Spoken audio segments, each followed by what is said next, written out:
and Jiu found herself transformed into a young palace, made within the emperor's palace, harboring aspirations of ascending to the dragon bed.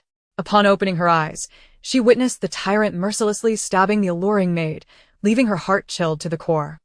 The following day, the tyrant slayed a senior maid by the side of a concubine, and on the third day, a maid tasked with tasting the emperor's dishes succumbed to poison. Being a maid was a perilous occupation, and Njio resolved to diligently fulfill her duties, saving money, cherishing her life, and steering clear of the tyrant. However, she was suddenly privy to the tyrant's inner thoughts. Ah, how vexing.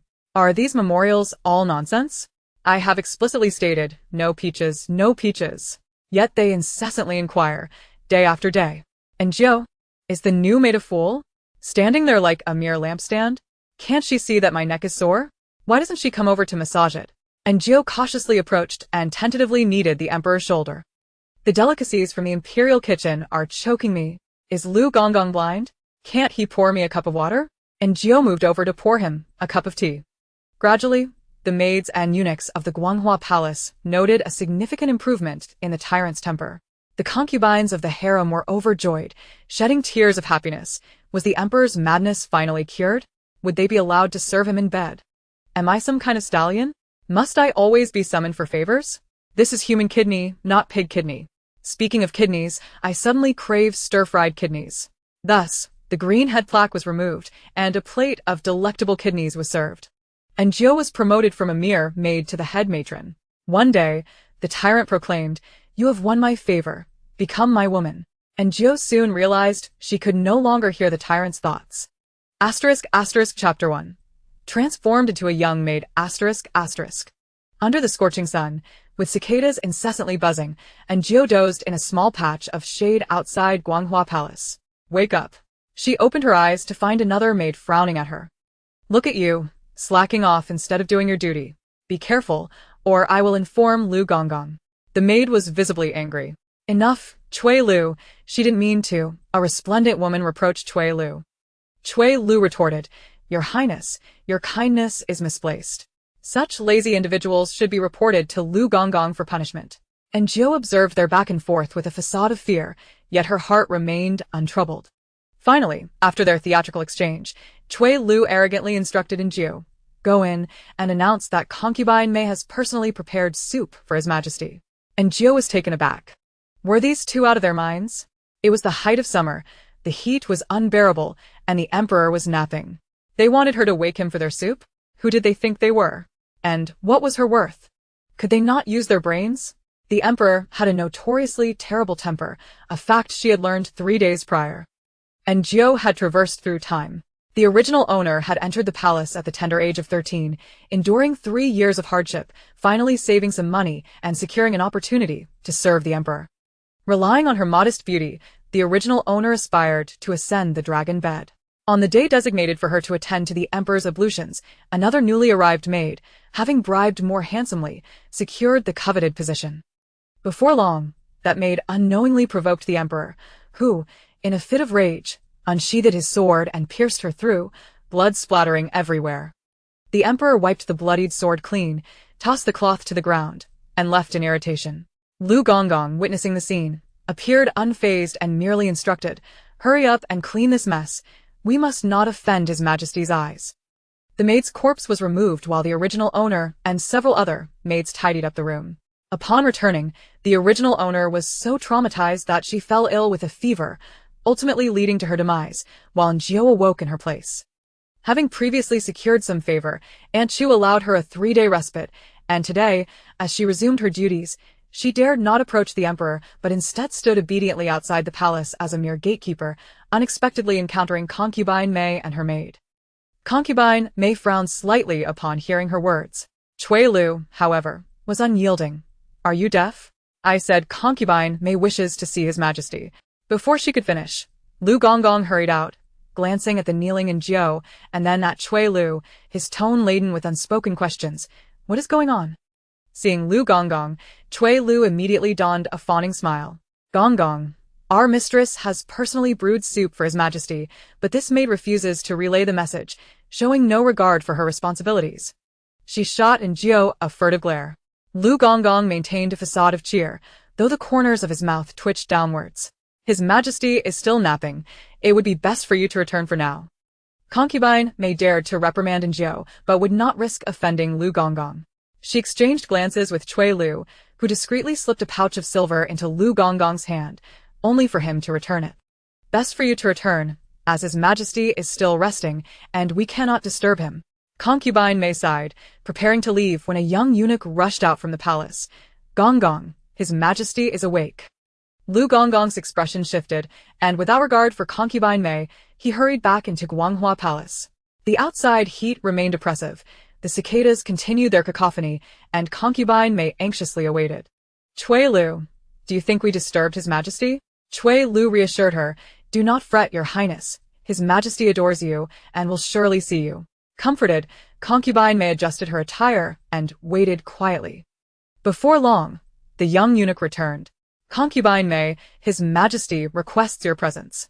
Concubine May's face lit up with joy, while Cui Lu cast a triumphant glance at Njio as they entered Guanghua Palace, carrying the now cold soup. Njio observed their departing figures, pondering that the emperor would likely be in a foul mood upon waking.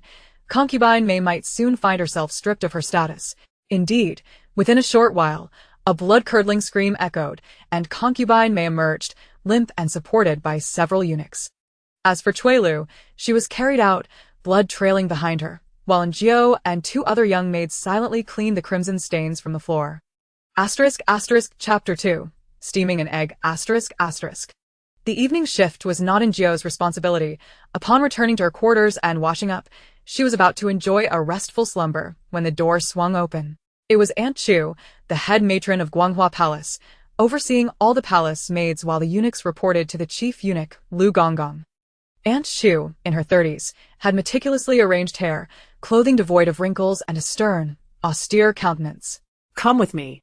Njio inwardly lamented, realizing sleep would be a distant dream, uncertain of what Aunt Chu required of her. She could manage menial tasks, but she fervently hoped to avoid serving the emperor. She wished to prolong her life for a few more days. As her anxiety mounted, Aunt Chu led her to the small kitchen in the palace's rear courtyard. I hear you can prepare some simple dishes? Aunt Chu inquired. Having heard of her culinary skills, Njio could only nod in affirmation. Aunt Chu instructed, prepare a steamed egg. Njio was momentarily taken aback. Though unclear of Aunt Chu's intentions, she was not foolish and recognized the significance of the task, so she promptly set to work. Steaming an egg may seem simple, yet if executed poorly, it could emerge full of air pockets, unsightly and unpalatable. Fortunately, Njio was quite skilled. She first broke the eggs, added salt, mixed them thoroughly, and poured in warm water, stirring again to eliminate bubbles before placing them in a steamer. Before long, the egg was ready, golden and soft, resembling jelly. Aunt Chu cast a cursory glance. Are there any dietary restrictions? Njio asked. Aunt Chu remained silent, prompting Njio to take the initiative to drizzle vinegar, soy sauce, and sesame oil over the egg, garnishing it with chopped scallions. Aunt Chu instructed her to return, reminding her, this matter must not be disclosed to anyone. Njio nodded, I understand, my lady. Upon returning to her quarters, she finally exhaled.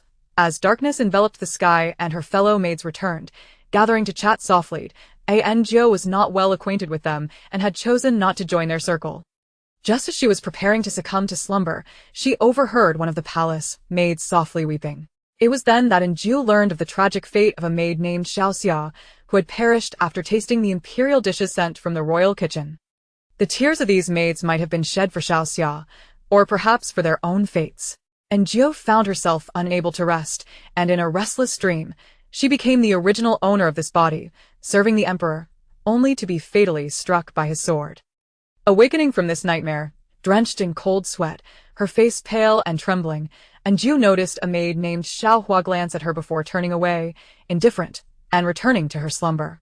With ample time before her shift began, Njio lay in bed, lost in contemplation. Having only been in this place for 4 days, 3 palace maids had already met their untimely demise. She pondered how long it would be until her turn arrived. She needed to devise a plan to escape this realm. Ideally, she would find a tranquil place to endure until she could leave the palace at the age of 25. A decade still lay ahead. Njio sighed. The food in the palace was monotonous and uniform. As she ate, She struck up a conversation with the maid beside her, Xiao Hua, inquiring about a means of escape. Xiao Hua regarded her with a peculiar look and remarked, "Do you wish to leave?" Before Jiao could nod, she let out a derisive laugh, saying, "Don't be foolish." "What do you mean?" And Jiao asked. Xiao Hua replied, "To serve in Guanghua Palace, one either dies or descends into madness. Is there truly no other way?" And Jiao pressed. Xiao Hua glanced at the food on her plate, seemingly devoid of appetite, yet she still took a bite. With a mocking tone, she suggested, "There is indeed a way. If you manage to secure the positions of Aunt Chu and Eunuch Li, you need not fear death." And Jiao could only respond with silence. That path seemed far more arduous than mere death or madness. Eunuch Li and Aunt Chu had been loyal to the emperor since his days as a prince, earning his trust through unwavering fidelity. None could usurp their esteemed positions. And Jiao sighed, listlessly pushing her food around on her plate, and before she could swallow the morsel still in her mouth, chaos erupted once more in Guanghua Palace. Chapter 3. Who is speaking? The emperor's headache struck again, and in a fit of rage, he nearly harmed a palace maid. The maid, frightened, now suffered from a high fever, and it appeared her condition was dire. Soon, Aunt Chu arrived. Her slender eyes scanned the crowd and locked onto Jiao's gaze. Jiao wished to vanish, feeling a dread far worse than being called upon by a teacher in class. As anticipated, Aunt Chu pointed at Jiao and Xiao Hua. "You two, come here." Xiao Hua's face turned ashen, and Jiao rose, a foreboding sense creeping over her. The eyes of the onlookers were filled with sympathy. Following Aunt Chu, they stepped out, where she informed them, "The emperor's attendants, Xiao Chun and Xiao Xia, are no longer with us. You two will take their places." She gestured towards Jiao. "From now on, you shall be called Xiao Chun. Then, pointing to Xiao Hua, you will be Xiao Xia." And Jiao realized that names were as interchangeable as the palace maids themselves. When one perished, the name remained, merely assigned to another. Indeed, with the emperor's proclivity for violence, how could he possibly remember names? And Jiao felt increasingly unsettled by the palace's eerie atmosphere. Her neck felt chilled, and she wondered how swift the emperor's blade might be. She hoped that if he were to end her life, it would be done quickly, for she had heard that a swift death brought less pain. Lost in such thoughts, Aunt Chu led them to the Guanghua Hall. "You may enter," she said casually, and for a fleeting moment, Jiao felt as if Aunt Chu relished the idea of delivering them to the emperor for sport. Was no training required? The two hesitantly stepped into the grand hall, Jiao recalling her previous visit when the emperor had executed someone before her eyes. The hall was silent. Incense wafting through the air, the emperor lay sprawled over the table, asleep. It was astonishing that no one tended to a sovereign resting in such a manner. Still grappling with the situation, Jiao heard a malicious voice. "I shall feign sleep. Let us see who dares to disturb me. I shall act as if I have not awakened and stab her." The voice was accompanied by a sinister, cackling laughter. Startled, Jiao almost lost her balance and glanced at Xiao Hua, now Xiao Xia. Xiao Xia kept her head down, saying nothing, and the voice had unmistakably belonged to a man. Who was it? And Jiao, still bewildered, turned her attention back to the emperor, who was indeed the source of the voice. Just as she was piecing things together, the emperor's voice rang out again. "Ah!" And Jiao felt a sense of impending doom. If she was not mistaken, regardless of whether she awakened the emperor or not, he was determined to kill. She looked at Xiao Xia, who remained impassive, clearly oblivious to the ominous conversation. It seemed she was the only one capable of hearing it. "What should I do? What should I do?" "Stay calm. Do not panic." Xiao Xia, sensing Jiao's unease, gazed at her nervously, seemingly perplexed by the situation. "Enough of this!" Jiao exclaimed, seizing Xiao Xia's hand and fleeing. Xiao Xia, startled, was frozen by fear, unable to react, and simply followed suit. Once outside, the voice faded entirely. Jiao had yet to exhale in relief when she met Aunt Chu's stern gaze. "What are you two doing out here?" Before Xiao Xia could respond, Jiao interjected, "Your Majesty is napping. We dared not disturb him." Xiao Xia's eyes widened at Jiao, incredulous that this was the explanation. What would happen if the emperor took offense? Jiao signaled to Xiao Xia to remain silent, but she stepped forward, saying to Aunt Chu, "It was Xiao Chun who dragged me out. I knew nothing." Before Jiao could speak, Aunt Chu suddenly smiled, a fleeting, barely perceptible smile. Jiao heard her instruct Xiao Xia, "You go in and check if the emperor has awakened." Chapter 4. I am hungry. Xiao Xia's face turned pale with fear as she glanced at Enjio for help, but Enjio moved aside. She had already shown enough mercy. After all, Xiao Xia had just attempted to betray her. Aunt Chu turned to Enjio. You go as well. Enjio thought. Is it truly unavoidable?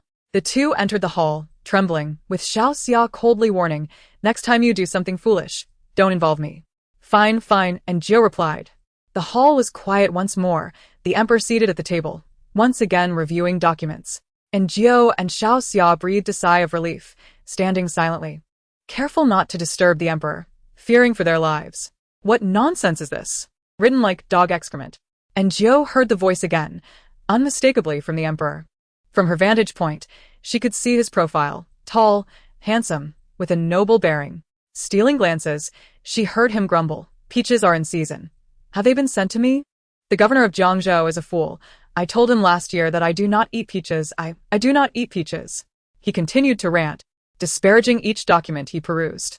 Xiao Xia tensed at every outburst, and the emperor, sensing her anxiety, turned to glance at her. Unable to contain herself, Xiao Xia dropped to her knees. The emperor's gaze was icy, yet he internally scoffed. Is this maid mad? Why is she kneeling for no reason? And Jiu mused. You wonder why? Perhaps because of your penchant for violence. Do you even realize how many Xiao Xia's have perished this year? The emperor, with a glance of impatience, commanded, leave. Xiao Xia fled in relief, and Enju envied her escape, wishing she could follow. Yet, the emperor had not dismissed her, and fear held her back. He resumed his review, berating officials far and wide, revealing many secrets. As Enju pondered why she could hear the emperor's thoughts, he lamented, I desire something sweet. Enju thought, I did not hear that. Are the people before me fools? Do they not know to bring me a snack? I am starving. The emperor's voice echoed throughout the hall, relentless as a cacophony of ducks. He turned to look at her several times, and Enjio cautiously left the hall. Aunt Chu remained, lifting her gaze as Enjio approached. Why are you out here? After a moment's thought, Enjio replied, the emperor has reviewed the documents. Aunt Chu regarded her with a sidelong glance. That is not your concern. Enjio tentatively suggested. Should we not offer the emperor something to eat? Aunt Chu frowned. It is past mealtime. The emperor does not eat at this hour. Very well. If that is your wish. Enjio inhaled the fresh air outside, only to notice Aunt Chu deep in thought. Enjio returned to the grand hall. Now carrying a plate of pastries. The emperor glanced up. What is this? Are these snacks? Feigning ignorance, Enjio placed the pastries on the table. The emperor scrutinized her. Who is this maid? I have never seen her before. He looked at the plate. Who promoted her? She has no sense at all. Enjio suddenly recalled her purpose. She was a taster, more accurately, a poison tester. Thus, she took a bite of the pastry, only to hear the emperor's cold complaint. This maid must have never eaten before. Why does she take so many? And it is my favorite, peach blossom cake. Enjio thought to herself. Didn't you say you detest peaches? Why then do you love peach blossom cake? Chapter 5. Strolling in the garden, the emperor's complaints made Enjio feel anxious. Wishing she had never eaten, fearing that his displeasure might lead to her demise. One must wonder, as the emperor, could he not simply request another plate? Why must he be so frugal? Enjio stood respectfully, observing the emperor as he ate bite by bite. Finally, he finished, remaining still. Just as Enjio pondered this, she heard the emperor's thoughts. The new palace maid is a fool. Did she not see that my hands are dirty? I shall. Fearing to hear something dreadful, Enjio hastily offered her handkerchief to wipe his hands. The emperor did not move. His thoughts echoed in her mind. Indeed, a fool. Fortunately, the presence of eunuch Li intervened, chastising Enjio and pushing her aside for her ignorance of the rules. He then summoned a basin of water, allowing the emperor to wash his hands, drying them with his personal cloth. Enjio stood rigid, tension coursing through her from head to toe, apprehensive that the emperor might suddenly erupt in anger. Yet he did not. Once he completed his tasks, the emperor rose, intending to take a stroll. Eunuch Li stepped forward to assist him with changing garments and shoes. As the emperor exited, Eunuch Li shot Enjio a glare. Why are you not following to serve him properly? Enjio could only comply, and upon leaving, she encountered her colleague, the timid Xia. She was visibly shaken from recent events, her eyes red, head bowed, reluctantly trailing behind the emperor. At this hour, the sun still blazed. and the emperor ambled along, his thoughts incessantly flowing. So hot. This wretched palace is so far from the garden. Had I known, I would not have come out. The surroundings remained eerily silent, his thoughts resonating clearly in Enjio's ears, impossible to ignore. She listened to him critique the lack of handsomeness in the guards and express disdain for the uninteresting maids and eunuchs standing against the walls. His incessant grumbling was relentless. Why could he not ride in a palanquin like Empress Hua? Instead, he chose to equally burden everyone. At last, they arrived at the imperial garden, where he seemed inclined to feed the fish. However, not even eunuch Li could discern this sudden desire from the emperor's halted footsteps. Thus, they all stood in silence. I wish to feed the fish. Where is the fish food? He furrowed his brow, refusing to voice his need. Useless. As Enjio listened to his increasingly agitated thoughts, fearing he might lash out at any moment, she quickly whispered to Eunuch Li, "Does His Majesty wish to feed the fish?" Eunuch Li, trembling with anxiety, turned over various possibilities in his mind. At Enjio's prompt, he instantly understood and hurriedly procured the fish food for the emperor. The emperor was now at ease. A generous handful of fish food was tossed into the water, and several koi swiftly approached, mouths agape in anticipation. Just as Enjio began to relax, she heard the emperor's puzzled thoughts. I wonder if braised koi is any good? Enjio thought, Your Majesty, please be reasonable. Following the incident with concubine Maid, the palace maids believed she had committed an offense and was being punished. Today, upon learning that the emperor had come to the imperial garden, several eager concubines adorned themselves in finery, hoping for a chance encounter. Before they could approach, a wave of fragrance wafted through the air, and Enjio caught sight of the emperor suddenly turning his head, his expression darkening. Damn it! Enjio's heart raced, instinctively taking a step back. I did not know Your Majesty was here. I apologize for the intrusion, the beautiful maid ahead said with a slight lift of her chin. Her face radiant, more splendid than the flowers in the garden. Enjio could not help but admire her beauty. Alas, damn it. She heard the emperor grit his teeth, and without warning, he drew the sword from a nearby guard, aiming it at the beautiful maid's head. Ah, Your Majesty. The scene erupted into chaos. Chapter 6. The infuriating simpleton. This time, no one died. The maid beside the beauty pushed her away, sustaining a minor wound herself. And with the guard's intervention, a tragedy was averted. Nevertheless, it was sufficiently terrifying. Enjio had already hidden at the first opportunity, but amidst the uproar, the emperor's thoughts rang out distinctly. Unlike his earlier complaints, his current tone was icy, laced with anger and madness. Kill them all. Kill you all. Kill, kill, kill. Enjio covered her ears. It was horrifying. The turmoil lasted an indeterminate time, and when Enjio returned to Guanghua Hall with the others, night was nearly upon them, the blood-red sun hanging low in the sky, casting a crimson hue across the clouds. Silence enveloped them. Enjio wished to distance herself from this madman, but Aunt Chu called her back, summoning not just her but also Xia, Chiu, and Dong. They all kept their heads down, hands trembling slightly within their sleeves. Aunt Chu stated, "The emperor is ill. You four must be clever and serve him well." She said no more, perhaps believing they would not last long anyway, and that further words were a waste. The two maids, Chiu and Dong, entered with faces ashen, moving like the living dead. Xia trembled in fear, grasping Enjio's arm, asking, "What should we do? I don't want to die, I don't want to die." Enjio quickly covered her mouth. "Do you want to live or not?" Xia looked at her with tearful eyes. Enjio glared coldly, "Be quiet. If you want to die, do it alone. Don't drag me down with you." She feared death just as much, and at this crucial moment, she could care less for Xia's plight. "Are you not going in?" Aunt Chu's icy gaze fell upon them, forcing the two to comply and enter. The hall was eerily quiet. A physician seemed to be taking the emperor's pulse, who had fainted after the incident in the afternoon. The physician left without providing any diagnosis, and Eunuch Li exited to fetch medicine, warning them to be attentive and diligent, lest they face dire consequences for laziness or trickery. Once Eunuch Li departed, the hall fell into a silence, so profound that one could hear a pin drop. Time passed, though it felt both interminable and fleeting. Enjio suddenly heard a faint male voice. Thirsty. She strained to listen. It was indeed the emperor's voice. Summoning her courage, she glanced at the bed where the emperor lay, unconscious, likely calling out in a daze. Water. What to do? Should she intervene? Enjio hesitated. Well, There were 4 of them. If the others would not go, she wouldn't either. Better to let the dead friends die than to die herself. Thirsty, thirsty, thirsty. And Gio attempted to block out the incessant call, yet it possessed an undeniable penetrative quality, like an insistent summons. She could not help but ponder the fate of the 4 of them.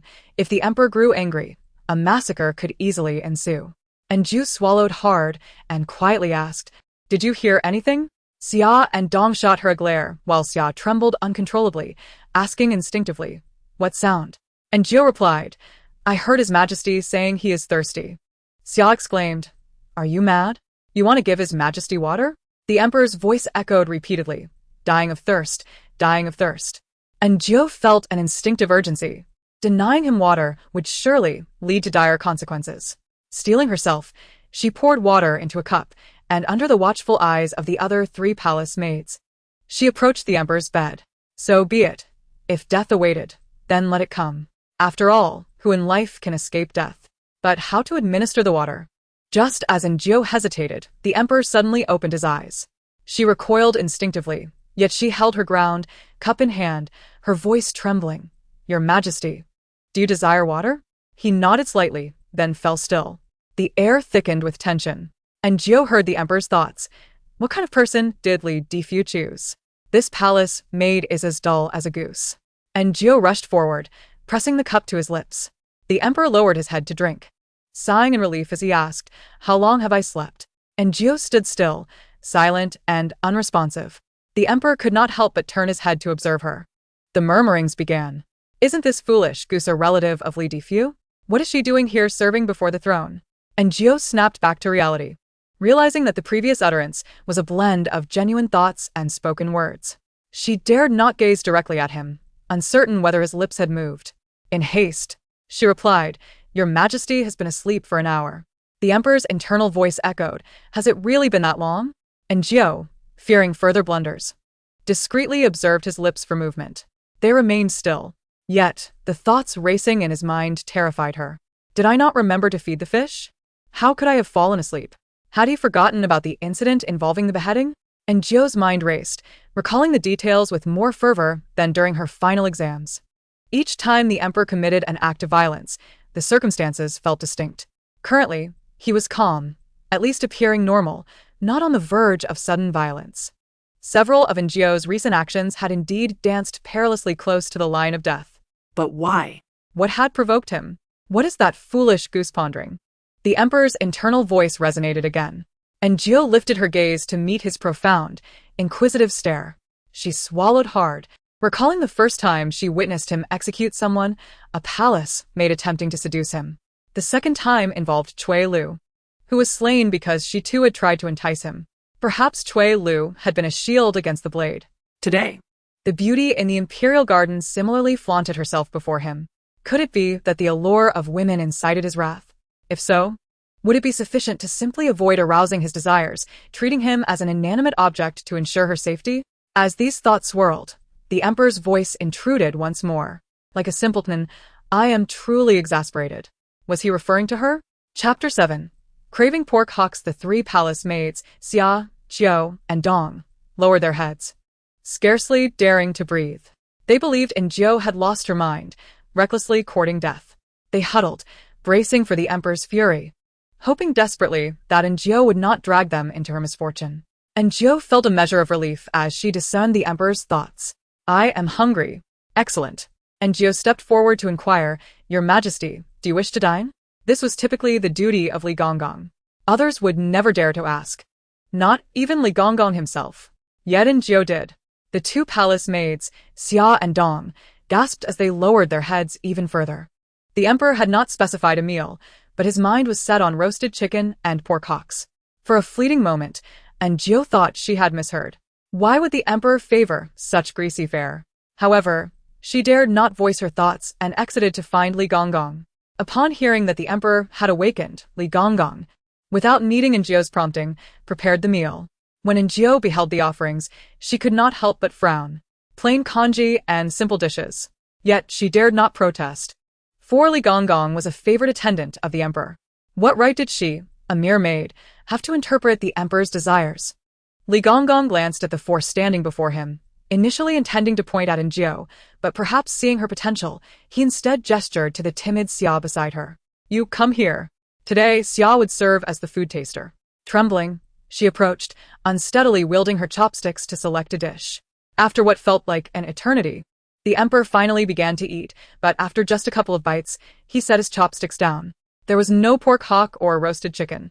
Instead, an additional greasy dish of braised fish had been included. Clear it away, the emperor sighed. And Njio heard him swallow hard, sensing his yearning for food. Yet he remained silent, seated before the table of documents. Li Gonggong sighed, exiting while murmuring to Aunt Chu, the emperor's appetite is dwindling. The dishes hardly touched. And Njio wondered what? Consuming grass daily leaves little room for appetite. The two attendants had not considered that perhaps the food was simply unpalatable. And what was wrong with this emperor? He was the emperor, after all. Should he not be able to express his cravings? He could wield a sword indiscriminately, but could not voice his hunger? Despite her internal musings, Njio maintained her composure. Having watched countless palace dramas, she understood the necessity of discretion, listening more and speaking less. However, one individual was quite vocal. Hungry. Annoyed. Njio momentarily felt that the emperor's irritation stemmed from hunger. Finally, the end of her shift arrived. Njio, weary, collected her staff meal and retreated to a corner to consume her tasteless food, collapsing into bed, exhausted. During the night, she heard the door creak open as Xia, Dong, and Qiu returned, chatting quietly amongst themselves. Njio turned over and dreamt of herself, meticulously adorned, strutting before the emperor, only to be met with a cold, piercing blow. Awakening with a start, Njio was startled by a ghostly sound. Xia shot her an annoyed glare. Njio glanced at the dim light of dawn creeping in. Wiping the cold sweat from her brow, she decided against returning to sleep. Rising to wash up, it was her turn to serve again, as the Guanghua Palace required more maids than the newcomers could provide. The emperor rose early, his brow furrowed in irritation. The maid attending to his hair, perhaps nervous, accidentally tugged at a strand, prompting her to kneel and beg for forgiveness. The emperor merely cast her a glance before striding away. Njio observed, pondering the evident difference between the emperor in moments of violence and the one now. What ailment afflicted him? After the emperor departed, the maid who had styled his hair finally exhaled, collapsing to the ground in relief. During the time the emperor attended morning court, the four of them were responsible for cleaning the hall. They worked in silence, their movements swift and efficient. Njio soon realized she had been ostracized by the other three. Because she had served the emperor water the previous day, they perceived her actions as sycophantic and reckless. To curry favor with the emperor indicated Njio's discontent with her station.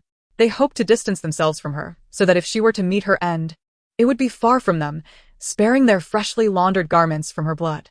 Once the hall was clean, she exited to find the courtyard being tidied by young eunuchs, who moved quickly and efficiently. Just then, the emperor returned. Chapter 8. Whom did I offend? The emperor was in a foul mood, having not yet tasted breakfast. When the meal was served, Njio glanced at it, again it was plain congee and simple vegetable buns. Did the emperor adhere to a vegetarian diet? No, that could not be the case. After all, just yesterday, he had expressed a desire for pork hocks. The emperor took a couple of bites before losing his appetite once more. The meals were becoming increasingly sparse. At this rate, how could the emperor sustain his health? Aunt Chu appeared worried, about to voice her concerns when she suddenly spotted Njio. Njio swore she had not deliberately made herself visible. Aunt Chu had summoned them to wait outside the hall today. Yesterday, she had been inside with Xia, while Qiu and Dong had been outside. Today, it was the opposite. Aunt Chu had clearly forgotten Njio's name. I am but a humble servant, Xiaochun, Njio replied. Yes, come here. The small kitchen was deserted at that moment. Aunt Chu called her over and instructed, prepare another steamed egg like the last time. Njio was not foolish. Anything that garnered Aunt Chu's attention was undoubtedly meant for the emperor. She knew he craved meat, but she remained silent. Whatever Aunt Chu ordered, she would comply. Speaking out might invite trouble. After all, everyone in the palace was astute. Surely they understood the need to prepare something hearty for the emperor? If he abstained, there must be a reason. Was it possible that consuming meat triggered his violent tendencies? It is incorrect. Previously, he had gone mad only because someone had seduced him. Njio was deftly busying herself. Upon noticing fresh shrimp in the kitchen, Aunt Chu suddenly inquired, Can we add shrimp to the steamed eggs? Clearly, she had never done so before. And Jiu nodded. I believe it would be quite delightful. Und agreed. Let's give it a try. Once the steamed eggs were ready, Aunt Chu took them away. When Jiu returned, Xiao Xia immediately asked, What did Aunt Chu want you for? Nothing, and Jiu replied, lacking any interest in conversation. Xiao Xia scoffed at her response, muttering, You better behave yourself, otherwise, you won't know how you met your end. And Jiu, amused by her audacity, retorted, It seems we are quite alike. How could Xiao Xia dare to judge her? Were they not equally careless, lacking any discernment? Xiao Xia huffed and ignored her. And Jiu pondered inwardly, striving to survive a little longer or perhaps forge a good relationship with her superiors. Perhaps, if they were in a good mood, they might release her from the palace. And Jiu's thoughts drifted from a bowl of shrimp and eggs to Aunt Chu's regard for her, then to her age, contemplating a plea for grace to leave the palace, to buy a farm and live independently. At 25, she was considered aged within the palace, yet Jiu felt it was the prime of life. Perhaps even an opportunity to find a handsome suitor for a carefree existence.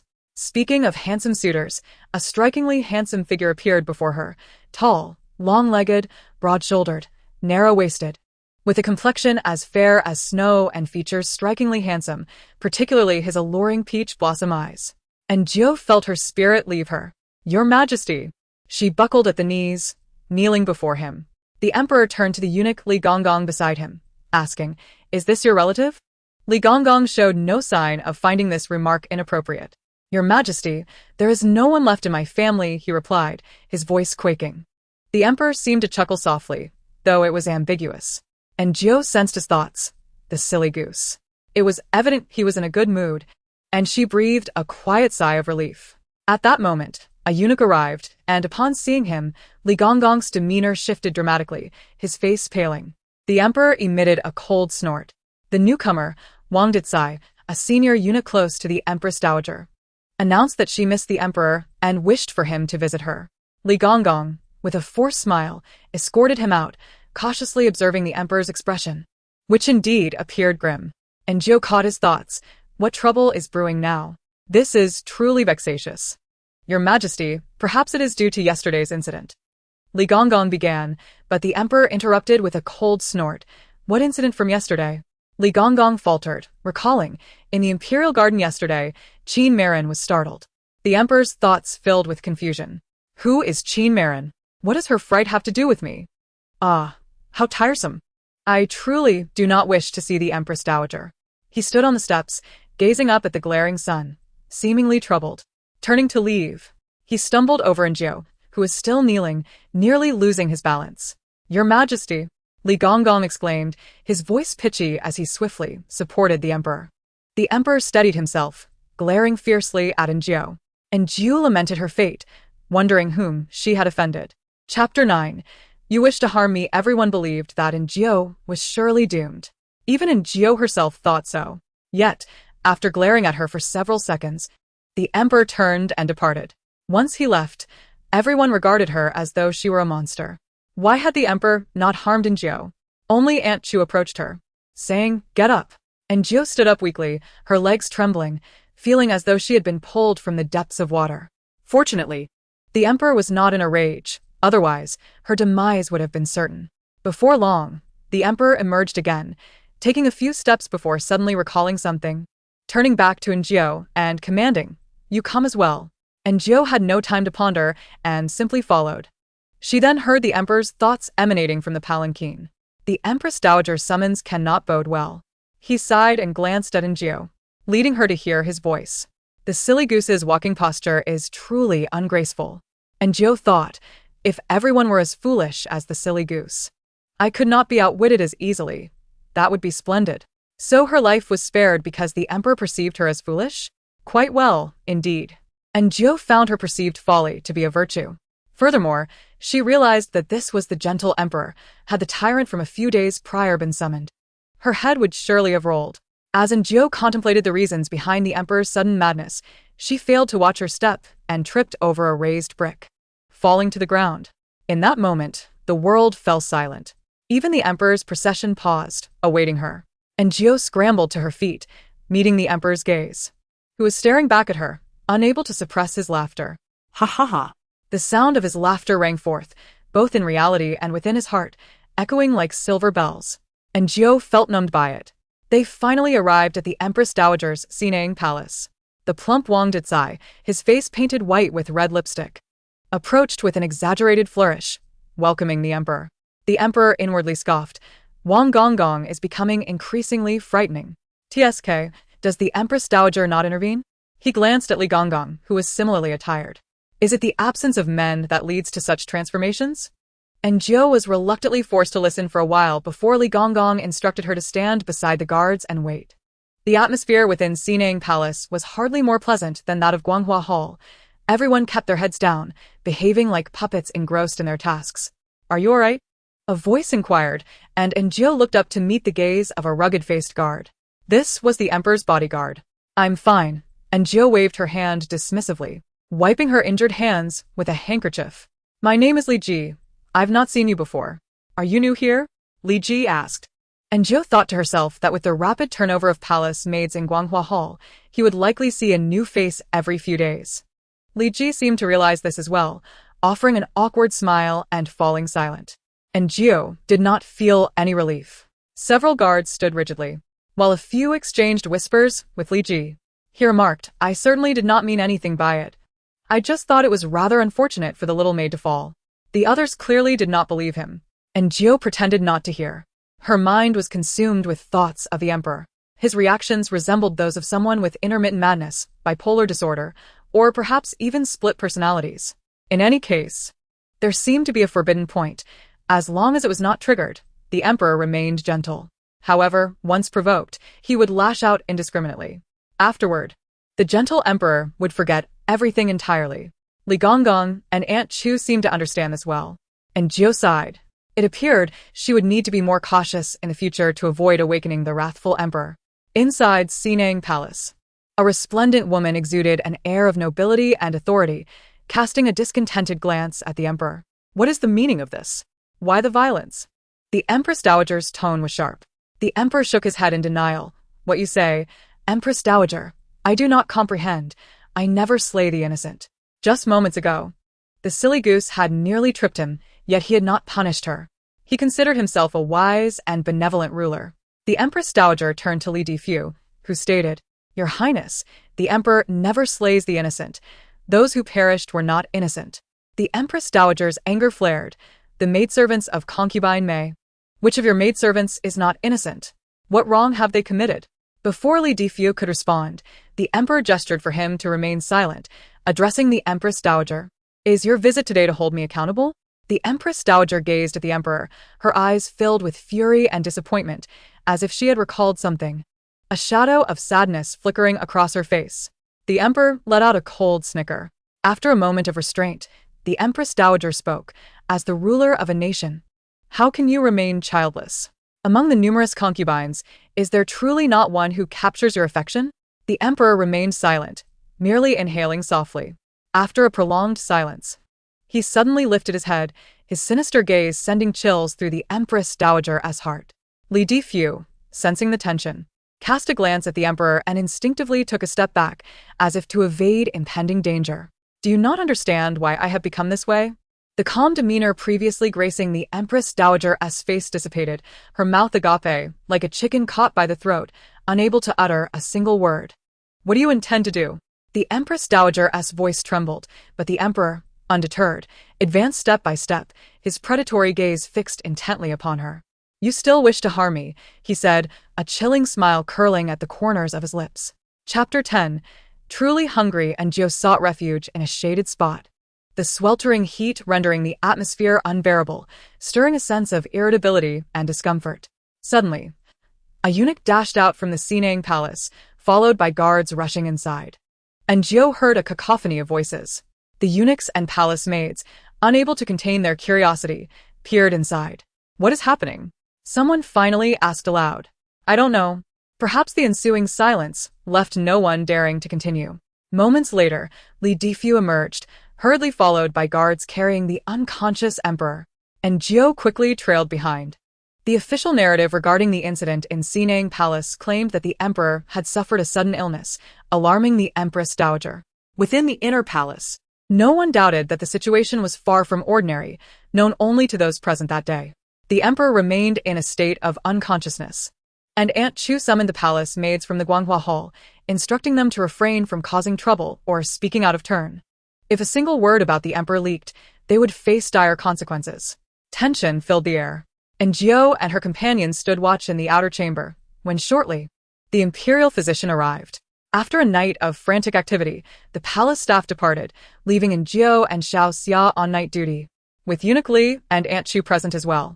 And Jiao found it peculiar that, seemingly, only Aunt Chu and Eunuch Li exhibited concern for the emperor. As night deepened, the great hall was dimly lit by a few flickering candles, casting shadows that made one drowsy. And Jiao stood, her head beginning to droop. Time slipped away, and in her stupor, she glimpsed a figure. Startled awake, she found the hall still quiet, with Xiao Xia asleep against a pillar. Eunuch Li and Aunt Chu were also absent, and just as she began to relax, she noticed a silhouette behind the gauze curtain of the inner chamber, a figure standing still, staring intently at her. The emperor. Then she heard a voice. "I am so hungry." The emperor's thoughts? And Jiao, still processing, realized the emperor had approached her. Her heart raced, unable to fathom how he had managed to do so. In the next instant, his cold, emotionless gaze fell upon her face. A sensation akin to being preyed upon by a wild beast. Kill, kill, kill. The emperor slowly raised his hand, poised to grasp her throat. And Jiao, trembling, stammered, "Your Majesty, are you hungry? I can prepare a bowl of noodles for you." The emperor tilted his head, internally affirming, "Hungry," like a single-celled organism. And Jiao continued, "Shall I go to the kitchen and prepare it for you right away?" He remained silent. Taking a tentative step forward, the emperor mirrored her movement. And Jiao took 2 steps. He followed suit. She advanced 3, 4, 5, 6, 7, 8 steps, and the emperor matched her every move. And Jiao led the way out of the grand hall, where Aunt Chu had just entered, her expression one of confusion. And Jiao hastily explained, "Your Majesty is hungry. I'm going to the kitchen to prepare him something to eat." Aunt Chu, momentarily flustered, nodded. Go on then." Soon, in the kitchen, and Jiao entered with trepidation. The emperor stood at the doorway, fixated on her. "What would your Majesty like to eat?" And Jiao inquired. The emperor tilted his head, seemingly puzzled. Eat. What to eat? Eat. And Jiao surrendered, glancing at the sparse kitchen supplies. Usually, the emperor's meals were delivered from the royal kitchen. This kitchen merely served tea and occasionally reheated dishes or provided snacks, thus the ingredients were limited. She could only prepare a simple bowl of noodles. But she was adept at it, adding an egg, some chopped scallions, and a bit of meat. "Here you go." The emperor took the bowl and sat on a stool, slurping down the noodles. And Jiao observed that while the emperor typically ate with grace and decorum, this tyrant consumed his meal quickly and rudely, as though he had not eaten in ages. He swiftly finished one bowl and placed it in front of Jiao, signaling for more. Indeed, he was hungry. Chapter 11. Continued to contemplate. The emperor devoured 3 bowls of oversized noodles. This greatly boosted Jiao's confidence. She was no culinary expert, her cooking skills were rather average. And she had not anticipated that the emperor would enjoy her food. Had she misjudged her own abilities? Was it possible that her cooking was truly delectable? Before she could bask in her pride, the emperor suddenly collapsed, unconscious, as the first rays of dawn illuminated the glazed tiles atop the Guanghua Hall. And Jiao and the other palace maids tidied the grand hall, discreetly rubbing her slightly sore shoulders. "Are you on duty today?" Upon hearing the voice, and Jiao looked up to see the guard, Li Ji. He greeted her with a smile, and Jiao nodded curtly, preparing to leave, but Li Ji stepped closer. "What is your name?" And Jiao met his gaze. "Do you require something?" Faced with her icy demeanor, Li Ji felt slightly awkward, and no, nothing. With that, and Jiao circumvented him and walked away. After distancing herself significantly, Jiao finally exhaled. She dared not provoke the guards, fearing a fate similar to Sunday's. Unless she became empress, which might allow her to converse freely with the guards and cultivate a pure friendship. Alas, her status was too lowly. Life in the deep palace was tedious. The palace maids adored gossiping, and upon returning to their quarters, they often engaged in idle chatter. The emperor was a topic they dared not discuss, while the concubines were inaccessible. Thus the guards became their focal point. For instance, which guard was handsome? which had an impressive physique and who hailed from a distinguished family. At their age, the palace maids were blossoming with youthful infatuations, while the guards, brimming with vigor, shared unspoken aspirations. However, both sides had desires without the courage to act, merely indulging in fantasies to pass the time. In truth, pursuing a romance with a guard yielded no advantages, as men could be nothing more than reckless. Regardless of Li Ji's intentions, Anjou wished to avoid unnecessary complications. At night, she tossed aside her girdle, fearing a moment of folly might lead to her making a mistake, like entangling herself with some reckless guard. As soon as Anjou settled down to rest, Xiao Xia's snicker pierced the air. Someone's quite interesting. They've only been here a few days, and are already flirting with a guard. In the room, Xiao Qiu and Xiao Dong exchanged glances before looking at Anjou. Xiao Xia, what do you mean? Xiao Qiu asked with a hint of malice. Who's flirting with a guard? Xiao Xia pointed at Anjou. Li Ji. I heard he comes from a good family. He'll surely marry a wealthy lady. Definitely not some lowly maid. Xiao Qiu and Xiao Dong exchanged knowing looks, both eyeing Anjou. It seemed they had always perceived her as anything but reserved. Just a few days have passed, yet here we are again with the emperor and Li the guard. How shameless. The two palace maids thought this, when suddenly Anjou stood up, approached Xiao Xia, and pushed her against the wall by her collar. What do you intend to do? Xiao Xia exclaimed, startled by Anjou's sudden aggression. Anjou yanked her collar and threw her to the ground, tugging fiercely at her hair. Tears welled up in Xiao Xia's eyes from the pain. You wretched girl! How dare you hit me? Xiao Xia, filled with pain and fury, lunged at Anjou. But Anjou would not let her have the upper hand.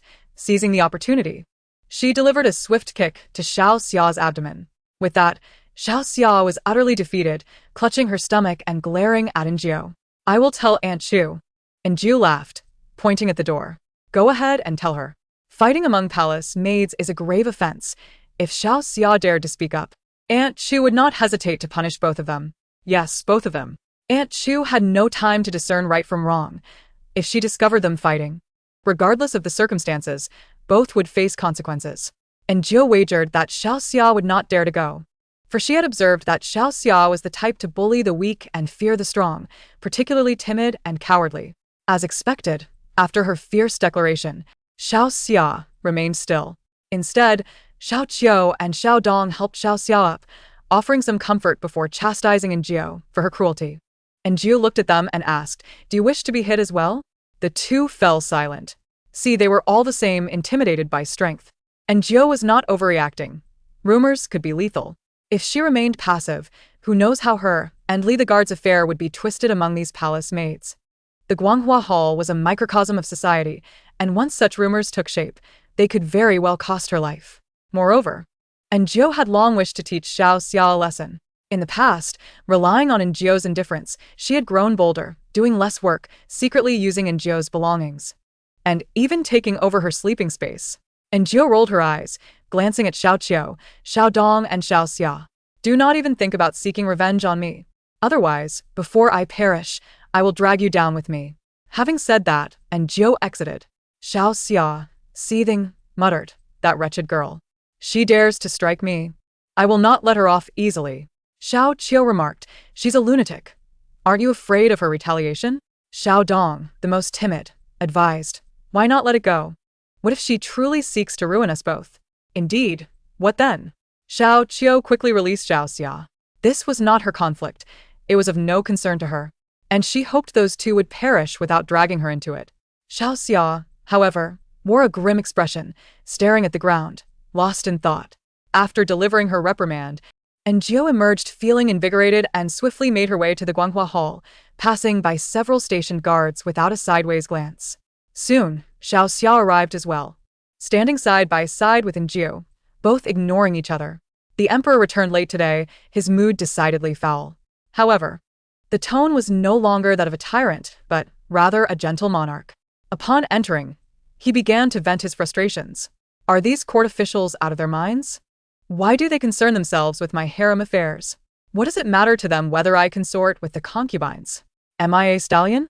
Children, children, always on their lips. How tiresome, how tiresome, how tiresome. As he pondered the women of the harem, he sighed heavily and slumped onto the table, exclaiming, just kill me now. I cannot bear to be with so many different women. And Jiu's eyes widened in disbelief at what she overheard. She perked up her ears, eager to listen further. Qi Marin is quite lovely, but she pounces on me whenever we meet, frightening me. I am but a simple boy. Wang Jiefu is too timid. She always looks down when she sees me, and now I cannot even recall what she looks like. Lin Guerin.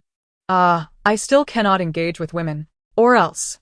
And Jiu strained to hear, but the emperor ceased speaking. Finally, he lamented, I cannot let them know the secret. The emperor's grievances resonated with clarity, each word striking like thunder, and Jiu swallowed hard. It was astonishing that the emperor was still a man. Moreover, what secret could he possibly have that prevents him from consorting with the concubines? Was he afraid of becoming a tyrant? Xiao Xia glared at Jiu's face, her anger simmering, and suddenly, emboldened by malice, she prepared to trip Jiu as the emperor finally gestured for Jiu to pour him some water. Chapter 12. The servant named Xiao Chun. The palace maids typically walked with their heads down, and Jiu was no exception. Just as she stepped forward, she noticed Xiao Xia's movement. She found it somewhat absurd that this girl was both foolish and cunning. She had seen her attempt to trip her. With a sigh of relief, she stepped on Xiao Xia's foot as she passed. The pain contorted Xiao Xia's face for a moment. The emperor happened to glance back and naturally witnessed the incident. Thus, Jiu heard his thoughts. What are these two palace maids doing? Am I seeing things? Are they? Indeed, they were merely seeking to provoke one another. The emperor's thoughts suddenly rose in pitch. Are they competing for the chance to serve me water? As expected, these women all wished to seduce. And Jiu's eyes widened. She feared that if the emperor continued his line of thought, it might summon forth the tyrant, leading to their demise. Your Majesty, please enjoy your tea, and Jiu interjected just in time to disrupt his musings. The emperor sipped his tea, his gaze lingering on Jiu's face. Do not look at me. Why are you staring? The emperor mused, how dull. Watching them fight might be amusing. I have heard it involves hair pulling. Let me think, how can I make this more interesting? And Jiu thought, you cannot see me. You cannot see me. Come here and massage my shoulders, he suddenly commanded. Recognizing his intentions were not benign, and Jiu approached to comply. Surprisingly, he was rather robust, his skin thick, making it quite the effort to knead him. And Jiu noticed the emperor was observing Xiao Xia. Xiao Xia, head lowered, clenched her fists. It seems to be effective. The emperor chuckled, then turned to Jiu, asking, what is your name? I am but a servant named Xiao Chun, she replied. The emperor shot her a sharp glance. Dare you jest with me? And Jiu thought, where have I jested? You are the one attempting to toy with me. And Jiu quickly knelt, pleading, Your Majesty, spare me. What wrong have I committed? Terrified, she heard the emperor sneer. I remember Xiao Chun. You do not resemble her at all. Who are you really? And Jiu thought. Do you not recall the previous Xiao Chun whom you pierced through with a sword? I was the one who cleaned up the blood, dear emperor. However, the emperor clearly did not remember. As the tyrant began to emerge, and Jiu hurriedly pointed to Xiao Xia, who was gleefully watching from a distance. I am Xiao Chun. She is Xiao Xia. Both names were given by Aunt Chu. Come, if we are to die, let us die together. No one shall escape. Upon hearing her name, Xiao Xia's skin tightened, and she dropped to her knees, bowing her head to the emperor. Your Majesty, spare me. Your Majesty, spare me. The emperor frowned, confusion evident. No, I distinctly recall that Xiao Xia does not look like that. Could it be that I am mistaken? The emperor instinctively pressed his head, his expression growing more agitated. Why can I not recall anything? Where are the original Xiao Chun and Xiao Xia? After posing the question, he fell silent. The original Xiao Chun, yes. There was another Xiao Chun who did not look like this. Xiao Chun, Xiao Chun, Xiao Chun. The emperor seemed to recall many faces. Are they all named Xiao Chun? Or am I losing my mind? Why are there so many little Chuns? My head aches. As the emperor appeared increasingly peculiar, and Jiu hastily added, Your Majesty, I heard from Aunt Chu that it is quite tedious to remember the various names of the maidservants. So those who serve in the Guanghua Palace are all called Xiao Chun, Xiao Xia, Xiao Qiu, and Xiao Dong. The emperor's thoughts were abruptly interrupted. He lowered his gaze to Jiu, who was kneeling before him. Dare you deceive me? I am not mad, Your Majesty, and Jiu affirmed. She glanced at Xiao Xia, who followed suit in bowing. Your Majesty, it is true. And what is your name? The emperor inquired. And Jiao replied honestly, I am called Jiao. In truth, the original owner had no name. She was simply referred to as the ninth child in her family. The emperor declared, from now on, you shall be called Xiao Jiao. Understood. As for Xiao Xia, once Jiao recounted the events in the Great Hall, Aunt Chu immediately instructed her to revert to her original name, Xiao Hua. Chapter 13. He hits me. Jiao and Xiao Hua finally had their new names, yet this did not seem an occasion for joy. Aunt Chu soon summoned them aside, scrutinizing them with her gaze, finally resting on Jiao's face. Speak, what transpired? And Jiao recounted the events in detail. Aunt Chu fell silent for a moment, then addressed Jiao, since it is the emperor's wish, you shall be called by the names he bestowed. The two nodded in agreement. Aunt Chu dismissed Xiao Hua before turning back to Jiao. I do not know your intentions for coming to Guanghua Palace. And Jiao attempted to explain, but Aunt Chu waved her hand dismissively, showing no desire to hear more. Coldly, she stated, regardless of your previous intentions, remember this. You are now a servant of Guanghua Palace, a servant of the emperor. From now on, everything must be prioritized for the emperor. Keep your ulterior motives to yourself, or you shall face dire consequences. Yes, I shall remember, and Jiao replied. Good. Remember well, Aunt Chu admonished.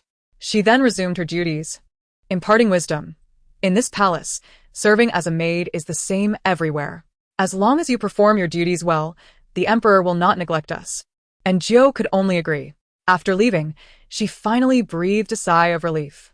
Returning to her room, she found that Qiao and Dong had already gone off to their shifts, while Xiao Hua sat sulking on the bed, eyeing Jiao with resentment. Having been previously chastised by Jiao, she had tempered her demeanor and refrained from confrontation, though the frustration remained. Do not be too pleased with yourself. Being noticed in Guanghua Palace is not a good thing. You might meet your end without a trace left behind, she remarked, her voice quivering as she began to cry. And Jiao unfurled her bedding, disrobed, and nestled beneath the covers, ready to rest for her upcoming shift. They were all hard-working individuals, who had the time to engage in petty disputes with Xiao Hua. And Jiao drifted into a beautiful slumber. In the middle of the night, someone tapped her. And Jiao groggily opened her eyes to see a handsome face looming close, startling her awake. The emperor. Why was he here? Why was he tapping her? She glanced around. Xiao Hua was sleeping soundly, completely oblivious to the presence in the room, and this was her chamber, not the emperor's quarters. What could the emperor possibly want at such an hour? The emperor stared at her curiously, then clearly uttered a single word. Hungry.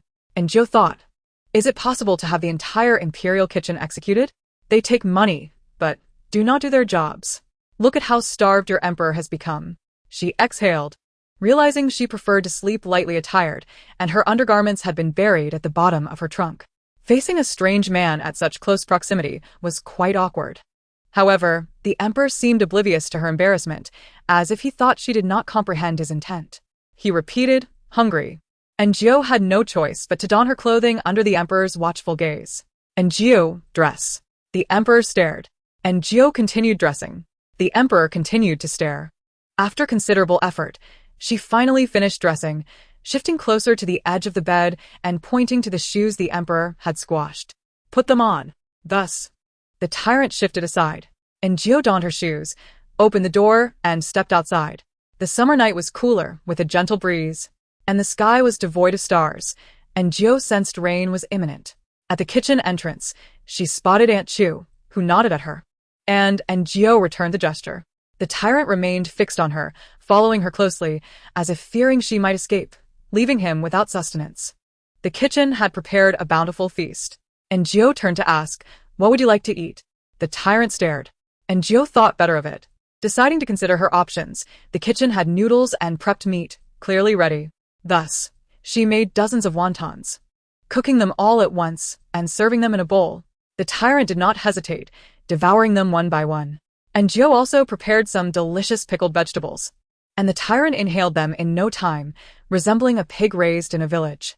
Having just marveled at his appetite, he collapsed, fainting as before. Shortly thereafter, Aunt Chu entered with several cloaked figures, who carried the tyrant away. And Jiao observed the black-clad individuals. They appeared trained and silent, likely the hidden guards always near the emperor. No wonder Aunt Chu felt secure allowing her to be alone with the emperor. If she had shown even the slightest sign of insubordination, her fate would have been dire. And Gio felt a wave of dread wash over her. Aunt Chu praised Gio and mentioned a potential increase in her monthly stipend. And Gio hesitated, saying, "Your Majesty, he doesn't usually eat much. And then he overindulges at night. It may not be good for his health." She was primarily concerned that if the tyrant's voracious eating led to problems, she would be blamed. She did not wish to become a scapegoat. Aunt Chu countered, "Do you have a plan?" Huh. And Gio looked at Aunt Chu in confusion. What could a mere maidservant possibly propose? Aunt Chu laid it out plainly. "The Emperor's condition has not arisen overnight. As you have seen, we have no effective solutions." And Gio discerned a glimmer of expectation in Aunt Chu's eyes. Yes, expectation. Recalling the gentle Emperor's desire for meat, she suggested, "What if we give the Emperor some meat? Perhaps he has been consuming too much bland food during the day?" Aunt Chu shook her head. "That is not permissible." Though she did not elaborate, it was clear that it was simply not allowed. And Gio was not naive. She speculated that the gentle Emperor, if fed meat or tempted by women, might transform into the tyrant. However, based on the 2 meals she had witnessed, the tyrant did not appear to kill indiscriminately, as long as he was not provoked. He would not erupt. Thus, and Gio proposed, "How about we take it slow? Perhaps begin with some fish or shrimp. Isn't fish and shrimp considered meat?" Aunt Chu countered, but then recalled the shrimp that had been steamed with eggs previously. And Gio remarked, "It is meat, but not the bloody raw kind." Additionally, we could try different preparations, such as shrimp dumplings, pot stickers, crab porridge, or fish fillet porridge. And Gio's suggestions were not made impulsively. The last time shrimp was included in the steamed egg, the Emperor had not reacted adversely, indicating he did not reject it. Aunt Chu said she would consider it. And Gio said nothing further, bidding farewell to Aunt Chu before returning to her small quarters, carefully climbing into bed and snuggling under the covers, feeling an immense sense of happiness. Unbeknownst to her, Xiaohua had opened her eyes in the darkness, staring intently at Gio. Chapter 14. Are we to witness history? The next day, it indeed rained. As a worker, one's superiors do not concern themselves with whether you worked overtime or until what hour the previous night. Thus, and Gio rose early with Xiaohua, shared breakfast, and subsequently took over duties from the 2 court maids, Gio and Dong. The Emperor had gone to attend the morning court, leaving Gio with nothing to do but gaze vacantly at an exquisite vase on the table, so beautifully crafted that mere words could hardly encapsulate its elegance.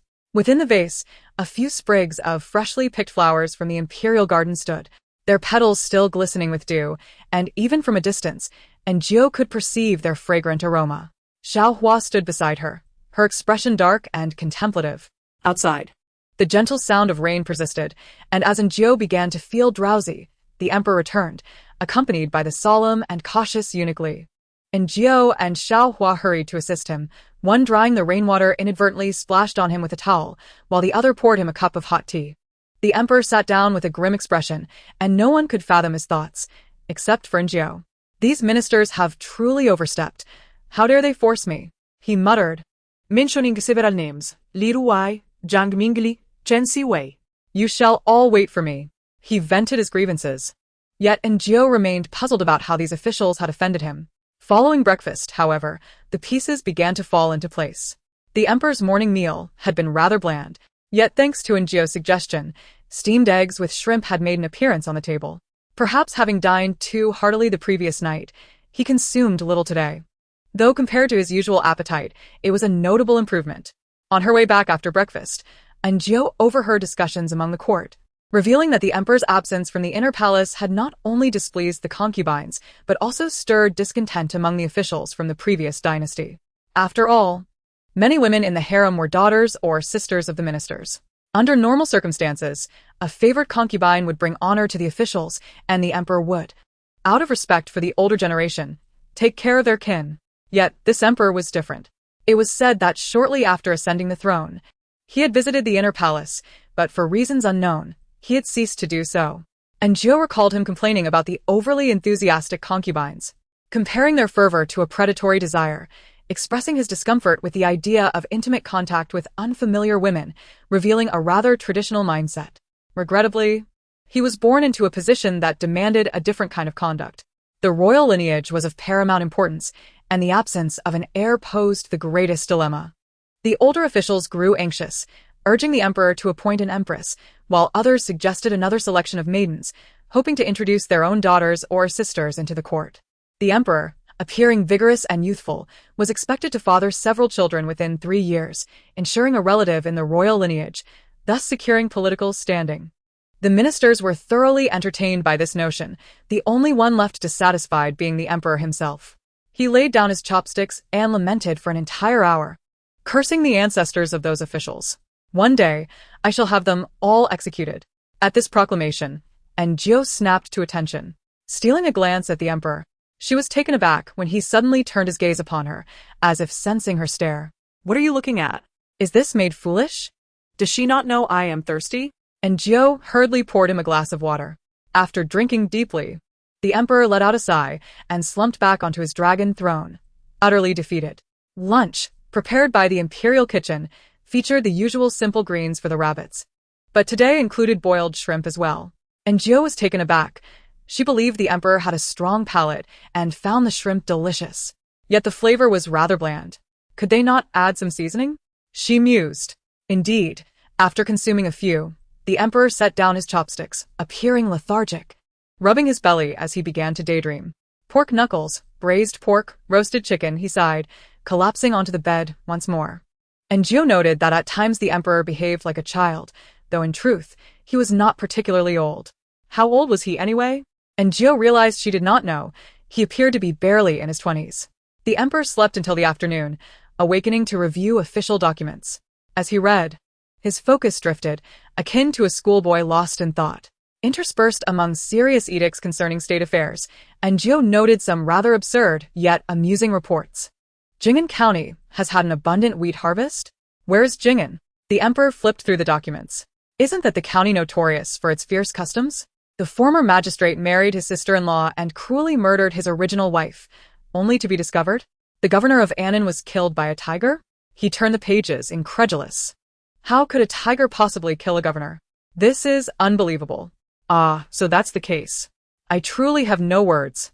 You officials certainly know how to amuse yourselves. A governor who steals from his cousin, sneaks into the wilderness, and ends up being killed by a tiger. Impressive. He flipped to the next report. Wild men discovered in the Qinling Mountains? The emperor's head was adorned with large question marks as he reread the document. What are wild men? Illegal residents? What does their discovery have to do with me? Are you suggesting they should be sent to the palace for my amusement? He tossed the document onto the table, clearly agitated, and opened the next one. Citizens of Kangwu County have found dragon bones? The emperor turned the page in silence, noting that the dragon bones were already on their way to the capital. He summoned eunuchly. Bring me the dragon bones from Kangwu County. I wish to see them. His curiosity about the appearance of dragon bones was palpable, and Gio herself was intrigued. There had been tales suggesting that the dragons of the zodiac were indeed real, yet no one could provide proof. Could she be on the verge of witnessing history? Chapter 15. Dinosaurs are also dragons. The dragon bones the emperor wished to see were not yet in the palace. However, due to his request, eunuchly dispatched someone to coordinate their arrival, and within less than an hour, the items were brought in. Upon seeing them, Gio felt an inexplicable sense of déjà vu. In the museum of the city where she had lived before, there was a large dinosaur fossil, assembled to stand over 10 meters tall. Indeed, the colossal bones before her were what they referred to as dragon bones. Well, dinosaurs are also dragons. Everyone gasped in astonishment at the sight of the bones. It truly is dragon bone. My heavens, it is real. Someone could not contain their emotions and wiped their eyes with their sleeve. To see dragon bones in my lifetime is worth dying for. Yes, it truly was dragon bone. And it was so large. Gio suddenly became curious about the emperor's reaction. But the emperor remained impassive, standing with his hands clasped behind his back, exuding an air of calm authority, as if this were merely a minor affair. Gio marveled at his composure, recognizing him as the emperor, the revered sovereign, a man who had undoubtedly witnessed grand spectacles. Just as she finished her reflection, a sudden voice broke through the murmurs of the crowd, piercing and resonant, revealing a connection between the emperor's thoughts and emotions. For instance, when he was in low spirits, his inner voice would be subdued, but when agitated, it would resonate loudly, cutting through layers of sound straight into Gio's ears, akin to a rooster crowing at dawn. Ah, what is this? What on earth is this thing? Is it truly a dragon? Do dragons really exist in this world? But Father Emperor said that the mythological texts are deceitful, that dragons do not exist at all. Father Emperor, do you see this from beyond? The mythological texts have not deceived me. Indeed, dragons truly exist in this world. And Jiao, however, found herself in an office devoid of handsome men, surrounded instead by a foolish boss, a miserly superior, a sickly overseer, and a pretentious figure who subjected her to the grueling labor of 2 jobs without compensation for overtime. Whose office romance were they discussing anyway? And Jiao listened, exasperated, as the incessant squawking of a rubber chicken assaulted her ears for a full half-hour. Surely, this qualified as an occupational hazard without any compensation. Finally, the Emperor's curiosity about the true appearance of dragons piqued, leading him to attempt assembling a dragon skeleton made of Lego. After the pieces were transported to the backyard of the Guanghua Palace, Eunuch Li organized a shelter to protect them from the elements. And Jiao observed languidly as the Emperor placed a dinosaur head before him, only to halt thereafter. He stood there, aloof and regal, his gaze dark with the air of imperial authority. What shall I do next? The Emperor's voice was laced with confusion. The neck? He glanced down at his ornate dragon robe, unable to discern the essence of the bones from the lavish attire. Thus, he remained in his elevated stance, while everyone else held their breath in silence. And Jiao yearned to tug at his ear and inform him that building blocks required learning the basics. He needed to engage actively rather than merely pose. Where is the neck? All these bones look alike. Fortunately, after standing in contemplation for a while, the Emperor finally began to take action. He began comparing the bones one by one, only to find that they all appeared identical in his eyes. Alas! I seem to be incapable of assembling this, he lamented. What if the palace maids and eunuchs mock me? His voice grew colder, hinting at a disturbing turn of thoughts. And Jiao discreetly exchanged glances with Eunuch Li, who was equally perplexed by the Emperor's intentions. Just then, he spotted a maid casting him a knowing look. What does that mean? Eunuch Li was bewildered by Jiao's silent communication.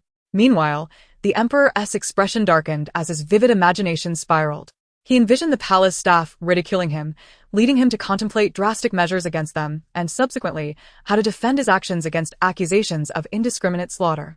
He had already devised 3 perfect rebuttals to silence any dissenting ministers. And Jiao sighed internally, pleading with him to cease his vivid imagination. They were still very much alive. Moreover, it was a pity that this tyrant had not pursued a career in screenwriting. Initially perceived as a gentle ruler, he revealed himself to be a dark, scheming figure, far more endearing than a straightforward despot. In the end, the dragon skeleton Lego was reduced to a mere head, and it was only when Eunuch Li reminded him that dinner time approached that he departed in his icy demeanor. At last, the relentless squawking ceased, granting Jiao some peace. That night, after a long day, Jiao sought a restful sleep. She locked her door after climbing into bed, resolved that the Emperor would not intrude. Yet, she was roused once more by a knock. Upon seeing the Emperor's handsome face again, she felt an unusual calm wash over her, though her morning irritability was still palpable. She pointed at her shoes, which he had carelessly stepped on, leaving ugly imprints and flattening them. And Jiao couldn't help but laugh in exasperation. Having learned from the previous day's experience, the tyrant had become more cautious. Shifting to the side, as she dressed, the Emperor's gaze remained fixed upon her. In a moment of boldness, she commanded him to turn away. Regret washed over her instantly, as she recalled his brutality when wielding a blade.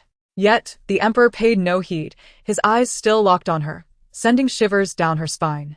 Once she donned her shoes, she stepped outside, with the Emperor trailing her. At the kitchen entrance, Aunt Chu awaited diligently. Inside, Jiao noted the presence of fish, likely intended for a fish porridge, convenient, as the ingredients were already prepared. However, she overlooked one crucial detail, the lengthy cooking time, while the Emperor hovered nearby, watching her intently. After a short while, she succumbed to the pressure of his gaze. It felt akin to being monitored by a supervisor during overtime, awkward and nerve-wracking. Chapter 16. The handsome tyrant. The fish porridge was finally ready, and Jiao found herself hungry as well, yet the Emperor's unwavering gaze bore down on her. She served herself a bowl, jokingly saying, "Your Majesty, be careful, it might be poisoned." He continued to watch her intently. "Take your time, Your Majesty, it's hot," she advised as he tilted his head back and gulped down a bowl in one go. Was it not hot? Eventually, he slowed down, his mouth reddening from the temperature. and Jiu sipped her own bowl cautiously, thoughtfully leaving the remaining portions to cool, while the emperor continued to consume bowl after bowl. Thankfully, she had prepared only a modest amount, fearing he might overindulge. Once he finished, he stared longingly at her bowl, and Jiu raised her head and drained her own bowl. Offering a nervous chuckle, there's none left. The emperor collapsed in defeat, and Jiu returned to her room quietly, yet sleep eluded her.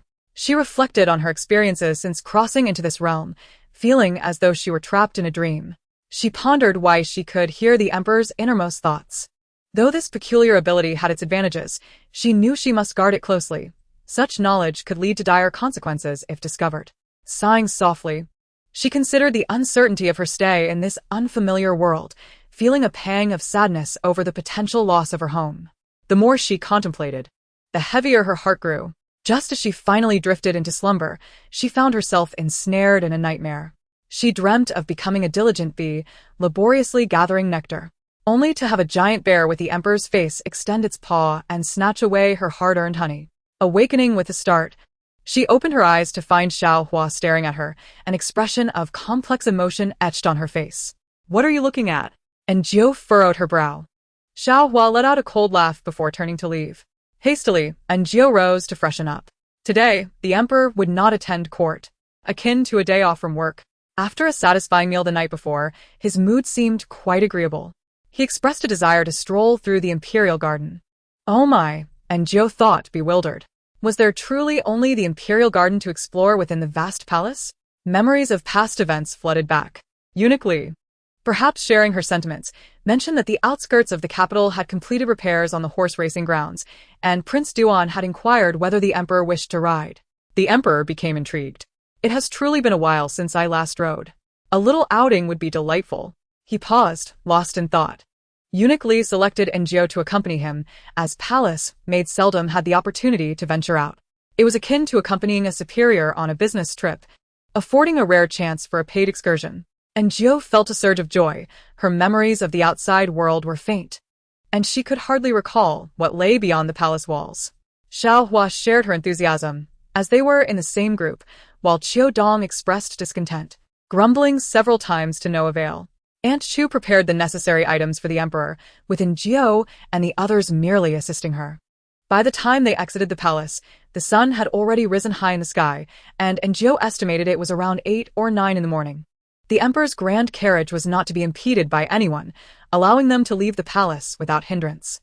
It seemed that a path had been cleared in advance, as the streets were deserted, save for the rhythmic clatter of hooves and the refreshing breeze, accompanied by the bright sunshine, a semblance of freedom that made Jiu gaze longingly at the buildings lining the streets.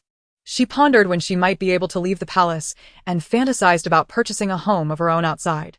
Lost in thought, she looked up only to find Xiao Hua staring at her. "What are you looking at?" And Jiu asked again. Xiao Hua remained silent, her gaze fixated on the guards. And Jiu soon spotted Li Ji and several other guards among the crowd. Could it be that Xiao Hua had taken a fancy to these guards? It was not unheard of for palace maids to form bonds with guards, if a guard distinguished himself and sought the emperor's favor. The emperor was often inclined to grant his subordinates preferential treatment. It was not surprising that Xiao Hua might entertain such thoughts. As Jiu contemplated this, her gaze also fell upon the guards, but she quickly dismissed the notion. If her current circumstances were unfavorable, attempting to alter her situation through marriage could lead to even worse outcomes. What if the guard turned out to be abusive? What if he were a control freak? Such a fate would only strip her of her freedom, and she might end up confined and burdened with children. Never mind, she thought. At least I am fed and clothed, and as long as I do not provoke the tyrant, life is quite tolerable. Moreover, the guards could not compare to the emperor's striking handsomeness, and she could still enjoy the view of attractive men. Rumor had it that the emperor had bathed yesterday, and Xiao Qiu and Xiao Dong had attended to him. Such privileges would vanish if she married a guard. As Jiu indulged in her musings, the carriage arrived at the outskirts of the capital, where Aunt Chu guided them down. In front of the outskirts horse racing ground stood a man, dressed sharply and possessing a handsome visage, though not as striking as the emperor's. He was likely Prince Duan. The prince greeted with a smile. "At last, my elder brother has deigned to leave the palace. I have brought back several fine horses from the northern deserts, and I am eager for your opinion on their quality." The emperor, a lover of horses, was immediately drawn to the prospect of fine steeds and followed Prince Duan. Meanwhile, Enjio and the others busied themselves like laborers, unloading the emperor's provisions and necessities. Just as she thought to catch her breath, Aunt Shu called out, "Xiao Jiu. Xiao Hua, you are to attend to his majesty." Thus, the two made their way to the horse grounds, but the emperor was nowhere to be found. Only Prince Duan sat leisurely sipping tea, casting a glance at them without uttering a word. Enjio and Xiao Hua stood behind, awaiting the emperor. Soon, the sound of galloping hooves echoed across the grounds, and a tall, striking figure rode into view. He reined in his horse with an exceedingly handsome flourish.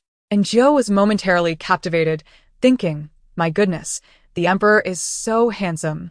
The moment the emperor appeared, it was as if the world had lost its color. All eyes were upon him. Enjio took a while to regain her composure, only presenting a handkerchief to wipe the sweat from his brow when he dismounted. Prince Duan rose, smiling. "It has been some time, elder brother. You still exude your former charm." Enjio wholeheartedly agreed with Prince Duan's observation. Yet beauty fades quickly, as she soon heard the emperor's inner thoughts. "Humph, they are all bewitched by me. This palace maid's eyes are wide with admiration. Surely she is plotting to entice me." Enjio quickly turned her head, only to meet the scrutinizing gaze of Prince Duan, who had noticed that the emperor had been fixated on this very maid. There were clearly two palace maids present.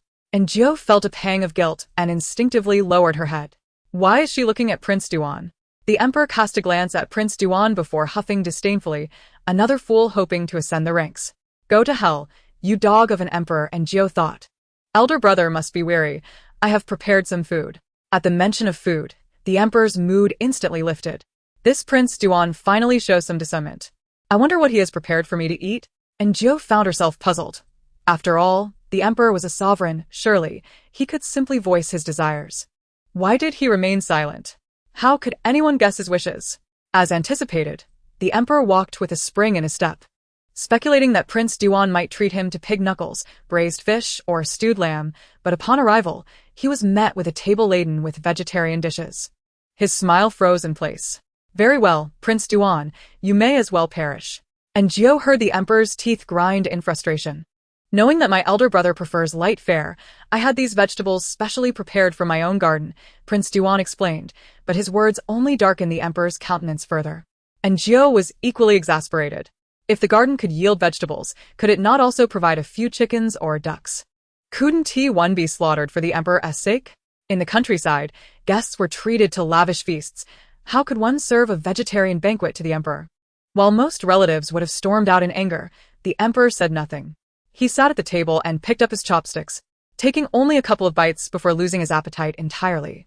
Prince Duan, unsure how to proceed, asked, "Is your appetite still lacking, elder brother?" The emperor remained silent, but it was evident that his good mood had vanished. He wore a glum expression, akin to one holding back frustration, and Enjio listened to his complaints, perceiving him as a petulant child. When upset, he would not express himself directly, leaving others to speculate. Yet, how could anyone possibly guess?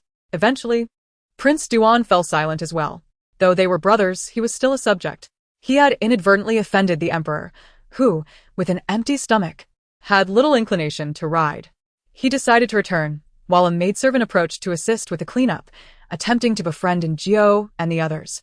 Xiao Hua, in high spirits, eagerly divulged everything about the emperor, prompting Enjio to deliver a sharp slap. "Have you finished your chores? Stop joking around. Why should I care?" Xiao Hua retorted, visibly incensed. Enjio was exasperated with her reckless behavior. Revealing the emperor's secrets could lead to dire consequences for them both. Despite her repeated hints to halt their conversation, Xiao Hua remained oblivious, her tongue loose, sharing both what was appropriate and inappropriate. Enjio, unable to tolerate her any longer, had to intervene. "I have no desire to manage your affairs, but I must warn you. Do not be surprised when you find yourself in dire straits." She cast a glance at the maidservant sent by Prince Duan, and Xiao Hua suddenly understood, her face falling as she clamped her mouth shut. The maidservant from Prince Duan smiled, her demeanor unperturbed. "Sisters, there is no need for concern. I merely wish to chat with you both." Enjio responded with a smile. "Is there anything else?" The maidservant replied, "The prince has prepared some items. May I trouble you to take them back?" Enjio glanced over. They appeared to be some kind of supplements, but she was uncertain and reluctant to accept, stating she would inform Aunt Chu instead. The maidservant said nothing further and departed. Xiao Hua scoffed, "So you think you are clever, while everyone else is a fool." And Ju nodded, "Indeed, you are quite the fool." As the emperor returned home, having gone a day without food, Anjou was far enough away to miss his mounting ire, but upon reaching the palace, he clasped his stomach, staring despondently in a particular direction. Anjou found his behavior perplexing. Aunt Chu summoned her, revealing the items sent by Prince Duan. To her surprise, they were quite impressive: dates the size of eggs, unidentified delicacies, rare dried fruits, and a bounty of fresh vegetables and herbs. Yet, there was no meat. Everyone knew to send wild vegetables. Why not offer game? Most of the items were unfamiliar to Anjou, but given that they had been sent by Prince Duan, they were assuredly of high quality. Aunt Chu instructed, "Take these to the small kitchen. You shall oversee their preparation." Anjou gulped. "Am I allowed to eat them?" The large red dates, akin to eggs in size, appeared quite appetizing, yet she had never tasted them. Aunt Chu was taken aback, glancing at her, while Anjou hurriedly shook her head, stating, "I haven't." Aunt Chu, however, remarked, "I've never seen a cook starve amidst the ingredients. This is indeed edible." Anjou picked 4 or 5 red dates, wiped them with a cloth, and took a bite. She found the date, devoid of a pit, delightful. "There are also raisins," she exclaimed, grabbing a handful. Aunt Chu observed her for a moment, but ultimately said nothing, resigning to the fact that she was still but a child. Chapter 18. No more dizziness. As soon as Xiao Hua returned, she began to boast to the palace maids Qiu and Dong about the amusing incidents from her journey.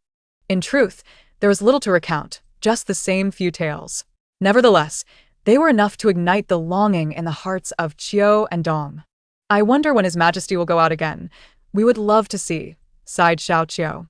Xiao Hua smiled, saying, "Next time, I'll make sure to save a spot for you too." Xiao Qiu, pulling her arm playfully, added, "You are so kind. In this palace, we are all alone and should look out for one another." The three of them chatted joyfully, inadvertently isolating Anjou, who found this fortuitous as it allowed her to secretly enjoy some treats. She longed for meat, but due to the emperor's aversion, the meals at Guanghua Hall were perpetually bland and vegetarian. The cooks seemed lackadaisical, rendering even the finest dishes unpalatable. Anjou, having sampled the emperor's vegetarian fare, noted that, though it lacked meat, it was still quite decent. Indeed, the emperor's insatiable appetite was legendary. Suddenly, a thought struck her. Couldn't she prepare her own meal? After all, the tyrant had a hearty appetite. She could cook a bit extra for herself. That day, when they had fish porridge, he had not objected. That evening, with her stomach empty, Anjou lay in bed, not intending to sleep, but waiting for the emperor's arrival. After what felt like an eternity, she heard the faint sound of the door creaking open, so subtle that she might have missed it had she not been attentive. As she opened her eyes, she saw the emperor standing by Xiao Hua's bed. Did he mistake her for someone else? Anjou refrained from making a sudden move. But then she watched as the emperor produced a cloth and covered Xiao Hua's mouth and nose, swiftly rendering her unconscious. After completing this act, the emperor approached her bed. Anjou, understanding the unspoken cue, got up. She glanced at her flattened shoes and sighed. The tyrant looked at her with reddened eyes, his mood evidently sour. Anjou hastened to dress and followed him to the kitchen. Today, the kitchen boasted an array of vegetables, mushrooms, tofu, eggplant, and more, still entirely vegetarian. Anjou was not skilled in complex dishes, but she could manage the simple ones. Given the emperor's preference for light meals, if meat was off the table, she could at least prepare boldly flavored vegetarian dishes like mapo tofu, deep-fried mushrooms, braised eggplant, and spicy shrimp. The emperor, with a bowl of rice in hand, mixed the mapo tofu with it, devouring the combination with fervor. Anjou had also prepared a small bowl of her pre-portioned vegetables. The tyrant briefly glanced at her, his expression dark, as if scolding her for eating his food. Anjou chuckled nervously. "I was merely testing it." The emperor accepted her explanation and continued to eat voraciously. Just as Anjou placed her bowl down, he finished his meal. She waited for him to succumb, so she could return to bed, but tonight, the emperor did not faint. He simply sat there, staring at her blankly. Anjou swallowed hard. What was happening? Why was the tyrant not dizzy today? She pondered, rushing to ask Aunt Chu, but the emperor's gaze remained fixed on her. Even the slightest movement caused him to frown. Not happy. Anjou heard the tyrant's thoughts. Until now, she had only heard the gentle voice of the monarch. This was the first time she had encountered such displeasure. Perhaps it was not the first. She recalled the threats he made previously about counting to 10 before killing someone. Remembering his past exploits, she dared not move. Not happy, and Gio stood still, and he remained discontent. Your Majesty, have you eaten enough? Shouldn't you return to rest? She ventured cautiously. The emperor remained silent, but his thoughts replied, I am full. Then go back to sleep. Why linger here? The emperor continued to watch her, as though he feared she might slip away. You will eat again, he declared. In that moment, Gio seemed to grasp what was troubling him. He feared she would leave and miss out on the delicious food. How could the emperor be so starved? If your Majesty wishes to eat, I shall prepare something for you next time, if that pleases you. The tyrant fixed his gaze on her, and Gio continued, It is late. We should return to sleep. He still watched her intently.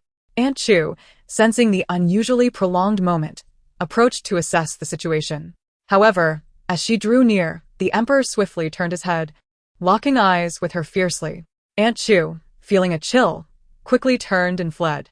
The long night stretched on, the silence oppressive, with the emperor not leaving, and Gio felt immense pressure. She decided to occupy herself further. That day, she had received some fruits from Wang, which were sweet and sour. She thought to try making candied hawthorn. She cut the fruits into pieces, strung them together, and coated them with melted sugar. In no time, over a dozen skewers of candied fruits were ready. Just as she intended to let them cool outside, she turned around to find the emperor crouched nearby, watching her intently, much like a dog. And Gio stifled a laugh. However, the emperor was fixated on the candied fruits. She explained, These cannot be eaten just yet. They need to cool a bit. You can take them back to your chamber. The emperor understood but did not take them. He merely continued to watch her. And Gio sighed in relief, took a plate herself, and followed the emperor back to Guanghua Hall. Eunuch Li looked at them with surprise. Yet he revealed nothing of his thoughts. And Gio placed the candied fruits on the table, and Eunuch Li even added ice underneath to expedite cooling. Soon, the treats would be ready to eat. The emperor picked one up in each hand, devouring them with delight. Remarkably, he remained lucid, his demeanor relaxed as he reclined, casually removing a jade pendant from his waist and tossing it at Gio's feet. And Gio was taken aback, unsure if she should take it. In that fleeting moment of hesitation, the emperor's brow furrowed. Eunuch Li quickly interjected, This is a reward from His Majesty. You should express your gratitude. And Gio promptly accepted the pendant and thanked him. The emperor appeared satisfied, then collapsed to the floor, falling into a deep slumber. Chapter 19. Temptation of high salaries for workers. Eunuch Li and the others moved with practiced ease. Once the emperor fainted, they assisted him to bed. And Gio felt out of place, weary, and wishing to return to her room. However, the jade pendant felt warm in her hand. It was, after all, the emperor's personal item. Taking it without permission seemed inappropriate. Fortunately, Eunuch Li and his team quickly finished their tasks. And Gio approached them, holding out the pendant and asking, What should I do with this? Eunuch Li glanced at it, a hint of a smile appearing as he said, It is a gift from His Majesty. You should keep it. And Gio protested, I cannot accept this. What if the emperor awakens tomorrow and discovers it missing? He might accuse me of theft. Just take it.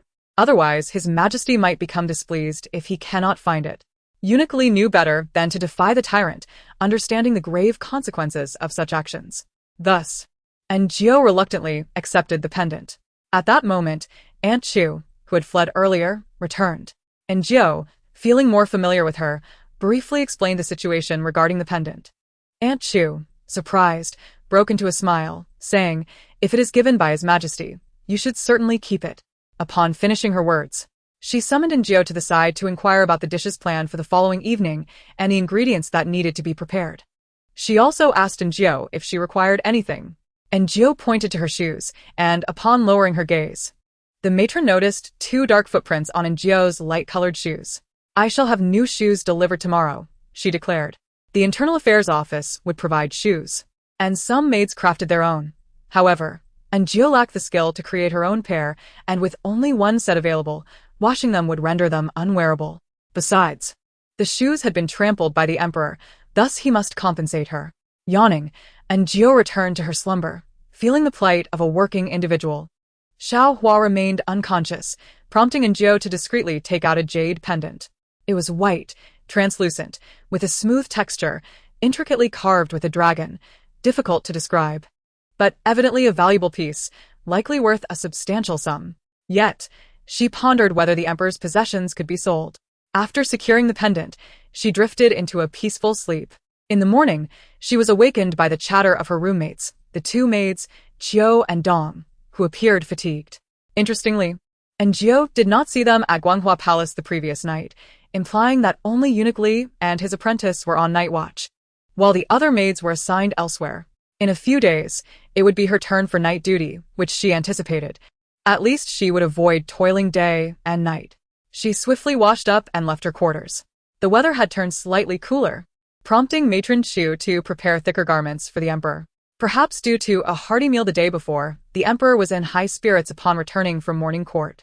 After a moment of contemplation, he instructed Eunuch Li to prepare for his painting session. And Jiao, having had a restless night, leaned against a pillar and dozed off for a while. Upon awakening, she found the emperor already engaged in his artwork, and Eunuch Li beckoned her over to grind the ink. For reasons unknown, Jiao sensed an unusual warmth in Eunuch Li's demeanor today. His attitude had undergone a complete transformation. Standing beside the emperor, she ground the ink while observing him paint, expecting him to depict flowers or birds. She was taken aback when he skillfully drew a row of candied hawthorns on exquisite paper. Eunuch Li chuckled, his face painted stark white with rouge and lipstick, creating a rather peculiar sight as he inquired, "Your Majesty, what is this?" And Jiao shared his curiosity. Did the emperor retain memories of last night? Why would he paint the very candied fruit they had enjoyed? A tremor coursed through her hand as the emperor replied, "I dreamt of this sweet fruit last night." She noted him licking his lips, and Eunuch Li, unperturbed, continued, "Is that so? Does your Majesty wish to indulge in more? If so..." He theatrically surveyed the room, his gaze landing on Jiao. "Can Jiao make some?" And Jiao nearly laughed aloud. "I can manage a bit," Eunuch Li urged. "Then go to the kitchen and prepare some for His Majesty." "Yes," she nodded, bowing her head as she exited, only to catch a glimpse of the emperor's thoughts. It seems I have misplaced my jade pendant. Where could it have gone? I rather like that piece." And Jiao, feeling exasperated, thought to herself, "Truly, you are insatiable." She resignedly stepped outside, where Matron Chu inquired about her destination. And Jiao conveyed the emperor's request, and Matron Chu nodded, "I shall accompany you." Thus, the two made their way to the kitchen. After clearing it of others, and Jiao began to prepare the candied fruit. Matron Chu stood by, watching closely, which made Jiao feel uneasy. Suddenly, Matron Chu posed a question. "Xiao Jiao, do you find this palace agreeable?" "Agreeable? It depends on one's perspective. For those in power, it is quite splendid. As for the servants, well," she scoffed, "2 jobs for 1 pay, with the ever-present threat to life. Would you call that agreeable?" "Why do you ask?" And Jiao refrained from answering, knowing that such inquiries from a superior often masked ulterior motives. They wished to hear praise for the company, seeking loyalty, while the laborers harbored reservations. Matron Chu smiled softly. Indeed, remaining a servant offers little advantage. And Jiao nodded in agreement, yearning for freedom from the palace's confines. However, Matron Chu countered, to earn the emperor's favor and affection within these walls is what ensures a better life. And Jiao replied, "What do you mean?" "Xiao Jiao." Matron Chu regarded her intently. "I recall your eagerness upon entering Guanghua Palace. Your ambitions were clear." And Jiao nearly forgot that her original intent was to climb the ranks, to share the emperor's bed, to elevate her status. "Matron, in the past I was naive. Now, I seek only..." Her thoughts trailed off as Matron Chu pressed her shoulder gently. "No, you must have aspirations." And Jiao protested, "No, I do not." Matron Chu persisted. "The emperor is the most esteemed man in the realm. To earn his affection is to secure a prosperous existence. But the risks are equally high." And Jiao retorted, "Your emperor could behead someone at a whim. One might find their head severed in the night." And Jiao remained steadfast, unyielding in her refusal. With a resigned sigh, Matron Chu remarked, "If you truly wish to avoid this fate, you must remain true to yourself. Otherwise..." Her words hung in the air, unspoken yet understood. To seduce was to fully commit. Otherwise, one should avoid entanglements with the emperor, for he was not merely a local lad with whom one could dismiss lightly. Offending the emperor would yield dire consequences. And Jiao comprehended. After affirming her loyalty, Matron Chu ceased her inquiries. Meanwhile, the emperor posed a perplexing question to Eunuch Li. Why do I feel that the jade pendant was given to someone? The emperor's expression was one of suspicion as he turned to Eunuch Li, still preoccupied with thoughts of that pendant. Upon entering, Anjou overheard his words and felt an overwhelming urge to hurl the pendant at him, to declare, I do not covet your trifling gifts. A jade pendant that cannot be sold is worth less than a few coins. Having gifted it, he still yearned to reclaim it, truly. He was insatiable. With the candied fruit prepared, Anjou placed it on the table. Eunuch Li hastily procured ice to place beneath it, and the emperor appeared contemplative. This scene feels oddly familiar, Anjou mused, suppressing a laugh. Why does it seem like I have experienced this before? Was it a dream?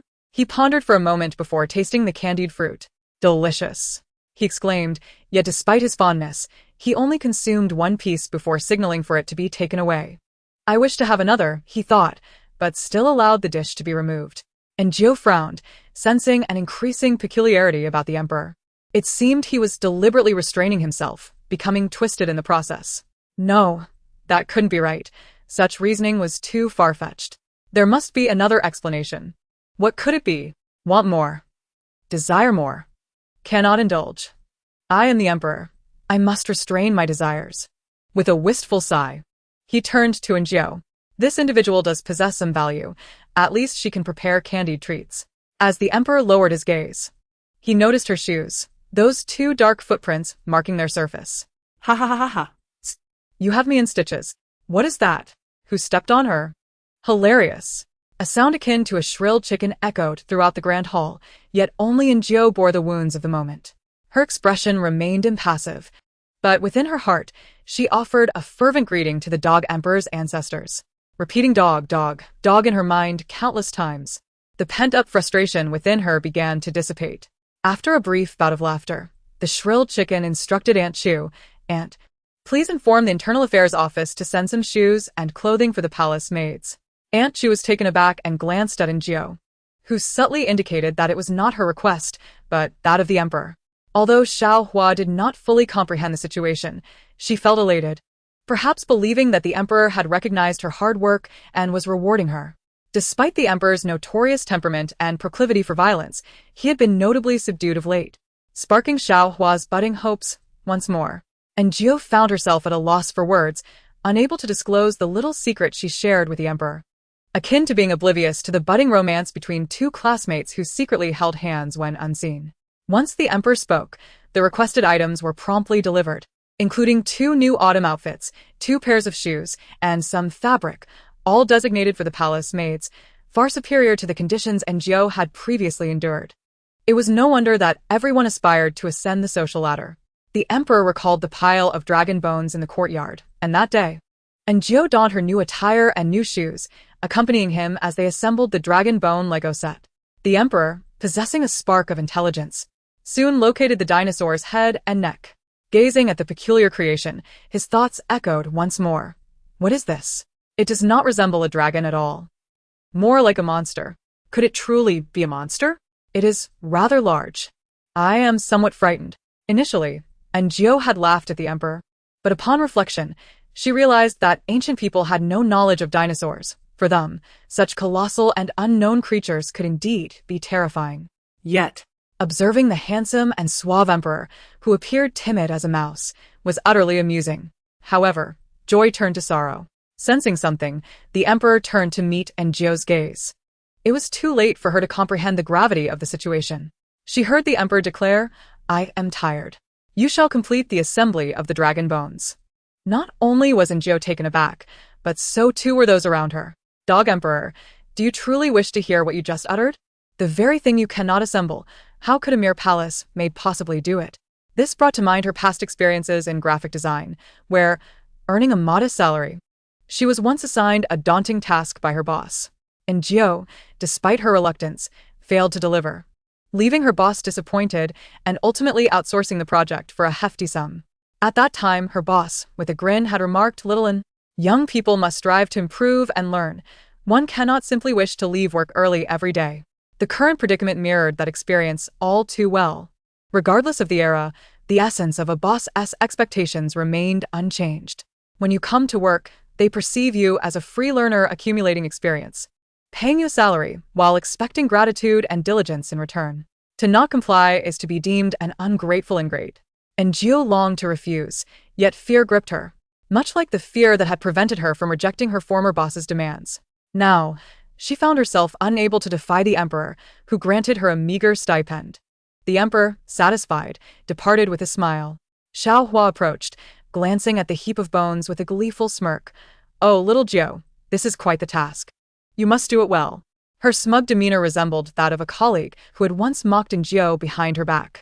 What a twist of fate this was. Following the emperor, Eunuch Li left, while Aunt Chu regarded the chaotic scene, unable to decipher the emperor's rationale. Yet, she sensed that this little Jiu must hold a special place in the emperor's heart, otherwise, he would not have assigned her such duties. Previously, he could not even remember the names of his palace maids. As for Jiu, she pondered the fortune bestowed upon her. Chapter 21. Private spaces. The news of the Dragon Bone Lego quickly spread throughout the Guanghua Palace. Upon Jiu's return, Jiudong and Xiao Hua fell silent, halting their conversation. And Jiu found this silence perplexing. Having endured a lackluster class, she now had to coexist with colleagues she disliked, facing their disdain daily. Xiao Hua laughed. "Sisters, do you truly only need to keep watch in the rear hall tonight? Does that not mean you can slack off?" Jiudong nodded. "Indeed. It will soon be your turn." Xiao Hua boasted. "It is my turn, but for someone else, who knows?" She giggled, clearly believing that the emperor would be displeased if Jiu failed to assemble the dragon bones properly. Jiu initially intended to rest, but suddenly recalled something and turned to leave. Xiao Hua snorted. "What is so impressive? Don't think I'm unaware of your secrets," Jiudong remarked. "She certainly has drawn the short straw this time." Xiao Dong expressed concern. "Who knows when it might be our turn? If little Jiu were to perish, perhaps they would be next." This thought cast a shadow over the group. Xiao Hua finally said, "I wonder if her paramour can save her." "Paramour?" Jiudong questioned, looking at Xiao Hua with suspicion. Xiao Hua chuckled. Jiudong's interest piqued. "Do elaborate." Xiao Hua recounted Jiu's late-night escapade, noting that she hadn't seen the emperor, only that Jiu had vanished upon waking. She suspected Jiu had gone to meet a lover. Jiudong gasped, "Really? Do you know who she met?" Xiao Hua shook her head, mockingly suggesting, "It's either a guard or a eunuch. Who else could it be? Surely not the emperor." Jiudong pondered. There were indeed several young eunuchs in Guanghua Palace, with the most promising being Eunuch Li's apprentice. As for the guards, there were many. This little Jiu, shrewd as she was, had the audacity to seek an escape route. If she could truly marry a guard, it would be a fortunate arrangement. "Do you know which one?" Jiudong asked, having had no success in engaging with the guards herself. Xiao Hua replied, "I do not know. I intended to investigate who it might be, but I ended up sleeping too soundly." As the four discussed the matter, Jiu sought out Aunt Chu, who appeared surprised to see her. "Is there something you need?" Aunt Chu inquired. Jiu nodded. "We have 4 people in our room, and Xiao Hua is already suspicious of me." Aunt Chu raised her gaze, momentarily perplexed by Jiu's meaning. Jiu clarified, "She knows I went out, but she likely remains unaware that I was out with His Majesty." Upon this revelation, Aunt Chu grasped the situation, admitting she had overlooked this aspect. "I shall handle it shortly." Aunt Chu's efficiency was commendable. In no time, she returned with others, causing Xiao Hua and her companions to feel uneasy, uncertain of Aunt Chu's intentions. "Aunt, is there something you need?" Jiudong asked with a forced smile. Aunt Chu remained stoic, her gaze scanning the room until it met Jiu's. She stated, "His Majesty has instructed you to assemble the dragon bones. From today onward, you shall reside in the storeroom." Jiu's heart soared with joy. The storeroom, in essence, was the place where the emperor's prized possessions were kept. However, the area designated for the dragon bones was a secluded courtyard at the back of the storeroom, close to the kitchen and quite tranquil, typically detached from the quarters of the other servants. In this solitude, she could work without anyone knowing, which pleased her immensely. She rose swiftly, gathering her belongings, and followed Aunt Chu out. As soon as she left, Xiao Qiu burst into laughter. "Oh, I thought she had caught the attention of a guard or some eunuch. But now it seems futile. If she can't secure a proper place, she might as well await her demise. The emperor's temperament is well known." Xiao Qiu certainly did not believe that a mere maid could secure a favorable position. It was nothing short of a fantasy.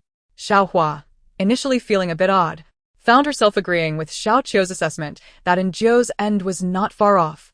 She deserved it for constantly opposing her. Only Xiao Dong remained silent, unable to comprehend why everyone seemed to take delight in another's demise when life was already so challenging. And Zhou followed Aunt Chu to her designated room, which was modest in size, containing 2 beds and a table, with little else. Just as she had anticipated, it was quite secluded, ensuring that she would not be disturbed, which pleased her immensely. Aunt Chu instructed, in a moment, you should go to the storeroom to fetch some teapots and cups. And Zhu nodded in agreement as Aunt Chu departed. With unrelenting haste, and Zhou exited and collected the teapots and cups from the storeroom maid. Perhaps it was just her imagination, but she felt that these utensils were of superior quality compared to those she had used before, along with some assorted items. She hurriedly made the bed and tidied up the room, which served as her personal sanctuary. The only private space she had since arriving in this world, her sole refuge to unwind. After meticulously cleaning, she excitedly arranged the room. In truth, there was little to arrange. However, she had taken the opportunity to fetch a vase in the afternoon, and she ventured into the courtyard to gather a few flowers to place within. She also made the other bed in preparation for her sewing tasks. By the time she completed all of this, it was quite late, and Zhou yawned, content with her decision to change rooms, believing that the tyrant would surely be unable to find her now, and at last, she could enjoy a full night's sleep. Unfazed by the unfamiliar bed, she collapsed into slumber. In a state between dreaming and waking, she felt someone tapping her. When Zhou opened her eyes, she was met with an enlarged, handsome face. When one is in a state of triumph, it is easy to lose one's composure. And Zhou, caught off guard, would typically have sprung to attention at such an encounter, but today she was too relaxed, momentarily forgetting the significance of the evening. Upon recognizing the familiar, handsome visage, she failed to immediately register who it was, yet her hand instinctively reached out to touch the face before her. The owner of that face visibly darkened, seeking death. Upon hearing those words, Zhou instantly regained her senses, scrambling to the foot of the bed, locking eyes with the displeased tyrant. And Zhou swallowed hard, feeling a shiver run down her spine beneath the weight of his gaze. I shall prepare a meal immediately, Your Majesty. What would you like to eat? To eat. The tyrant's attention was evidently piqued. I wish to eat. And Zhou quickly reiterated, I will prepare a meal right away. The tyrant remained silent, which she took as acquiescence. As she approached to put on her shoes, she noticed the tyrant had stepped onto her new footwear. Chapter 22. Beef sauce with rice. Gazing at the fresh shoe now marred by 2 dark footprints, and Zhou could not suppress her urge to look up. The tyrant met her gaze, and they locked eyes. And Zhou pointed at her shoes, and the tyrant moved aside. And Zhou knocked the dirt off her shoes, put them on, and headed outside, the tyrant trailing closely behind her as they made their way to the kitchen. Once in the kitchen, she found an abundance of ingredients for the day, and Zhou deftly washed the rice and began cooking. The tyrant, holding a large bowl, watched her intently. After a moment, as she lifted the lid to serve the steaming rice, a large bowl appeared before her.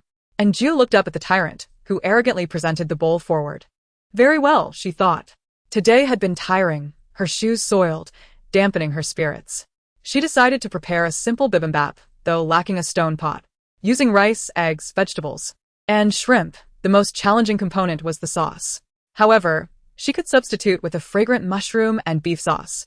Initially, Aunt Chu had objected to the use of beef, adamantly declaring that the emperor must not see it, neither raw nor cooked. Yet, Zhou had discerned from the emperor's thoughts that he desired meat, unaware of his restriction. She surmised that perhaps the mild-mannered monarch would transform into a tyrant upon seeing meat, which was the very concern Aunt Chu and the others harbored. Hence, Zhou proposed that since he could eat it but must not see it, she would prepare a meat sauce to mix with the rice and vegetables. Zhou was not without confidence. She recalled the first time she had cooked for the tyrant, having included small pieces of meat, which he had consumed without a fit. Her beef sauce was crafted with care, tailored to the tyrant's palate, and soon the kitchen was filled with an enticing aroma. As she focused on her sauce, she suddenly sensed a presence and turned to find the extremely handsome face of the tyrant looming close, completely unaware of his own charm, eyes sparkling with curiosity as he peered into the pot. And Zhou felt her spirits lift slightly as she explained, "This is a sauce, excellent for mixing with rice or noodles." The tyrant swallowed hard, and Zhou stifled a laugh. Once the sauce was ready, She served him a generous scoop and used chopsticks to mix the rice in his bowl. The tyrant sat down and began to eat. And Gio marveled at how such a simple meal could be devoured so ravenously by a ruler, akin to a starving ghost reborn. Who would believe such a tale if told?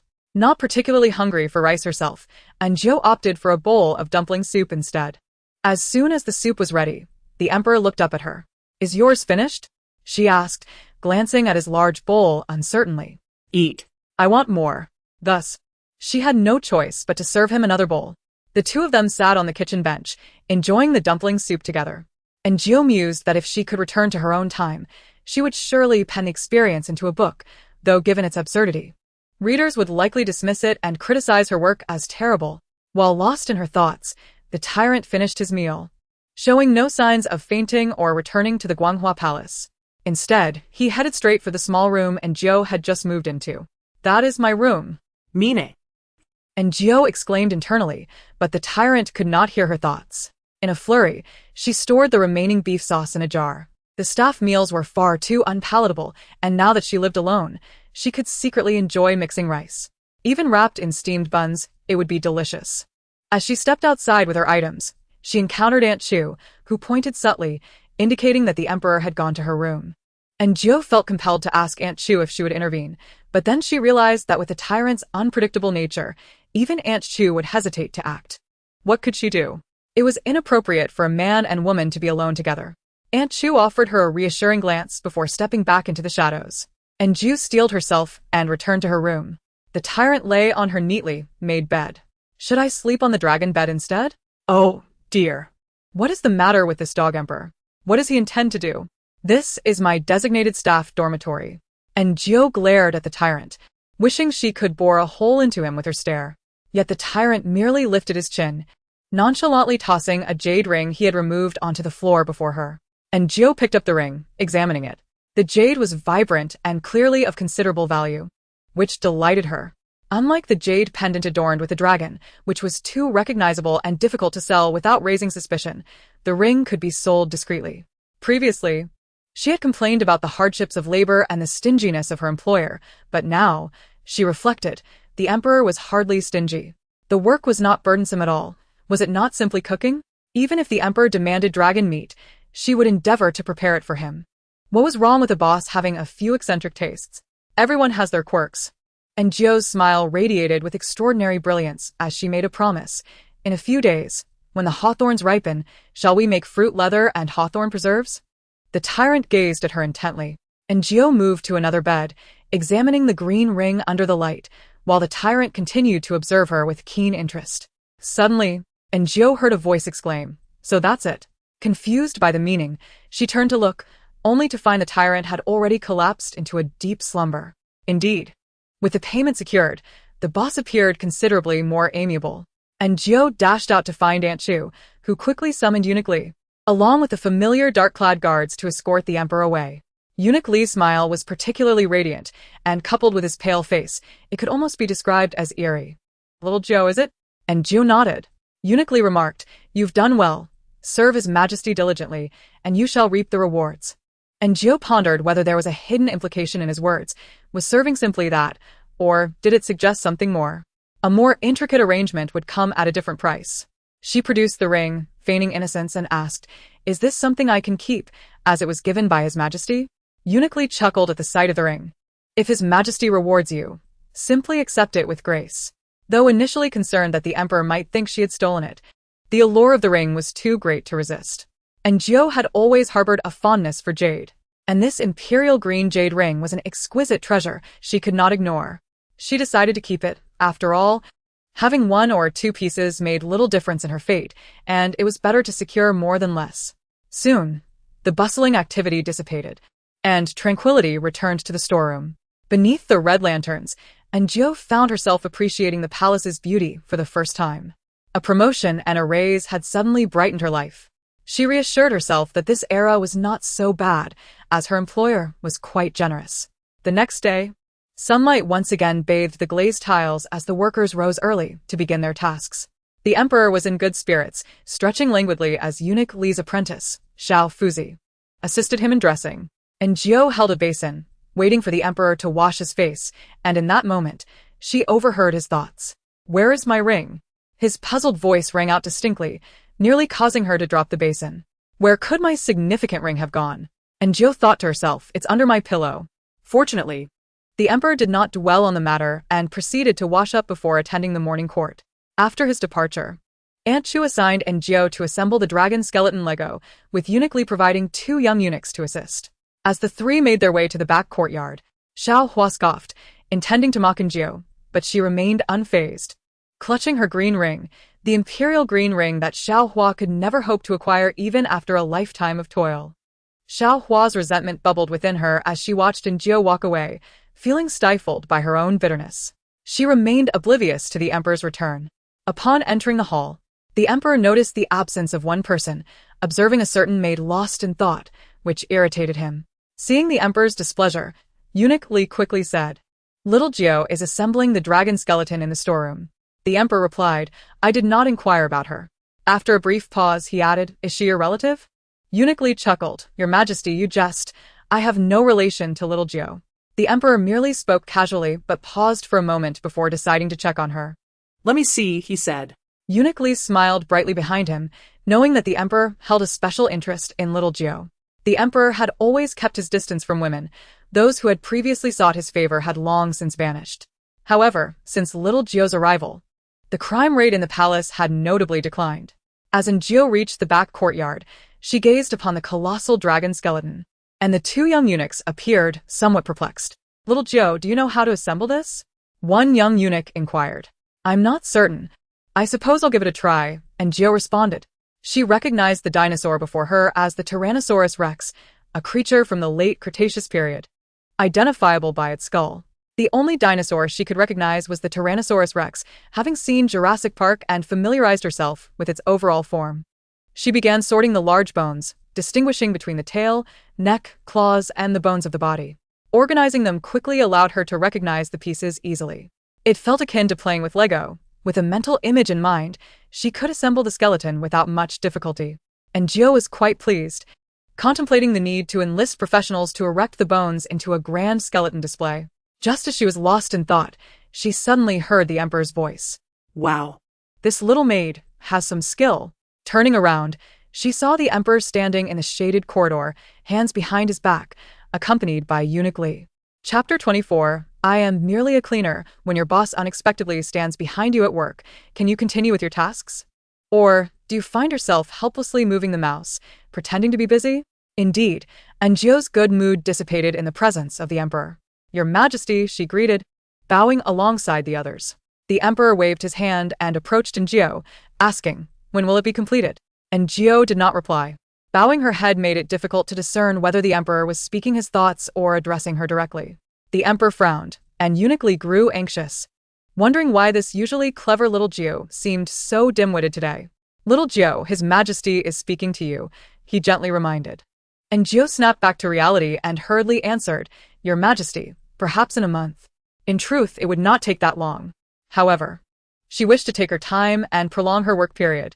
If only the emperor would grant her a year to dawdle. Yet, she dared not voice such a lengthy request. The emperor's frown deepened. "So slow?" He scrutinized Gio with a heavy gaze, pressing, "Can it not be done more swiftly?" As the supreme ruler, the emperor exuded an undeniable aura of authority that instilled pressure when one stood face to face with him. And Gio felt a twinge of fear and found herself missing the obedient tyrant who had once been well-fed. "Your Majesty, it will be completed in half a month," she asserted. The emperor stroked his chin, studying Gio for a moment without uttering a word, then moved closer to inspect the dinosaur's head. "What exactly is this creature?" he questioned, clearly skeptical. Could it possibly not be a dragon? And Gio longed to explain that dinosaurs were indeed a form of dragon, yet she refrained from doing so. "It resembles some sort of monster." "Is it truly a monster?" The emperor's expression darkened as he glared at the Tyrannosaurus Rex's skull. Could such a monster bring ill fortune? As he pondered, he began to spiral into a bizarre train of thought, believing that the emergence of this creature might herald calamity for the realm. And Gio's heart sank at the thought. To serve alongside the emperor was akin to walking with a tiger. As he continued to speculate, imagining that upon completing the assembly of the monster's bones, dire misfortunes would befall the nation, he considered whether he should eliminate everyone aware of this matter. and Jiu felt her spirits plummet. Fortunately, at that moment, Xiao Fuzi arrived, announcing that Prince Yuan sought the emperor for a game of chess. The emperor then rose to depart, granting Jiu a moment of relief. "Little Jiu, are you feeling unwell? You look rather pale," young eunuch Xiao Luzi inquired compassionately. And Jiu gazed at him sympathetically. If the emperor truly intended to eliminate witnesses, these two young eunuchs would not escape unscathed. How tragic it was. They might lose their lives along with their positions. And Jiu mentioned her half-month timeline for assembling the dragon skeleton, prompting Xiao Luzi and the other young eunuch to suggest, "Let us find some craftsmen. These bones require a supporting framework." Has the emperor encountered some fortunate event recently? The crown prince, a frivolous noble, has always been carefree and indulgent, seemingly devoid of ambition or cunning, preferring the pleasures of food, drink, and entertainment. Upon hearing this, the emperor hesitated to disclose the matter of the dragon bone to him, for the crown prince frequently roamed the land. Perhaps he possessed some knowledge of it? The crown prince discreetly gauged the emperor's expression, and upon seeing his contemplative demeanor, he realized that the emperor was indeed troubled by something. What could it be? Just as the crown prince pondered this, the emperor suddenly inquired, "Have you ever seen a dragon?" "What?" The crown prince, quick-witted, replied with a smile. "Your Majesty is the true dragon among men. Naturally, I have seen one." The emperor felt somewhat speechless, recalling the foolish, monstrous head in the courtyard, which caused him a headache. What exactly was that creature? Was it a dragon? If not, then what was it? An ancient being? Furthermore, why was the crown prince, in the midst of discussing serious matters, suddenly flattering him? The emperor sighed in relief. "I have recently acquired a rare treasure. Come and see." The crown prince nodded in agreement, yet his mind was filled with questions. What could it be? Why was the emperor suddenly so serious? Upon arriving in the courtyard and witnessing the enormous bone, the crown prince was taken aback. "Your Majesty, is this truly a dragon bone? Do you also believe it to be a dragon?" the emperor asked. "It seems I am not the only one who thinks so." "That reassures me." A sudden voice interrupted Jiu. Turning around, she spotted the emperor returning with the crown prince. Compared to the emperor, the crown prince was far more lively, approaching the dragon bone with increasing astonishment. "Is it really a dragon?" the emperor retorted. "What do you think?" "Quickly affirm it, so I do not appear foolish." The crown prince nodded. Given its size, it should be a dragon bone, right? He abruptly turned to Jiu. "What do you think?" And Jiu replied, "No. In your company's upper echelons, would you suddenly question the cleaners? I am merely a maid. How can I say? If I claim it to be a dragon bone and something goes awry, will the emperor not use me as a scapegoat or silence me? Conversely, if I deny it, would that not oppose the emperor?" The joy of receiving the green ring had vanished, and Jiu found herself displeased with the emperor again. "I do not know. I am merely a cleaner. I know nothing." The crown prince squinted. "You do not know?" He did not dwell on it, and turned back to the emperor. "Has your Majesty had someone investigate? Is it truly a dragon bone?" The emperor replied, "I have not. How did I not think to send someone to check? Investigations are underway. There is no news yet." The crown prince said nothing further, merely curiously circling the dragon bone, while Jiu continued her puzzle. They still needed skilled craftsmen to assemble the bones into a museum-like display. She wondered if it could be accomplished. "I am merely a cleaner. To have a cleaner model something, you really are ambitious." Chapter 25. Thus, the bosses to the crown prince, being a prodigal son, usually had little to attend to, leaving him quite idle.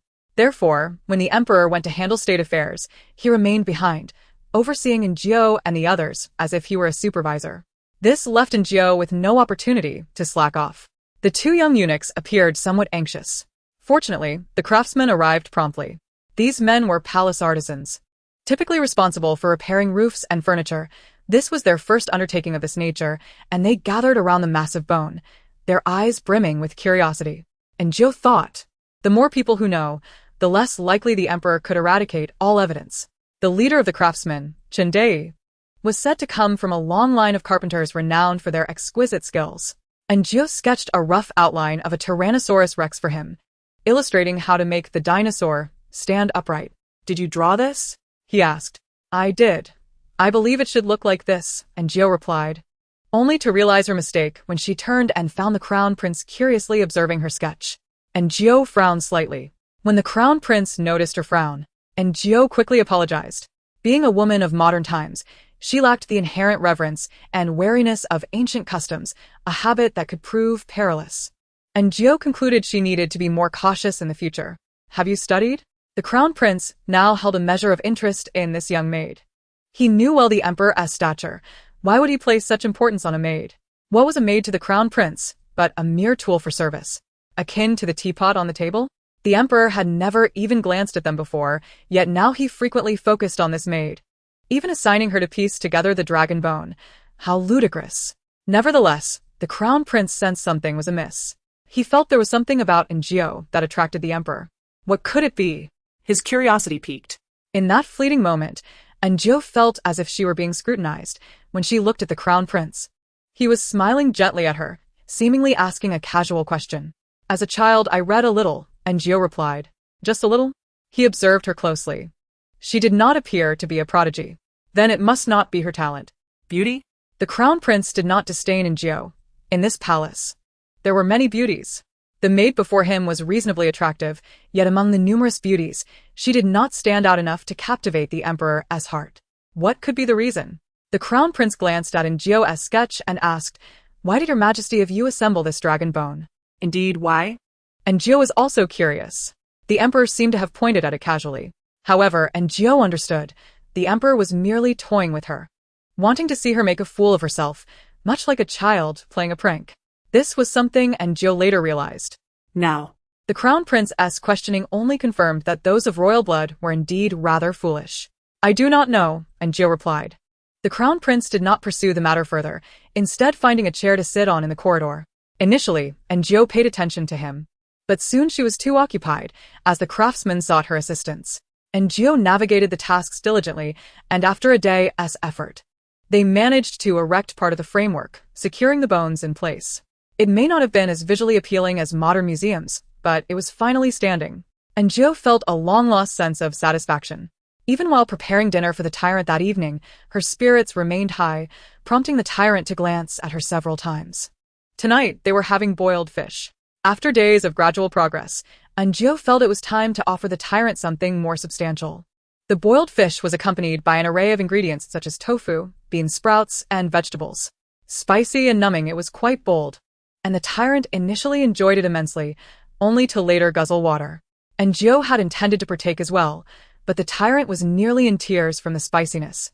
His eyes reddened as he looked at her, panting heavily, and Gio could only rise to fetch him water. Thus, the tyrant continued to breathe heavily while drinking copiously. Once the meal concluded, he finally returned to Gio's chamber, perplexing her as he often did. Unable to comprehend why he frequently returned to her quarters, Gio followed him inside. The familiar tyrant sat on her bed, tossing aside his crown before her, wearing a smug expression. Gio glanced at the disheveled emperor and then at the golden crown on the floor. She decided not to be polite about it. Picking it up, she smiled sincerely. Thank you, Your Majesty. I truly appreciate it. The tyrant's face radiated pride as he sat cross-legged, supporting himself with his hands behind him, appearing quite relaxed and content. Gio had never seen him like this, which struck her as amusing. She asked, Does Your Majesty enjoy sweet and sour flavors? The tyrant nodded, revealing his fondness for sweets. Thus, Gio remarked, In a few days, I shall prepare hawthorn preserves for you. The tyrant tilted his head. Though he was unaware of what it was, he was certain it would be delectable. He swallowed hard, yearning to indulge immediately. Gio was taken aback.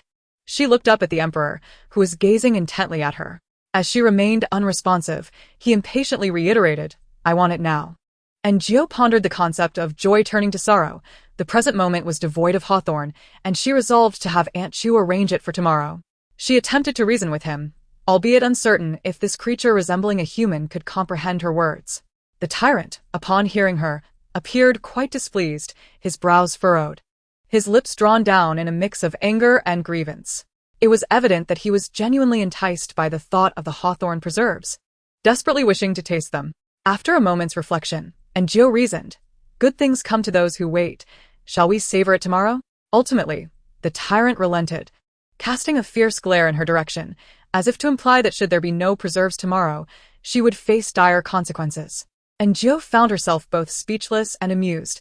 The longer she interacted with the tyrant, the more she realized his straightforward, yet cruel nature. He was nothing like the cunning dog emperor, who possessed a multitude of schemes and was always on guard. The Dog Emperor, while harboring malice, was restrained by his rationality. In contrast, the Tyrant acted on impulse, unencumbered by the repercussions of his whims, ready to send anyone who displeased him to meet their doom.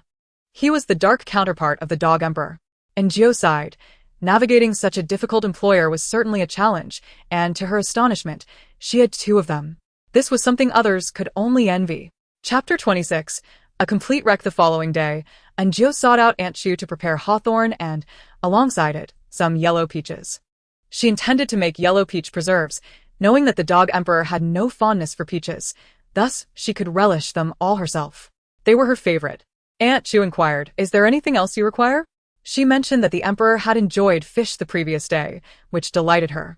However, Eunuch Li had said the Emperor drank too much water and awoke several times during the night, filling the chamber pot to the brim. "Let us also prepare some pickled vegetables," and Gio suggested, craving fish with pickled vegetables. Aunt Chu said nothing further, acknowledging that the Emperor's preferences were paramount. During the day, as Gio continued assembling the dragon skeleton, the Emperor visited once. She glanced at him and observed that he had donned a new golden crown. She was pleased. Gold was splendid, and it delighted her. Upon looking further, she noticed he had also replaced his jade pendant with one crafted from white jade, which she found unappealing. The ring was absent, presumably still in search of an appropriate one. After a swift appraisal, she began to pay her respects to the Emperor, who squinted at her. What was that woman just looking at? It certainly was not his face. The Emperor recalled her initial gaze at his crown, followed by a smile, then a glance at his attire. He couldn't help but squeeze his legs together. Surely not. She lacks the audacity to be so bold. What? And Gio thought, is he referring to me? What have I done? As these thoughts raced through her mind, the Emperor approached the dragon skeleton, scrutinizing the partially assembled structure, his doubts resurfacing. The claws resemble those of a dragon. But is it truly? He circled it once more, and Gio trailed behind him, occasionally feigning indifference while offering explanations to clarify his uncertainties. The Emperor appeared satisfied. Aunt Chu returned with the hawthorn and yellow peaches, having also brought several jars, as per Gio's instructions. And Gio decided to prepare them in the afternoon, allowing them to cool and be ready for consumption by evening. The process of making preserves was not overly complex. She crafted both the hawthorn and yellow peach varieties, placing them on the shelf in her room. Aunt Chu saved some to present to the Emperor for a taste, but mistakenly took the yellow peach preserves instead of the hawthorn. And Gio thought to herself that this would surely provoke the Emperor's critique, yet he finished them with delight. Delicious. And Gio mused, so he doesn't dislike peaches. Perhaps he simply despises the fuzz on the skin of peaches? Even after washing, he finds it distasteful. However, he never voiced this. Who made this? The Emperor inquired after finishing the last spoonful of yellow peach preserves. Aunt Chu glanced at Gio and replied, it was made by Xiao Jiao. Her? The Emperor scrutinized Gio from head to toe, letting out a sound of disapproval. What is he disapproving of? And Gio wondered. The Emperor said nothing more, setting down the jar and departing. Once he left, the atmosphere around them became lighter, and Gio noticed the craftsmen visibly relaxed, their work taking on a more buoyant rhythm.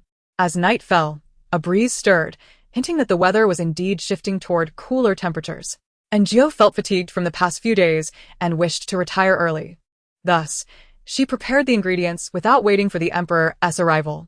However, after some time had passed without his appearance, just as she pondered whether he would show up, a figure entered from outside. In that instant, an all-too-familiar chill coursed through her. The Tyrant glared at Gio with a dark expression, causing her hair to stand on end.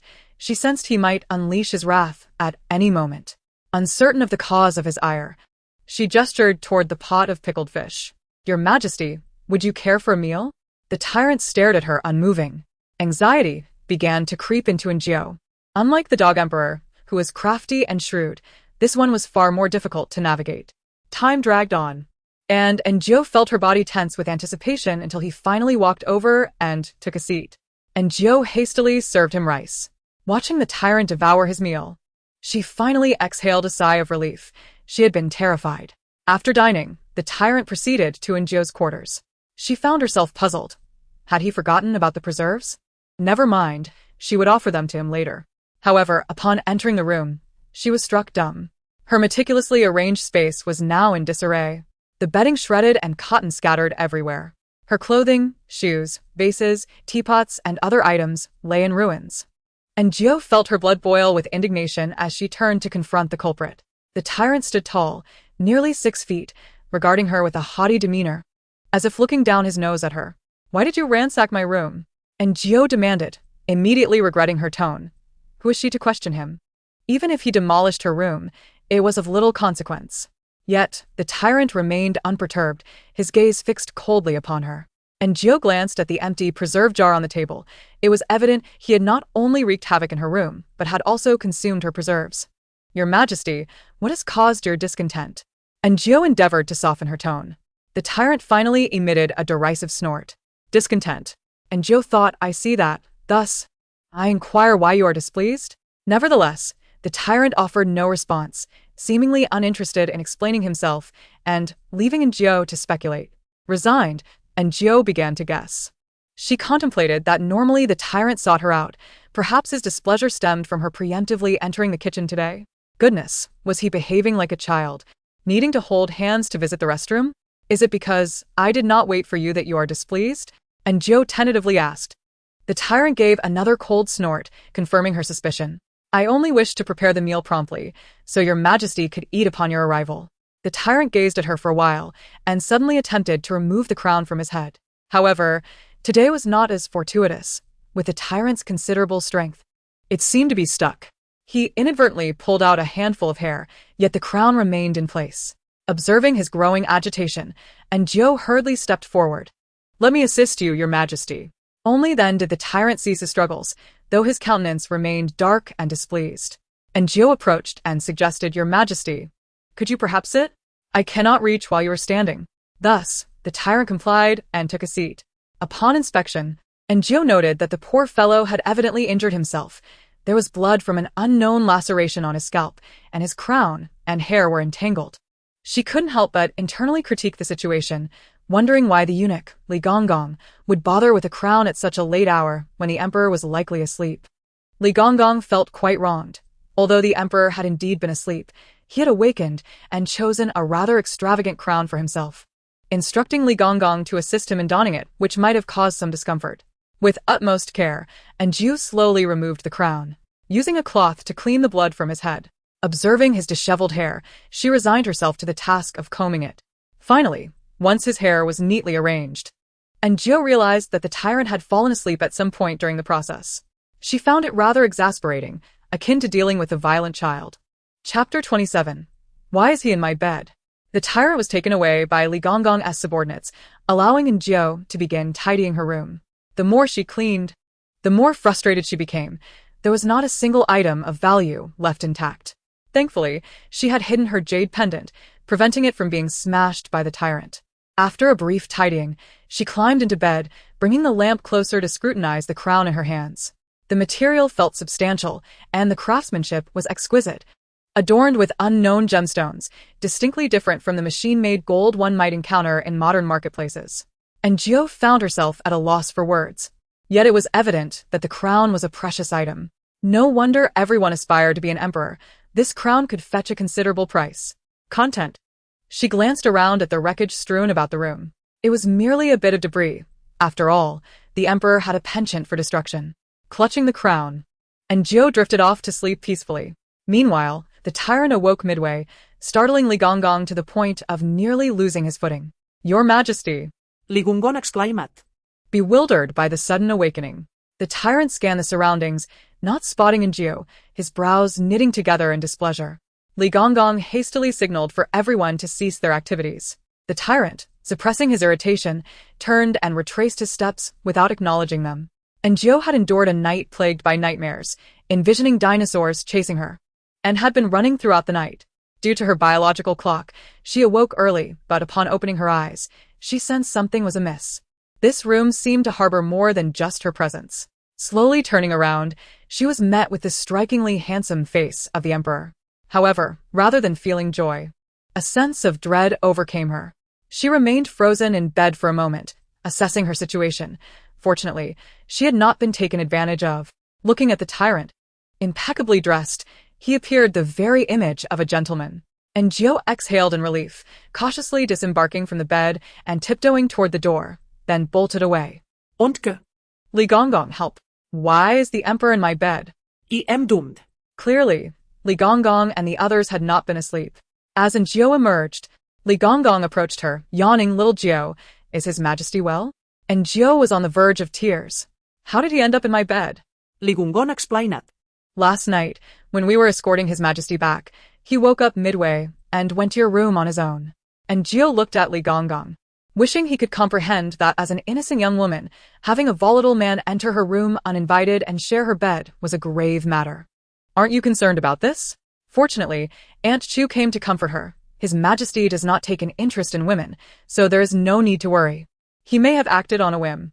This eased Jiu's heart somewhat. Yet, Li Gonggong added, what is the issue? If his majesty has taken a liking to you, it is a stroke of good fortune. And Jiu felt a surge of anger, but ultimately, she was too timid to voice her displeasure. Aunt Chu and Li Gonggong had a point. The palace, the world, belonged to the emperor. In this era, he could act as he pleased. Her concern seemed trivial in Li Gonggong's eyes. Yet, and Jiu was genuinely frightened. The tyrant appeared harmless now, but she had witnessed his ruthless nature firsthand. She did not wish for her life to be cut short. It seemed she had no recourse. Let us check on his majesty, Li Gonggong suggested before departing. Aunt Chu regarded Jiu with a dry consolation. Li Gonggong is not wrong. And Jiu nodded. I understand. Aunt Chu, for reasons unknown, engaged her in conversation. His majesty treats you differently than others. And Jiu looked up at her. She wished Aunt Chu would find another maid who was adept at cooking, believing the tyrant had an appetite for delicacies.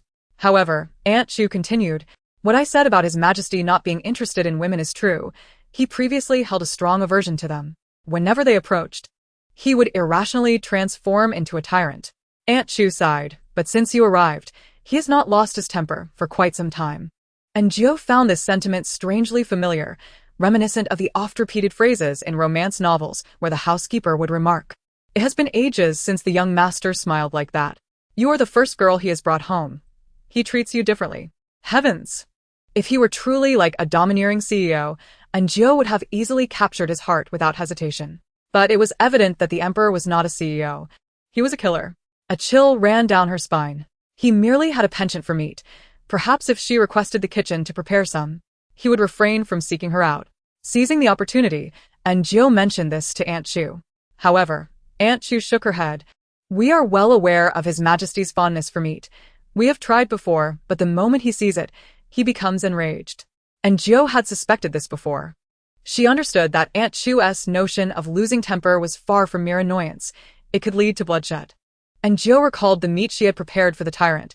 It was not merely meat, but her very life at stake. She glanced at Aunt Chu, who seemed to understand her thoughts. This is a habit from his majesty's childhood. I cannot divulge much.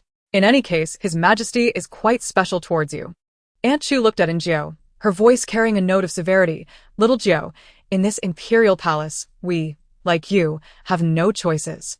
And Jiu comprehended her meaning. This was an ancient feudal dynasty where the emperor was the ultimate authority.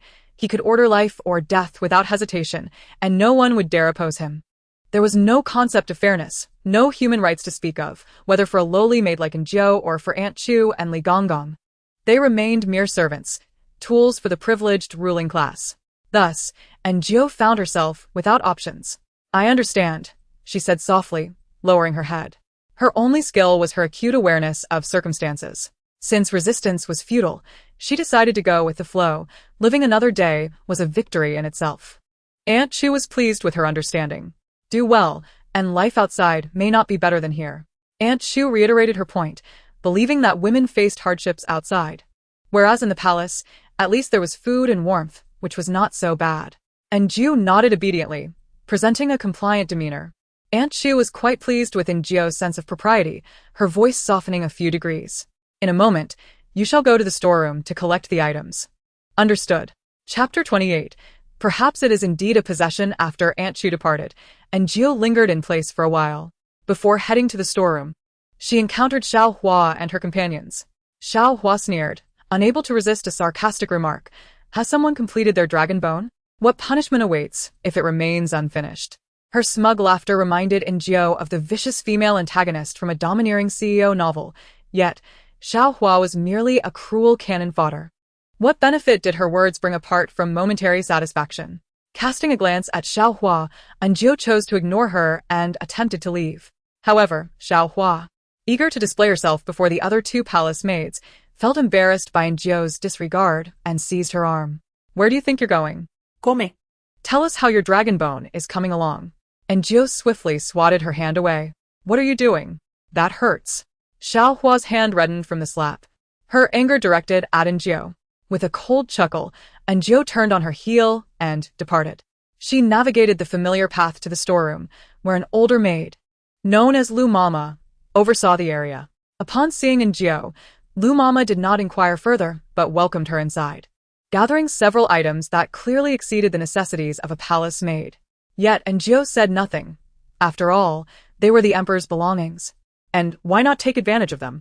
Satisfied, she accepted the items, and an assisting young maid was dispatched to help her carry them. Shuang Shui expressed her envy. Aunt Chu is truly kind to you. Just listen to that name. It's clearly chosen with care. Now compare it to the names of those around the dog emperor. Sounds like mere commoners. Injio's mother loved to raise dogs. Each time she acquired a new puppy, she named it Tiger.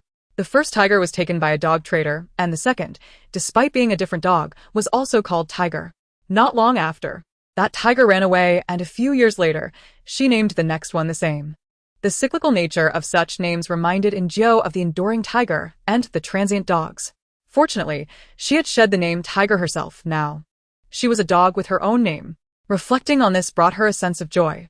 Shuang Shui was chatty, engaging Injio in conversation throughout their journey. Injio, wary of saying the wrong thing, responded intermittently, preferring to say as little as possible within the palace confines. Here we are, you will stay here? Shuang Shui said, helping to bring in the items. Injio nodded in appreciation. Thank you for your assistance. Not a bother, Shuang Shui replied. Staying here is rather pleasant. At least it's quiet. Injio smiled. Isn't your place quieter? The storeroom was a coveted position. Those who tended it were trusted by Aunt Chu. And Shuang Shui had previously served in the emperor's presence. Shuang Shui shook her head. It is quiet, but perhaps too desolate. Lu Mama can be quite stern. She scrutinized Injio's living quarters, then remarked, How is it that you reside here alone?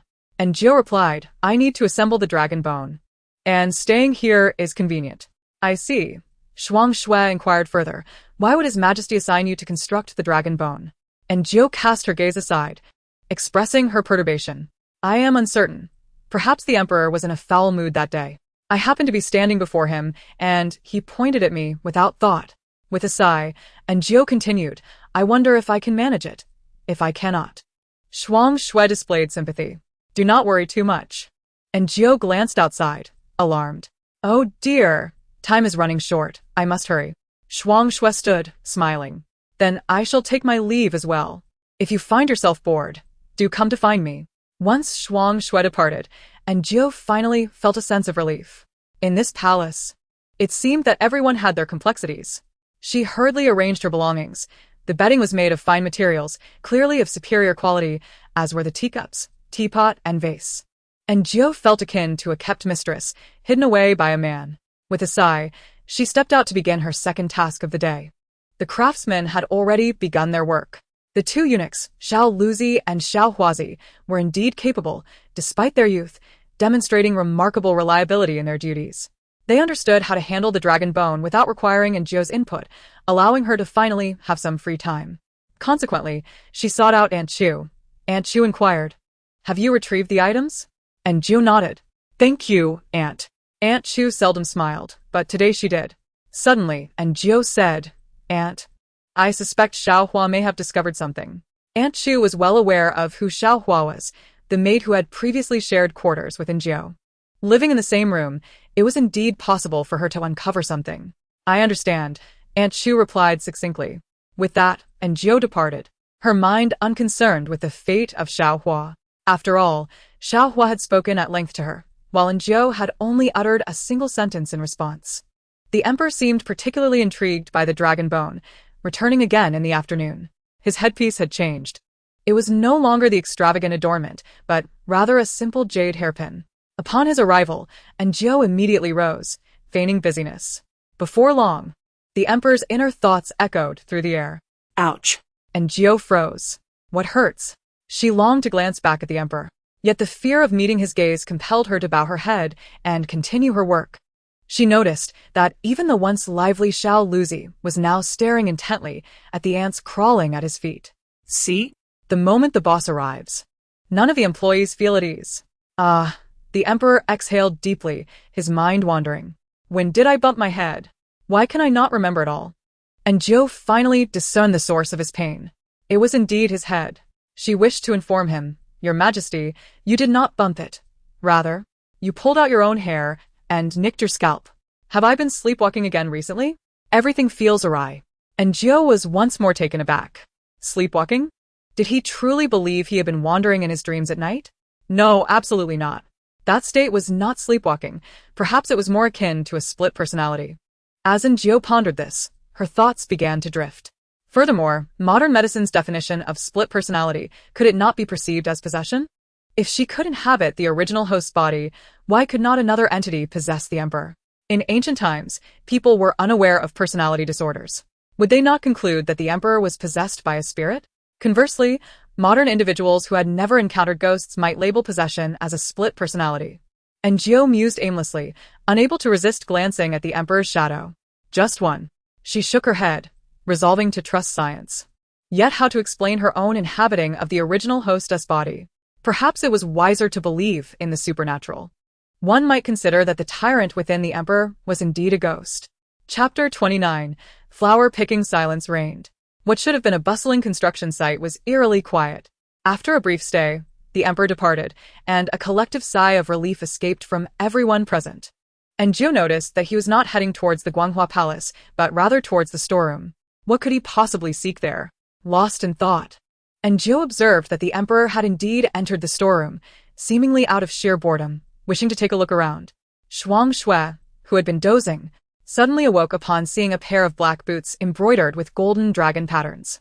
Instantly alert, she greeted, Your Majesty. The emperor inquired, Where is Lu Mama?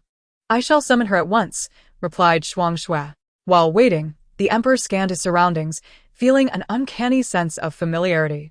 Of course, he had been here before. Yet the sensation was so profound that it felt as though he had only just visited yesterday.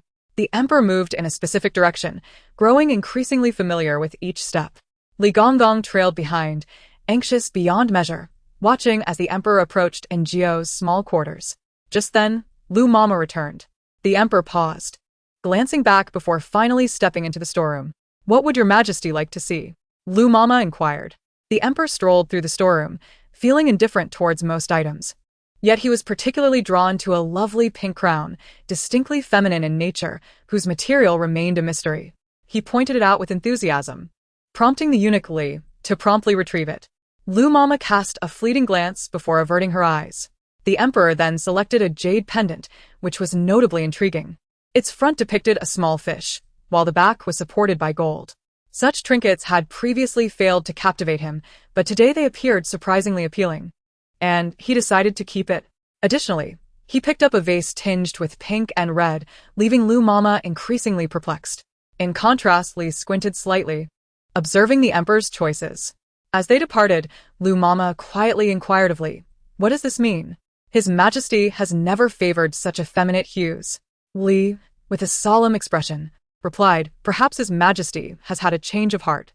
Afterward, he walked away with a smile, seemingly in good spirits. Shuang Shui approached Lu Mama and asked, Is there an issue with the items His Majesty selected? Lu Mama responded, Indeed, many of them are things that women typically cherish. Shuang Shui furrowed her brow, her voice tinged with urgency. But wasn't His Majesty indifferent to the charms of women? Lu Mama regarded her knowingly. His Majesty is a sovereign. Among the 3,000 beauties in the harem, surely one must capture his interest. Shuang Shui pouted, a flicker of discontent crossing her features. Lu Mama warned, Cease your daydreaming. Should it happen again, I cannot guarantee your safety. Shuang Shui bit her lip, nodding, though her eyes betrayed her lingering dissatisfaction. After a long day, Anjou noticed the absence of Xiaohua during dinner and inquired of a nearby maid. Where is Xiaohua? The maid scoffed, caught gossiping, and was sent to the outer courtyard.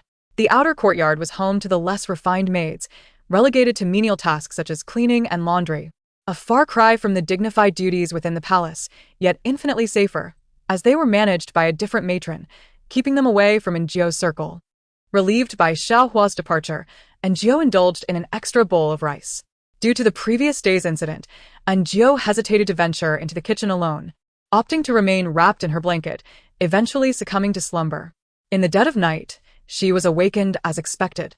Rising without surprise, she pushed past the tyrant, who had carelessly stepped on her shoes, stifling a yawn and nearly exiting when she noticed an object in his hand.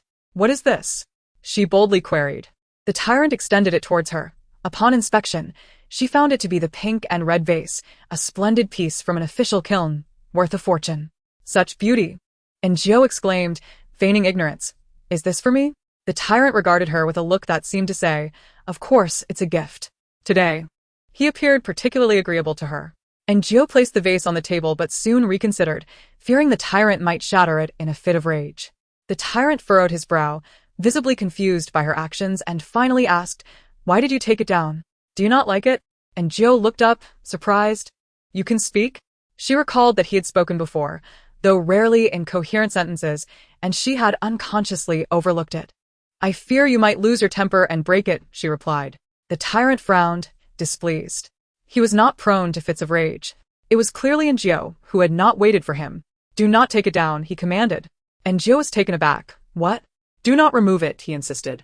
Njio felt a sense of accomplishment that the normally reticent tyrant had uttered so many words. Reluctantly, she placed the vase back on the table. "It truly is lovely," she said, "and the more I look, the more I adore it." She turned to the tyrant, "Promise not to break it, even as the emperor. If you shatter my precious vase, I shall never forgive you." Oh, how beautiful it was.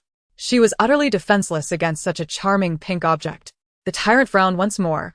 "How much longer must I wait? Are we not cooking? I am hungry." Hearing his plaintive tone, Njio finally relented, turning to lead him to the kitchen. Today they prepared a stir-fry, and after the meal, the tyrant appeared thoroughly satisfied, his demeanor softened. If only she had a phone. Njio mused, she would capture this moment. This was what it meant to shine amidst humble surroundings.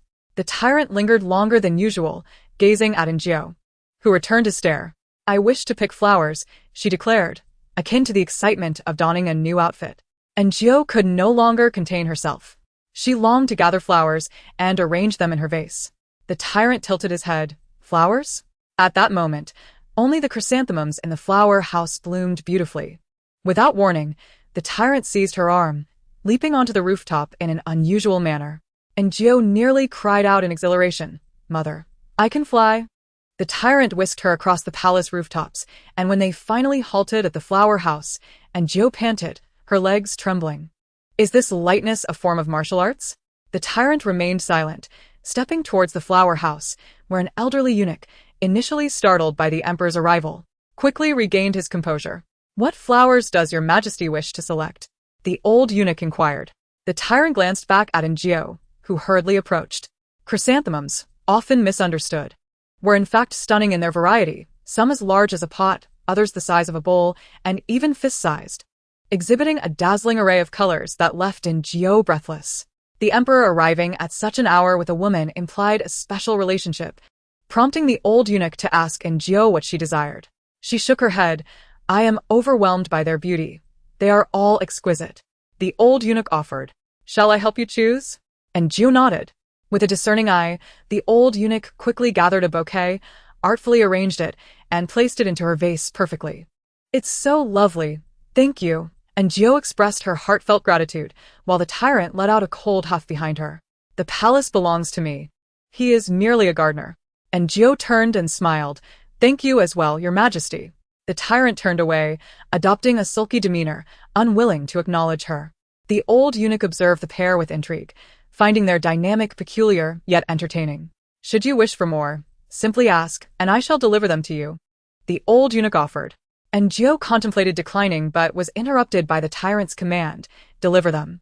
"As you wish," the old eunuch replied, elated. In the realm of lightness, Njio had only ever witnessed such feats on television, long believing them to be fictitious.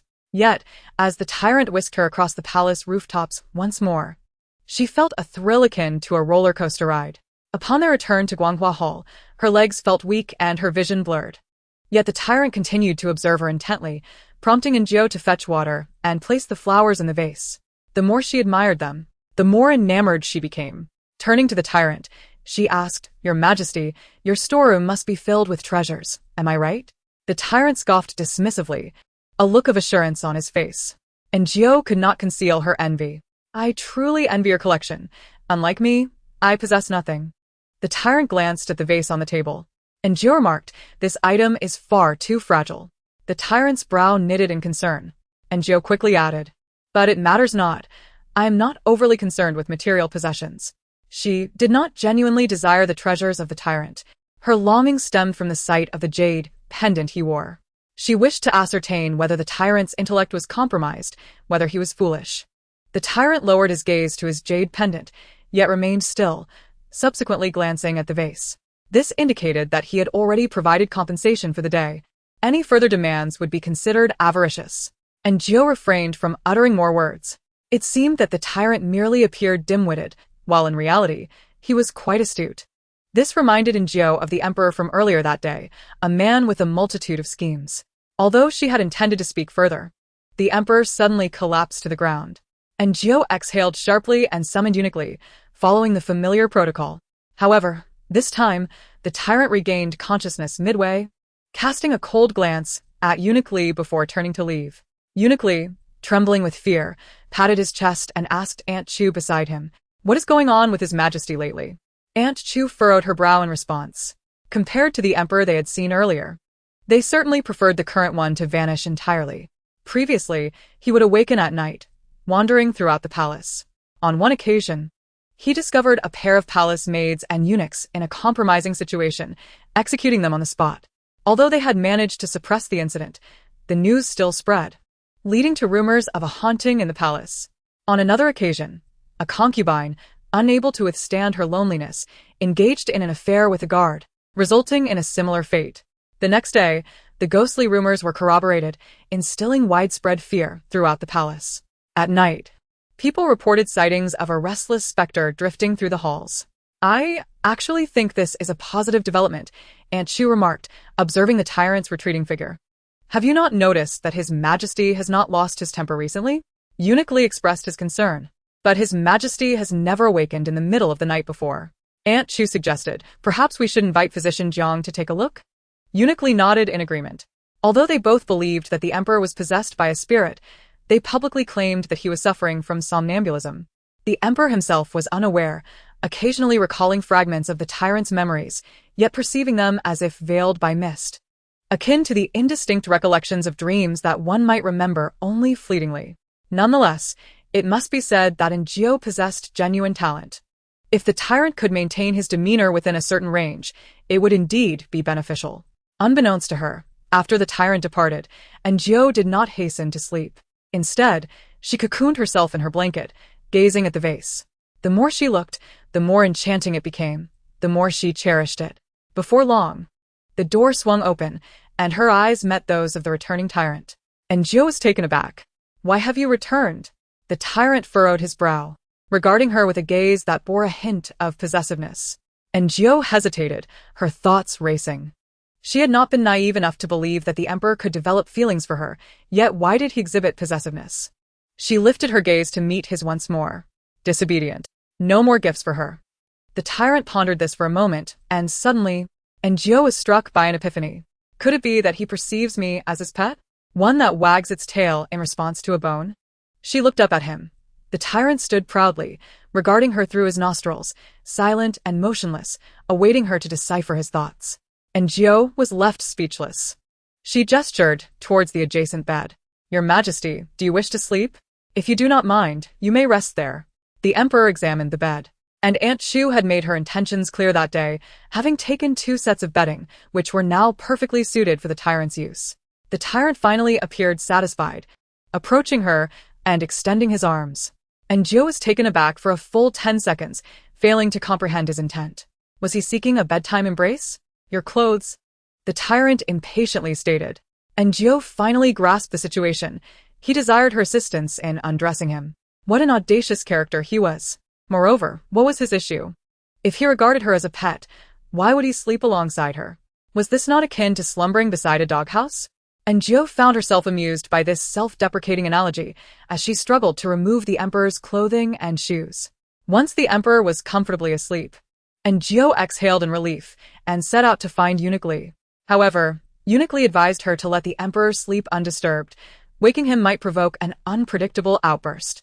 Is this even a rational thought? And Gio mused. You fear the Emperor's wrath, yet am I not equally apprehensive? Aunt Chu pressed a silver ingot into her hand, stating, Your care for His Majesty must have been arduous. Take this as a token of appreciation. And Gio caressed the silver, relishing its texture more than she would the abs of a handsome man. Aunt, this is not appropriate. Tending to His Majesty is my duty. After a round of polite refusals, and Gio reluctantly accepted the silver, returning to her room without further ado. Both Eunuch Lee and Aunt Chu sighed in relief. The following day, upon awakening, and Gio found the tyrant had vanished, along with his garments. It remained uncertain whether he had departed on his own, or if Eunuch Lee and the others had taken him away. The weather had turned considerably colder, with various fruits, grapes, apples, pears, oranges, longan, and cherries, arriving from all corners, a veritable cornucopia of delectable offerings, surpassing anything Gio had encountered in the modern world. There were even autumn peaches. These fruits were not only distributed to the concubines of the palace, but also presented to the Emperor, placed upon his table. He would occasionally indulge, yet most of the time, they went unconsumed, benefiting the inhabitants of Guanghua Palace. The provisions were not overly abundant, mainly distributed among the prominent figures, such as Aunt Chu, Eunuch Lee, and Matron Lu. Yet, Gio also received a share a whole box of peaches. Heavenly Lord! She exclaimed with joy. Peaches were her favorite. She gifted some to Aunt Chu, who reciprocated with a dozen apples. As peaches were not easily preserved, Gio feared the tyrant's wrath upon discovering them, so during her leisure time, she resolved to dry the peaches into dried fruit. In the backyard of Guanghua Palace, there stood a fruit tree, bearing small, egg-sized fruits that were somewhat tart, and Gio did not mind, gathering them to prepare fruit leather for winter snacks. Thus, the diligent Gio, already juggling 2 jobs, found herself embarking on yet another side endeavor. Chapter 31. Do not be so frightening. The day was overcast, and rain fell heavily at night. And Gio, listening to the torrential downpour outside, had no desire to venture out in the middle of the night to cook. She had also hoped to dry the peaches, uncertain whether the next day would bring clear skies. While lost in these thoughts, the tyrant arrived. He came earlier than usual, entering and indicating that he was hungry. And Gio stifled a yawn, slipped on her shoes, and followed him outside. Feeling lethargic, she prepared a simple dish of pickled fish for the tyrant. He relished the spicy and numbing flavors, eating with great delight. And Gio rested her chin on her hand, gazing out at the rain, pondering whether tomorrow would be sunny. I wonder if it will clear up tomorrow, she mused aloud. The tyrant, engrossed in his meal, paid her no mind. And Gio continued, The weather is growing colder. She began to feel a pang of homesickness for the unfamiliar place and the strange individuals surrounding her. She cast a glance at the tyrant. After finishing his meal, he looked up at her. And Gio reflected, strangely enough, he is the most familiar person in this world, despite his peculiar temperament. Would you like more rice? She inquired. The tyrant nodded. And Gio offered him the crispy rice from the pot. You eat so much. Will your stomach be all right? She asked, but the tyrant remained silent. I miss my mother's cooking, she lamented. Once again, he did not respond. I want to go home. The more she thought about it, the more sorrowful she became. The rainy weather seemed to amplify her fragile emotions. Just as she felt tears welling up, she noticed the tyrant had ceased eating, standing before her with a cool gaze. What is it? And Gio asked, sensing she might have spoken out of turn. Is something wrong? She pressed, her brow furrowing. She longed to point at her own neck and tell the tyrant to take action if he wished, rather than perpetually frightening her. However, she did not dare to voice it. The tyrant coldly fixed his gaze upon her. What do you mean by not allowed? The tyrant repeatedly uttered these 2 words. And before Gio could react, he abruptly scooped her up and dashed into the torrential rain. And Gio, you wretched being, go die. You perverse tyrant. And Gio cursed furiously in her heart as the icy rain pelted her, chilling her to the bone. The tyrant did not return to the Guanghua Hall nor to Gio's small chamber, but instead led her through a substantial part of the imperial palace until they reached a dark palace reminiscent of a cold palace. And Jiu felt numb. What do you intend to do? Surely you do not plan to kill me here? Help. The tyrant still did not leave, but climbed over the wall into the palace, pushing open one of the doors. Seizing the opportunity, Jiu slipped off him. Her clothes were dampened, while the tyrant was completely soaked. He skillfully lit a lamp. Now Jiu could see clearly. It resembled a bedroom, containing a bed and a table, the latter devoid of dust, indicating that someone had come to clean. What is this place? Jiu pondered with confusion.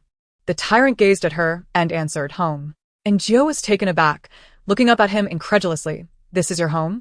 The tyrant nodded. Tentatively, Jiu inquired, is this where you used to live?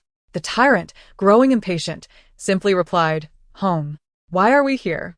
It's rather cold, Jiu shivered. The tyrant frowned and stated loudly, home. Jiu understood. She had just expressed a desire to return home, and he had brought her to his. However, this was not her home. It was his. Did you live here before? The tyrant nodded. With whom? Surely a young prince cannot live alone. She had heard that the empress was not his biological mother. Mother? He stated. Mother has gone far away. He paced irritably around the room several times, exclaiming, she doesn't come back to see me. Jiu paused for a moment, quickly contemplating his words. Adults generally do not express such sentiments. Could it be that the tyrant is another persona of the emperor? Thus, was this tyrant the emperor as a child? As she thought this, she lifted her gaze only to find the tyrant staring at her coolly. Where has mother gone? Why doesn't she come back to see me? Jiu mused, perhaps she has gone to find her father. After all, they are husband and wife. And couples ought to be together. Children eventually grow up and leave their parents. The tyrant regarded her. Jiu pointed to herself. Look, I have also left my parents. The tyrant angrily took a seat. I miss her. In that moment, Jiu, a mere worker and servant, found herself feeling a tinge of sympathy for the emperor, who possessed vast territories and supreme power. She is watching you from above, Jiu indicated the sky. The tyrant looked up at the heavens, then back at Jiu. Jiu thought he had come to an understanding, but he suddenly coldly remarked, you have deceived me as well. Huh. Jiu replied, you sought the deception. Who can you blame? Jiu took a step back. The tyrant narrowed his eyes, his tone icy. You dare to deceive me. Jiu's temper flared. What did she say? This was utterly nonsensical from a child. How have I deceived you? Have you been to the heavens? The tyrant shook his head. Since you have never been, how can you assert that your mother is not watching you from above? The tyrant hesitated, seemingly finding Jiu's reasoning sound. If your mother were to see her son treating a weak girl so harshly, she would surely be displeased and would never return to see her son again. Jiu pressed on. The tyrant quickly retreated 3 steps, distancing himself from Jiu. Jiu felt a surge of joy. It seemed her words were effective. Thunder rumbled outside.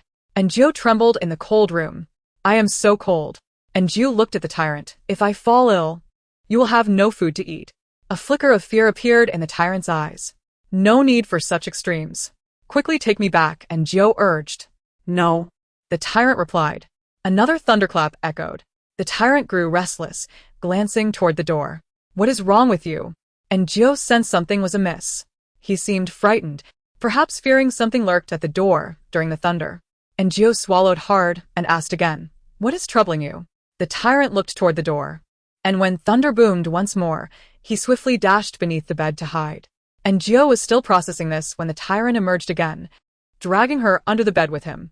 The space beneath the bed was remarkably clean, devoid of dust, leading Jiu to suspect he often sought refuge there. But now was not the time to ponder that, as they were pressed closely together, both thoroughly soaked. The bed was too small, and the tyrant, being tall, left Jiu sprawled against his powerful chest, where she could hear the steady thrum of his heartbeat. This was quite enough. Had he not vowed to keep his distance from women? Jiu mused for a moment before a realization dawned upon her. In the tyrant's eyes, she was not regarded as a woman, but rather as a pet. Thunder crashed again, and the tyrant tensed, casting a wary glance toward the door. What is it at the door? Jiu implored. Please do not frighten me so. Chapter 32. Vulnerability. The door creaked open. A lightning bolt illuminated the room, revealing a massive shadow at the threshold. The waterlogged shoes squelched on the floor, producing an unsettling sound. from the perspective of those beneath the bed. Only a pair of black boots and a large, gleaming blade were visible. It drew closer. The shadow approached, and a face emerged into view. And Gio sensed the tyrant's breath quickening, as if he were anxious. His eyes were wide with fear as he stared outside, while Gio looked on but saw nothing. "What is the matter?" The tyrant appeared dazed, frozen in place. And Gio gently tapped his face, but he remained unresponsive. And Gio scrambled out from beneath the bed and pulled the tyrant out as well. His expression was utterly terrifying, and Gio grew frantic. "What is wrong with you? You cannot die." If the tyrant were to perish, she would be the first to suffer the consequences. Yet the tyrant remained motionless. And Gio slapped his face and pinched him, but her efforts yielded no result. Fortunately, at that moment, the door swung open, and several figures in dark clothing appeared at the entrance. At first, Gio thought they were assassins, but upon recognizing one of them as the Emperor's shadow guard, she sighed in relief. "Quickly, come. He is not well." The shadow guards, seemingly unfazed, approached and lifted the tyrant away. Soon, the room was empty, and Gio lamented. Even the life of a beast is still a life. Outside, the rain poured heavily, thunder crackling, while the room felt ominously eerie. And Gio contemplated that it would be prudent to remain here until tomorrow to return. Venturing outside now would risk discovery by patrolling guards, and she would have to endure the rain. With that thought, she moved to the bed, which still had a small blanket. The fabric was of decent quality, but its age had rendered it gray and tattered in places. And Gio refrained from using it, suspecting it might have belonged to the young tyrant. Sighing, she nestled into the bed, noticing numerous scratches on the surface, likely made to mark the passage of time, perhaps hundreds of them, all densely packed. And Gio suddenly jumped off the bed. What was the name of the tyrant's mother? Chun Fei? The palace seemed to shroud the details of Chun Fei in secrecy, and Gio was unaware of the specifics. Yet since the tyrant referred to this place as home, could it not be that this was where the young tyrant and Chun Fei once resided? This bed could belong to Chun Fei, and this room might well be the place where she met her tragic end. A haunted abode. Having just deceived the tyrant by claiming his mother was watching him from the heavens, she now felt as if she were lifting a stone only to drop it on her own foot. And Gio shivered, unable to shake the thought that perhaps the spirit of Chun Fei truly lingered in the room, observing her. The more she thought about it, the more terrifying it became. Just as Gio hesitated about whether to leave, the door suddenly swung open. "Ah!" And Gio let out a series of terrified screams, startling the person who entered. "Xiao Gio? It's you." The familiar voice made Gio look up, revealing the man who had come in, Li Ji. Seeing a familiar face at that moment filled Gio with a surge of emotion, almost bringing her to tears. "What are you doing here?" she asked, walking towards him. Li Ji replied, "Li Gonggong said you were to come for something but got trapped here, so he sent me to fetch you." He found the situation rather odd. It was the middle of the night, and when had Xiao Gio arrived? And Gio instantly understood Li Gonggong's implication and explained. "I came in the afternoon but couldn't find it, and I was afraid of being scolded for going back, so I delayed." Li nodded. "Did you find what you were looking for?" "Yes," and Gio said, picking up a small blanket from the bed.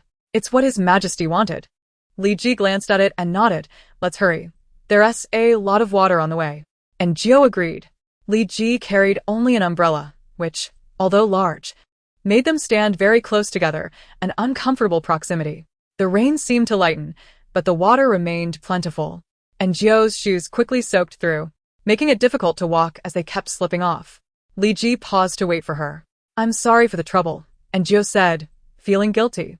If the roles were reversed, she would have found it infuriating to venture out in the rain at such an hour to find a colleague. However, Li Ji smiled. "I was meant to be on night watch today." And Gio hurriedly put on her shoes. Li Ji remarked, "You seem quite reluctant to trouble others." "Yes," and Gio admitted, as she was indeed someone who disliked socializing and feared being a burden.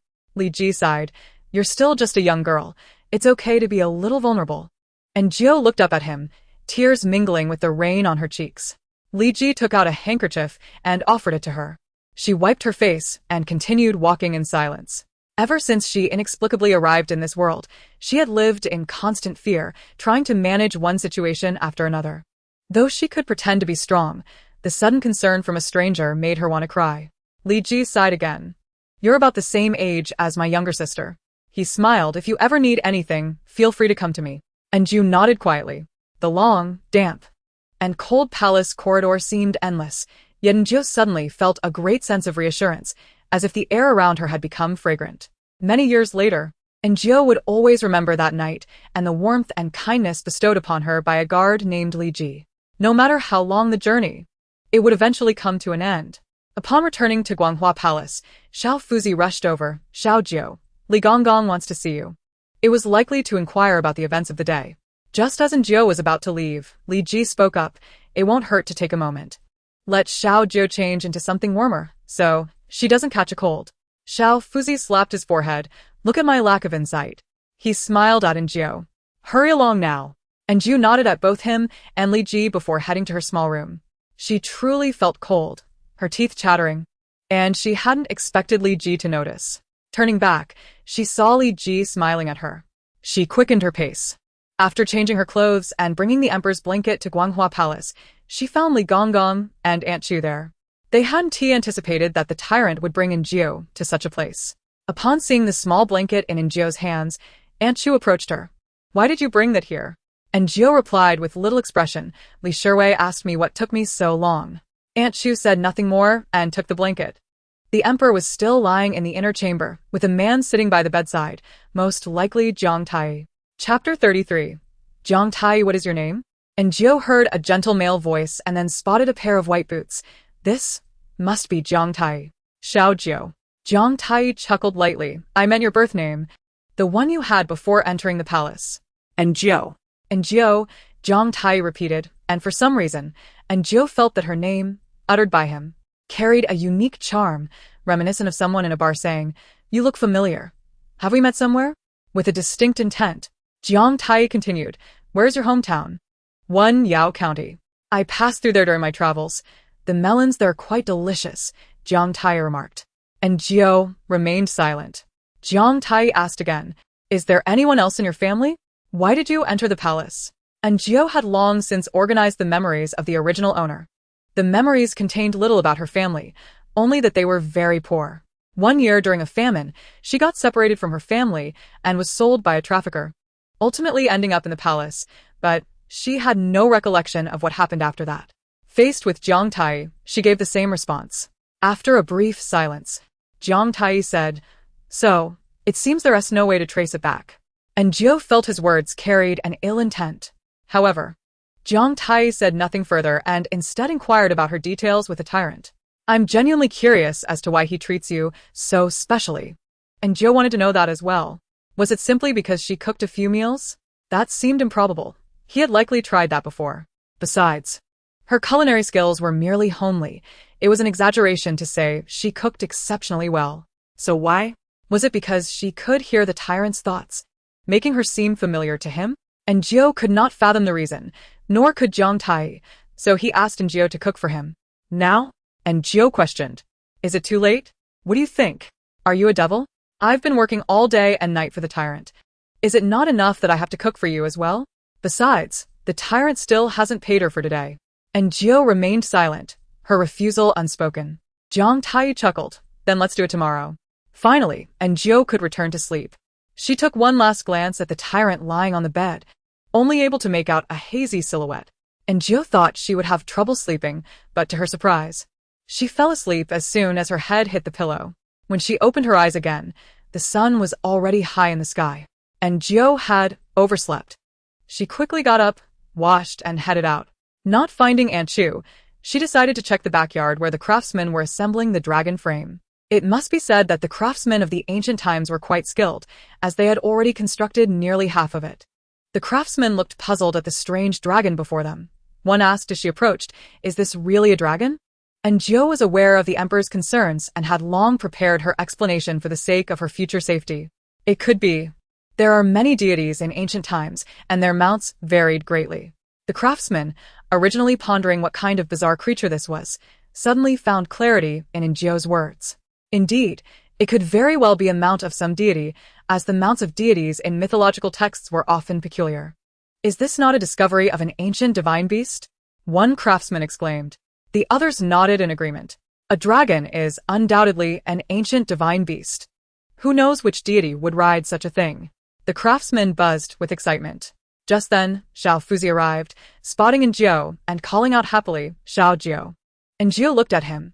Previously, Xiao Fuzi, much like Li Gonggong, had a smile that never reached his eyes, polite yet distant. Now, he seemed genuinely warm. Xiao Fuzi, she greeted. His Majesty has awakened. Li Gonggong wants you to come. Enjio felt a sinking dread. She truly did not wish to face the tyrant, fearing he might remember last night and take offense. Chapter 34.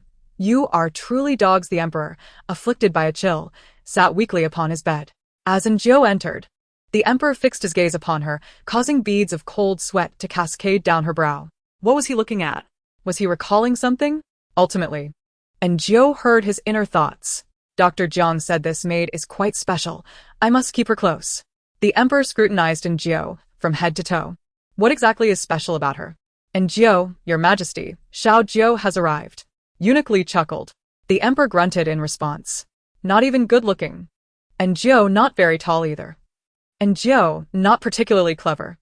Enjio thought, you tyrannical emperor, you truly go too far.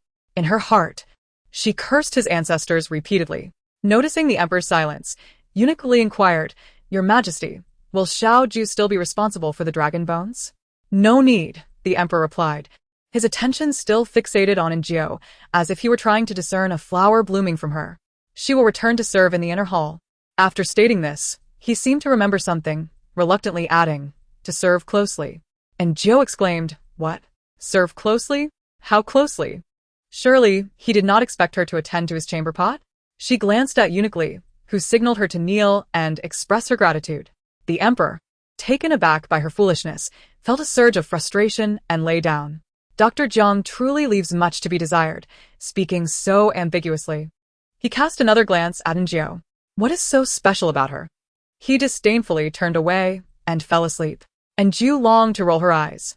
The emperor soon drifted into slumber, allowing her to slip away. She asked Eunuch Li what serving closely entailed. While enduring the thought of attending to his chamber pot was bearable, she pondered. Wait, isn't the emperor a tyrant? Wouldn't he take care of himself? Enjio sighed in relief, regaining her composure. Eunuch Li, with a bright smile upon his fair visage, explained that serving closely meant being ever vigilant for the emperor's needs. When he was thirsty, she must provide him water. When he was hungry, she must serve him food. If he felt cold, she must offer him clothing. If he felt warm, she must provide lighter garments. Eunuch Li elaborata. Enjio committed this to memory. After finishing, Eunuch Li reminded Enjio of the trust the emperor placed in few, mentioning others like Xiao Qiu and Xiao Dong, who could not even approach the emperor. Enjio agreed, recognizing that those who served closely must be loyal to ensure the emperor's safety during slumber. Additionally, the emperor harbored many secrets that could not be disclosed.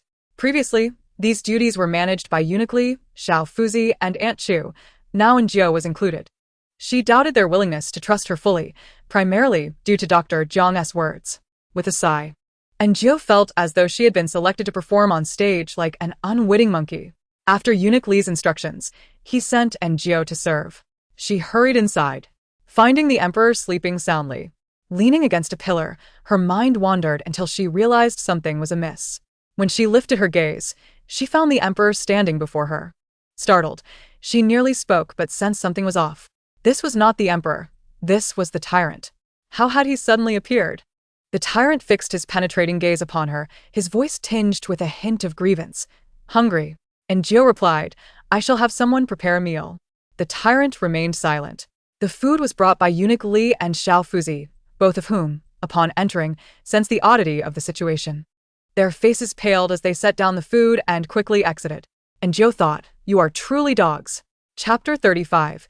To love the emperor, to speak of the tyrant. He indeed instills fear. However, he is far more agreeable than the dog emperor. With Eunuch Li and the others having fled, Enjio had no choice but to serve him his meal. She assumed this meant placing the food on the table for the tyrant to eat on his own. Yet, considering his illness, he seemed disinclined to do so, sitting still with his eyes fixed intently upon Enjio. Confused, she wondered what was happening. Had the food been tested for poison? She took a bite herself. It must be said, the vegetarian dishes from the imperial kitchen were truly exquisite. Just as she was savoring the meal, the tyrant continued to stare at her. Believing he found the fare too bland, she gently suggested, Your Majesty, as you are unwell, it would be prudent to consume lighter fare. The tyrant frowned, his face etched with displeasure. And Gio was at a loss for words. Had she not struck the right chord? If he had any desires, why did he not voice them? Surely he was not rendered mute?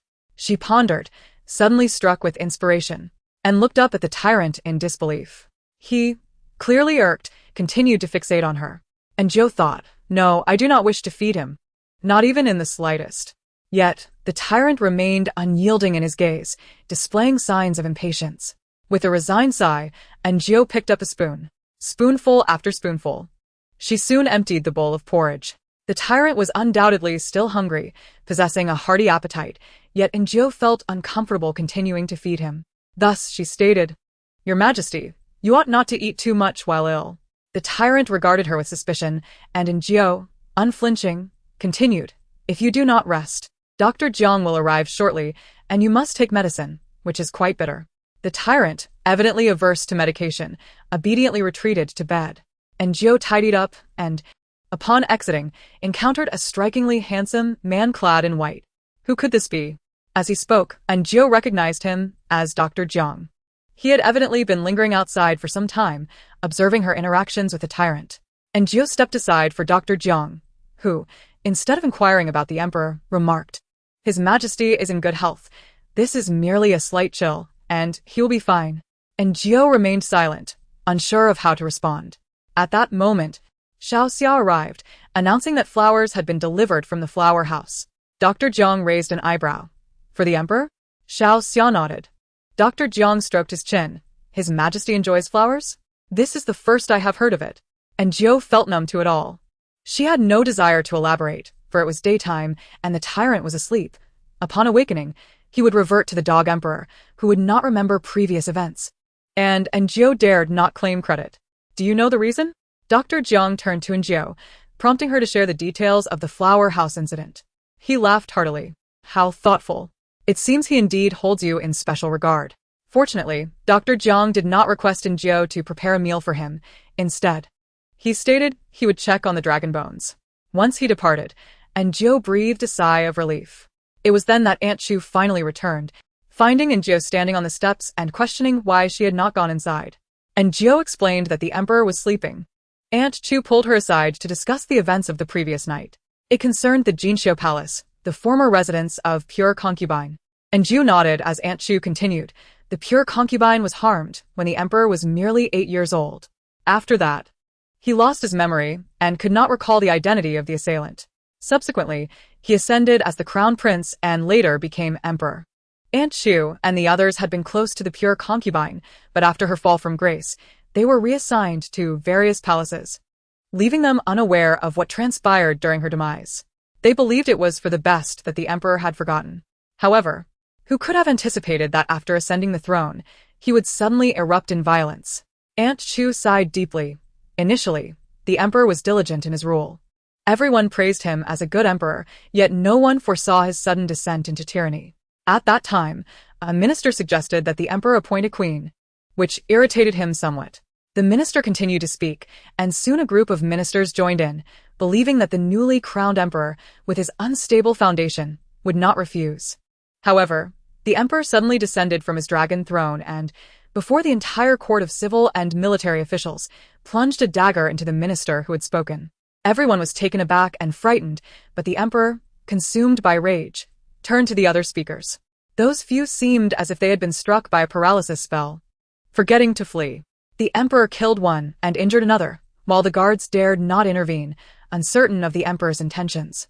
Just as the situation seemed irretrievable, the emperor suddenly fainted. Upon awakening, he had forgotten all about his violent actions. From that day forth, he would occasionally lose control, but would completely forget afterward. Aunt Chu sighed, expressing her confusion about the emperor's condition. Deaths in the Guanghua Palace occurred frequently, and despite attempts to conceal them, rumors proliferated. Just as Aunt Chu and the others were on the brink of despair, Gio appeared. Although Gio's identity had not been clarified, Aunt Chu, being a woman, was inherently emotional. Without children of her own, she viewed the emperor as akin to her own child. She believed Gio had come to save the emperor. Since Gio's arrival, the emperor's emotional state had considerably stabilized. Just yesterday, he had taken her to the Forbidden Palace, a place where the tyrant would retreat upon awakening. Typically, anyone who entered would meet a grim fate. Yet he had brought Injio there. In the morning, Aunt Chu returned a small blanket and lingered in the palace for quite some time. Upon her return, she spoke to Injio, saying, "Little Jio, a woman's life is about companionship. The emperor is the most powerful and esteemed man in the realm. Aligning yourself with him is undoubtedly wise." Aunt Chu's words, however, bore a hint of humility, for the emperor's desires could be fulfilled with a mere command, and if Injio declined, she would be deemed ungrateful and lacking in discernment. Nonetheless, Aunt Chu spoke from a place of genuine concern for the emperor, hoping that Injio's intentions were sincere and devoid of ulterior motives. Ultimately, she wished for Injio to love the emperor. True affection is among the rarest of treasures in this world. In reality, Injio was quite apprehensive about others speaking earnestly with her.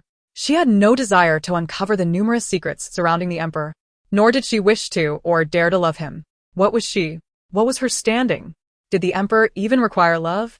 Perhaps if she offered her genuine heart, he would find it laughable. After all, many sought the emperor's affection, but did he ever acknowledge them? The imperial family is notoriously devoid of compassion. Yet, it seemed that some matters were not as simple as one might wish them to be. Aunt Chu's amiable demeanor stemmed from her belief that Injio was useful to the emperor. However, should Injio prove ungrateful and of no assistance, her fate would undoubtedly be far worse than that of the palace maids who had perished before her. Thus, Injio could only lower her head and reply, "Auntie, your words have been duly noted. I shall serve His Majesty well, and I will keep our conversation confidential." Aunt Chu finally smiled. "Little Jio, I knew you were a clever girl. How could she not be clever? Those who are not clever perish early." In the previous moment, Aunt Chu had been urging Injio to love the emperor, proclaiming him the most esteemed man in the world. Then, the emperor awoke, feeling thirsty, but noticing the absence of his serving maid, which incited his considerable ire.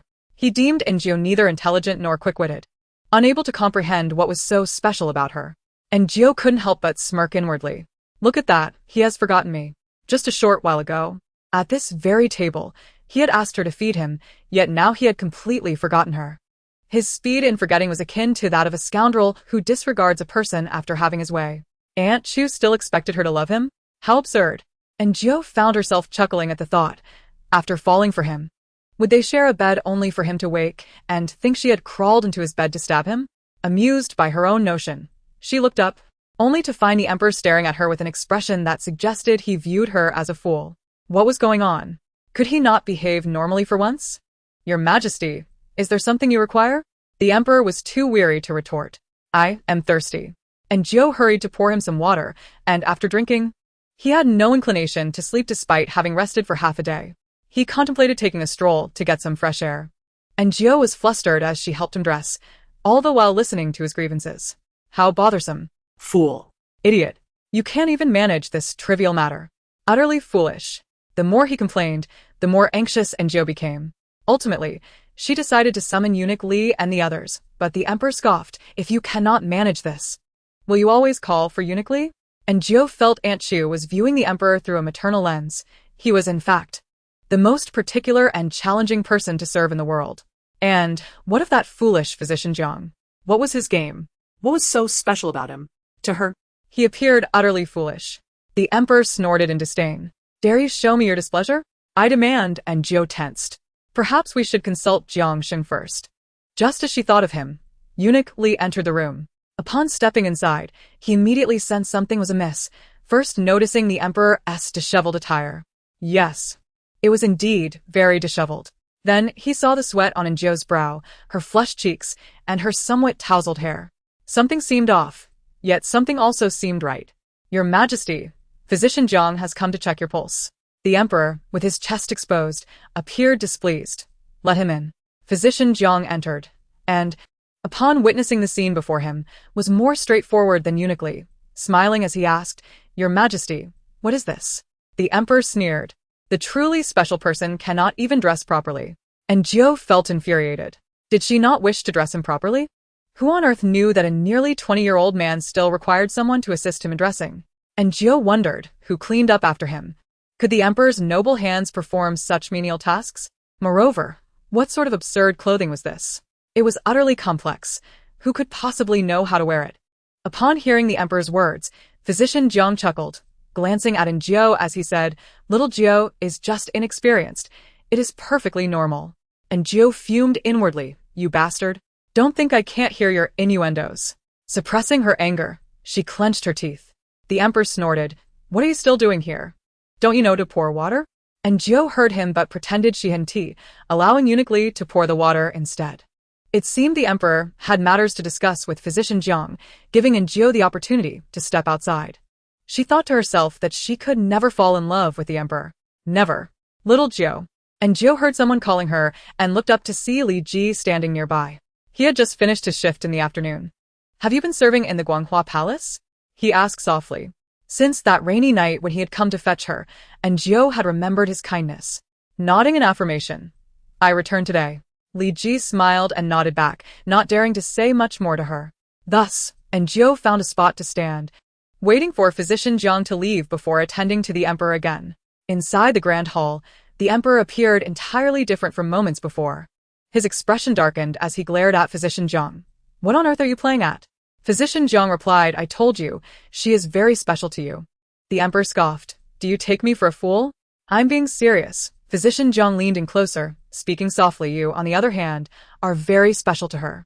"What do you mean?" Physician Jiang sighed. "Are you still sleepwalking through your dreams?"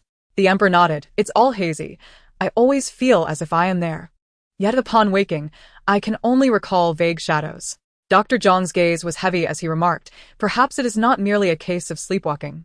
Outside, the sun descended gradually, and Jiao adjusted her stance for comfort, occasionally exchanging glances with Li Ji, to whom she would smile. It felt reassuring to have someone familiar in the palace. Meanwhile, within the grand hall, the emperor rose, his expression dark as he paced the floor, then turned to Dr. Jiang. Startled by the emperor's piercing gaze, Dr. Jiang wiped the playful smile from his face. "Cousin, I would not deceive you," he stated earnestly. "He resembles you. Yet he is not entirely you."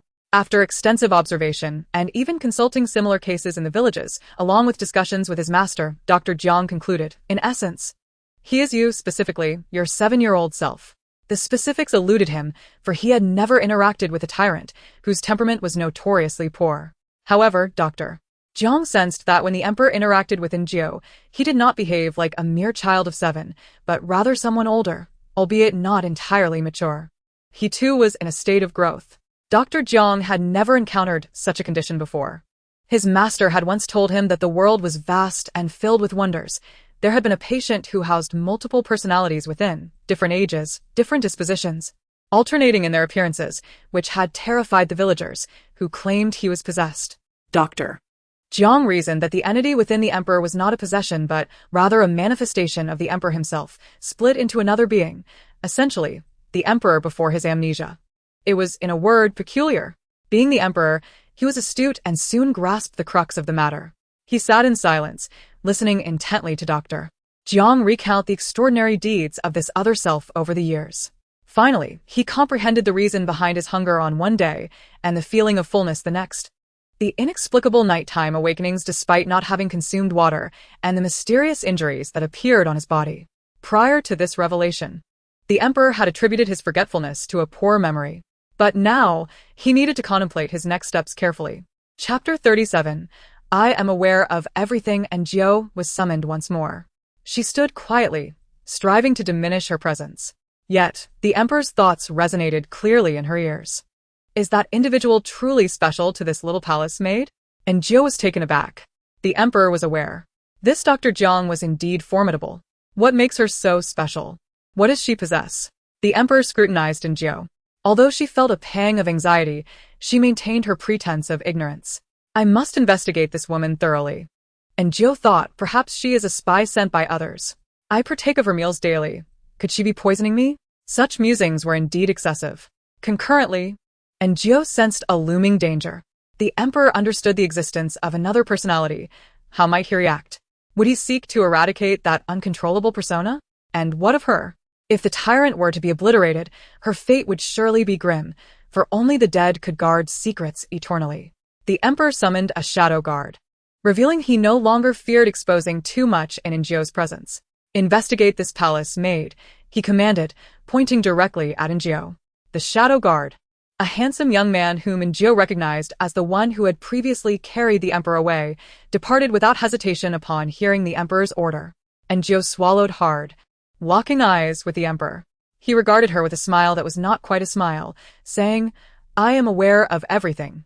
Crafty woman. Enjio stood frozen, at a loss for how to react. The emperor continued to gaze at her. "I am unsure how you deceived that fool, but—" Enjio found it amusing to hear herself insulted for the first time. "You would do well to be honest and refrain from tricks, or else." Jiangsheng better devise a solution quickly. "I do not wish for anyone to use my body for foolishness." Enjio hastily assured, "Your Majesty, rest assured, I understand." The emperor appeared somewhat placated. After lunch, he prepared to visit the library in search of clues. The palace library was modest in size, filled with an array of books. The emperor sifted through the selections but found nothing, leaving him in a poor mood. As he exited, he cast another glance at Enjio, making her heart race. Finally, as the workday concluded, Enjio joyfully prepared to leave, only for the emperor to sneer, "Did I permit you to depart?" Enjio's heart sank. It was akin to being called back by a boss at the end of work. The emperor scoffed at her, instructing Li Gonggong. Does she not understand the meaning of serving closely? Li Gonggong explained the rules of close service to Enjio, which included dressing the emperor and attending to his nighttime needs, one prerequisite being that Enjio must sleep in the emperor's chamber. "How can I sleep?" Enjio questioned skeptically. Li Gonggong chuckled. "Ah, little Jio, we are servants. Our purpose is to attend to our masters." The implication being that sleep was not an option, reminiscent of the palace maids and eunuchs who kept vigil in dramas. Li Gonggong continued, "Of course, if you possess the ability, you may also find a way to rest." Enjio queried, "How can I sleep?" Li Gonggong pointed toward the emperor's bed. At that moment, the emperor looked up, their eyes meeting, and Enjio quickly asserted, "Standing is quite agreeable. Horses sleep standing, and I too can manage." She would never share a bed with the emperor. Li Gonggong observed as the emperor abruptly began to cough violently, possibly from gulping his drink too hastily. With a glance from Li Gonggong, Enjio rushed to pour the emperor a cup of water. After a prolonged bout of coughing, he glared at her with fierce intensity. Enjio mused, "Is it not said that emperors remain inscrutable? What was this fellow's issue?" This was where Enjio erred, while the emperor was decisive in public. Within the confines of his own quarters, he maintained a serious demeanor, often not expressing his needs for food or drink, thus embodying the very definition of unexpressive. Yet, here was Enjio, who could hear his thoughts. The emperor, being in his early 20s, while outwardly composed, was still a young man, and it was natural for him to exhibit some vitality. Moreover, Enjio hailed from the modern era. She believed she concealed her differences well, yet she was inherently distinct from those of pure ancient stock. For instance, during one meal, while other young ladies remained demure, she sat with her legs crossed, laughing without apparent reason. It was not that she was suspicious, but rather that she simply stood out. When dinner time arrived, the hall was illuminated with numerous lights, bright as day, and the imperial kitchen delivered fodder. The emperor glanced at it with distaste, a sentiment Enjio could perceive from afar. How utterly unjust. He began to complain. "Why must I shoulder the burden while that fellow enjoys luxuries?" Indeed, he had a point. The emperor rose early each day to meet with various ministers, handling state affairs, which undeniably constituted a burden, only to be served fodder, while the tyrant merely awakened to a sumptuous meal before returning to slumber. The emperor cast a glance at Enjio. "I wonder what they consume daily?" Enjio replied, "There is truly an abundance. Unfortunately, you cannot partake." Ha ha ha. Enjio suddenly felt elated. "Letting you call me to work overtime is simply inhumane. Worse than the likes of Zhou Ba Pai. I am so hungry," the emperor's stomach growled. He rubbed his belly, glancing from the fodder to Enjio, and suddenly seemed to understand why that fellow favored her. She could satiate his hunger. For a simple-minded fool, someone who could fill his belly was indeed a benefactor. Chapter 38. Truly amusing, Enjio resembled a quail, listening to the emperor's tirade against the tyrant. Research had shown that the foolish individuals he spoke of were, in fact, reflections of himself. In essence, he had spent considerable time deriding his own character, recalling the scenes described by Dr. Jiang concerning the tyrant's interactions with Enjio, which left him feeling utterly humiliated. His resentment was palpable. Enjio instinctively shrank her neck, attempting to diminish her presence. She certainly did not wish to be recognized by the emperor, as she was another principal in the embarrassment he faced. Yet, the emperor's gaze fell upon her. As he stared intently at Enjio, nearly mesmerized, he inquired, "Do you cook well?" Enjio shook her head, then hesitantly nodded under the chilling scrutiny of his eyes. The emperor declared, "Go prepare a meal. I am famished." Enjio was taken aback. The emperor was known for his stoic restraint, never voicing his hunger. What had changed today? However, the next moment revealed the answer. Since I have already lost face, I might as well disregard this once. It dawned on her. Once I recover, I shall have this woman silenced, ensuring no one learns of this. And Enjio thought to herself, what a wretched emperor he was. "What would your majesty like to eat?" she asked. The emperor regarded her, yearning for meat, yet Enjio hesitated to serve him, fearing his wrath. "I am quite skilled at preparing fish," she offered. The emperor waved his hand dismissively. "Then why are you not off to prepare it?" Hastily, Enjio exited. After standing all day, her back ached, and upon stepping outside, she spotted the cheerful Li Gonggong conversing with Li Ji beneath the eaves. Upon seeing her, Li Gonggong approached and asked, "Why are you out here?" Enjio replied, "His Majesty desires fish." At this hour? Li Gonggong regarded her skeptically, as the emperor rarely ate outside regular mealtimes. "Is it truly him who wishes for it?" he probed. Enjio shook her head. "It is indeed His Majesty." Li Gonggong's skepticism deepened. He scrutinized her for a moment before chuckling. "Little Jio certainly has her ways." Enjio did not bother to explain the emperor's reckless abandon nor the subsequent threats to silence her. She proceeded to the kitchen. Enjio was only adept at preparing 3 types of fish: braised, steamed, and pickled fish. The pickled fish from the imperial kitchen was quite exquisite, so she decided to make it, as it was her favorite. The fish was already cleaned and cut into pieces, making her task much easier. And the meal was prepared swiftly. While Li Gonggong attended to the emperor, Enjio found a spot to rest momentarily. If she stood any longer, she would surely collapse. The tyrannical emperor truly lacked regard for her well-being. Yet, Enjio was curious. If the emperor filled his belly, would the tyrant still make an appearance? She hoped he would. If he did not, it would signify the emperor's recovery. Once he recovered, her usefulness would vanish, and with it, her life. Enjio pondered whether she would be able to return to her original world after death. What if she could not? She glanced up at the sky. The same stars and moon, yet unsure if this was a parallel universe. With a sigh, she recognized the need for a foolproof plan. How could she ensure the emperor deemed her valuable enough to spare her life in the absence of the tyrant? The simplest and most reckless strategy that came to mind was to ascend the dragon bed. It was the quickest and most effective approach. Surely, the emperor would not execute a woman he favored. But how long could a man's affections endure, especially in a harem filled with beauties? Among his numerous wives, what was she? If the emperor's affections waned, her fate would still be sealed. Thus, this path, seemingly strewn with flowers, concealed only the sharpest of blades at its end. It was a route she must not tread. Alternatively, she could endure and strive to become a trusted confidant, an indispensable figure in the emperor's court. And Jio believed this was her best option thus far. "Little Jio," a voice called, and she looked up to see Li Ji. "Brother Li, are you heading home?" Li Ji shook his head. "I will return tomorrow." "Why have you not gone to rest?" At this hour, the palace gates were closed, and guards had designated quarters for rest. Li Ji would not leave until the following day. And Jio sighed, "His Majesty is dining." Li Ji noted her glum expression and suddenly asked in a hushed tone, "Is there something you desire?" And Jio paused, taken aback. Li Ji gave her a knowing look, and she instantly understood. Can it be brought in? Li Ji nodded, "Yes, but it will cost more. Some palace maids and lesser consorts even sell their own embroidery, which is accepted practice." And Jio could not embroider, but she had money. "It is too late today. I shall think it over." And Jio's expression brightened visibly, her spirits lifting. Li Ji smiled. "Then I shall take my leave." "All right." And Jio replied, elated, her mind already racing with thoughts of what to purchase the next day. There was so much she wished to buy. How she longed to venture outside the palace to make her purchases. Lost in her joyful thoughts, she turned only to find Li Gonggong and the emperor, whose lips were flushed from the spice. They must have been standing there for quite some time, and she was nearly frightened out of her wits. Kneeling had become instinctive for Enjio. She thought, "I must buy cotton and fabric to make some knee pads." Li Gonggong announced, "His Majesty wishes to take a stroll." It appeared he had feasted well.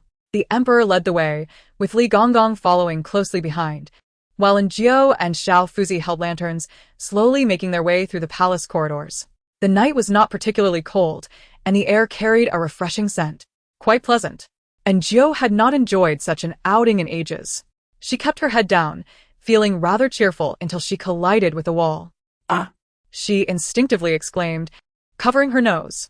Quickly realizing her blunder, she glanced sideways, only to find the emperor, Li Gonggong, and Xiao Fuzi regarding her with expressions that were difficult to articulate. As she contemplated her next move, a sound akin to a chicken's squawk broke the silence. Ha ha ha ha ha. And Jiao held her nose, her face expressionless. How utterly amusing. I am truly astounded, the emperor exclaimed. Now I understand why that fool enjoys her company. Heavens, this is too hilarious. Li Gonggong stole a glance at the emperor. Noting the tremors in his body and the corners of his mouth that could not suppress a smile, the emperor was evidently in high spirits. He cleared his throat and reprimanded Jiao, little Jiao, how clumsy you are. Hurry and keep up. And Jiao exhaled in relief and fell back into step. However, after a few paces, she noticed that the lantern in Xiao Fuzi's hands was also trembling. Chapter 39. Observations. The emperor had finished his meal and finally retired to bed. And Jiao wished to inquire where Li Gonggong and the others would be, but Li Gonggong informed her they had remained outside, as the emperor had requested Jiao to serve him in close proximity. They were concerned that further attendance might lead to unforeseen circumstances or glimpses of things best left unseen. Thus, they had taken their leave. Very well. The palace floors gleamed with polish, and Jiao chose a random spot to sit. How unfair it was that while others had shifts, she was condemned to work ceaselessly. The thought of such a life stretching ahead of her filled Jiao with despair. As she lost herself in such thoughts, she nearly drifted off to sleep when she suddenly noticed the emperor rising. Just as she was about to inquire what he needed, she observed him moving to the side, deftly unfastening his belt and pulling out, and Jiao was taken aback. Truly, she was an innocent maiden, having never witnessed such an outrageous scene. Silently, she turned her head, feigning ignorance. Yet, the emperor had not failed to notice her. His shock mirrored her own. Ah! The sound of her startled squawk echoed through the grand hall, grating on the ears. And Jiao exhaled deeply. How could she be here? Where is Li Difu? I have lost all face. I wish to eliminate her and pluck out her eyes. Ah! And Jiao listened expressionlessly, confirming that the figure before her was indeed the emperor. But was it not you who summoned me here? What are you calling yourself now? The one truly frightened is I. Moreover, you have been attended to since childhood. Who knows how many have gazed upon you? Why pretend to be an innocent youth? And Jiao rolled her eyes repeatedly until the shrill scream ceased. She then observed the emperor's expression turn cold as he stated, "You leave." And Jiao departed with a light step. How delightful. The tyrant had satisfied his hunger, and the emperor had awakened. Tonight, she would enjoy a peaceful sleep. And Jiao admired Li Gonggong, wondering how he managed to maintain such vitality every day. Did he never tire? Li Gonggong, she called, but he seemed to be asleep, rubbing his eyes groggily as he looked at her. His Majesty wishes for you to enter. Li Gonggong nodded and entered the grand hall. And Jiao sighed in relief, her steps light as she proceeded to her small chamber. The moment she reached her bed, she experienced unparalleled happiness. Indeed, happiness must be compared. When she first arrived, she never thought that simply sleeping soundly would bring her joy. And Jiao fell asleep and dreamt beautifully until she was abruptly awakened by someone tapping her shoulder. And Jiao was utterly exhausted, truly on the brink of death from fatigue. And upon opening her eyes, she was met with a magnified, handsome face. And Jiao had seen countless handsome men in the entertainment industry of her past life. Yet the emperor's allure transcended mere appearance. He was a product of the nation's might, his grace and looks unparalleled. And Jiao's drowsiness dissipated, and she inquired, "Does your Majesty desire a meal? After consuming so much during the day, would another meal not be overwhelming?" Indeed, the tyrant shook his head, revealing that he was not hungry in the slightest. Despite facing such a striking figure, Jiao felt the urge to roll her eyes. What business did he have seeking her if he would not dine? Could she not enjoy a moment of restful sleep? He tormented her day and night. She was a human, not a beast. Furthermore, even beasts required slumber. However, the tyrant remained oblivious to Jiao's grievances, simply gazing at her in confusion. And Jiao stared back, unsure of his intentions. The tyrant continued to observe her, causing a chill to run down Enjio's spine. She guessed. Does your majesty wish for something else to eat? Certainly not. The tyrant's displeasure was evident. He then glanced at the vase on the table and the nearly withered flowers within. Enjio understood. He wished to pluck flowers? The tyrant regarded her. Enjio had no choice but to rise, don her garments, and, like a madwoman, was led by the tyrant through numerous palaces, ultimately arriving at the flower chamber.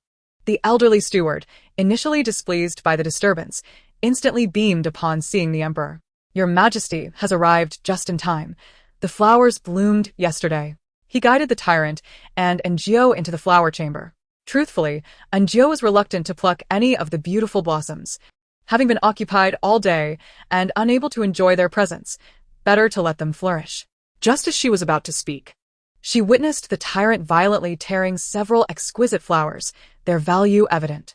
Enjio turned to see the steward's cheeks twitching in distress, clearly understanding the worth of the flowers. Enjio sighed, moving closer to grasp the tyrant's arm. Your majesty, that is enough. The tyrant regarded her, and she continued, these flowers suffice. It is best to let the rest thrive in their pots. The tyrant indeed ceased plucking. Enjio breathed a sigh of relief. The steward looked at Enjio as though she were a savior.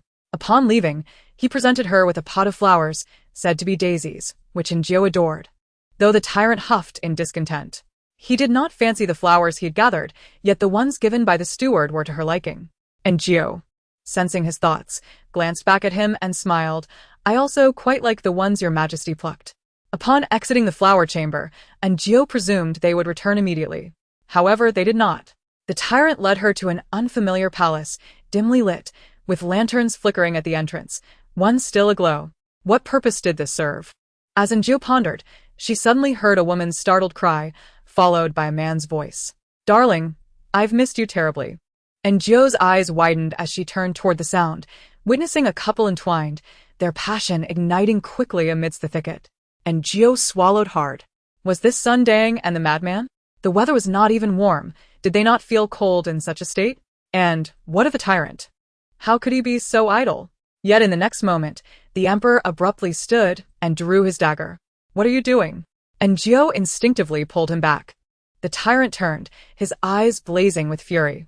Enjio felt a chill run down her spine, fearing that she might lose her head in an instant, regretting her impulsive action. But having already acted, she managed to stammer, please do not kill. The tyrant raised the blade toward her. Mother, save me, she thought, feeling the cold aura emanating from the dagger.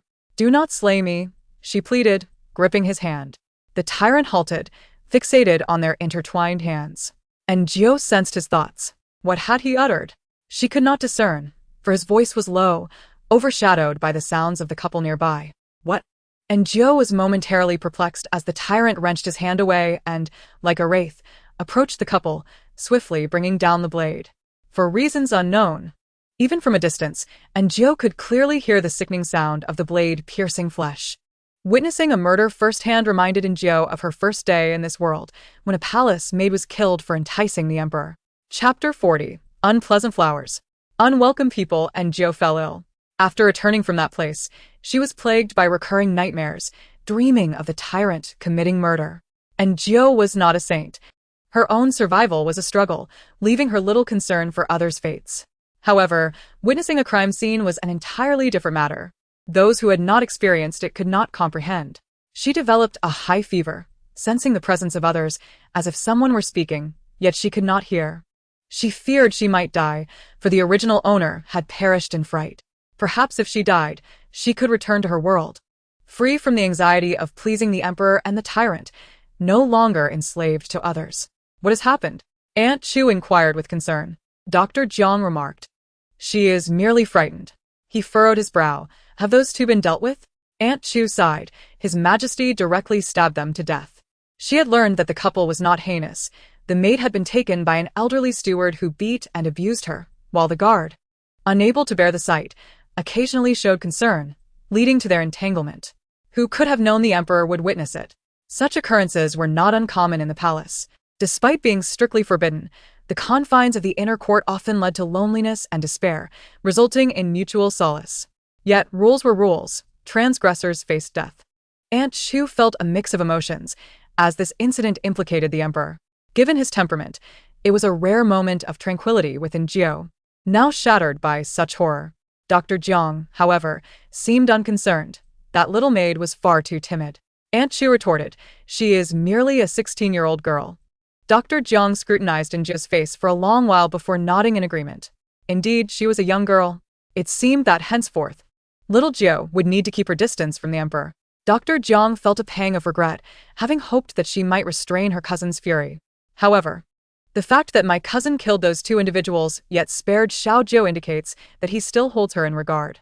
The words of Dr. Jiang left Aunt Chu in silence, and after a moment, she remarked, I fear Xiao Jiao may harbor a mental burden. Dr. Jiang merely smiled. My cousin is the emperor. Whatever he desires, he will undoubtedly attain. Xiao Jiao is but a lowly palace maid. In this palace, extinguishing her life is easier than squashing an ant. She must understand that while she fears the emperor, he is also her sole reliance. Only in this way can she wholeheartedly remain by my cousin's side. Aunt Chu opened her mouth as if to speak, but ultimately held her tongue. And Jiao drifted in and out of slumber, the passage of time seeming both interminable and fleeting. When she finally opened her eyes again, she was greeted by the familiar ceiling and the bright sunlight streaming in. She attempted to speak, but no sound emerged. Moving her arms, she felt utterly devoid of strength. Awake? Came the gentle voice of a man. Turning her head, she indeed found Dr. Jiang there. Yet, the sight of this handsome man did not bring her joy, for she realized she had neither died nor returned to her former world, and Jiao understood clearly that she might never go back. Struggling to rise, Dr. Jiang assisted her. And Jiao, not wishing to be polite, sat up and requested, pour me a glass of water. Dr. Jiang hesitated for a moment before fulfilling her request. After drinking, she added, I am hungry. Dr. Jiang chuckled, you are truly a unique girl. And Jiao inwardly scoffed. His praise was no different from cooing at a cat or dog. She couldn't be bothered to argue. Since she could neither return nor perish, it was better to live well. One day at a time would suffice. As a mere palace maid, having the emperor's esteemed physician attend to her ailments showed she still held some worth in their eyes. If so, why not make the most of this unique situation to improve her circumstances? After consuming 2 large bowls of porridge, Jiao finally set down her chopsticks, feeling revitalized. Dr. Jiang had been observing her with crossed arms. Once she finished eating, he inquired, do you feel any discomfort? And Jiao replied, honestly, my entire body aches. I may have overexerted myself in recent days. Dr. Jiang pondered, you have indeed endured quite a lot. And Jiao grasped the quilt and asked, what of the emperor? He has gone to court and should return shortly. And Jiao contemplated this, realizing that the madness was unrelated to the tyrant and the dog emperor, and likely, the dog emperor had entirely forgotten about the incident. Those 2 individuals had perished. Dr. Jiang remarked with a smile, they deserve their fate. You need not dwell on it.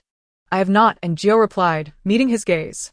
The lives or deaths of others are of no concern to me. Dr. Jiang regarded her thoughtfully. It is best that you think this way. And Jiao stated, I wish to rest. Dr. Jiang cast her a final glance before departing. And Jiao noticed a pot of chrysanthemums on the table. The old eunuch from the flower room had mentioned that these flowers could bloom into lovely daisies, and she found herself looking forward to it. She then noticed a pink vase containing several flowers that had already wilted, their petals having fallen due to the tyrant's violent handling, appearing devoid of vitality. She averted her gaze, thinking, unsightly flowers, detestable people.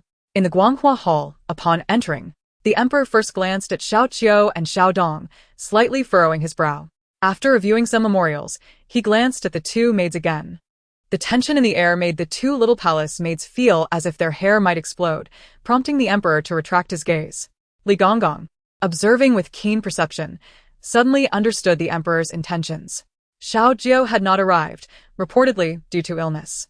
Given the hardships endured recently, coupled with the shock she experienced, it was not surprising that she had fallen ill. Yet it was evident that the emperor genuinely cared for Xiao Jiao.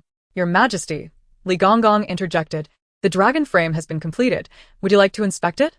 The emperor's interest was piqued. He rose to leave.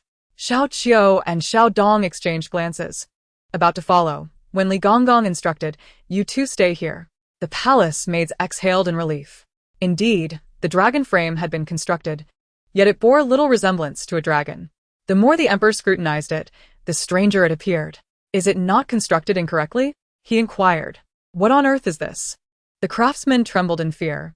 Your Majesty, it has been built correctly, following the designs provided by Miss Xiaojiu. The emperor squinted, casually asking, the design she provided? The craftsman produced the blueprints. The emperor examined them and confirmed their accuracy. Did the simpleton know from the outset what this was supposed to represent? Is this a dragon? The more he looked, the less it resembled one. It seemed more akin to a large lizard standing on its hind legs. The craftsman explained, Your Majesty. Miss Xiaojiu mentioned that it might be the steed of some ancient deity. The emperor considered this. Indeed, ancient myths were rife with peculiar mounts. Thus, it was possible that this bizarre creation could be just that. He felt reassured. Chapter 41. Awaiting her having completed his inspection of the dragon frame. The emperor prepared to return. Suddenly, Li Gonggong remarked, Xiaojiu's quarters are just over there. With the dragon frame finished, should she not consider moving? The emperor paused, turning to glance at the small room not far behind him. These were the accommodations for the eunuchs and palace maids, situated at the edge of the palace, and exceedingly modest. The emperor had never paid them any mind before, but today he observed it for a moment and inquired, What is her ailment? Why has she not yet recovered? Li Gonggong, aware that the emperor had forgotten about the killings, felt it was acceptable to divulge everything. The emperor looked at him in astonishment, feigning innocence. You speak nonsense. How could I casually take a life? If I were to act, it would be through others. Li Gonggong found himself at a loss for words. After all, it was he who had committed the act, and the scene had been quite horrific, prompting him to vomit upon his return. The emperor questioned further, so she was frightened by this? Li Gonggong nodded. Dr. Jiang mentioned as much. The emperor frowned. Her courage is rather lacking. Li Gonggong did not believe in Jiao as cowardly. At just a tender age, being in the presence of the emperor was pressure enough, and witnessing him take a life was indeed terrifying. Li Gonggong concurred. Young girls tend to be more timid. The emperor scoffed softly. However, he did not seek to visit in Jiao. As emperor, being able to ask a few questions was already a tremendous grace. He certainly did not intend to step into that small, shabby room. Have you heard? And Jiao overheard several palace maids discussing. And Jiao has been cooped up in her room for so long, she must be getting moldy. She should come out for a stroll. The autumn hunt. His Majesty takes people every year. I hear it's quite enjoyable. I wonder if we will be allowed to go this time. Let us not even hope for that. The emperor only brings those who serve him closely. Oh, how I long to go. It's a rare opportunity to leave the palace. The concubines are all preparing, eager to join. And Jiao listened intently, her curiosity about the autumn hunt piqued. The emperor's ailment, the inability to consume meat, was merely a facade. And Jiao surmised that he must have endured some traumatic experience in his childhood or witnessed something exceedingly gruesome. In any case, he would fall ill upon seeing raw meat and the like. The autumn hunt, being a pursuit of hunting animals, would surely present an even more bloody spectacle. Would the emperor not go mad? While lost in thought, Aunt Chu arrived. Noticing and Jiao appeared well, she inquired about her health. And Jiao replied, I am already well and can serve in the Guanghua Hall tomorrow. Aunt Chu sighed. Xiaojiu she seemed to wish for and Jiao to find peace of mind. And Jiao understood that Aunt Chu, though seemingly cold, possessed a warm heart. In a palace where everyone was selfish, Aunt Chu had shown her kindness. One could not demand too much. And Jiao reassured her, I can let go and understand the weight of the situation. There is no need for you to worry. Aunt Chu sighed in relief, fearful that Jiao might become despondent. The emperor, he is merely unwell. Aunt Chu observed Jiao carefully, and seeing no signs of distress, she continued, You shall accompany us for the autumn hunt. And Jiao was preoccupied with thoughts of the autumn hunt, unaware that it was soon to be her turn. To her delight, the prospect of leaving the palace was exhilarating. Nothing could surpass the joy of stepping beyond its confines. Perhaps she could devise a plan to escape. Even if that were not feasible, a brief respite in the outside world would suffice. The autumn hunt seemed to awaken the previously lethargic inhabitants of the harem, igniting a fervor among them, each eager to participate. Consequently, the more audacious concubines began dispatching aides to the Guanghua Palace to gather information. Aunt Chu handled the inquiries with poise. And Jiao inquired, Aunt, will His Majesty bring the concubines this time? Und que nodded affirmatively. And Jiao was perplexed. If the emperor held little affection for these women, and their presence might provoke his wrath, why then would he take them along? Aunt Chu explained, The ties between the former dynasty and the harem are intricate. His Majesty has only recently ascended the throne and lacks a solid foundation. He has yet to establish an empress or father any heirs. His reluctance to engage with the harem has further incited discontent among the courtiers. Thus, taking a few concubines along serves to placate them. Understanding dawned upon Njio, and she felt a pang of sympathy for the concubines. Akin to women wed to inept husbands, enduring their silent suffering. "What should I prepare?" she asked. "The tyrant's needs will be taken care of by others," Njio replied, prioritizing her own well-being as she wished to avoid falling ill once more. Aunt Chu advised her to prepare warm clothing, as the outdoors could be quite chilly, and to acquire suitable shoes, for those made within the palace were ill-suited for the rugged terrain. "Must I wear short boots?" Njio inquired. Und genoded. "Everyone must make their own. Time is of the essence. You could inquire among others to see if they have any for sale." Njio lamented her lack of acquaintances within the palace. Yet, she reasoned that purchases could be made. Surely, if they were unavailable within the palace, they could be found beyond its walls. Thus, she sought out Li Ji. Upon seeing her, he smiled warmly, and Njio noted how handsome he appeared when smiling, exuding a sense of reliability. "I heard you were unwell. How do you fare now?" he asked. "It was merely a cold, but I have recovered," she replied, returning his smile. Li Ji gazed at her face momentarily, his ears reddening, though Njio was oblivious to his fluster. "By the way, Brother Li, you mentioned one could purchase items from outside the palace?" she continued. "What do you wish to buy?" he asked. "I am heading home today and can bring them to you tomorrow," he offered. Njio compiled a modest list, to which Li Ji responded with surprise. "You can write?" Njio nodded a little.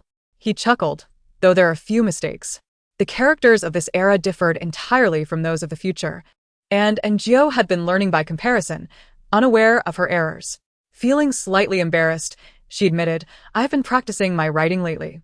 Rie remarked. Learning to write is commendable. As they conversed, they remained blissfully unaware of the pair of envious eyes lurking in the shadows, fixated on them for quite some time. This individual was Xiao Hua, who had been dispatched by Aunt Chu to the outer court for menial tasks. Her days were filled with relentless toil, earning meager pay, and she often found herself bullied by the older maids.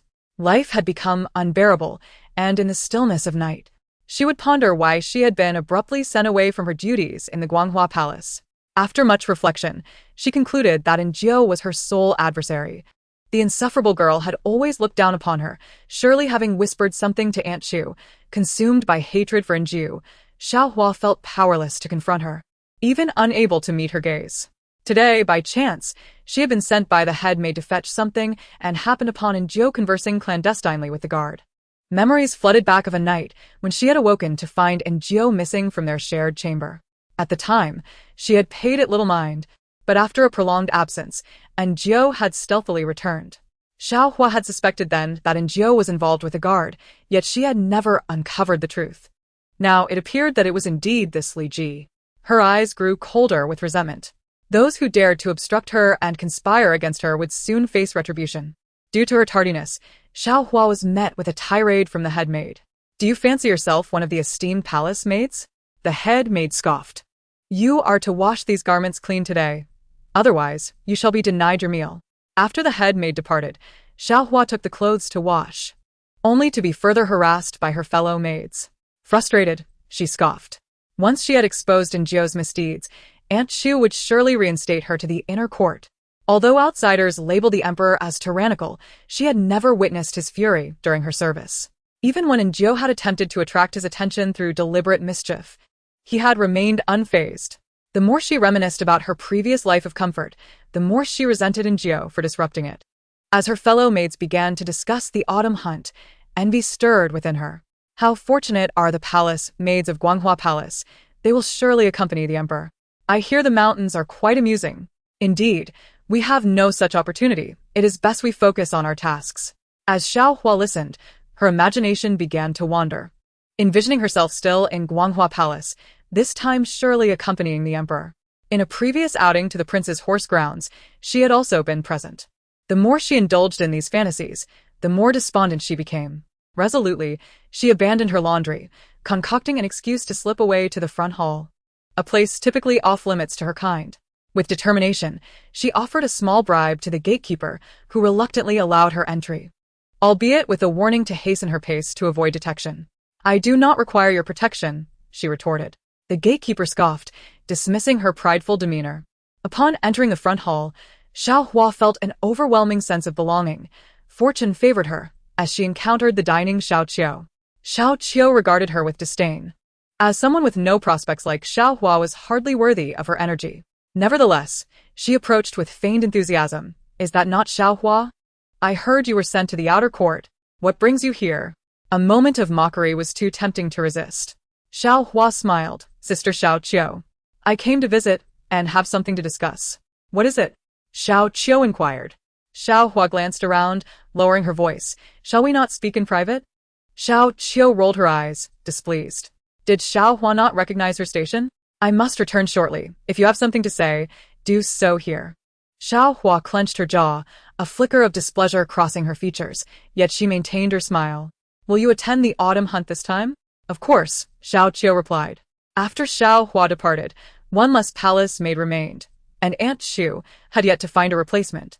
Thus, the attendees were Xiao Qiu, Xiao Dong, and that bothersome Injiu, who had been ill recently, yet Aunt Shu allowed her to rest indoors.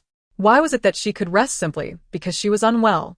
Xiao Qiu felt this was profoundly unjust. Xiaohua, noting her discontent, whispered something in her ear. Xiao Qiu's eyes widened in surprise as she turned to Xiaohua. "Is that truly the case?"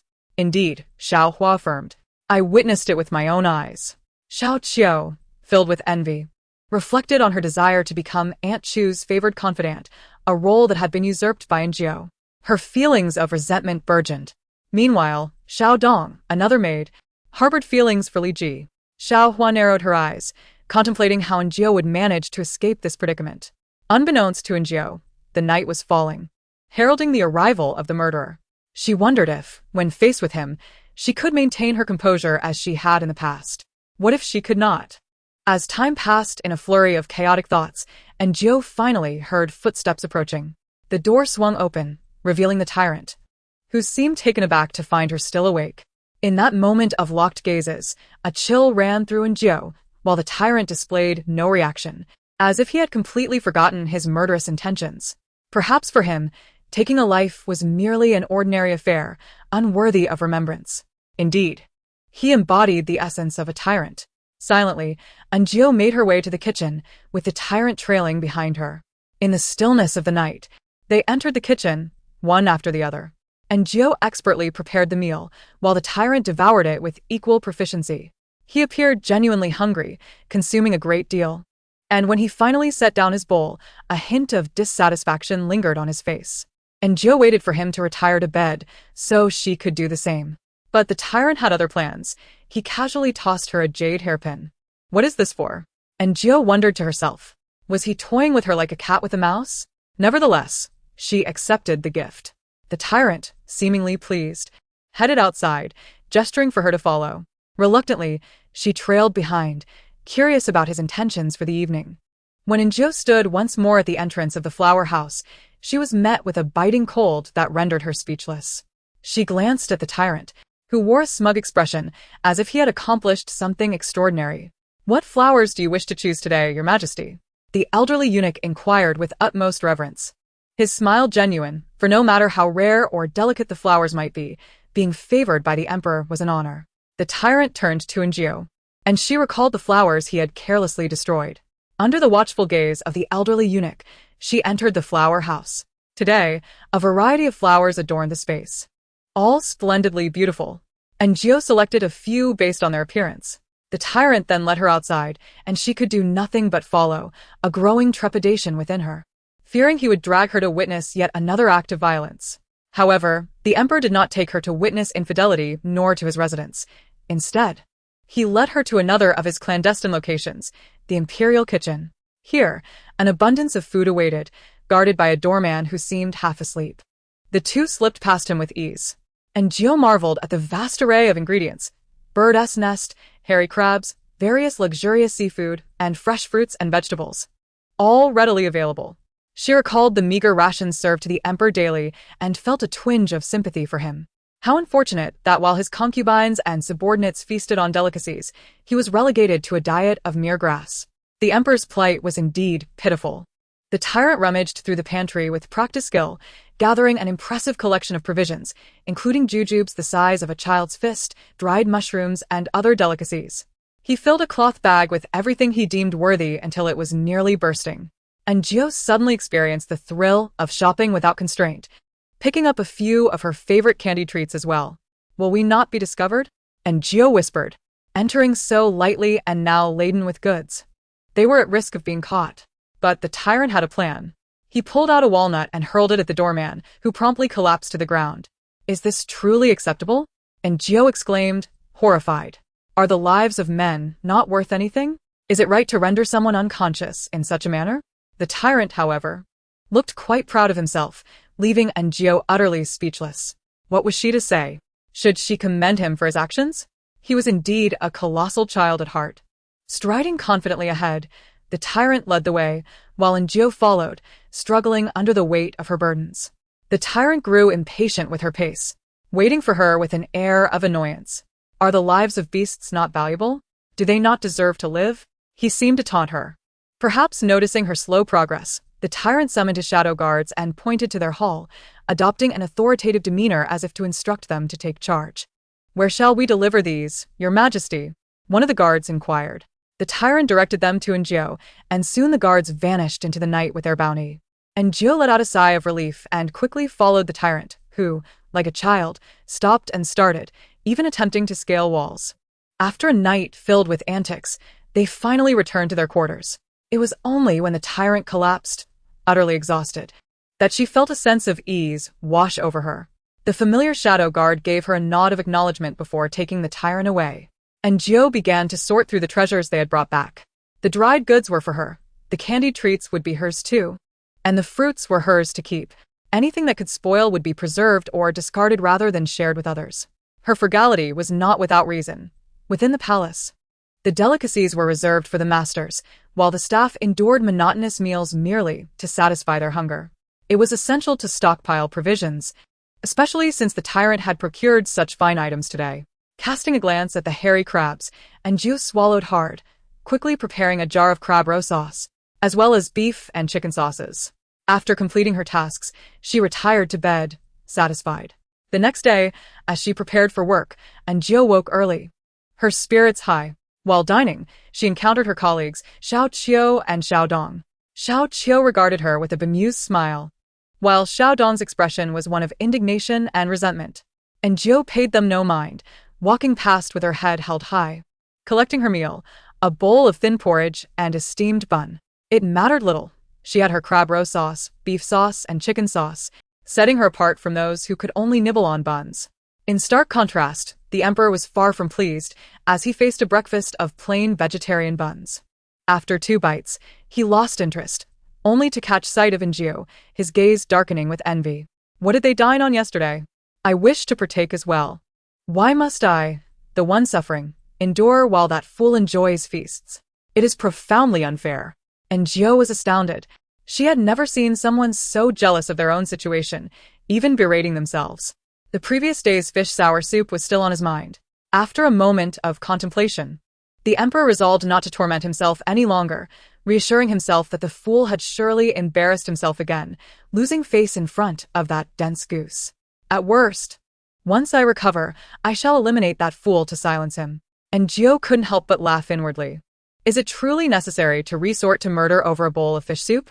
However, a thought struck her, and she suggested, Your Majesty, there are still hairy crabs and fresh fish and shrimp in the imperial kitchen. We could prepare spicy crab and shrimp dishes. Would you care for some? The emperor nodded. Of course. Yet, maintaining his regal composure was imperative.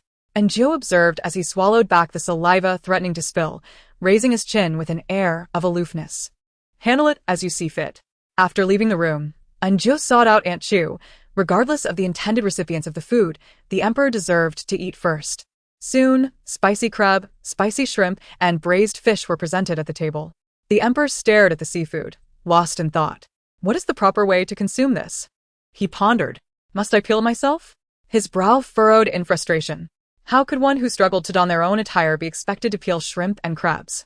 And Jiao, exasperated, washed her hands and, under the astonished gazes of Eunuch Li and Aunt Chu, sat down to begin the task.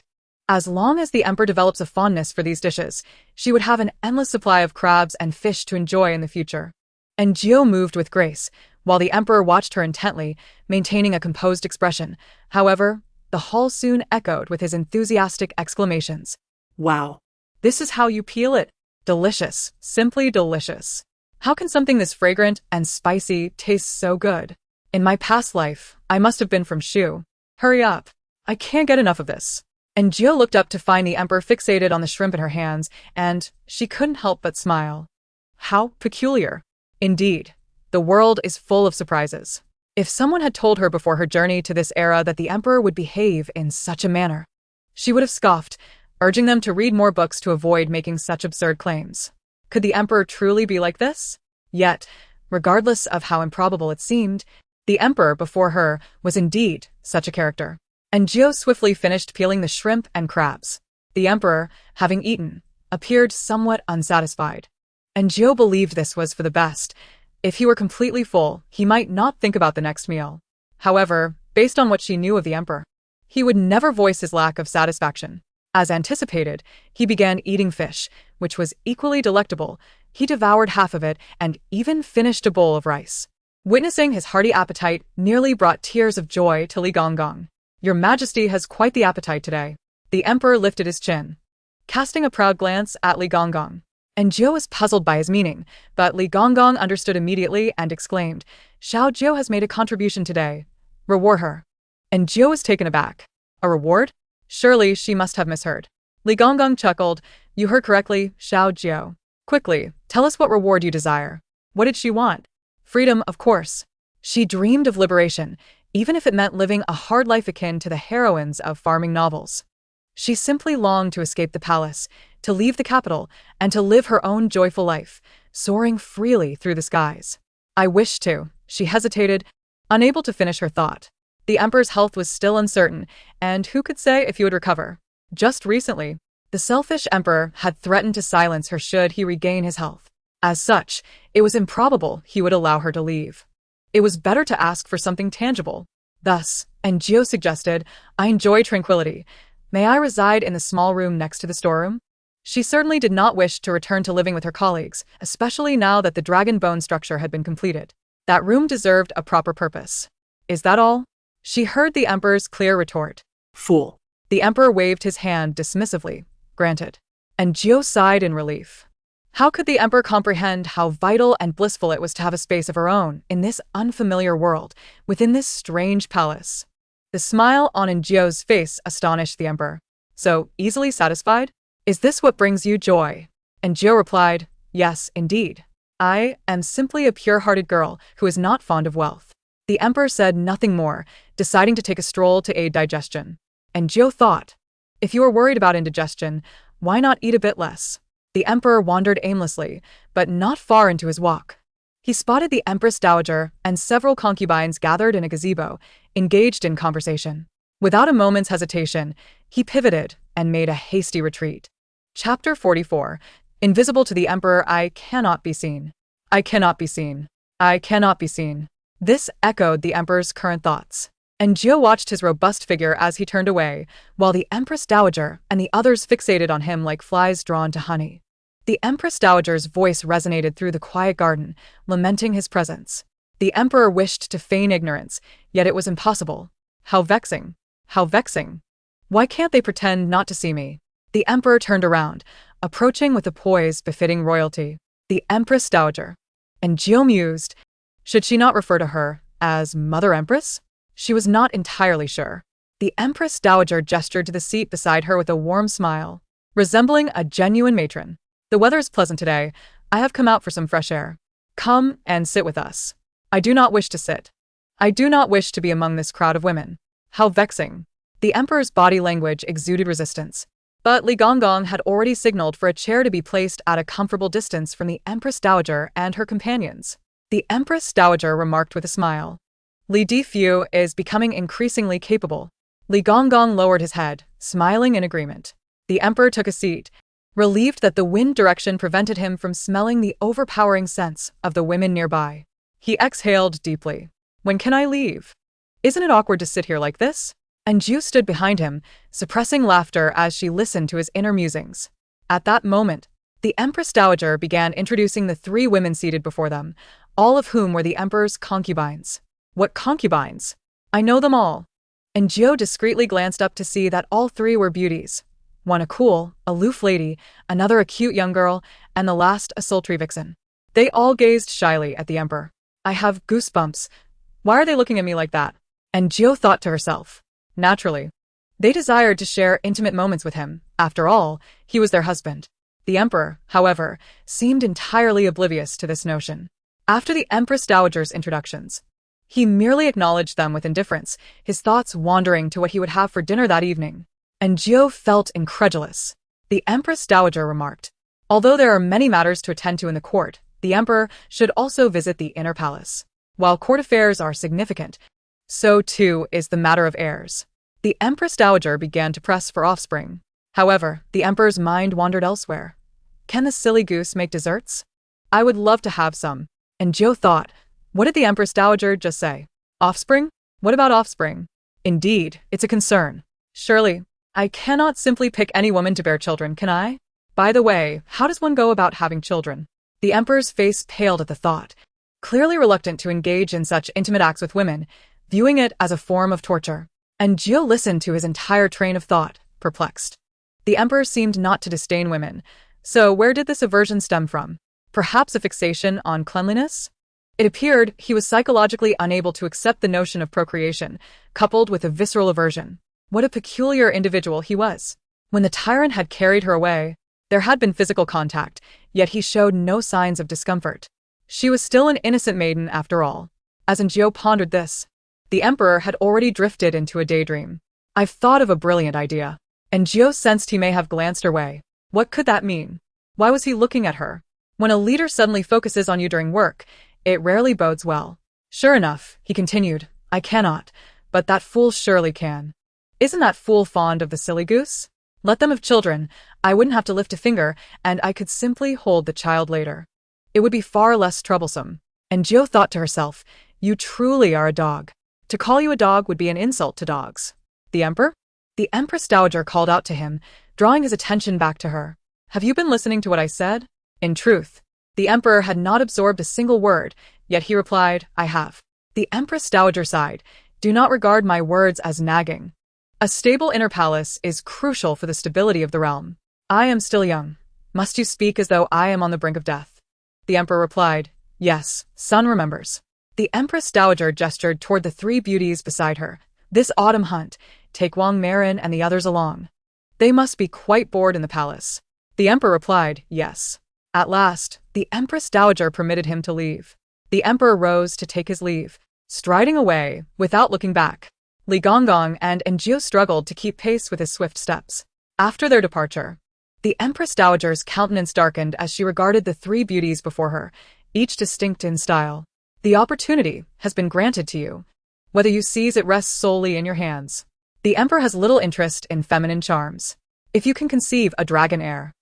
The Empress Dowager left her statement unfinished, yet the three beauties comprehended its implication.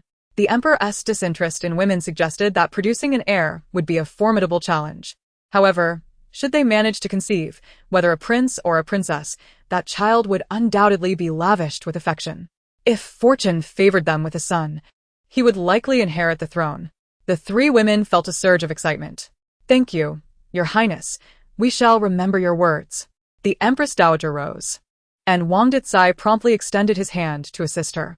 She cast a final glance at the retreating figure of the Emperor before departing. In truth, they were not newcomers.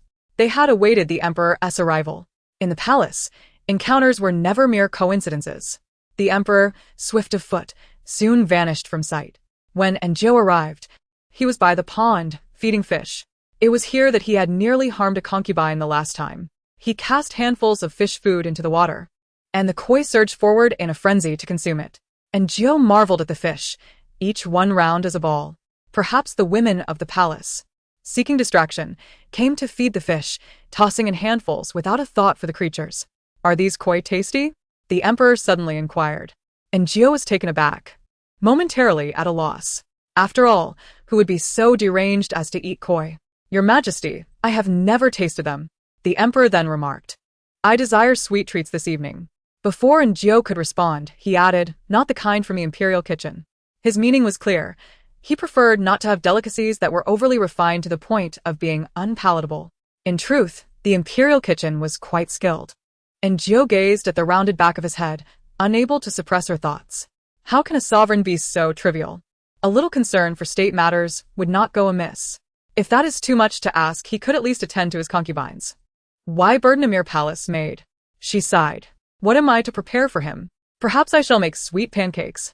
And Gio felt a surge of inspiration as she recalled the brown sugar pancakes her mother used to make, crispy on the outside and tender within, oozing with molten sugar. They were simply delightful. And Gio swallowed hard, suddenly longing for one herself. Chapter 45. Do you fancy this pancake? Lost in thought. And Gio did not notice the emperor turning his gaze towards her, his stare lingering long enough for one to wonder what occupied his mind. Yet Gio knew he was not contemplating anything. His mind was a blank, merely lost in reverie. The courtiers were already aware of the emperor's presence in the imperial garden, in the crisp autumn air. It was a wonder that several concubines braved the chill in their thin garments, only daring to observe from a distance. And Gio sighed, realizing that life in the palace was not easy for the servants, nor was it particularly kind to the masters. Should one inadvertently fall in love with the emperor, these concubines would have to endure the pangs of unrequited longing, returning to the emperor, who had unceremoniously emptied the fish food into the lake.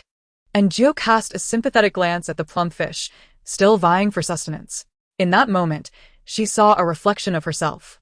The emperor strode ahead with remarkable speed, while the typically unyielding eunuch Li moved unusually slowly today. And Gio stole several glances at him. Eunuch Li, are you unwell? Eunuch Li, bearing a pained expression, replied softly.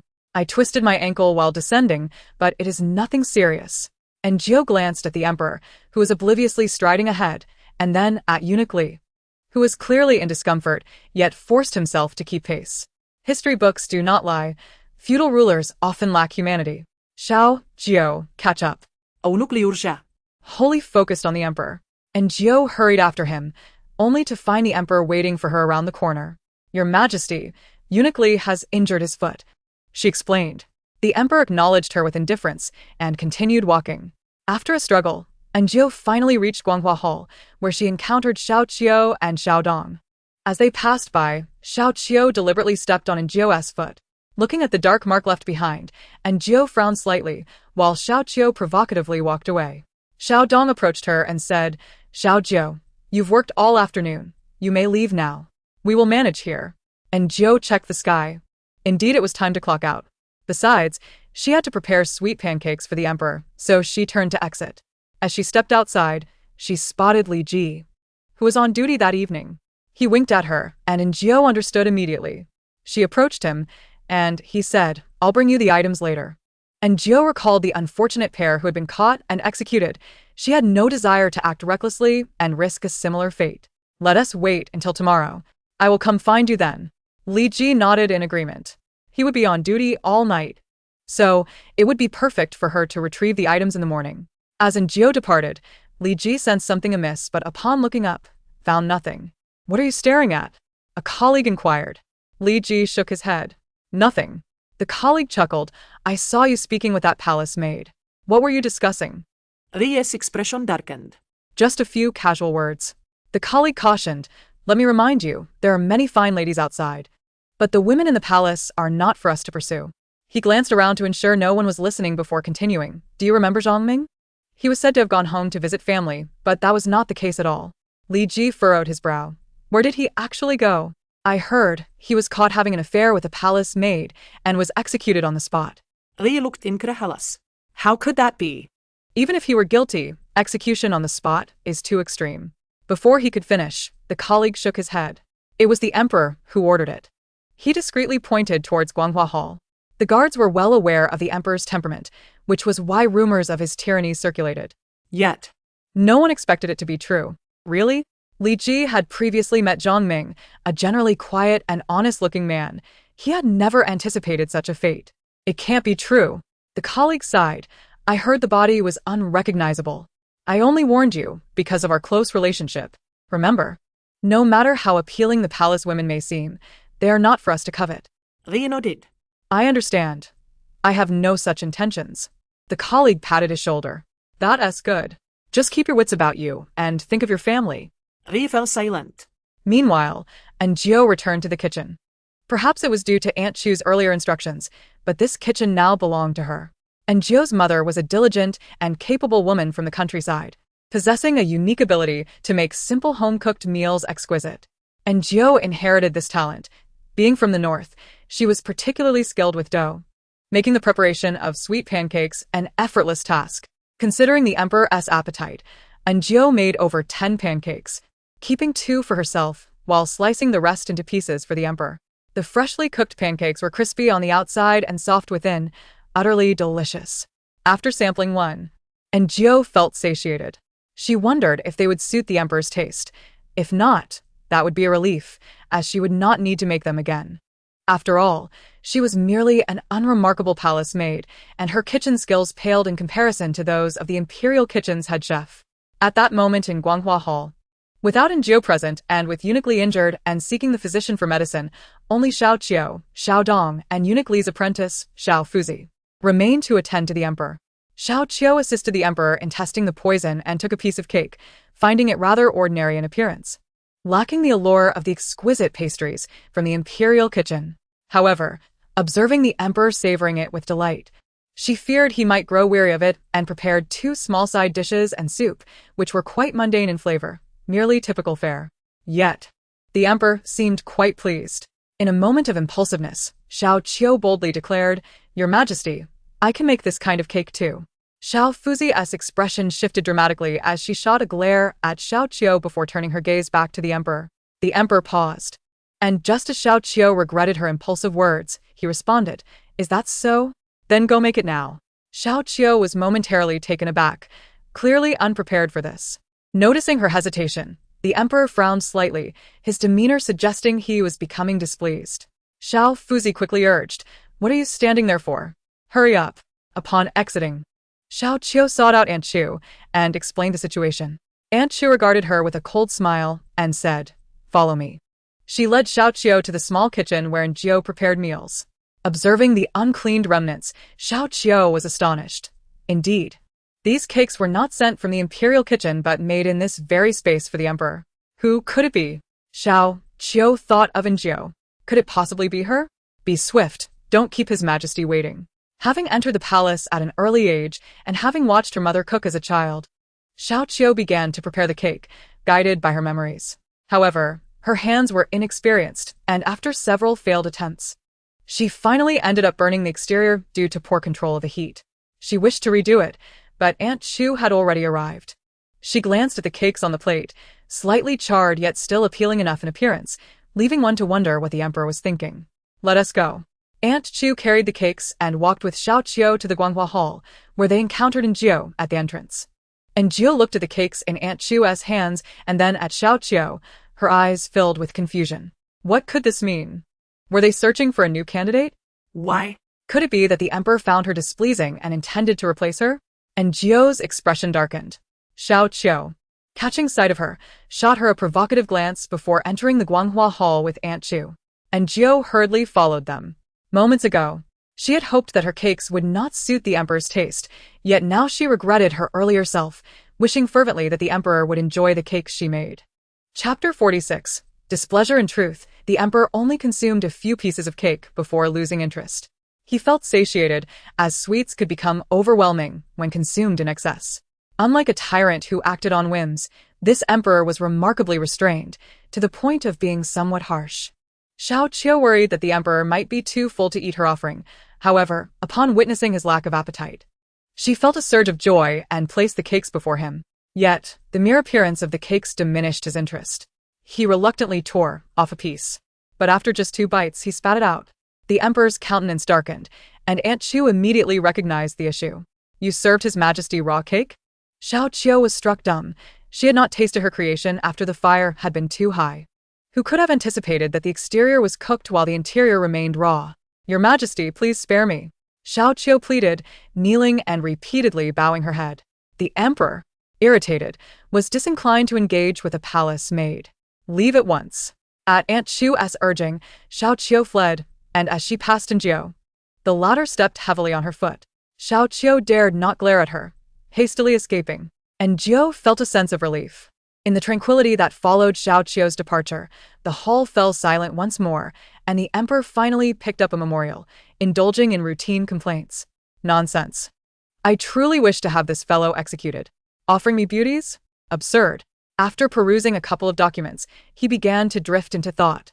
A mere cake. With such mediocre flavor, I refuse to believe there isn't someone who could replace that dullard. A sense of crisis suddenly washed over Jiu. In a competitive environment, the best way to avoid being laid off is to possess irreplaceability. The emperor continued to read while grumbling, unaware that it had already grown late. Yet he remained awake, his gaze fixed on Jiu, his mind wandering to thoughts of how she and the tyrant might conceive a child, even contemplating names for the offspring. And Jiu found herself speechless. However, it mattered little, for she was due to leave work soon. Due to her prior illness, Aunt Chu had rearranged the schedule, assigning her to daytime shifts, with the tyrant's visits at night constituting overtime, for which she would receive double pay. Once Jiu departed, the emperor finally exhaled, returning to his senses only to realize something was amiss. Why am I feeling anxious? And Jiu had returned home early to rest, needing her strength for the night shift. She initially thought she might sleep through, but awoke to find the tyrant already present, standing before the cabinet, staring intently at the jars inside. These contained the crab roe sauce, beef sauce, chicken sauce, dried fruits, candied fruits, her homemade dried peaches, and fruit leather. My dear uncle. And Jill leapt from her bed, running barefoot to the cabinet, slamming the door shut. Your Majesty, are you hungry? I shall prepare a meal right away. She promptly dressed and reached the door. But the tyrant remained motionless before the cabinet. And Jill felt exasperated. Your Majesty, how about we have crab roe noodles today? Not particularly appealing, the tyrant replied, casting a glance at the cabinet, his intentions unmistakable. And Jill, I am truly at my wit's end. There is no one more obstinate than you in all the world. After a moment of standoff, Jill recalled the evening's events regarding how to attain irreplaceability. Tears brimmed in her eyes. She had never felt her job to be so pivotal. Thus, she approached the cabinet, retrieving the jars. This is meat sauce. It's too salty to eat. The tyrant scoffed. And Jill paused, glancing up at him. Was that a scoff? What did it mean? She then presented other items, including fruit leather, candied fruits, and dried peaches. Even the walnuts, which she had roasted with salt, offered a unique and delicious flavor. The tyrant relished one and quickly became enamored, consuming over 10 in Jill's concerned gaze, and as he neared the end of the supply, she hurriedly handed him some fruit leather. Your Majesty, have a bit of this. The tyrant had a particular fondness for the sweet and sour flavors, swallowing a large roll in one go. And Jill sighed, reflecting on the notion of irreplaceability. Then she watched helplessly as he devoured dried peaches, candied fruits, red dates, fruit leather, and walnuts. Your Majesty, consuming so much of this isn't advisable. Shall we save some for later? She was reluctant to partake herself. Finally, the tyrant ceased his indulgence, casting a glance at the meat sauce left on the table. And Jill's smile became strained. Isn't fresh food preferable? No. The tyrant replied, resembling a petulant child demanding a toy. I want this. Then choose one, and Jill suggested casually, though in her heart. She fervently hoped he would select the chicken sauce, or at least the beef sauce. Yet the tyrant casually picked the crab roe sauce. And Jill chuckled, Your Majesty, you truly have an excellent eye. The tyrant, pleased, lifted his chin in satisfaction, signaling Jill to lead the way. Never mind. These are all trivial matters, not worth dwelling on. In the kitchen, Jill's dough had long been prepared and was now ready to be cooked. The noodles boiled quickly, and with a side dish and a bit of crab roe sauce added, it was so appetizing that even Jill found herself craving it. She made a bowl for herself, and as the two sat on the stools enjoying their meal, Jill suddenly found herself wanting to laugh. If she were to return to the modern world, who would believe her extraordinary experiences? She glanced up, noticing the tyrant, who was oblivious to everything around him as he savored his food. He paid no mind to Jill, who was already quite full. The tyrant showed no inclination to return, and Enjo understood that the moon would soon rise above the willow tops, marking the time for clandestine meetings. Having eaten well, a stroll through the palace seemed rather delightful at this hour, when most were fast asleep. The tyrant led Enjo deeper into the palace, and when they halted, she discovered they were in an unfamiliar courtyard. Was this yet another secret hideout? The tyrant expertly incapacitated a guard and pried open a door. He gestured for Enjo to follow, and she hurried inside, only to be taken aback. This was no mere secret base or quaint courtyard. It appeared to be a storeroom of the Internal Affairs Office. Inside were an array of exquisite treasures, silks, rare cosmetics, and more. Enjo swallowed hard. These items were vastly different from those she had encountered in the Imperial kitchen, which could land one in a few days of confinement if caught. Yet, the tyrant seemed dissatisfied with the treasures and ultimately presented Enjo with a box of pearls. Enjo shook her head, saying, "Your Majesty, these items are accounted for. If we take something, the guards will be punished. The Imperial kitchen merely provides food, and if Mr. Li gives a casual remark about the Emperor feeling hungry for a late-night snack, it can be brushed off. But the items in the Internal Affairs storeroom are meticulously tallied. If we take something, it could raise suspicions and lead to trouble." Though she could not pinpoint the nature of the trouble, Enjo believed it prudent to maintain a low profile. The tyrant might be reckless, but she was not. If anything went awry, she would be the first to bear the brunt. The tyrant, however, seemed oblivious to her concerns and, with his captivating eyes, asked, "Do you not like it?" Enjo shook her head, replying, "I do not." The tyrant appeared contemplative, then suddenly had an idea and led her out. In Chapter 47, Who Stole It?, the tyrant took her to another courtyard, where, fortuitously, the maids and eunuchs were absent. He rummaged through the place and quickly unearthed a box of jewelry, shoving it into Enjo's arms without regard for her preferences. Enjo swallowed again, whispering, "Whose is this?" Before the tyrant could respond, they heard a voice. "Decai. Is that you?" Enjo's eyes widened in horror. "Oh no, the tyrant is going to ruin me." She recognized the voice of the Empress Dowager. The tyrant, clearly not wanting to be discovered, and evidently a frequent visitor to this place, quickly took Enjo into hiding. "Decai?" The Empress Dowager called again. The door opened, and Wang Decai entered, carrying a tray laden with jade strips of varying lengths. At first, Enjo did not comprehend what was happening until she heard Wang Decai suggest, "Your Highness, shall we use this today?" The Empress Dowager acquiesced, followed by unspeakable sounds. Recalling her previous experience, Enjo feared the tyrant's wrath. This was the Empress Dowager, not a mere maid or guard whom he could dispose of without consequence. If he were to kill the Empress Dowager, his reign would be irrevocably tarnished, and she would share his fate. Thus, she promptly covered his ears. The tyrant blinked in confusion, and Enjo signaled him to remain still. He complied, and she listened intently to the entire interaction between the Empress Dowager and Wang Decai. Finally, she exhaled in relief and released her hold on the tyrant's ears. The tyrant, however, gazed at her intently for an extended moment. Enjo did not notice his subtle expression. She heard the Empress Dowager remark, "The Emperor has become increasingly unruly." Wang Decai responded, "Do not worry, Your Highness, for you are the Empress Dowager. Even the Emperor must address you as mother." The Empress Dowager scoffed, "He is just like that wretched woman, and I find it utterly irksome." Enjo glanced at the tyrant, who tilted his head, avoiding her gaze as he peered towards the Empress Dowager's bed. The servants observed that the Emperor's mind has grown increasingly unstable over the years. "Do not be anxious, Your Highness." Enjo paused, perplexed by this statement. Did they know of the Emperor's affliction? What was the cause for the Empress Dowager's anxiety? What were her intentions? It seemed the Empress Dowager sighed in relief and murmured something inaudible before it wasn't long before the two of them must have fallen asleep. The Empress Dowager had purposefully dismissed everyone, allowing them to exit unscathed. Only when they had walked a considerable distance did Enjo finally breathe freely, realizing she still clutched the jewelry box, filled with the Empress Dowager's adornments. Enjo pondered whether she could return it in time. While she cherished wealth, she was not so desperate as to risk her life over it. The jewelry box felt like a ticking time bomb, a potential harbinger of doom. What should she do? Just as she contemplated this, the tyrant suddenly collapsed, unconscious. Enjo was taken aback. What was happening? Why had he fainted now? How would she return? How would he return? Enjo glanced around, wondering if the Emperor's secret guards were nearby. She knelt beside him, gently patting his face. Wake up, do not sleep here. Before long, the tyrant stirred, opening his eyes in bewilderment at the unfamiliar surroundings. And Jiao withdrew her hand from his face. Your Majesty? The emperor sat up, surveying the strange palace path, the towering walls, and the darkened sky, astonished. Where is this? Why am I here?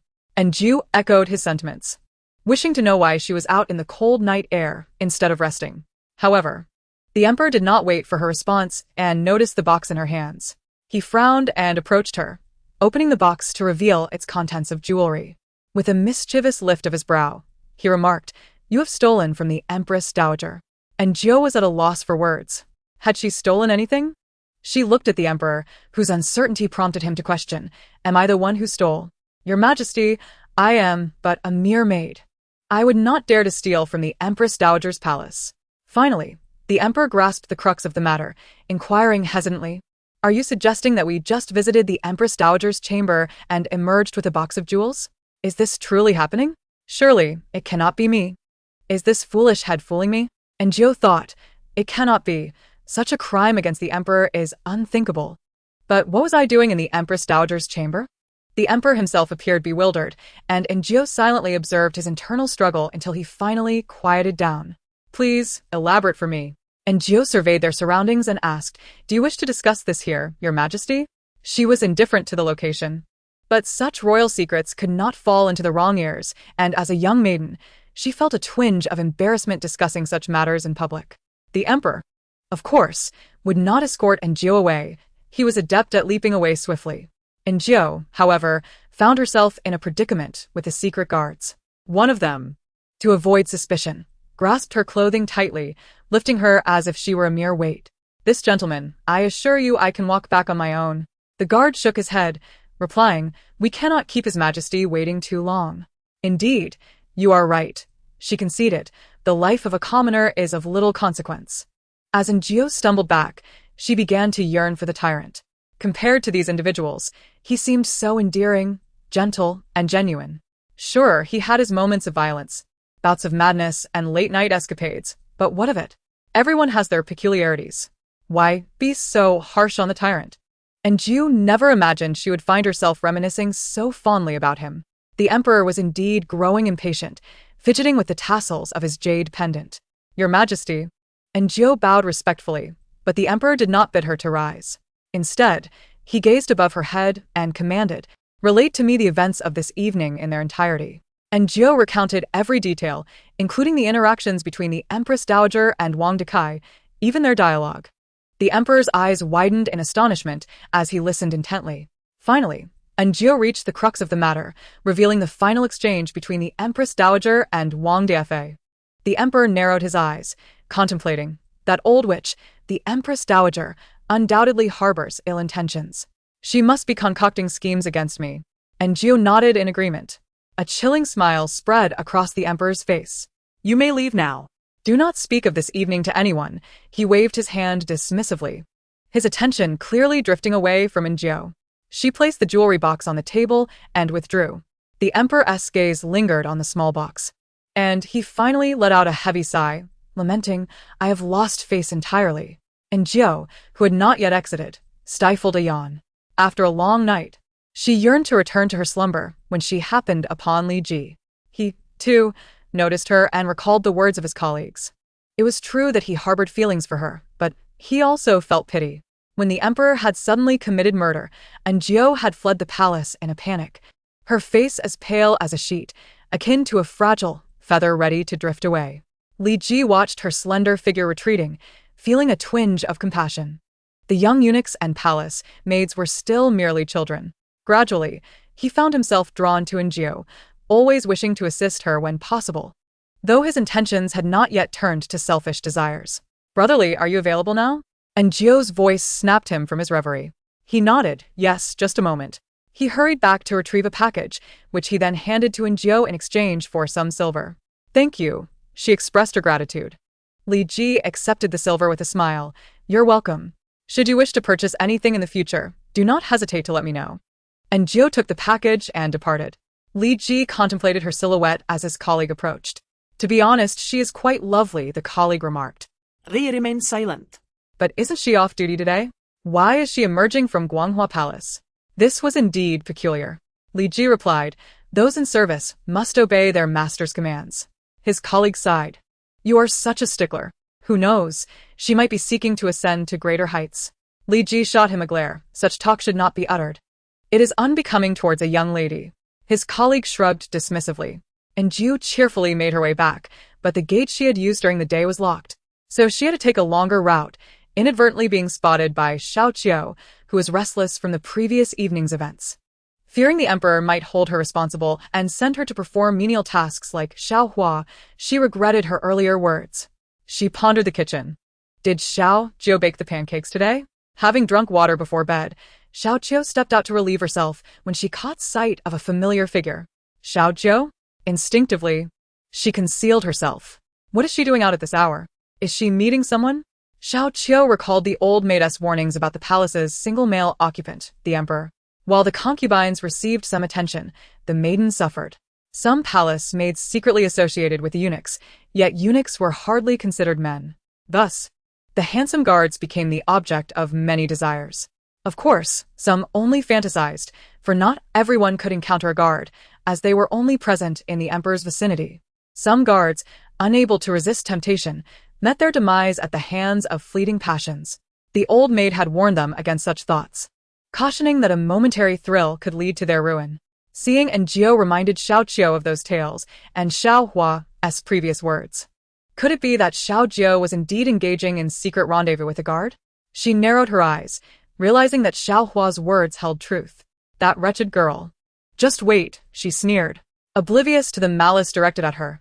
And Jiu returned to her room and opened the package to find short boots, cotton shoes, socks, a piece of cotton cloth, and various facial cleansing items. These were essential for winter, but their limited quantity made them precious. Should they become soiled, there would be no replacements. Having faced a childhood devoid of proper clothing and shoes, and Jiu had suffered frostbite during winters. One particularly frigid winter, all she possessed was a thin coat, which her grandmother had sewn a layer of plastic onto. Consequently, it made a noise with every movement, drawing the attention of all her peers. As she matured, Jiu resolved to prepare herself adequately with clothes and shoes, fearful of scarcity and hunger. She intended to fashion herself 2 undergarments from the piece of cotton cloth, as the women of this era wore belly bands akin to vests, which were impractical and awkward. Reflecting on her encounter with the tyrant earlier, she felt he had been rather peculiar. In hindsight, she resolved not to let him take advantage of her. It would be best if he remained oblivious, retaining his current disposition. Thus, unable to sleep, Jiu took up needle and thread to sew her garments. Meanwhile, the emperor experienced an unusual spring dream, the subject of which was an absurdly foolish goose. Upon awakening, he pondered the absurdity of the dream, incredulous that amidst a harem of thousands, he had dreamt of an unremarkable, unimposing goose. It was utterly ludicrous. Li Gonggong, with a beaming smile, tidied the emperor's soiled bedding and tentatively inquired, "Your Majesty, Lady Wang has prepared pastries and is awaiting you outside the palace." The emperor recalled the goose's words from the previous day. This Lady Wang was one of the 3 he had encountered. Perhaps I should see her. To discern her intentions, he mused. The emperor nodded, and Li Gonggong beamed with satisfaction. The emperor was finally maturing, poised to become a true man. And Jiu, having just arrived for her duties, spotted the striking beauty outside the main hall.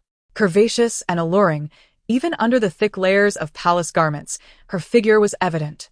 The beauty seemed to sense in Jiu's gaze, turning to meet her eyes.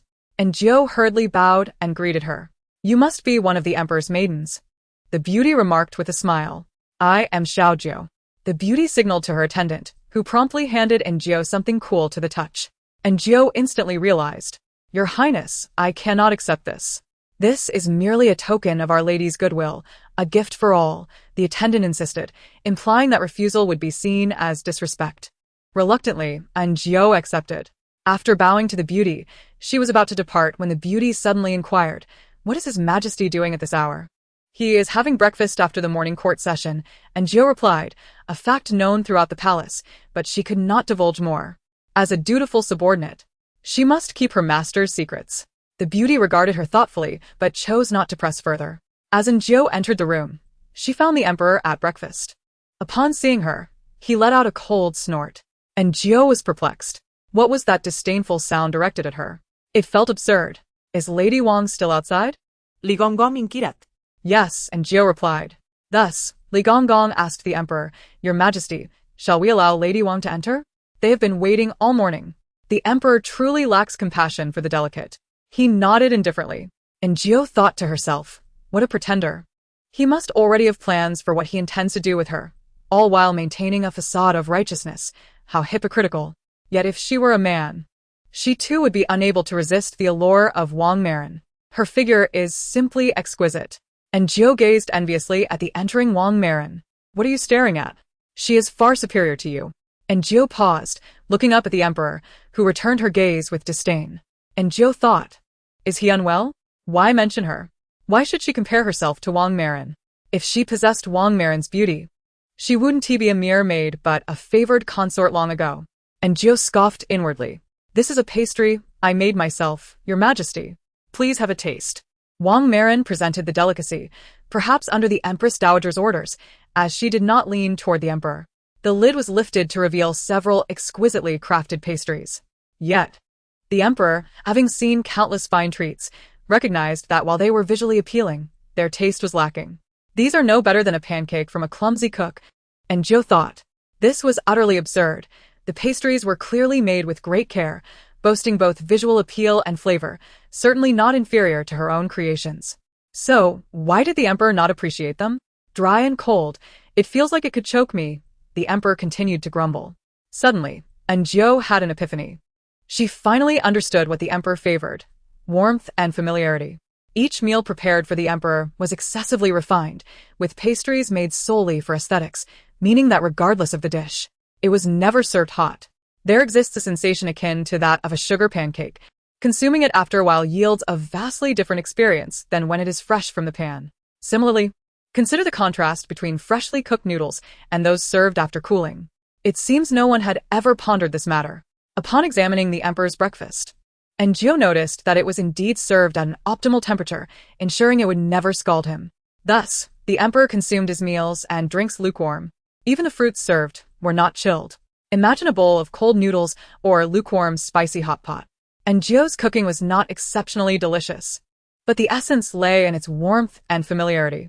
For an emperor accustomed to lukewarm, health-conscious fare, it was akin to someone who usually orders takeout suddenly enjoying a home-cooked meal.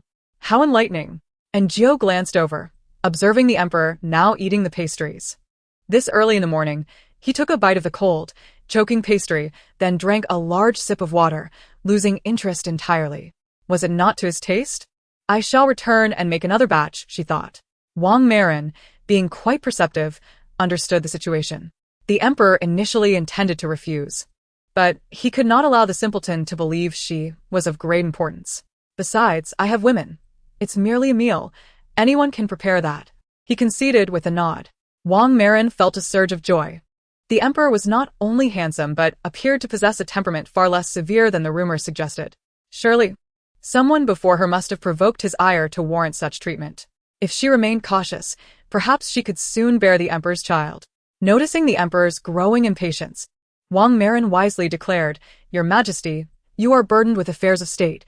I shall not intrude upon your time. The emperor visibly relaxed. Thus, Wang Marin departed. As the breakfast before the emperor was cleared away, and Jiao seized the opportunity to chase after Li Gonggong. Gonggong, may I sample the dishes? Upon seeing Li Gonggong's scrutinizing gaze, and Jiao clarified, I merely wish to discern what about the food does not suit His Majesty's palate. Li Gonggong found her reasoning entirely valid and permitted her to select. And Jiao took a bun and took a bite. What is wrong with it? Li Gonggong minkirat. And Jiao's revelation could not be shared. The bun was, to be honest, a rather bland vegetarian one. Although it tasted acceptable, it was cold. No matter how delicious a cold bun might be, it falls short of expectations. Moreover, the emperor's breakfast options were quite limited throughout the year. The chefs in the imperial kitchen were quite skilled. If the emperor found it unpalatable, couldn't they devise a solution? Did they truly believe the emperor relished bland fare? And Jiao whispered something into Li Gonggong's ear, who nodded in agreement. Very well, give it a try. I see His Majesty barely touched his breakfast. He is a young man, after all. His appetite should not be so limited. Li Gonggong felt a pang of sympathy. And Ju nodded and, upon exiting, encountered Xiao Qiu, who regarded her with a bemused gaze. And Jiu, feeling somewhat uneasy under her scrutiny, sensed an underlying tension. Why was Xiao Qiu looking at her like that? As if she were about to crush her. Could it be that she too had learned new recipes to impress the emperor? That simply would not do. This was her role. She could not allow anyone to usurp it. The consequences were beyond her capacity to bear. With that thought, Jiu quickened her pace, colliding with Aunt Chu, who approached her with an exasperated expression. Feeling uncomfortable without proper undergarments, Jiu slowed her pace. Aunt Chu regarded her with a knowing look. Jiu smiled and shared her thoughts, to which Aunt Chu responded with a look of approval. I shall handle this. Jiu made her way to the kitchen, while Aunt Chu reflected that it seemed Jiu was genuinely invested in the emperor's well-being. Inspired by the buns, Jiu resolved to make dumplings, both to test her hypothesis regarding the emperor's preferences and for her own enjoyment. For the first time, she experienced the benefits of her role. Und que procure fraîche shrimp? Chives, eggs, and wood ear mushrooms, though one could typically include pork in a 3-flavor dumpling, Jiu opted for simplicity, wishing to avoid any unforeseen complications for the emperor. Thus, she prepared only 60 dumplings, 20 for herself, and the remainder for the emperor. She adhered to her principle. He must not eat too much, lest he lose his appetite. She desired him to crave more, thus establishing her irreplaceability. The emperor, having skipped breakfast, found himself quite hungry by midday. He sighed, perplexed as to why, despite his hunger, the thought of lunch diminished his appetite. In this regard, those accustomed to takeout could certainly relate. Finally, noon arrived, and as the imperial kitchen delivered the meal, Jiu swiftly boiled the dumplings and hurriedly transported them, ensuring they retained their warmth upon reaching the dining table. Indeed, compared to the lukewarm, aesthetically pleasing dishes, the dumplings captivated the emperor's attention. Previously, he had only consumed vegetarian dumplings which, while not unpleasant, failed to entice him. However, today was different. The emperor vowed it was indeed a unique experience. He could not articulate precisely how it was different, but it was. Jiu had crafted the dumplings in moderate size. She had consumed nearly 20, while the emperor finished his plate swiftly. He was left wanting more. I still desire to eat, he thought, though he did not voice it. The emperor inquired, did Xiao Jiu prepare these? Ligungong nudda. The emperor mused. She certainly has a discerning eye. At last, she is not so naive. Xiao Qiu, observing from the side, glanced at the emperor and recalled Jiu's absence that morning, feeling as though she had stumbled upon a secret. This Xiao Jiu was indeed an unsettled character, secretly undertaking so many endeavors behind their backs. Yet perhaps it was for the best. Sometimes, those who ascend too high face the most significant falls. Chapter 50. Dragged out having eaten her fill, Jiu felt drowsy. She stealthily emerged from the kitchen only to encounter Xiao Qiu, who was headed for lunch. Jiu cast a glance at her bowl, filled with steamed buns, vegetables, and minuscule slices of meat. What a feast, akin to what the emperor had. Just as Jiu intended to leave, Xiao Qiu intercepted her. Do you think that by preparing a couple of unimpressive dishes, you can act without restraint? Jiu? What does that even mean? She is not merely a cook. She is also the caretaker of the Tyrant. Just last night, she forged a profound friendship with him. Jiu retorted, indeed. What of it? Are you dissatisfied? Be wary. Or I shall inform Aunt Chu to send you to accompany Xiao Hua. Xiao Qiu's expression darkened. Xiao Dong timely grasped Xiao Qiu's arm, advising, let it be, Xiao Qiu. Do not stoop to their level. Jiu let out a cold laugh and turned to leave. Jiu harbored no aversion towards women. She found comfort and tranquility in their company, as they were often more empathetic towards one another. However, she could not deny that with the change of environment came competition and, inevitably, unwarranted malice. With a sigh, Jiu mused that the Tyrant should be napping at this hour. Since someone was on duty, she could indulge in a brief respite herself. This was agreed upon by Aunt Chu, considering the Tyrant's need to work late into the night. It was merely a compensatory measure. For while the emperor could comprehend the words of others, the Tyrant could not. Thus, it was imperative to serve the Tyrant first. Upon entering the room, Jiu, like a thief, eagerly retrieved the reward given by Wang Marin. To her astonishment, she discovered 5 golden melon seeds. Such generosity from Wang Marin towards a mere palace Maid was indeed remarkable. It was no wonder that everyone aspired to serve in the imperial court, although risks were involved. The potential rewards were equally great. Clutching the golden seeds, Anjou attempted to sleep but, having no habit of napping, found herself restless. Eventually, she arose once more to admire her golden seeds, and as she gazed, a smile crept upon her lips. Before Anjou could make her way to the Guanghua Hall, Xiao Fuzi arrived, instructing her to prepare dinner for the evening. He did not specify the dishes, but Anjou had an inkling. She decided to sauté a couple of simple dishes: braised eggplant, shredded chicken and garlic sauce. Since the emperor had no aversion to seafood or chicken, she opted for chicken in place of pork, and a spicy diced chicken dish. Once prepared, she covered them while they still emitted steam and delivered them promptly. Upon entering, she observed that the emperor's dining table was already set with a bowl of clear water noodles and 2 delicate green side dishes. What an extraordinary sight! Xiao Qiu's lunch was far superior to this. Indeed, the emperor's meals seemed less lavish than those of his servants. The cooks of the imperial kitchen had yet to face punishment. The emperor truly possessed a remarkable temperament. As Anjou presented her dishes, the emperor, engrossed in his meal, barely lifted his gaze. It dawned on Anjou that these sautéed dishes had only ever been prepared for the tyrant. The emperor had never tasted them.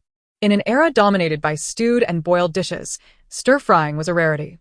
Anjou's 3 dishes were entirely absent from the culinary repertoire of the imperial kitchen. Moreover, who dared to use such generous amounts of oil, salt, and spices when cooking for the emperor? Anjou estimated that the chef had been preoccupied with perfecting the dough and boiling the noodles, never contemplating that a bowl of mere clear water noodles would elicit the emperor's candid remark, "My intestines have been thoroughly cleansed." This reflected the consequences of a long-standing diet devoid of richness. The emperor swallowed a mouthful of food, and Li Gonggong presented him with a cup. After taking a sip, he heard the clumsy maid inquire, "Your Majesty, I can prepare a type of milk tea. Should you wish for some?" The emperor raised his hand, tapping his chopsticks 3 times in agreement, and Anjou smiled at this subtle victory. With this, neither Xiao Qiu nor Wang Marin could hope to replace her. The emperor, satisfied with his meal, decided to take a leisurely stroll to aid digestion, accompanied by Anjou and Li Gonggong, which incited a series of resentful glances from Xiao Qiu. Anjou had intended to leave, but upon witnessing her discontent, she turned back at the door and offered a taunting smile. The palace maids, burdened by their own hardships, had now been drawn into a rivalry. After walking a short distance along the palace path, the emperor halted. Anjou peered ahead and noticed a beauty dancing gracefully beneath the dappled shade of trees. The maiden possessed a slender figure and danced with the lightness of a butterfly gliding through autumn air. Anjou marveled at the emperor's fortune, surrounded by such enchanting companions. Just as she became entranced, she heard the emperor question Li Gonggong, "Li Difu, has the Guanghua Hall developed a draft?" Li Gonggong, startled, glanced at Xiao Fuzi and commanded, "Investigate who leaked the news." Anjou observed the emperor's face darken with fury. After a moment's contemplation, she gleaned the cause of his ire. The dancer's presence indicated that someone had betrayed his trust. The emperor's anger was palpable. Had he been a lecherous ruler, he might have been ensnared by the allure before him. Yet it was clear that he was not. She heard the emperor coldly command, "Drag her away." Without hesitation, the palace attendants seized the dancer, her cries resonating with sorrow as she called for the emperor, who remained unmoved, his interest in leisurely strolls extinguished.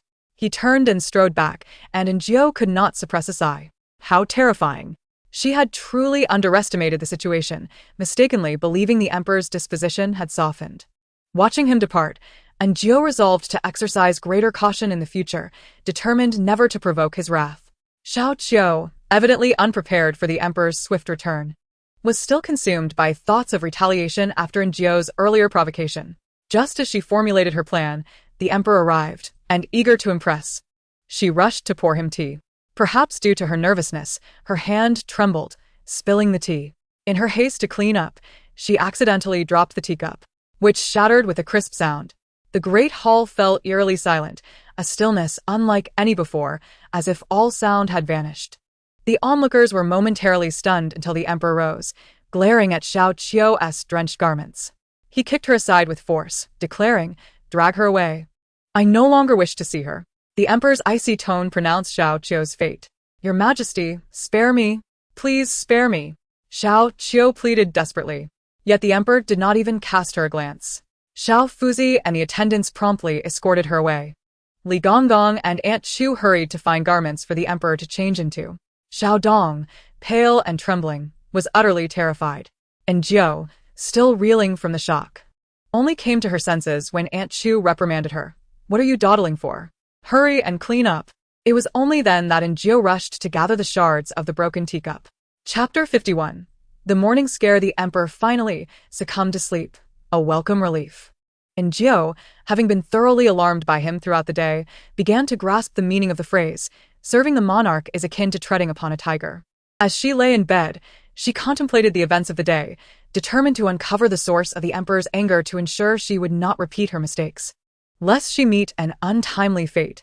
The appearance of the dancing beauty had incited the emperor's wrath, however. It was clear that his anger was rooted not in her performance, but in the suspicion that someone had betrayed his whereabouts. The emperor held his privacy in high regard, as evidenced by his persistent consumption of the imperial kitchen's fare. He disliked exposing his preferences to the public eye. And Jiao recalled the emperor's demeanor during dinner and wondered why she felt like the most endangered individual in the palace. Sighing, she began to reflect once more. After dealing with the dancer, Xiao Qiu faced punishment. The emperor's actions were not wholly unjustified, for Xiao Qiu had recklessly placed herself in harm's way. After much contemplation, and Jiao arrived at a conclusion. First, the emperor was a man of considerable restraint. While he might appear mild-mannered, crossing his boundaries would provoke his ire. Second, the emperor possessed a strong sense of territoriality and was deeply protective of his privacy. Should he feel that his domain had been breached or that those close to him had betrayed him, he would react with ferocity, revealing his profound insecurity. Finally, one must never approach him when he is in a fit of anger, lest one become the target of his wrath. Thus, it appears that the tyrant is both irascible and simplistic, yet undeniably cruel. The emperor, on the other hand, exhibits restraint and depth of thought, though he too possesses a ruthless edge. These two seem to embody entirely opposing personas. In her childhood, Jiao often watched animated series, where, at pivotal moments, two tiny figures would whisper in her ear, one, a benevolent angel urging her to refrain from wrongdoing, while the other, a mischievous demon, enticed her to commit misdeeds. And Jiao mused that the tyrant and the emperor resembled those fragmented little beings. If only they could be reconciled. Lost in such whimsical thoughts, she eventually drifted into slumber. That night was particularly tranquil, and upon waking, the dawn had yet to break. And Jiao found herself pondering why the tyrant had not come. Could it be that he had overindulged the previous night? As she turned her head, she was startled to find herself face to face with the emperor. No, not the emperor, but the tyrant. Had he not awakened her last night and instead chosen to sleep here? Where was his territorial instinct? What was he doing? And Jiao's mind raced with a torrent of thoughts, but before she could formulate any plan, her voice disturbed the slumbering tyrant. He furrowed his brow, slowly opening his eyes, first revealing a look of post-sleep confusion, then transitioning to shock, gloom, and finally, fury. And Jiao's heart sank. This was not the tyrant. This was the emperor, who was composed and cool-headed yet possessed an overwhelming sense of territoriality. Just the day before, he had dealt with two individuals whose fates she could only imagine were dire. Yet here he was looming before her. Forget calmness. And Jiao even doubted whether he was wearing anything beneath the covers. This was it. She might very well meet her demise. The emperor's expression darkened as he gazed at Jiao, and before she could react, he raised his foot to kick. And Jiao deftly sprang from the bed, evading his assault and preemptively addressing him. Your Majesty, how is it that you find yourself here? She clutched her chest, feigning innocence as she gazed at him with an expression of profound grievance. The emperor rubbed his temples, surveying his surroundings. Where is this pigsty? He mused. How did I end up here? His gaze fixed intently on Jiao. How is it that you are in my room? Did you faint last night? And Jiao hastily chimed in, yes, it must be so. The fool must have collapsed onto the bed of a daft goose. The emperor's face darkened further as he regarded her. I would never. And Jiao, still clutching her chest, glanced at her attire and sighed in relief. Your Majesty, I am fully dressed. Surely nothing untoward occurred last night. Is that so? She is so delighted that nothing transpired between us. And Jiao felt the tension mounting. What was his desire? Why was he being so capricious? The emperor cleared his throat and rose to his feet. He surveyed the room, despite its unremarkable exterior. Its interior was quite tastefully arranged. Then, His gaze fell upon a pink vase on the table, and he turned to Enjio. "You have stolen my favorite vase?" Enjio was incredulous. She had encountered men who demanded gifts back, but never one who accused her of theft after presenting her with a gift. "Do you not realize how unbecoming this behavior is? It was merely something he found appealing that he had placed here." Enjio paused. What had the Emperor just said? His favorite vase? She had never suspected he had an affinity for pink. The Emperor exhaled, contemplating his next move. As an emperor, such an exit seemed beneath his dignity, and being seen would surely be scandalous. Enjio feigned a glance outside. Fortunately, there was no one about. The Emperor's mood soured again. "Am I so unpresentable that I cannot be seen? It is fortunate that no one is around. Otherwise, if anyone were to witness me entering the quarters of a palace made at such an hour, I would be utterly disgraced." Enjio wished to inform him that he frequented her quarters daily, and many were already aware of his visits. However, she refrained from voicing this. With a smile, she bid him farewell, but he turned back to say, "I am hungry." "I understand, Your Majesty." The Emperor departed, not through the main entrance, but rather by scaling the wall and traversing the rooftop. Unbeknownst to Enjio, once atop the roof, he encountered a silent dark guard, who swallowed hard. Uncertain of what to say, the Emperor sighed, casting a disapproving glance at him before departing with an air of aloofness. In the morning, the imperial kitchen sent over porridge, plain rice porridge, along with a variation of vegetarian buns. Truly, what a lackluster assembly of individuals. Enjio, however, had prepared her own vegetarian boxes. The freshly made outer crust was slightly crispy, and upon tasting, the Emperor found himself enamored. It was a simple dish of chives and egg wrapped in dough. Yet the imperial kitchen staff were incapable of replicating such a straightforward meal. Suddenly, a thought struck him, causing his movements to slow. Perhaps this is what the Empress Dowager desires. Enjio realized that the relationship between the Emperor and the Empress Dowager was indeed fraught with tension.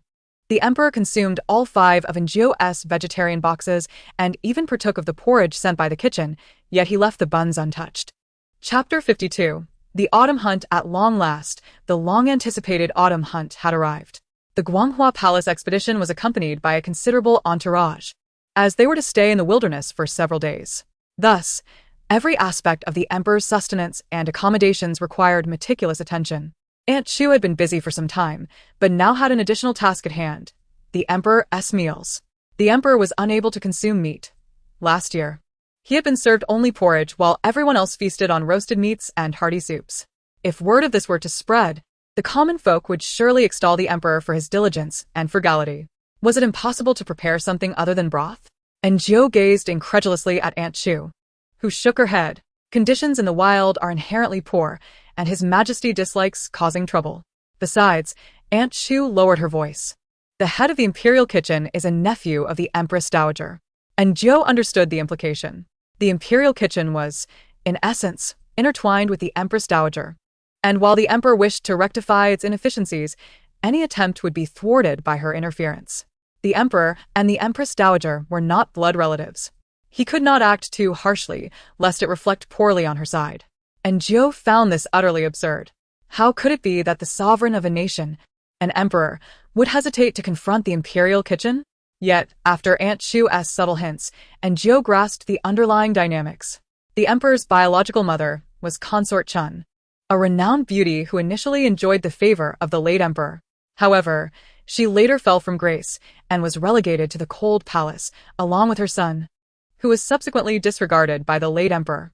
The Empress Dowager, on the other hand, hailed from a modest background and was not particularly striking amidst the beauties of the harem. Her ascent to the position of Empress was a gradual process, achieved through perseverance. After the previous Empress's untimely death and the errors of other consorts, the late Emperor, in middle age, found her gentle nature appealing, and her commendable temperament secured her position as Empress. The current Emperor's favor from the late Emperor stemmed partly from Consort Chun's influence. After her demise, the young Emperor was left unattended, prompting the late Emperor to recall her merits. Additionally, the Emperor was exceptionally intelligent.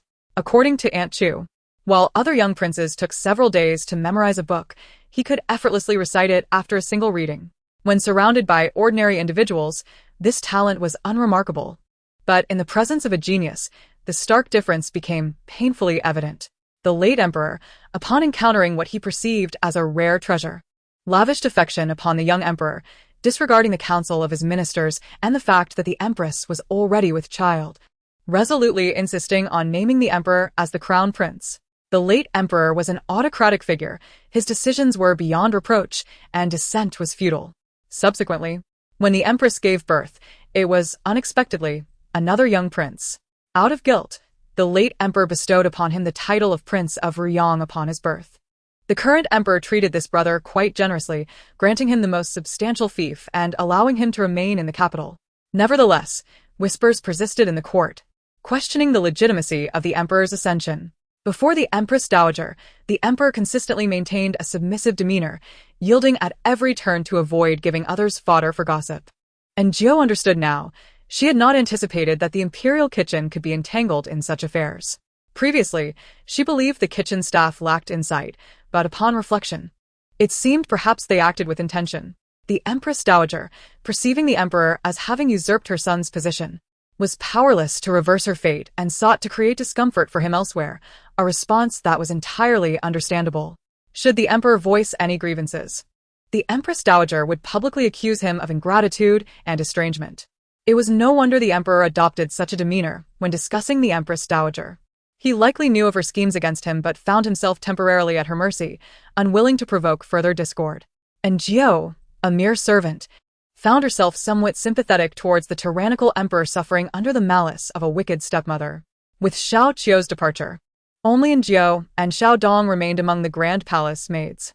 Xiao Dong appeared quite frightened, seemingly not very astute.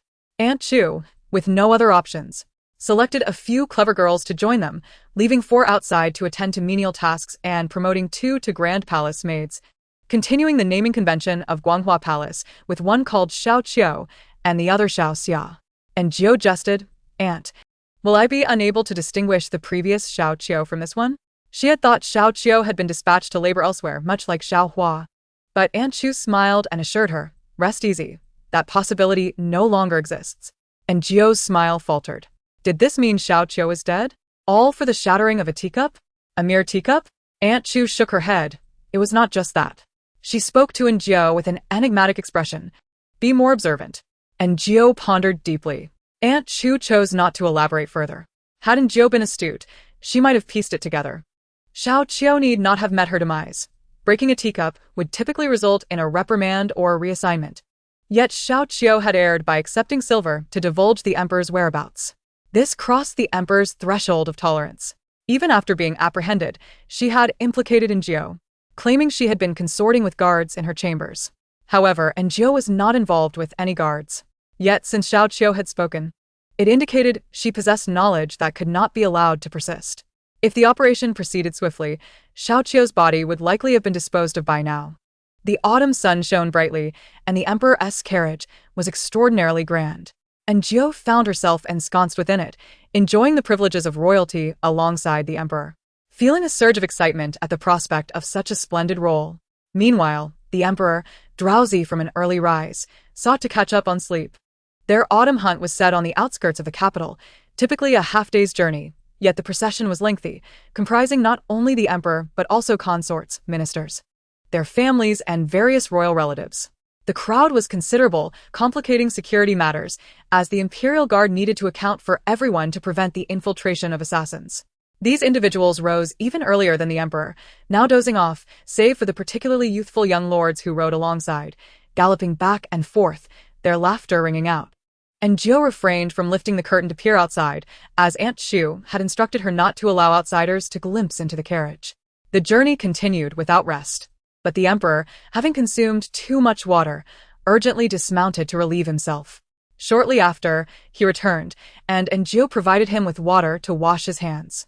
The emperor inquired, "Are you not coming?" And Jiao replied, "This servant shall not go." How could she, surrounded by so many men? Aunt Chu had advised her against drinking water that morning, offering her 3 eggs instead, claiming they would prevent her from needing to use the restroom. The emperor understood. Leaning against the carriage to resume his slumber, yet Prince Duan rode over. "Brother, would you care to ride?" The emperor was tempted, and Jiao thought to herself, if he wished to go, he should simply do so. "I am weary. I shall remain behind." Then I shall go on ahead, Prince Duan said, galloping away. The emperor watched enviously, and Jiao found it perplexing. Then she heard the emperor exhale a sigh. And Jiao looked up to see the emperor once more leaning against the carriage, his mind a whirl of thoughts. I too wish to go. I cannot go. I am the emperor. I must maintain decorum. Chapter 53. I yearn to showcase my talents. The autumn hunting grounds were located at Jinghua Mountain, long since enclosed as royal hunting territory, teeming with large and plump game, cultivated over the year for the pleasure of the nobility during these few days.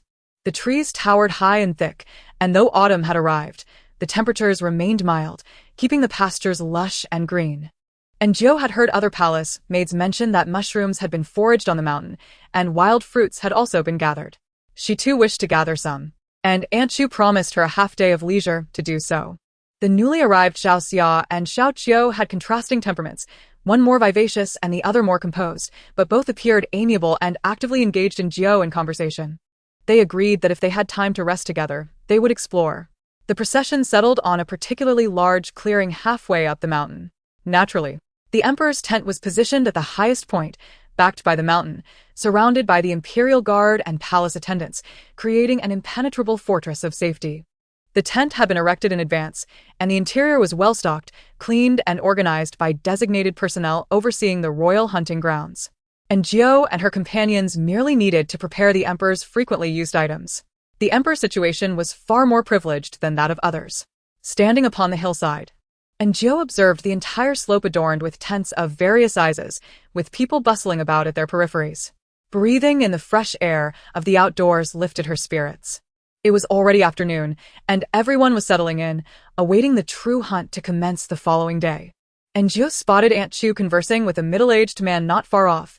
Aunt Chu's expression appeared rather displeased. Once the man departed, and Jiao approached her. Aunt, she called.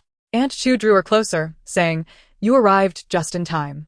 And Jiao, suspicious, asked, What is it? That man was Qin Bao, the head of the imperial kitchen. He came to inquire what the emperor wishes to dine on tonight. Since learning about the intrigues of the imperial kitchen and the empress dowager, and Jiao had lost her fondness for it, she had automatically aligned herself with the emperor. After Aunt Chu's explanation, she feigned outrage, asking, Does His Majesty wish for hairy crabs? Do they have any? Aunt Chu's irritation flared further. That was precisely my question. I asked what they had brought, and they claimed that during this outdoor hunt, everyone would consume wild game. Aunt Chu's frustration mounted. What kind of remark is that?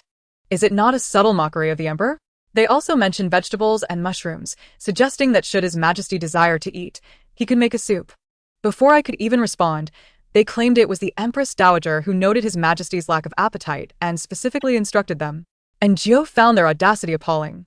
This realm still belonged to the emperor, not the Empress Dowager. They blatantly disregarded His Majesty. Filled with righteous indignation, and Jiao expressed her anger more vehemently than Aunt Chu. What wild vegetables and mushrooms? That is fit only for feeding rabbits. How dare they present such offerings? In the workplace, once one aligns with a leader, loyalty is expected, and disparaging remarks about opposing leaders can foster closer ties with superiors. And Jiao's words evidently provided some relief to Aunt Chu, allowing her to vent her frustrations. This is just the first day. Accommodating a little isn't too much to ask. My ire stems from their attitude. And Jiao Dao, Aunt, do not let yourself be angered by the petty. It is not worth it. Once His Majesty has the opportunity, he will inevitably deal with them. Aunt Chu is pleased. Just speak of this to me, but do not let others overhear, for trouble often arises from careless words. And Jiao nodded. Aunt, I understand. Rest assured, I have brought ample provisions from the palace. His Majesty shall not go hungry. Aunt Chu felt more at ease. After Jiao departed, she pondered. No wonder the emperor favors her. She is truly eloquent. Most people tend to be secretive, thinking themselves cautious, yet in the presence of those in power, a suitable display of loyalty is essential. Certain words must be left unspoken by those in high positions, leaving them to harbor their frustrations. At such moments, a voice is needed to articulate their sentiments, to let off some steam. Can and do not comprehend this? Being a trusted aide to a leader demands more than mere caution. In dramas and novels, the loquacious servants are not merely careless, they speak on behalf of their masters. And Jiao arrived at a small tent not far from the emperor's pavilion, where the palace maids and eunuchs took their rest. each with their own chamber. She gathered some items and made her way to the outdoor stove, designated for the Emperor's needs, to warm up meals and brew tea. And Jiu took a pot, some brick tea and brown sugar, and after toasting the ingredients, she added fresh milk. The autumn hunting grounds had a plentiful supply of dairy cows, and fresh milk was specially reserved for the palace and the influential officials of the capital. The milk tea was soon ready, and as she carried the teapot into the tent, the emperor returned, accompanied by Prince Duan and Prince Jing. Prince Duan was lively and playful, while Prince Jing, tall and sun-kissed, had a somewhat fierce appearance. Aunt Shu had mentioned that Prince Jing often led troops in battle, despite his lack of eloquence. He shared a close bond with the emperor. As the three entered, Prince Duan exclaimed with excitement, "Elder brother, I just took a stroll in the woods, and the rabbits are plump and large. I almost couldn't resist shooting one." The emperor laughed. "Why not bring one back?" Xiao Xia fetched cups, and Jiu poured each of them a serving of milk tea. This was not her improvisation. The emperor had previously requested it, and upon seeing it, he lifted the cup and took a sip. His expression paused, and he took another sip. Prince Jing noticed and followed suit. Prince Duan, having finished his own remarks, took a sip as well, becoming increasingly enthusiastic. "Elder brother, what is this? It is truly delightful." Prince Duan was astonished to be able to enjoy such a treat in the emperor's presence, which was quite rare. The emperor glanced at Jiu, who responded, "Your Highness, this is tea brewed with milk." Prince Duan found the voice somewhat familiar and scrutinized Jiu. She lowered her head, wishing not to be seen, silently repeating, "Do not see me, do not see me." Yet Prince Duan recalled, "Are you not the maid who pieced together the dragon bones?" His anxiety dissipated. "I truly thank you for remembering me. It is but a humble service, Your Highness. Your memory is remarkable." Prince Duan smiled at the emperor. "Elder brother, this maid is quite clever." "Clever?" The emperor scoffed, a sound that aptly conveyed his disdain for Prince Duan's words. And Jiu humbly remarked, "I am but a dull maid." Prince Duan said no more. She was merely a maid, and once spoken, the matter was concluded.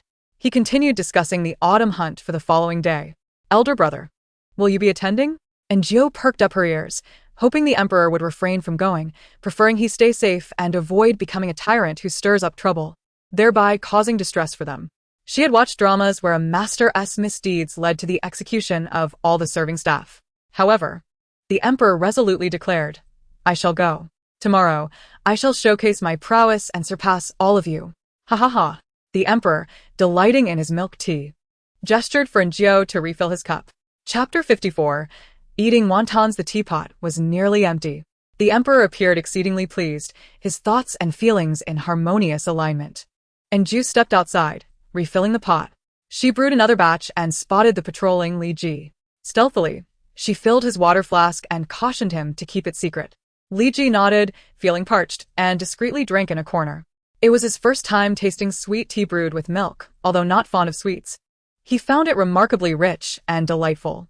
"Li Ji, what are you doing?" A colleague named Zhang Wenyuan approached with a smile, playfully patting Li Ji's shoulder. "Nothing much. Is there something you need?" Li inquired. Zhang Wenyuan replied, "Tomorrow we have no shifts. Let us head out in the morning and see what treasures we can find." Li Ji nodded, contemplating hunting a few rabbits, having heard that the rabbits in Jinghua Mountain had become rather foolish, making them easy to catch, which he could take home for his family to enjoy. When Jiu re-entered the tent, Prince Duan and Prince Jing had already departed. The emperor was resting on the bed, seemingly not to awaken any time soon.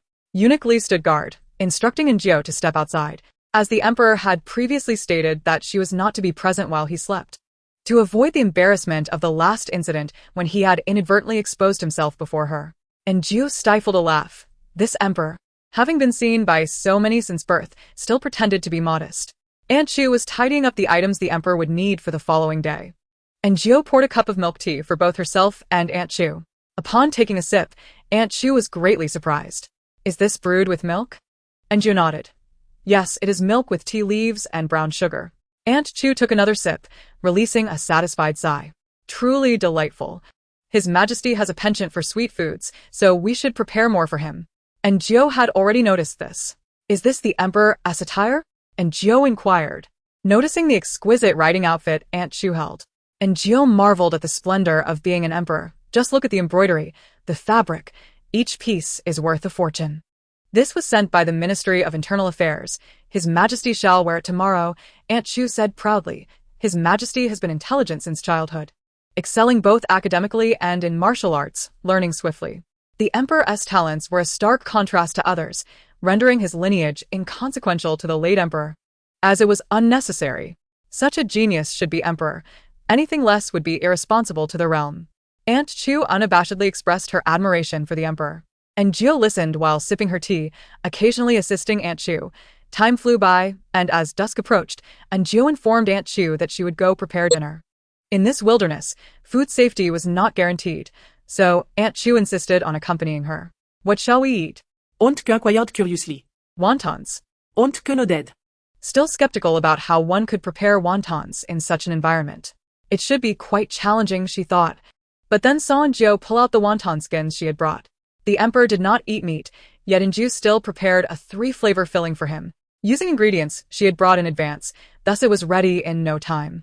A large bowl, steaming hot, was delivered when Prince Jing was also present, and he appeared quite displeased. And Jiu glanced over. Before the emperor sat a bowl of clear porridge, a few flatbreads, and some side dishes. This is wontons? Prince Jing asked Jiu. The emperor smiled.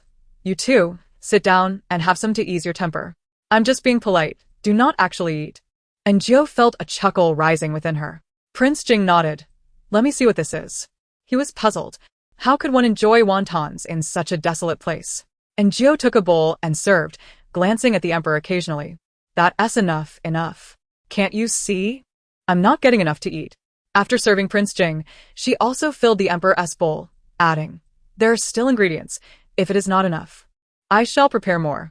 The emperor breathed a sigh of relief, feeling generous this time, and smiled at Prince Jing. Third brother, no need to be polite. Prince Jing had no intention of being polite. The wontons were small, and he quickly finished his bowl. In this desolate wilderness, savoring a bowl of steaming wontons is indeed a comfort. Prince Jing relaxed his brows and remarked, then I shall not be polite. Without needing Jiu's assistance, he served himself a bowl. The emperor glanced at Prince Jing and quickened his own eating pace. Both of them slurped the soup. As Jiu had concocted a remarkably delicious broth. A single portion of food was insufficient for the two, but fortunately, Jiu soon prepared a second pot. This time, their pace slowed as they ate. Prince Jing snorted. Now this is what one ought to eat. He shared a good rapport with the emperor, who did not mind his comments. In my opinion, those incompetent chefs in the imperial kitchen ought to be dealt with severely. Prince Jing continued to grumble. Your throne was bequeathed by our father, which is rightful and just. Yet that old witch has manipulated you for so many years. Is it not enough? Must she still resort to such schemes? It is truly infuriating. His temper flared as he spoke, culminating in a resounding slap on the table. And Jiu, wishing to withdraw, did not wish to hear such royal secrets, but Prince Jing's forceful slap had caused the chopsticks to clatter to the ground, compelling her to fetch another pair for him. She then heard Prince Jing inquire, who made these wontons? The emperor gestured with his chopsticks towards Jiu. Prince Jing scrutinized her for a moment and nodded. You are quite good. Thank you for your praise, your highness, and Jiu replied. Prince Jing resumed his meal, without further comment. The emperor, however, remarked, now is not the time to handle her. After all, the principle of filial piety weighs heavily. He smiled, a smile that held profound implications. Prince Jing scoffed, filial piety? Do you not find it strange? Our father had so many consorts in the harem, yet many either fell ill or met with untimely deaths. Is that not too coincidental? The emperor paused in his eating, looking up at Prince Jing. What do you mean? Third brother? And Jiu sensed something amiss. She contemplated slipping away, but Prince Jing unabashedly declared, I suspect that my mother was harmed by someone. When I visited her that day, she seemed fine, and those attending her said her spirits had improved. She even ate an extra half bowl of rice. Yet that very night, she suddenly passed away. Prince Jing's appetite vanished entirely. At that time, I was too young to investigate, but the more I ponder, the more suspicious it becomes. Our mother has perished, and the one who benefits the most is her. Had it not been for your exceptional talent and our father's affection for you, her son would have been the crown prince. If that woman's son ascends the throne, what future would remain for us brothers? The more he spoke, the angrier he became, and the emperor, too, lost his appetite. Falling into deep contemplation, The death of my mother is indeed suspicious. Regrettably, I was too young to recall much. But the one who poisoned me back then remains unidentified. I wonder if it has any connection to the Empress Dowager? Chapter 55. In the woods, and Gio stood there, disheartened. What words could not be spoken in private? She was still present. The Emperor, having noticed her, instructed, "Little Gio, please step outside." And Gio felt as if she had received a reprieve and quickly exited. Prince Jing watched her retreating figure and remarked, "You must be cautious of this woman handling your food. Do not let it repeat as it did in the past." The Emperor nodded, "I am aware." Prince Jing then inquired, "Has your ailment improved?" The Emperor shook his head. "There has been some improvement recently." Jiang Sheng is also quite useless, Prince Jing thought, growing increasingly upset, and finally stormed off with a sullen expression. And Jiao and Xiao Dong entered to clear the table, with Xiao Dong keeping her head down, trembling, daring not to look up. She pretended not to see the remnants of the meal.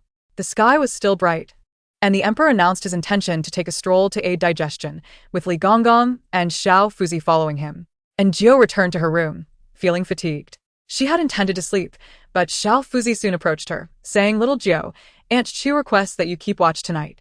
The others sighed in relief, thankful they were not required for the duty. Their eyes were filled with sympathy for Jiao.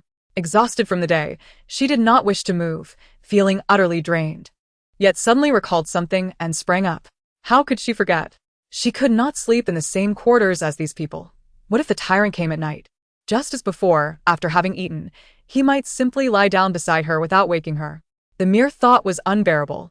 And Jiao could have gone to sleep in Aunt Chu's quarters, yet Li Gonggong and the others worried that if the tyrant awoke and could not find her, chaos might ensue. After all, they were outside, and the tyrant was exceptionally skilled. Should he choose to leave, the guards might not even notice. In this remote mountain area, if an incident were to occur, who could bear the responsibility? Thus, a bed was placed beside the Emperor's tent. And Jiao did not mind, and climbed onto it to sleep. She fell into a deep slumber, but during her drowsiness, someone tapped her. Instinctively, she covered her head with the blanket. "Your Majesty." Li Gonggong stood nearby, anxious, wishing he could rush over to waken Jiao. The tyrant tapped her again, and she groggily opened her eyes to see a magnified face. The tent was dimly lit, and the tyrant's body blocked the light, obscuring his features. Startled to find someone beside her, and Jiao jumped up and fell off the bed, disregarding the pain, and sprinted towards Li Gonggong's side. Li Gonggong was equally at a loss. "Little Jiao, what are you doing?" Finally regaining her senses, and Jiao turned to look back. The tyrant stood still, a rare expression of confusion, bewilderment, and a hint of dissatisfaction on his face. And Jiao patted her chest and exhaled, explaining to the tyrant, "I was in a daze while sleeping." The tyrant regarded her, seemingly accepting this explanation. And Jiao proceeded to put on her outer garments. "Your Majesty, are you hungry?" The tyrant shook his head, then nodded. Li Gonggong, puzzled, asked, "Is he hungry or not?" And Jiao, however, understood. He was not particularly hungry, but if offered food, he would eat. She retrieved some snacks from her bag, and he accepted them. Li Gonggong felt a newfound admiration for Jiao. He had served the emperor for over a decade, and could only half guess his thoughts, yet this little Jiao, having been here for merely a few days, seemed to be like a parasite in the emperor's mind. After they had eaten, the tyrant stood up and walked outside. Li Gonggong was startled, wishing the tyrant would stay in the tent, but would he ever heed anyone's words? He pushed Li Gonggong aside and exited. And Jiao hesitated, unsure whether to follow. When the tyrant turned back, frowning at her, reluctantly, she trailed after him. The moon shone brightly, illuminating the surroundings, and the camp was well lit with torches. Standing on the hillside, one could see far into the distance. The tyrant seemed to smile for a moment, and Jiao perceived this smile as reminiscent of a child plotting mischief, though she could not discern his true intentions. In the next instant, he grasped her hand and dashed behind the mountain. His speed was astonishing, like a shadow in the night, causing the patrolling guards to sense a fleeting presence. Yet when they looked again, nothing was there. "Did I just imagine that?" Zhang Wenyuan rubbed his eyes. "Did you see anything?" Li Ji shook his head, feeling a breeze pass, but seeing nothing at all. "Perhaps I am just seeing things." The guards conversed as they walked away. But Jiao found herself in a dire situation, swiftly pulled away from the camp by the tyrant, arriving at a tree in the woods. As her feet touched the ground, a sense of relief washed over her. However, as her eyes adjusted to the darkness, She found herself staring into the eyes of an unknown creature. Ah! Despite her usual composure, Anjio could not suppress a scream. The tyrant was startled by her sudden outburst and turned to see her facing a night owl. Normally, this creature would simply take flight upon encountering her. But today was different. It seemed oddly curious, twisting its head completely around to observe her, then almost turning upside down to get a better look. In the dead of night, such an unexpected encounter nearly sent Anjio into shock, yet having built resilience recently, she collected herself. The owl, finding her uninteresting, leisurely took off into the night. Anjio, could there be a mistake? It would be one thing to have a canine companion nearby, but how could there be an owl as well? It's truly infuriating. The tyrant found her demeanor somewhat amusing. With a roll of her eyes, Anjio turned to him with a cold gaze and said, "I wish to come down." The tyrant regarded her, and Anjio softened her tone. "Your Majesty, it's too high up here, and I am quite frightened." Only then did the tyrant lead her down. The forest at night was hardly an ideal place. Its oppressive darkness made Anjio, who had watched countless horror films, suspect that a killer might be lurking within. "Your Majesty, perhaps we should return. This forest is quite terrifying." Clearly, the tyrant had no desire to go back. However, after a moment of contemplation, he glanced at Anjio, torn between the decision to return or not. Anjio observed him and realized that he was more amenable to gentle persuasion than firm resistance. He had the temperament of a child that could be easily coaxed. "So," she continued, "it's dark and cold, and not at all enjoyable here. If we return, I shall prepare a delicious meal for you." After all that running, the tyrant was undoubtedly hungry. Yet he still hesitated. Anjio was perplexed. What was he wavering for? Was there truly anything entertaining in this dismal forest? What if a wild beast appeared? As Anjio pondered, she suddenly heard a noise nearby. Her scalp prickled with fear as she turned to locate the source. Unsure if it was a beast or a murderer, the tyrant motioned for her to crouch silently while he stealthily approached. Anjio grasped his arm and shook her head in refusal. What if he forgot about her in this forest? And if he ventured alone and encountered danger, who would bear the consequences? The tyrant, frowning, appeared quite displeased. But Anjio stubbornly held onto his arm, forcing him to relent after a moment of brooding. Chapter 56. Fuming it was a person. Someone was coming. In such a desolate area at such a late hour, the appearance of another human was far more frightening than encountering a beast or a ghost. Anjio quickly pulled the tyrant down and signaled for him to remain silent. The tyrant, sulking in frustration, was likely unaccustomed to being treated in such a manner. Anjio paid him no mind. The individual who appeared at this hour was surely not a good person. If they were discovered, both she and the tyrant would be doomed. No, the tyrant was highly skilled and would likely escape unscathed, leaving her to face the consequences alone. Before long, two figures emerged not far from them. They halted, remaining close to Anjio and the tyrant. "Why have you summoned me here?" came a woman's voice, vaguely familiar yet elusive in Anjio's memory. Cloaked in black, her features were hidden beneath a dark hood, making it impossible to discern her appearance or height. Beside her stood a man, who replied, "After such a long time without progress, my master has instructed me to inquire when you plan to take action." "Take action?" The woman scoffed. "It's easier said than done. I can hardly even approach the Dog Emperor. He is surrounded by skilled guards and is a madman. I fear I would be killed before I even got close." Anjio still felt that the voice was familiar, but could not place it. The man seemed to concede her point, falling silent for a moment before stating, "Very well, I shall take action tomorrow." The woman coldly remarked, "Then I wish you success." They exchanged a few more words before parting ways, and the man soon departed. Anjio and the tyrant slowly rose to their feet. Anjio turned to the tyrant, who was glaring at her in frustration, blaming her for not allowing him to confront the situation. "We must hurry back," she whispered urgently. The tyrant continued to glare at her, and Anjio was exasperated. Someone intended to kill the emperor, and she needed to relay this information at once. Wait, but he was the emperor right in front of her. After staring at him for a moment, she conceded that while he appeared regal, he was indeed the emperor. "Your Majesty, we must return quickly," she urged. The tyrant looked up, coldly retorting, "I am aware. There is no need for you to inform me." "Aware of what?" Anjio pressed. "Someone intends to kill me," he stated matter-of-factly. Anjio was momentarily at a loss, unsure if it was her lack of intelligence or the tyrant's folly. If he knew, then they should hasten back to formulate a proper plan. The tyrant merely snorted in response. And Gio felt as though she were dealing with a stubborn bull in the wild, immovable and obstinate. Taking a deep breath, she approached him and tugged at his sleeve. "Your Majesty, it's exceedingly cold and dark outside. I am frightened." The tyrant glanced at her, snorted again, then surveyed their surroundings before finally leaping away with her in tow. Eunuch Lee had been worried all night, and upon seeing them, he finally relaxed, though he still feared the tyrant and dared not approach them directly. And Gio was not lying. She was freezing. Upon entering, she rushed to the fire to warm herself, and the tyrant, like a loyal dog, followed closely behind. And Gio warmed herself by the fire. He did the same, and when she drank water, he did too. After Gio retired to bed, he remained sulking. Such a deceiver, and Gio thought as she glanced at him. He glared back, clearly irked. "Your Majesty, it's late. We should sleep." The tyrant remained silent, feeling hungry, and Gio finally got up to ask him, "What would you like to eat?" He did not respond.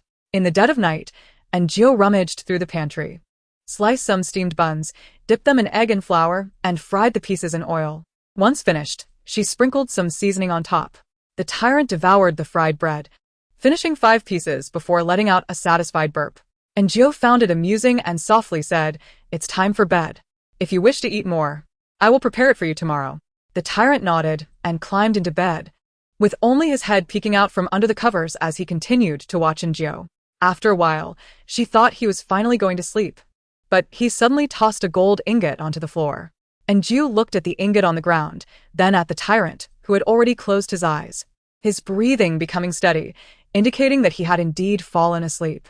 She picked up the gold ingot and inspected it under the candlelight, smiling in satisfaction.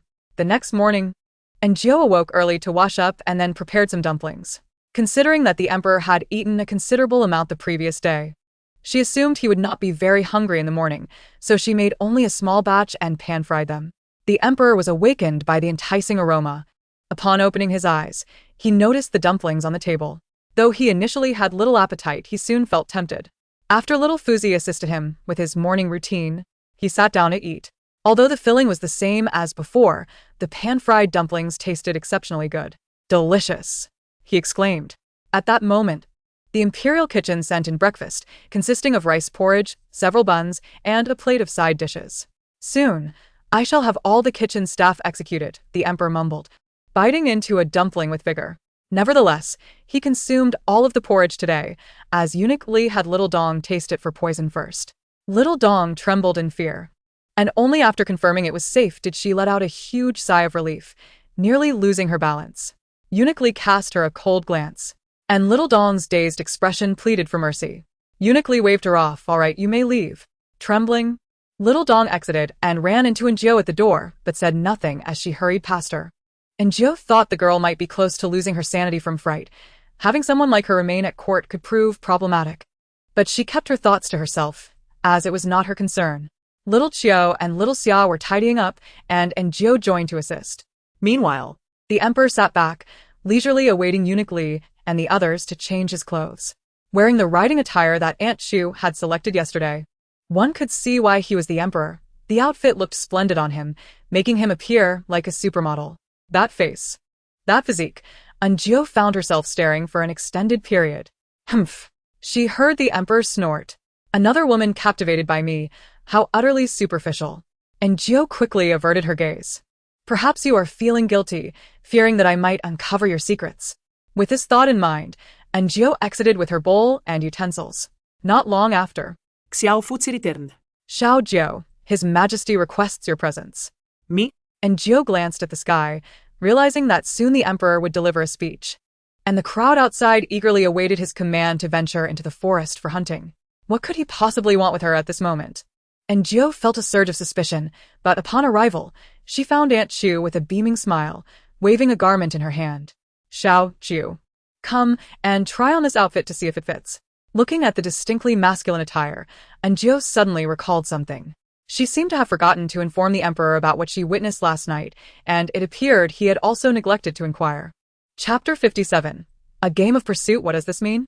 And Gio approached Aunt Shu and asked, "Is His Majesty taking me on the hunt?" Aunt Shu nodded and whispered, "Do not be afraid. You will be with Li Gonggong and the others. Primarily, we fear that His Majesty may unexpectedly fall ill. Aunt Chu's words resonated within Jiao. They were concerned that the Emperor might encounter a distressing scene and suddenly switch personalities, which would be detrimental if the court officials witnessed it. Although the Emperor had executed individuals in the court, those were due to mistakes made by others. Even if there were grievances, they would be viewed as intolerable in the Emperor's eyes. However, one cannot simply throw sand into the eyes of the court officials. If that were to happen, any future actions by the Emperor would be perceived as a sign of illness. The Empress Dowager, already watchful, would undoubtedly seize the opportunity to exert influence over the Emperor. And Jiao understood. But must I disguise myself as a little guard? She mused, eyeing the attire she was to wear. She worried that if the dog Emperor saw her, he would surely mock her. As Aunt Chu adjusted her clothing, she reassured her, this is merely to avoid drawing attention. And I have also dressed Xiao Qiu and Xiao Xia in similar attire to ensure you do not stand out. And Jiao breathed a sigh of relief. She truly preferred to remain inconspicuous. It was best to keep a low profile within the palace. Once outside the tent, she indeed spotted Xiao Qiu and Xiao Xia dressed as guards. The two seemed delighted, not having imagined they would follow the Emperor into the forest for a hunt. Xiao Xia exclaimed, I wonder if there are any rabbits in the woods. I adore rabbits. I also heard we might catch deer. Xiao Qiu added, if luck is on our side, we might even see a white fox. The fur makes for splendid scarves. Xiao Xia nodded, but it could be quite dangerous. We ought to just observe from the sidelines. The two chattered excitedly, oblivious to the potential dangers. And Jiao thought to herself how naive they are. Based on what she overheard last night, someone might attempt to harm the Emperor today. In such a scenario, the innocent bystanders would suffer. Concerned for her safety, and Jiao hurried to the Emperor's tent, only to find he had already departed. She scolded herself repeatedly and, with no other option, joined Xiao Qiu and Xiao Xia in the ranks of the guards. As they reached the foot of the mountain, at the entrance to the forest, a considerable number of people had already entered. The gathering was filled with striking men and women, all donned in riding attire, exuding a captivating charm. Among the crowd, and Jiao spotted Li Ji, who stood attentively, his posture impeccable and undeniably handsome. Before long, the Emperor arrived. And Jiao observed from a distance as he rode a towering black steed, its coat polished to a silky sheen, glistening in the sunlight, exuding an air of authority. The Emperor himself was clad in black riding attire, adorned with golden thread depicting a fierce dragon, his expression grave, radiating a commanding presence. And Jiao was momentarily entranced. Many had never seen the Emperor before. This was their first direct encounter, and the atmosphere became eerily silent as all eyes fixated on him. Surely, you are all captivated by me, the Emperor declared, jarring in Jiao from her reverie. She hastily conjured numerous images of him in the middle of the night, attempting to dispel the enchantment. It seemed the Emperor possessed exceptional talents in every regard. Shaking off her thoughts, she noticed the Emperor had announced their departure. Duke Yuan galloped over, laughing excitedly, brother, let us compete today. Let us see who brings back the most game. Prince Jing approached on horseback, nodding respectfully to the Emperor. Let the hunt begin, the Emperor replied with a smile. Duke Yuan laughed heartily, cracking his whip as he rode off with his entourage. Prince Jing exchanged pleasantries before departing. Others followed suit, yet several young ladies lingered, secretly watching the Emperor, their cheeks flushed from the heat, their expressions shy. And Jiao, not forgetting her purpose, seized the opportunity while the Emperor was still present to quickly relay the information she had overheard the previous night. The Emperor regarded her with indifference, instead inquiring, "Are you coming to hunt?" Huh? And Jiao was momentarily taken aback as the Emperor signaled to his personal guard behind him. In an instant, she was lifted from the ground and placed onto a horse. Before she knew it, the Emperor galloped away, and his guard followed suit. Sharing a horse with a stranger was inherently awkward, but once mounted, and Jiao's focus shifted entirely to the ride. Watching the Emperor ahead, she felt an intense annoyance. This guard, clearly unwilling to engage with her, quietly advised, "Miss, hold on tight, and do not move. You're the one moving." And Jiao retorted, tightening the reins as the horse gradually came to a halt. She turned to the guard and commanded, "Get down." The guard was taken aback, but Jiao kicked him off, and by the time he regained his footing, she had already bolted away on horseback. Oblivious to the commotion behind him, The emperor was surprised to see Jiu riding alongside him, displaying impressive equestrian skills. Impulsively, as she passed the emperor, she let out a provocative whistle. The emperor's adrenaline surged, leading to impulsive behavior, and Jiu, incensed by his antics, viewed him as an irritating troublemaker. Thus, she acted on her impulse. Yet, she felt no regret. Observing the emperor's mischievous demeanor, she found herself not angered, but instead compelled to pursue him. With a huff, Jiu glanced back, noticing that the guards had been left far behind.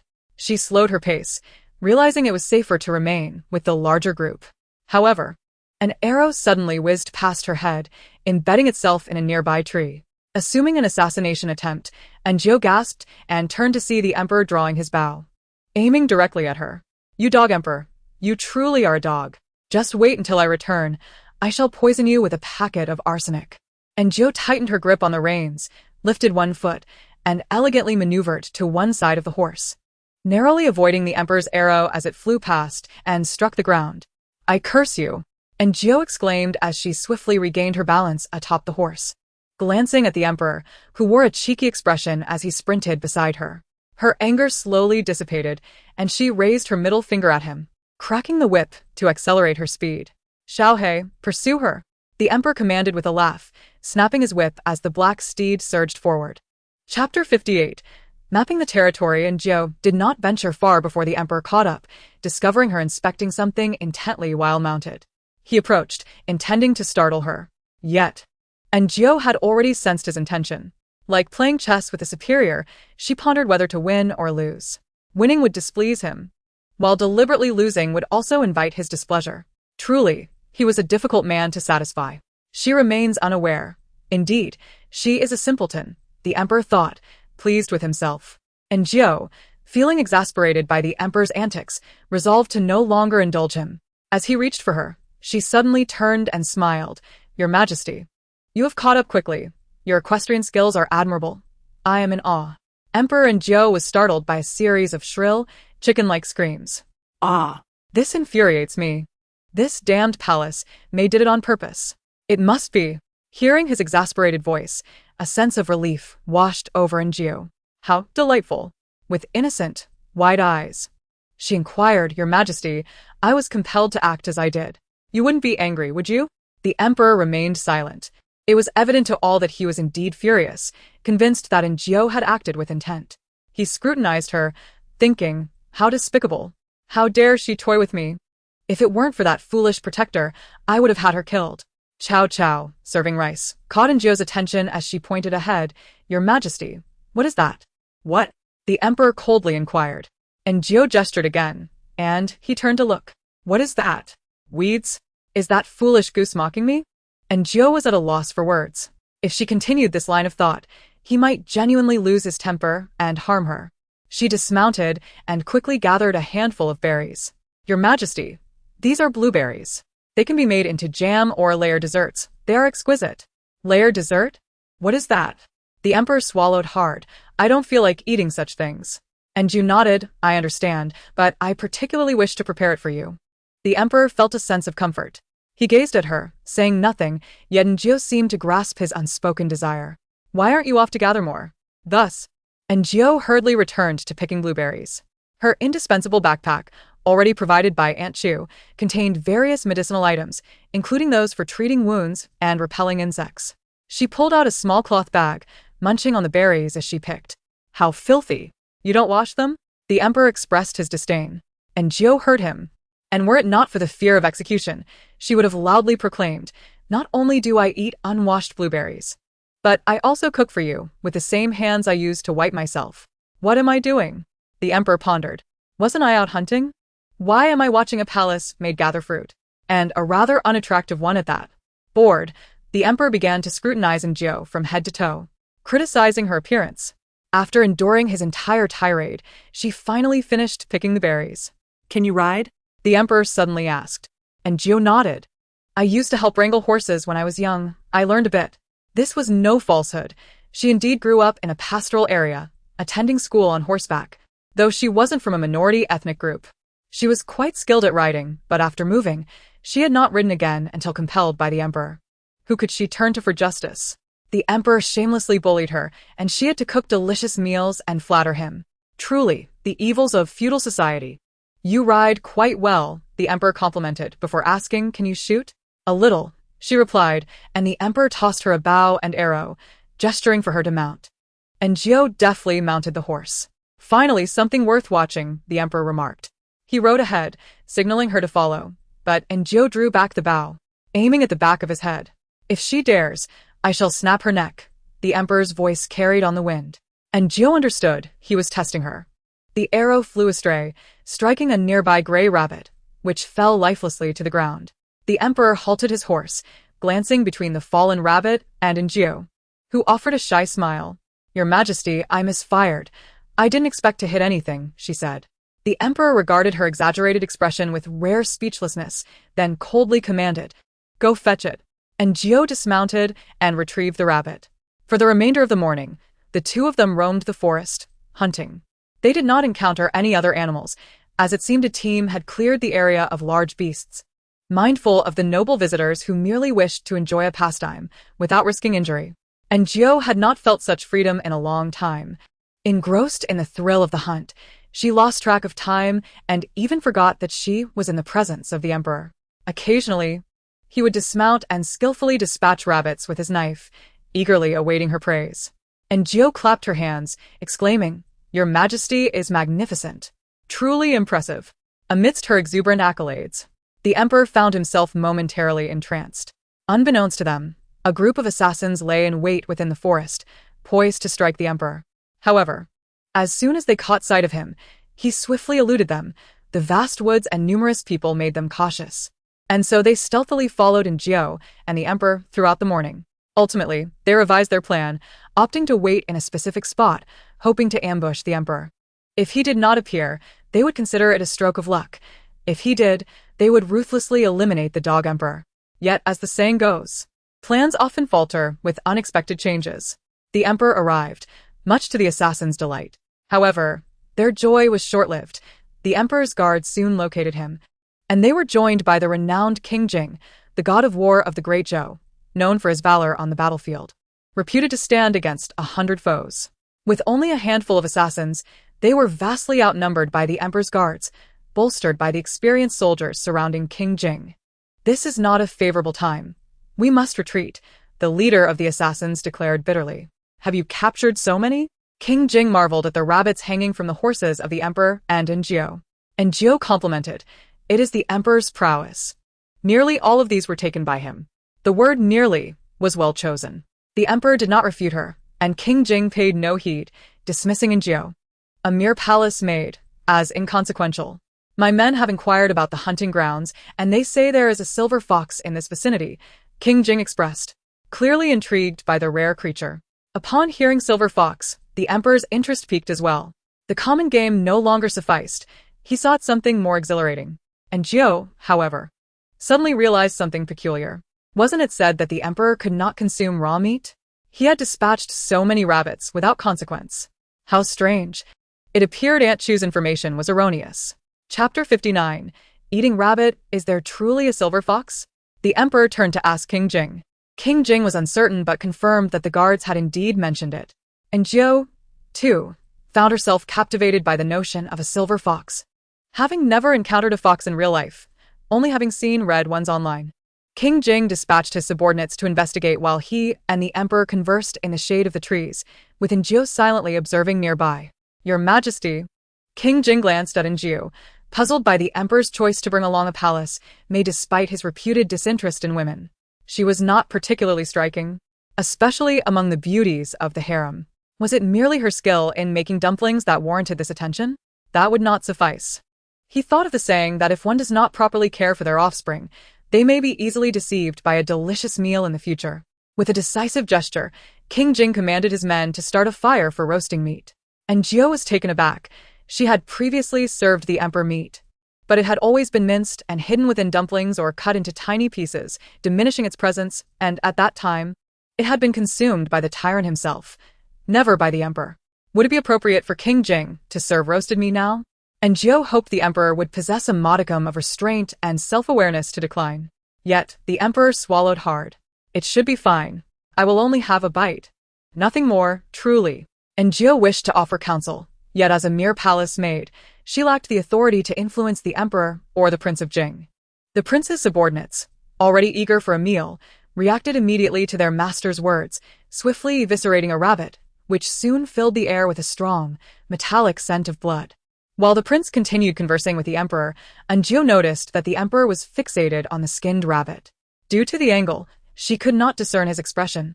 But an unsettling feeling crept over her. "Your Highness," Anjou called out. The prince cast a suspicious glance in her direction. She gestured for him to observe the emperor. Although the prince found her audacity inappropriate, he turned to glance at the emperor. A seasoned warrior, he was momentarily taken aback by the murderous glint in the emperor's eyes. Setting aside any thoughts of hierarchy, he looked back at Anjou, silently inquiring what to do next. Anjou was truly at a loss. She motioned for the prince to remain silent and slowly approached the emperor, who, in that moment, could only be described as a tyrant. However, before Anjou could reach him, the tyrant suddenly appeared beside the prince's subordinate. With one hand clutching a knife and the other holding the rabbit, the subordinate was caught off guard, unable to react or free a hand, just as the tyrant closed in like a malevolent specter, his hand nearly brushing the subordinate's throat. Anjou understood that in an instant, the tyrant could snap the subordinate's neck, having done so to the rabbit moments earlier. "Your Majesty," Anjou called out in a moment of desperation. The tyrant paused, lifting his gaze toward her. Anjou felt a surge of anxiety, uncertain if the tyrant could still comprehend human speech in his frenzied state. After all, he had shown no hesitation when he had previously dispatched a pair of adulterers in the palace. Anjou fished out a handful of blueberries from her pocket. "Your Majesty, would you like to eat some fruit?" The tyrant regarded her intently. Anjou continued, "Do you remember the blueberry mill fight? Shall we return and enjoy it together?" The tyrant swallowed hard, but remained unmoved. The prince's subordinates halted their actions, astonished and terrified by the bizarre scene unfolding before them. This was likely the first time the prince had witnessed the tyrant in such a state, leaving him momentarily speechless and simply staring in disbelief. The subordinate, held captive by the tyrant, was paralyzed with fear. Anjou stepped forward. "Your Majesty, would you come here, please? Would you like to eat roasted meat? Rabbit meat is quite delectable." "Indeed," the tyrant replied, glancing at the skinned rabbit with a slight frown. Kill it. Anjou clarified, "That is indeed the roasted meat." The tyrant seized the rabbit, and the subordinate, having narrowly escaped death, hurriedly retreated. Anjou added, "If you bring it here, I can roast it for you. I have some seasoning." In a flash, the tyrant appeared before Anjou. Startled, she patted her chest and approached the fire, taking the rabbit from his hands. "The bloodied rabbit meat has a gamey flavor. Let us cleanse it first." The two worked seamlessly, preparing the rabbit, and after removing the gaminess, placed the meat on the grill. Anjou clapped her hands together. "Now, we must wash our hands." The tyrant looked at her. Anjou waved her hands. "This is blood. It is unclean and must be washed away." The tyrant stared at her hands with a hostile gaze. Anjou sighed, her fear dissipating.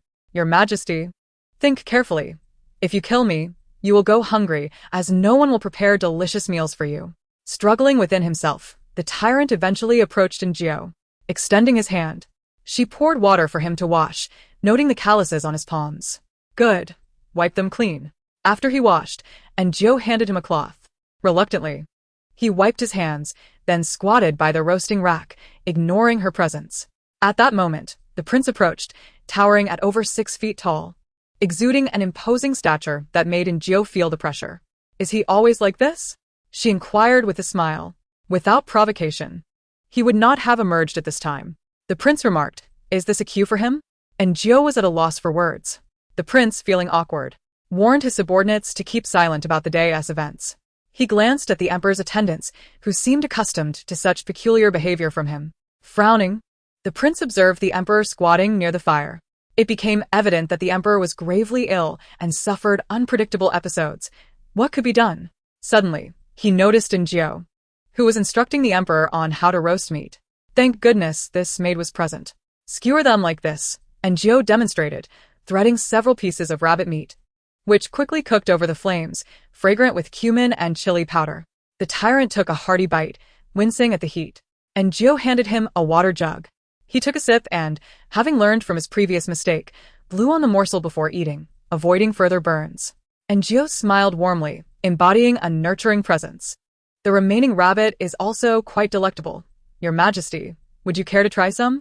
The tyrant hesitated, lifting his gaze to Ngio. Eating meat, he murmured. What do you mean? Ngio asked. The emperor, clutching the rabbit meat, remarked, Mother consort was eaten. Ngio stared at the tyrant in astonishment, ready to inquire about his statement, questioning if he had misspoken. However, the prince restrained her, shaking his head. Chapter 60. A terrifying suspicion, though the tyrant fell silent. His earlier words left Ngio with lingering questions. Eaten? What did that entail? Was it a literal consumption, or something more metaphorical? Ngio feared it might be the former, given the emperor's peculiar attitude towards food. But who had done this? Had a murderer in the palace killed the emperor's favored concubine and consumed her flesh? Ngio recalled that night in the Jinxiu palace, when the tyrant had hidden beneath the bed, eyes wide with terror. As he peered out, had he witnessed the murder of the pure consort? Her mind was tumultuous. If this were true, it would be utterly horrifying. Noticing Ngio's pale complexion, the prince hesitated, contemplating whether to reveal more. Ngio, despite knowing she should refrain from asking, could not help but inquire, Your Highness, do you wish to say something? The prince nodded, straightforward and unreserved. What the emperor referred to as being eaten does not mean by a person, but rather by rats. Ngio gasped. Rats? Yes, the prince whispered. The pure consort was cast into the cold palace. Later, she met with an unfortunate death, and her body was devoured by rats. By the time it was discovered, she was unrecognizable. At that time, the prince's mother had also passed away. He had been unable to cope and had gone to the military camp, ultimately hearing of the incident from others. The emperor was in that very room, the prince sighed. Do not mention this in front of him. Has he forgotten? Ngio inquired. The prince nodded, watching the tyrant as he consumed the meat, exhaling deeply. He likely went to find the pure consort that day, but encountered the murderer instead, hiding beneath the bed to escape. Since it was the cold palace, the servants were negligent. The pure consort's death went unnoticed, and he remained there, witnessing his mother's corpse being consumed by rats. When he was rescued, he showed no signs of trauma. People said he was heartless and indifferent to his mother's death, but eventually, it was revealed that he had forgotten everything. The prince scoffed, filled with derision. His father and the others in the palace are quite content to believe he has forgotten. To them, the death of a concubine is trivial, but for the prince and the emperor, she was their mother. The prince can never find solace in that truth. Ngio, however, found the remarks made by King Jing regarding concubine Chun quite perplexing. Typically, a child witnessing their mother's misfortune, even if initially frightened and unable to emerge, would not remain hidden indefinitely. Moreover, the emperor possessed a remarkably high intellect and would likely remain more composed than other children in times of crisis. It was improbable that he could hide under the bed for 3 days. Unless, Ngio was struck by a terrifying possibility. What are you thinking? King Jing inquired, noticing the unusual expression on Ngio's face. Ngio pressed her lips together thoughtfully and responded, I was contemplating. Perhaps the reason the emperor did not come out from under the bed is that the perpetrator is still in the room. King Jing was momentarily stunned. What do you mean?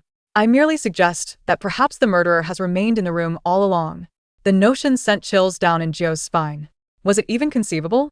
The murderer had committed the act and yet stayed within the cold palace, witnessing the gruesome sight of rats gnawing at concubine Chun's corpse while her son cowered beneath the bed.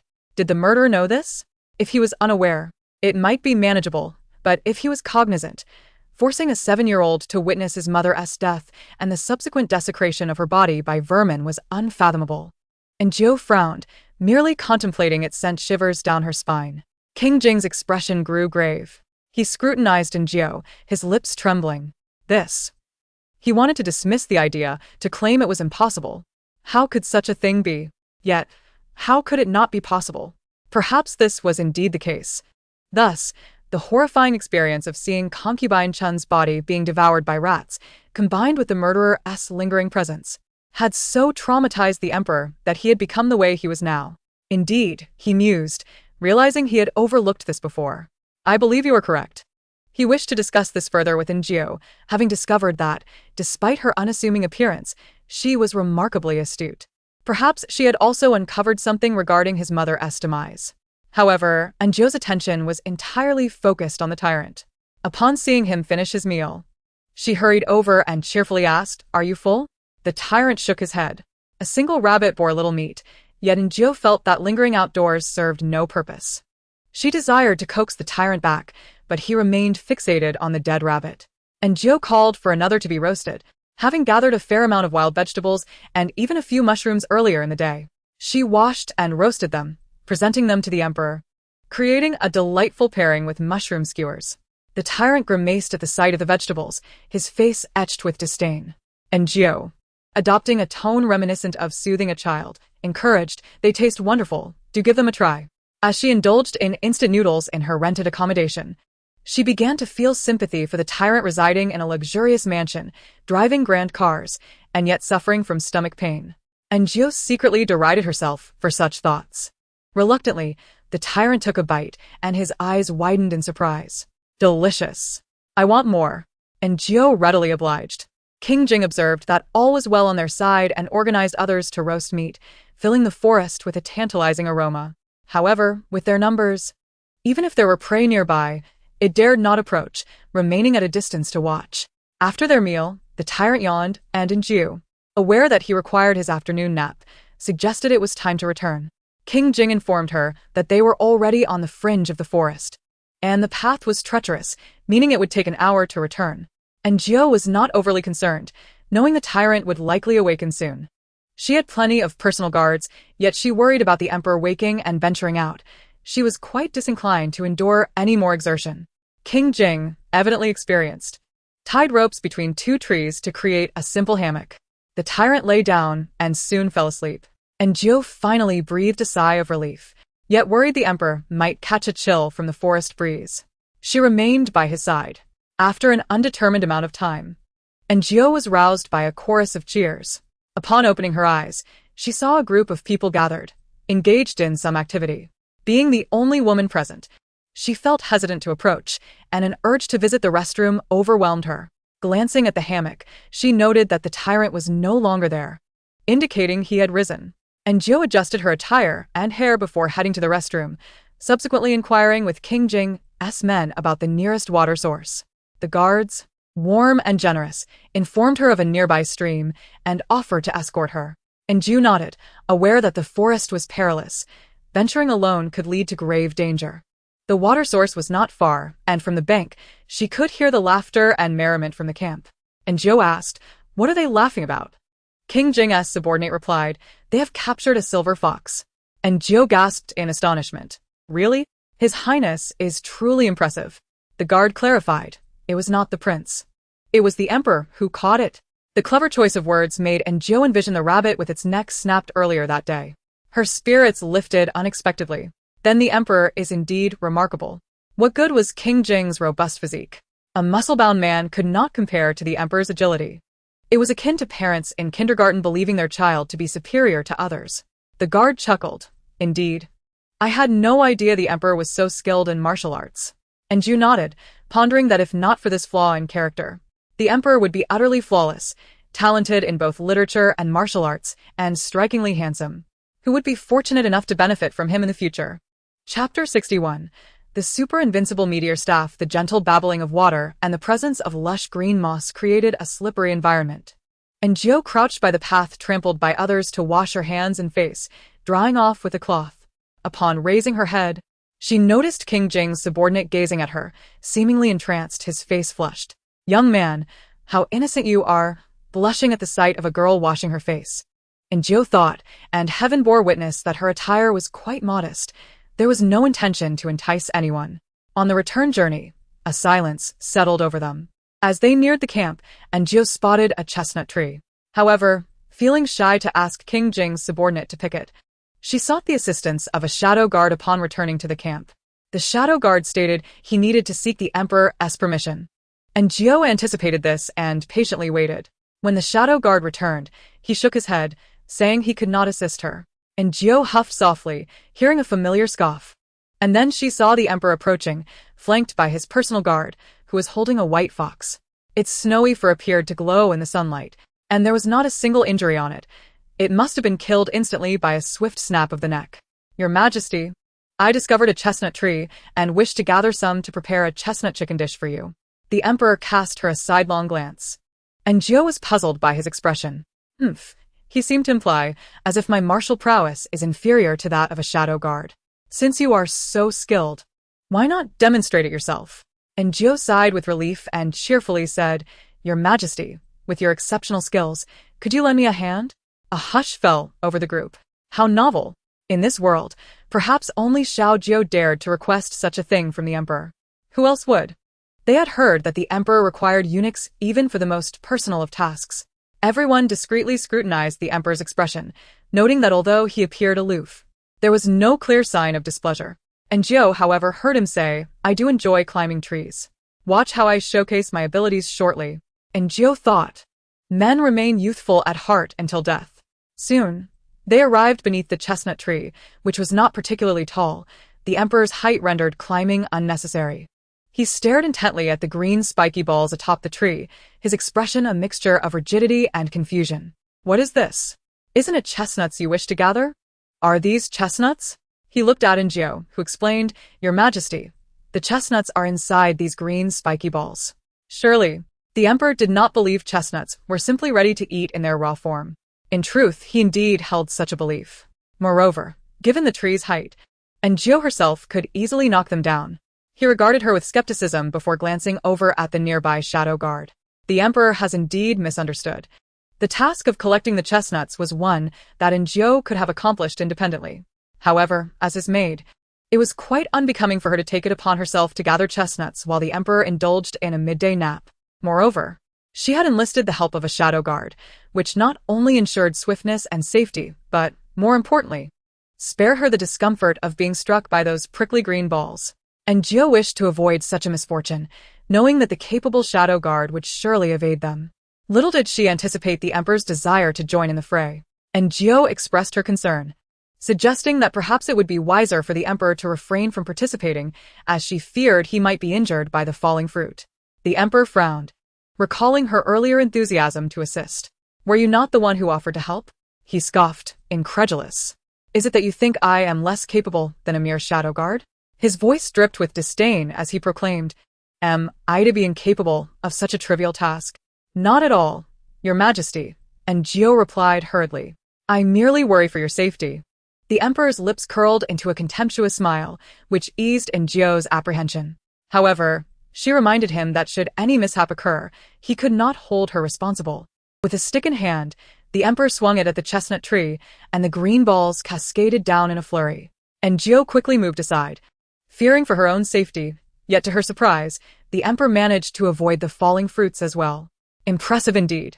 She gathered the fallen chestnuts, breaking them open to showcase their contents to the emperor. Indeed, they are quite remarkable, he remarked, his expression animated. Your Majesty, do try to collect a few more. And Jiao encouraged, prompting the emperor to raise his stick once more. Behold my prowess, he declared triumphantly, brandishing his makeshift weapon. And Jiao stifled laughter, nearly succumbing to the hilarity of the scene before her. Yet, as a loyal servant, she maintained her composure, showering the emperor with praise. Your Majesty, you are truly magnificent. The emperor, buoyed by her compliments, wore a proud smile. Nearby, the royal guards began to comprehend the dynamics of their partnership, recognizing the value of a man and woman working harmoniously. This in Jiao was indeed remarkable. Unlike the many concubines who had previously sought the emperor's favor only to be dismissed or worse, she possessed a boldness that captivated him. Their efforts bore fruit, quite literally, as they soon filled a bag with chestnuts and returned to camp, spirits high. As dusk approached, the group decided it was time to depart. And Jiao confidently mounted her horse, matching the prowess of her male counterparts. The king of Jing, astonished, inquired of the emperor, Is this your doing? The emperor, with an air of superiority, scoffed, I lack the leisure for such endeavors, before spurring his horse ahead. By the time they returned to camp, the sun had set. At last, we are home, sighed Aunt Chu relieved. Eunuch Li scurried to the emperor's side, fretting over his missed lunch. And Jiao surmised that even a minor inconvenience, like the emperor trimming his nails, would evoke prolonged concern from Eunuch Li. Upon being reminded, the emperor suddenly recalled, it seems I have not dined. Yet, curiously, he did not feel hunger. How peculiar, he mused. And Jiu's thoughts turned to the words of the king of Jing earlier that day.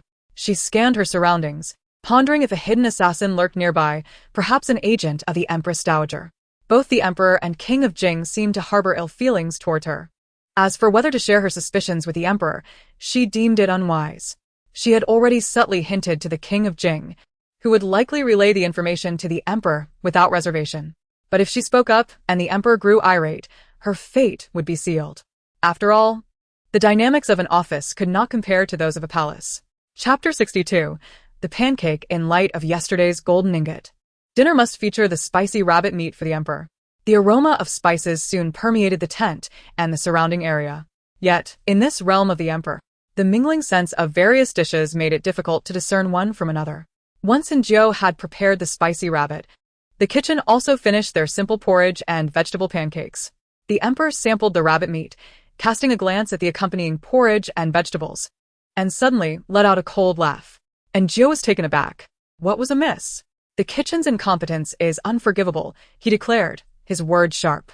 And Jiu too glanced at the unremarkable dishes, recalling the king's earlier comments. Since his return, the king had not visited, suggesting he had yet to inform the emperor of her suspicions. However, Jiu did not consider herself particularly astute. Surely others could have come to similar conclusions. Especially the late emperor, a man renowned for his cunning. Had he failed to investigate the culprit, or was he simply unable to uncover the truth? And Jiu felt the palace was fraught with treachery. Lost in thought, she noticed the emperor had finished his meal. Eunuch Li signaled her to exit, and recognizing the cue, She obliged. She spotted Xiao Fuzi and several young eunuchs bringing in bathing tubs. And Jiu longed for a bath but had no means, settling instead for a quick wash. Aunt Chu was busy tending to the emperor's garments, each piece in exquisite colors. Curious about the day's events, Aunt Chu inquired, and Jiu recounted most of the tale, omitting her conversation with the king. Some secrets are best kept, and while Aunt Chu was kind, trust was scarce within the palace walls. After a long day, Jiu finished her cleansing ritual and prepared for sleep. Yet, where she would rest was uncertain. Before long, Xiao Fuzi arrived, and Jiu followed him into the emperor's tent. Upon entering, she encountered Li Ji, who looked at her in bewilderment. Jiu recalled that her hair was still damp from washing, hastily tied back, making her arrival at the emperor's tent at such an hour appear suspicious. Hurry, little Jiu. The emperor awaits. Xiao Fuzi's words carried an ambiguous undertone, leaving Jiu silent as she entered the tent. Li's expression hardened. Could it be that Jiu and the emperor shared such a relationship? If so, why had the emperor not given her a title? Jam veniu an nast Li. Winking suggestively. I told you so. He added, the emperor is a man, and what man at his age is not filled with vigor? The rumors of the emperor's disinterest in women may simply stem from a preference for those outside the harem, leaving room for companionship. Li grew annoyed. He disliked Zhang Wenyuan's insinuations. Even if Jiu and the emperor shared a bond, it was their private affair, not for others to speculate upon. He shot Zhang Wenyuan a cold glare. Mind your words. Inside the tent, it was warm, and the emperor reclined on the bed, engrossed in a book. Xiao Fuzi signaled for Jiu to be quiet, lest she disturb the emperor, and she caught a glimpse of his thoughts. I am hungry again, he mused. Did you not promise me blueberry milfai today? He cast a discreet glance in her direction. And Jiu thought to herself, Your Majesty, is there truly not a single matter of state on your mind? Yet, at that moment, the emperor seemed entirely preoccupied with his hunger. Observing him pluck a blueberry from the table and pop it into his mouth, the implication was clear. Though fatigue weighed heavily upon her, duty compelled Jiu to inquire if the emperor desired a bite to eat. The emperor, with an air of indifference, remarked, If you wish to attempt it, I would not mind sampling your creation. Thank you, but I have no desire to do so, replied Jiu. She possessed a small non-stick frying pan crafted by the palace artisans, which she had previously used to prepare eggs for the emperor. Today, she employed it to concoct blueberry jam. Initially, the emperor feigned interest in a book, but soon abandoned it to observe the jam. Followed by a curious gaze as Jiu prepared layers of pancakes. She poured a thin layer of batter into the pan, and as it heated, it transformed into a soft crepe, which she placed onto a plate. So this is how it's done, he mused, intrigued by the process. Noticing the eager expression on the emperor's face, Jiu playfully inquired, Would your majesty like to give it a try? Before he could respond, Eunuch Li interjected anxiously. How dare you, little Jiao? Such tasks should not be left to His Majesty. The emperor cleared his throat, asserting, I shall indeed give it a try. With a serious demeanor, he took the pan and sat down, mimicking Jiao's actions. However, due to inexperience, he poured too much batter, causing a slight furrow in his brow as he glanced at Jiao. In that fleeting moment, Jiao felt as if she were gazing into the eyes of a well-behaved dog. Just pour some back, she advised. The emperor nodded in acknowledgement. Soon, the first pancake was ready, and he exclaimed, not bad. I truly am gifted. I grasped this skill with ease. As Jiao watched him create pancake after pancake, growing increasingly proficient, she reflected on how, stripped of his imperial facade, the emperor was not so different from an ordinary person. Yet, due to his status, others kept their distance, both fearing and isolating him. The emperor was enjoying himself, while eunuch Li was fraught with anxiety, fearing for the emperor's safety with every move he made. The emperor, however, forbade him from speaking, causing the old eunuch to sweat profusely with worry. Finally, unable to bear it any longer, the emperor ordered eunuch Li to leave, bringing a sudden silence to the tent. And Jiao, already fatigued and drowsy, found herself watching a handsome man prepare pancakes late into the night, a scene so soothing that she began to doze off, her eyelids growing heavy. When the last of the batter was finally used, the emperor shook his sore arms and looked up to find Jiao asleep on her stool. Having lived a long life, he had never encountered such a ridiculous sight, which immediately elicited a chuckle from him.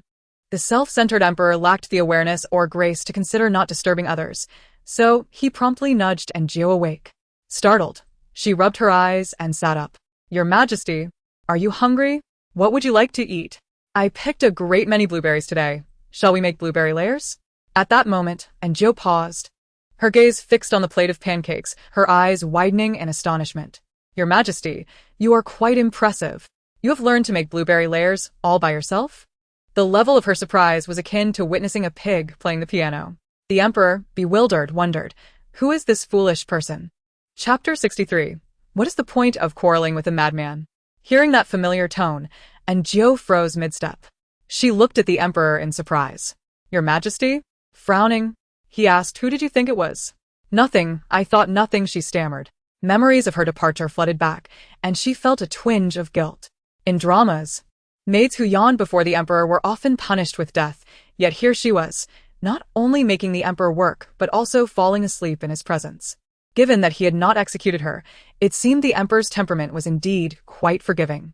Your Majesty, forgive me, she pleaded. He scoffed lightly, you certainly possess audacity. Just as Jiao was about to respond, he burst into laughter. Ha ha, how amusing. Is she terrified? Jiao lowered her head, pretending to be exceedingly frightened. Your Majesty, spare me. I shall never dare again. The tent echoed with the emperor's laughter, sending chills down Jiao's spine in the stillness of the night. Grateful that no one else could hear, the emperor, maintaining his regal facade, declared, I shall pardon you this time, but should there be a next, I will not be so lenient. Just as Jiao was about to express her gratitude, he continued, my father advised, moderation is key, one must balance kindness with authority. Let us see if you remain devoted to me. Jiao retorted, you seem to have directed all your abilities towards me, Your Majesty. Thank you. She chose not to let his remarks annoy her, washing her hands before beginning to prepare the blueberry layers. Initially, the emperor assumed blueberry layers must be a grand creation, but upon seeing Jiao's method of layering pancakes with blueberry jam, he voiced his skepticism. Is this it? Jiao thought to herself, given the lack of cream these days, this was the best she could manage. The emperor appeared disappointed, but soon became intrigued by the task of spreading the jam. Would Your Majesty like to give it a try? Jiao asked. I would like to try, he admitted, but then thought, yet I am the emperor. I must maintain my dignity and mystery. How could I engage in such an endeavor? Thus, he coolly declined. Jiao mused, it seems the jester is none other than myself. Choosing silence, she swiftly completed the blueberry layers, slicing half for the emperor and saving the rest. The emperor frowned. What does she mean by this? Does she not wish to share with me? How audacious. Jiao explained, Your Majesty, it is not advisable to indulge in too many sweets at night. The remainder can be saved for when you feel hungry later. She had already conceded to the tyrant. What if he desired to eat later? Though the same mouth consumed the food, the outcomes were distinctly separate. Who could fathom the difficulty of her situation? Reluctantly, the emperor accepted her reasoning, though he was not pleased, glaring at Enjio as he silently berated her. This is enough. That foolish glutton eats, well, every day. What harm is there in me indulging occasionally? Why must she reserve half for later? Did she ever consider leaving me a portion? The more he pondered, the angrier he became. Enjio, aware that he responded better to gentleness than harshness, asked, Your Majesty, are there wild chickens in these mountains? The emperor scooped a piece of pancake with jam, finding the taste somewhat pleasing, which slightly lifted his spirits. Yes, he thought to himself. Others would dare not speak to me so casually. They would be punished immediately. How lacking in decorum. He took another bite, and Enjio suggested, Since we have chestnuts today, if we manage to hunt a wild chicken tomorrow, we could prepare chestnut chicken. Through her observations, Enjio realized that the emperor's episodes had specific triggers and were not solely caused by the sight of blood. Thus, she contemplated daringly offering him chicken. At least you are somewhat perceptive, he replied with a cold snort, remaining silent, but Enjio understood that he was appeased. She let out a quiet sigh of relief. After their meal, the emperor indicated it was time to sleep. Why are you staring at me? Do you not intend to rest? He asked irritably. Enjio turned away. I shall not sleep. I must rise shortly. The emperor, pondering something, refrained from further inquiry, his thoughts racing. It seems she is facing quite a challenge. Upon our return, I shall raise her salary. Enjio felt elated. Although the tyrant had rewarded her handsomely, those were merely bonuses, unlike a salary increase, which would serve as a stable foundation. Once raised, it would not merely last a month. 12 months a year over 10 years, that would amount to 120 months. If she continued serving in the palace for 50 years, it would total 600 months of salary. Enjio reveled in her delight. The joy of the common folk is remarkably simple. Witnessing her delight, the emperor could only shake his head in silence. Neither of them spoke. Enjio remained as quiet as a chicken, contemplating the prospect of waiting for the tyrant to awaken, thereby avoiding the need to rise again after having settled down. Yet, the emperor was inherently rebellious. Although he lay with his eyes closed, he was far from asleep. Today, those individuals had come, but regrettably, they were a useless lot who dared not take action.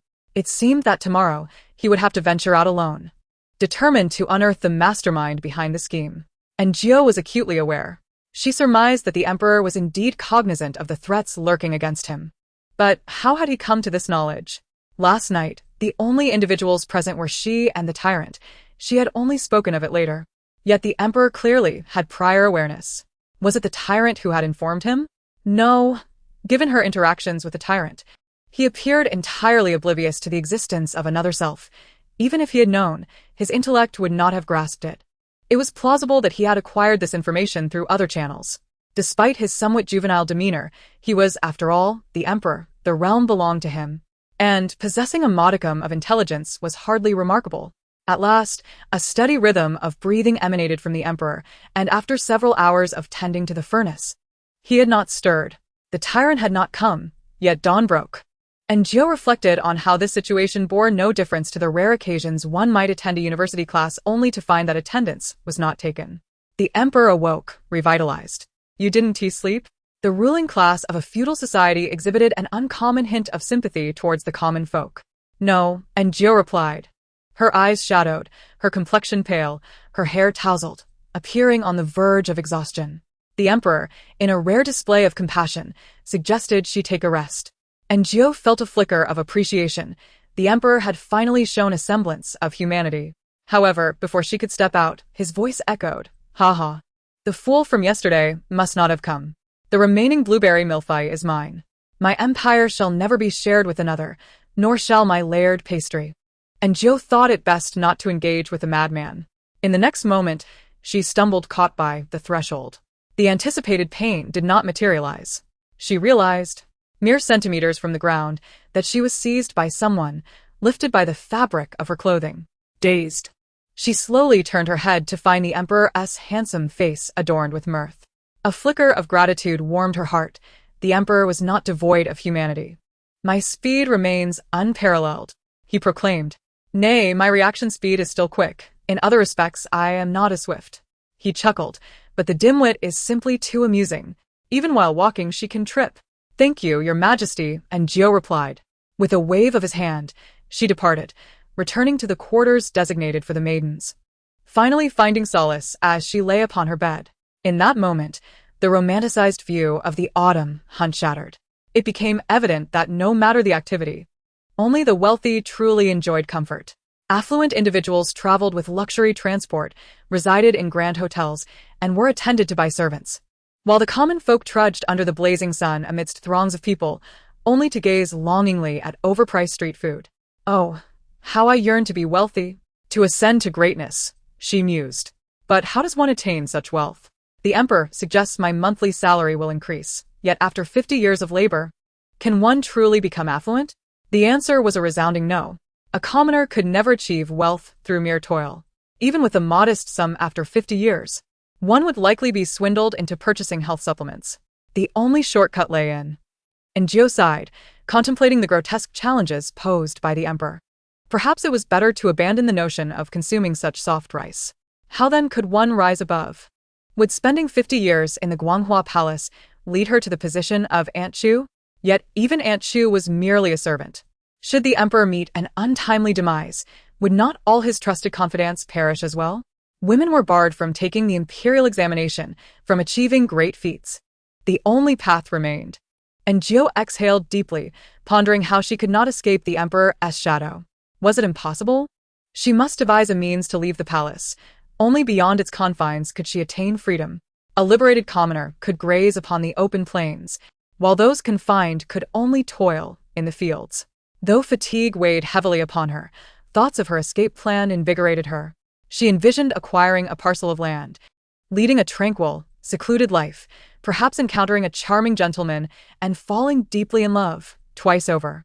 Lost in this reverie, she was unaware of the sun climbing higher. Today. Once more, Chiu awaited the emperor at their usual spot. While Xiao Dong was in less than optimal condition, Aunt Chu suggested she remain behind. And Gio noticed that upon their return to the capital, Xiao Dong would likely be dismissed. The maiden's tent was small and dim. Within Gio's bed positioned at the back, wrapped in her quilt, a small bundle of warmth. Thus, Xiao Dong failed to notice her presence. And Gio heard her climb into bed, covering her head with the quilt as quiet sobs escaped her. A pang of sorrow struck in Gio. They were all simply weary commoners. Exhaustion soon overtook her, and she fell into a deep sleep. Uncertain of how long she slumbered, she was awakened by raucous shouting from outside. Rising, she ventured out to find everyone in a frenzy, rushing towards the exit. Grabbing a passing young eunuch, she inquired, "What is happening?" The young eunuch replied, "It is said that His Majesty has encountered an assassination attempt." And Gio recalled the emperor's thoughts from the previous day, believing he was well prepared, with his shadow guards ensuring his safety. Yet, an undercurrent of worry persisted, prompting her to follow the crowd toward the forest. There, a multitude of imperial guards and the emperor's loyal soldiers had gathered, accompanied by curious noble families. And Gio found herself wedged in a corner, waiting anxiously. Time passed, yet the emperor did not appear. Had something gone awry? Just as doubt began to cloud her mind, a group of soldiers emerged, pinpointing in Gio within the throng. One soldier, whom she recognized from the previous day's excursion to the river, discreetly signaled her. And Gio quietly extricated herself from the crowd, maneuvering behind to the forest. "Miss Gio, His Majesty is missing. The prince requests your presence to assist in the search." And Gio's face paled in shock. The emperor was missing. How could he vanish? Had he encountered peril and been abducted, or had he fled on his own accord? If it were the former, the crown prince would not seek her assistance. Thus, it was most likely that the emperor had triggered a critical skill and summoned the tyrant. Without Gio present, the tyrant, after a chaotic rampage, had lost control and fled. And Gio mounted her horse and followed the prince's retinue for over half an hour until they finally caught sight of a group ahead. Among them was the crown prince, along with the pale, disheveled duke. And Gio dismounted. Ignoring the duke's incessant chatter, the crown prince turned to Gio, briefly outlining the situation. And Gio sighed in relief. The circumstances aligned closely with her suspicions. The emperor had ventured out alone, likely engaging in a form of entrapment, and indeed, the assassins had arrived. By the time the crown prince intervened, the assailants were already dead, their bodies strewn across the ground, one comically hanging from a tree. The emperor stood, bloodied yet eerily calm, fixated on a particular direction. The crown prince called out to him, but upon meeting his gaze, the emperor abruptly sprinted away. Where has he gone? And Jiao furrowed her brow. The crown prince sighed, to the hunting grounds. The royal hunting area has a designated boundary, within which beasts are scarce. However, beyond that threshold lies peril. With so many individuals traversing these woods, a multitude of animals have perished, and the scent of blood has surely attracted predators, packs of wolves, wild boars, tigers, perhaps even bears. The outside is fraught with danger. The Duke of Jing expressed his concerns, stating, however, we cannot pursue too closely. As soon as we approach, he flees. The Duke was at a loss for words. When the Emperor fell ill, he became utterly impervious to others' counsel and exhibited extreme cruelty. One of the Duke's subordinates had suffered multiple broken bones for daring to chase him. And Jiao found herself in a predicament, asking, does the prince mean for me to seek him out? The Duke understood in Jiao's apprehensions. The outside world was perilous, and it would be dangerous for her to venture forth.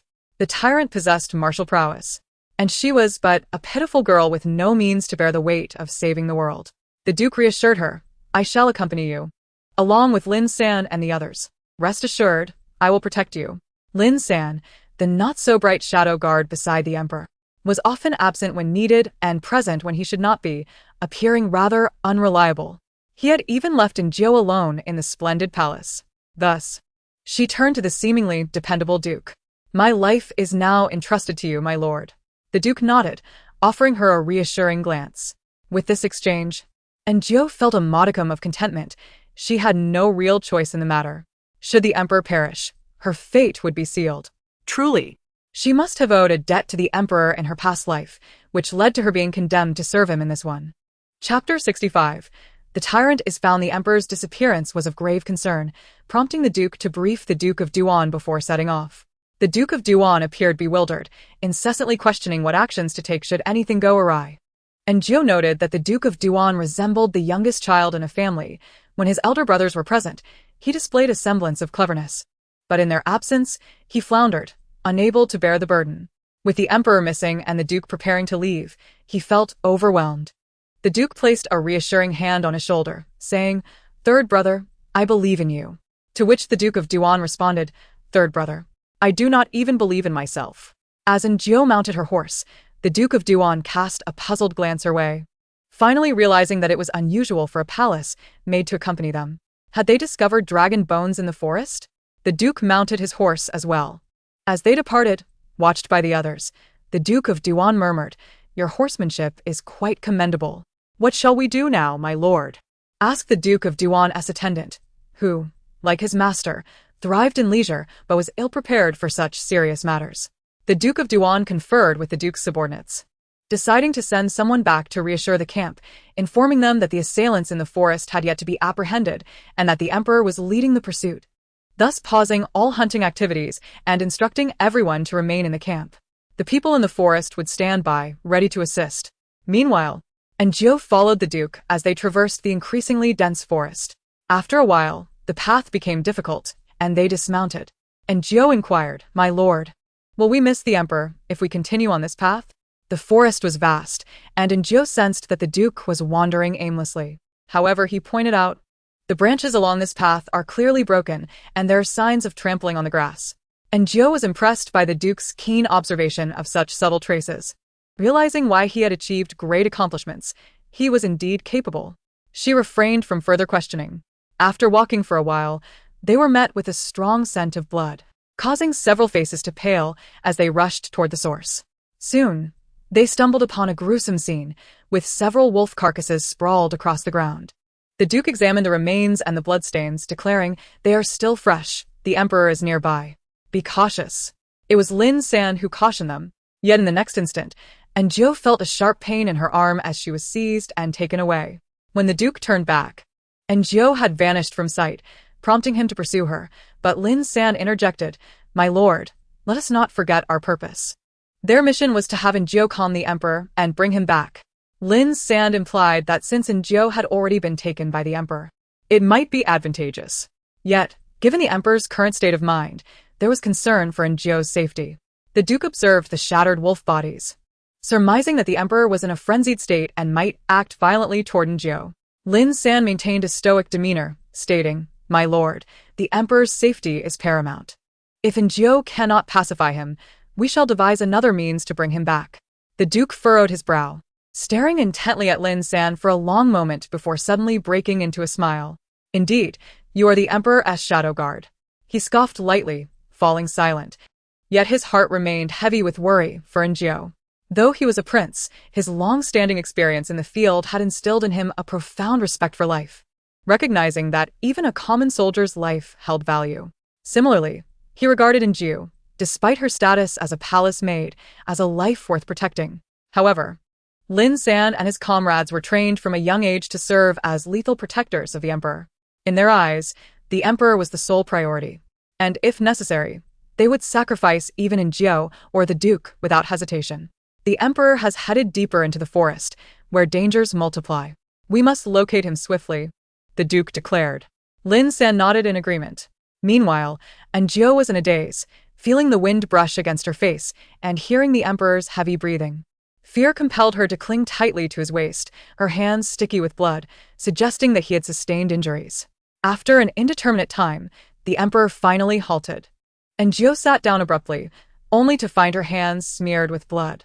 She quickly rose, scanning her surroundings to discover that they were in a battlefield, albeit one littered with the bodies of wolves and smaller creatures. Enjio conjectured that the pack of wolves must have been attacking their prey when the emperor intervened. In truth, it was not the pack that had attacked the emperor.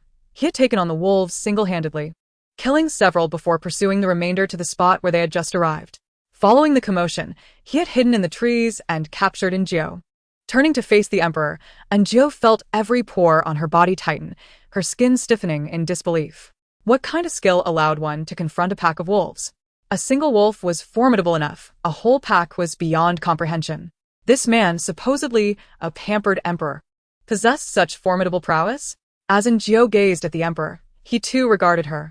Initially aloof, his demeanor softened after a brief moment of eye contact, revealing traces of grievance in his eyes. He pressed his lips together, remaining silent, staring blankly at Enjio, as if he were the one aggrieved. "Your Majesty," Enjio tentatively called. He responded with a cold grunt. Enjio exhaled, relieved. One could discern subtle clues in a person's expression and demeanor. The emperor was no longer furious. Instead, he seemed simply wronged. What exactly he felt wronged about remained a mystery. After all, he had vanquished the wolves. Enjio cautiously approached him, taking a bold step forward. He did not react, prompting her to gather her courage and grasp his hand. This elicited a glimmer of joy from the emperor. Enjio felt reassured.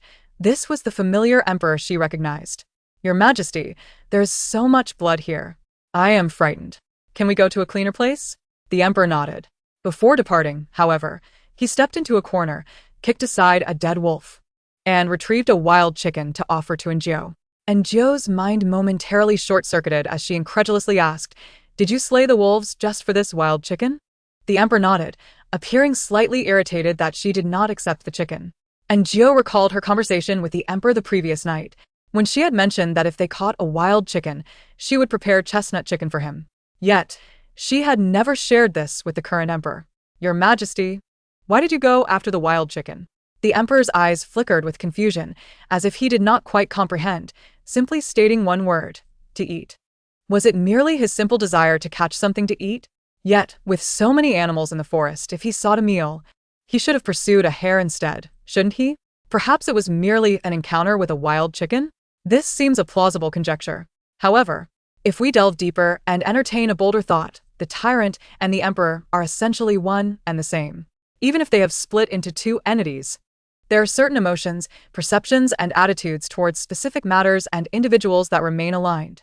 Enjio lamented her decision not to study psychology in college, leaving her utterly perplexed and directionless. She exhaled sharply. What affliction does he suffer from? The tyrant displayed signs of impatience. Enjio hastily took hold of the bloodied wild chicken. The tyrant's demeanor brightened, and Enjio even detected a hint of pride upon his face. Chapter 66. Who injured me? Your Majesty, there is something I must clarify, Enjio said with a pained expression as she clutched the wild chicken. This is the wilderness. The chestnut chicken must be returned to the camp for preparation. Otherwise, shall we head back to the camp first? We cannot eat here. What if the aroma attracts wild beasts? Although the tyrant was formidable in battle, even he could not withstand the ferocity of a more fearsome predator. Not to mention that he seemed to be injured. And Gio had felt blood on his waist earlier, but seeing him so lively, she assumed it was not severe. However, from her vantage point behind him, his entire back was drenched in crimson. After uttering these words, the tyrant collapsed. "Why are you fainting now?" And Gio's face turned pale. They were in a forest teeming with wild creatures, and the scent of blood would soon draw other beasts.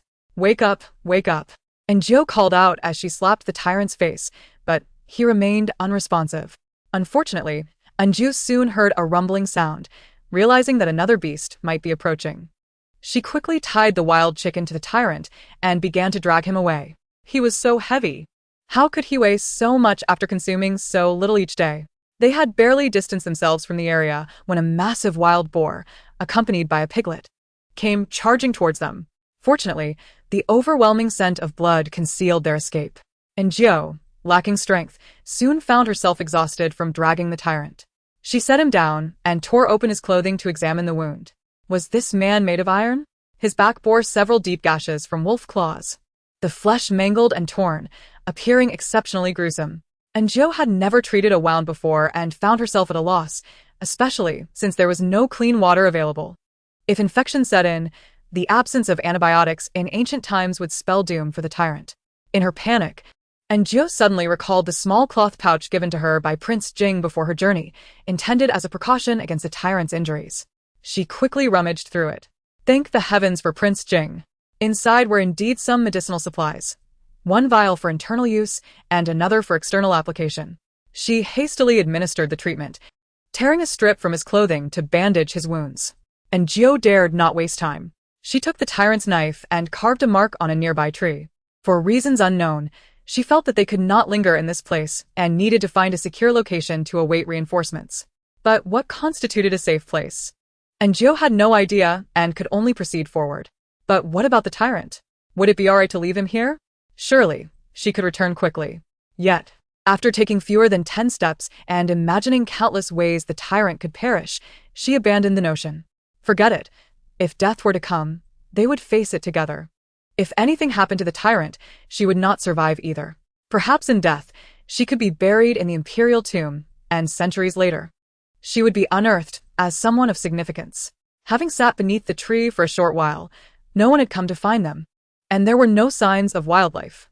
The silence surrounding them was eerily unsettling, and Gio could only call out to the tyrant repeatedly. Yet he remained motionless until she heard a sound, one that sent a chill down her spine. Upon looking up, she met the gaze of a pair of cold eyes and a massive head.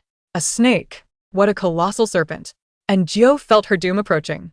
In moments of extreme fear, one's body tends to weaken, and Gio was no exception, feeling as though she were under a spell, unable to move. Help! She thought she had cried out, yet no sound escaped her lips. The enormous snake suddenly opened its gaping maw, and time seemed to slow. A strange thought crossed her mind. She could perish, but the tyrant must not die. A Yunnan person cannot live without cleanliness for a day. Nor can a nation exist without a ruler for a day. With this thought, her foggy mind suddenly cleared, and she grasped whatever she had on hand and hurled it into the snake's mouth. After throwing the item, she began to drag the tyrant away. Human potential is boundless. While the snake consumed the wild chicken thrown into its mouth, Gio managed to drag the tyrant several meters away. Yet, once the snake finished its meal, it turned its attention back towards them.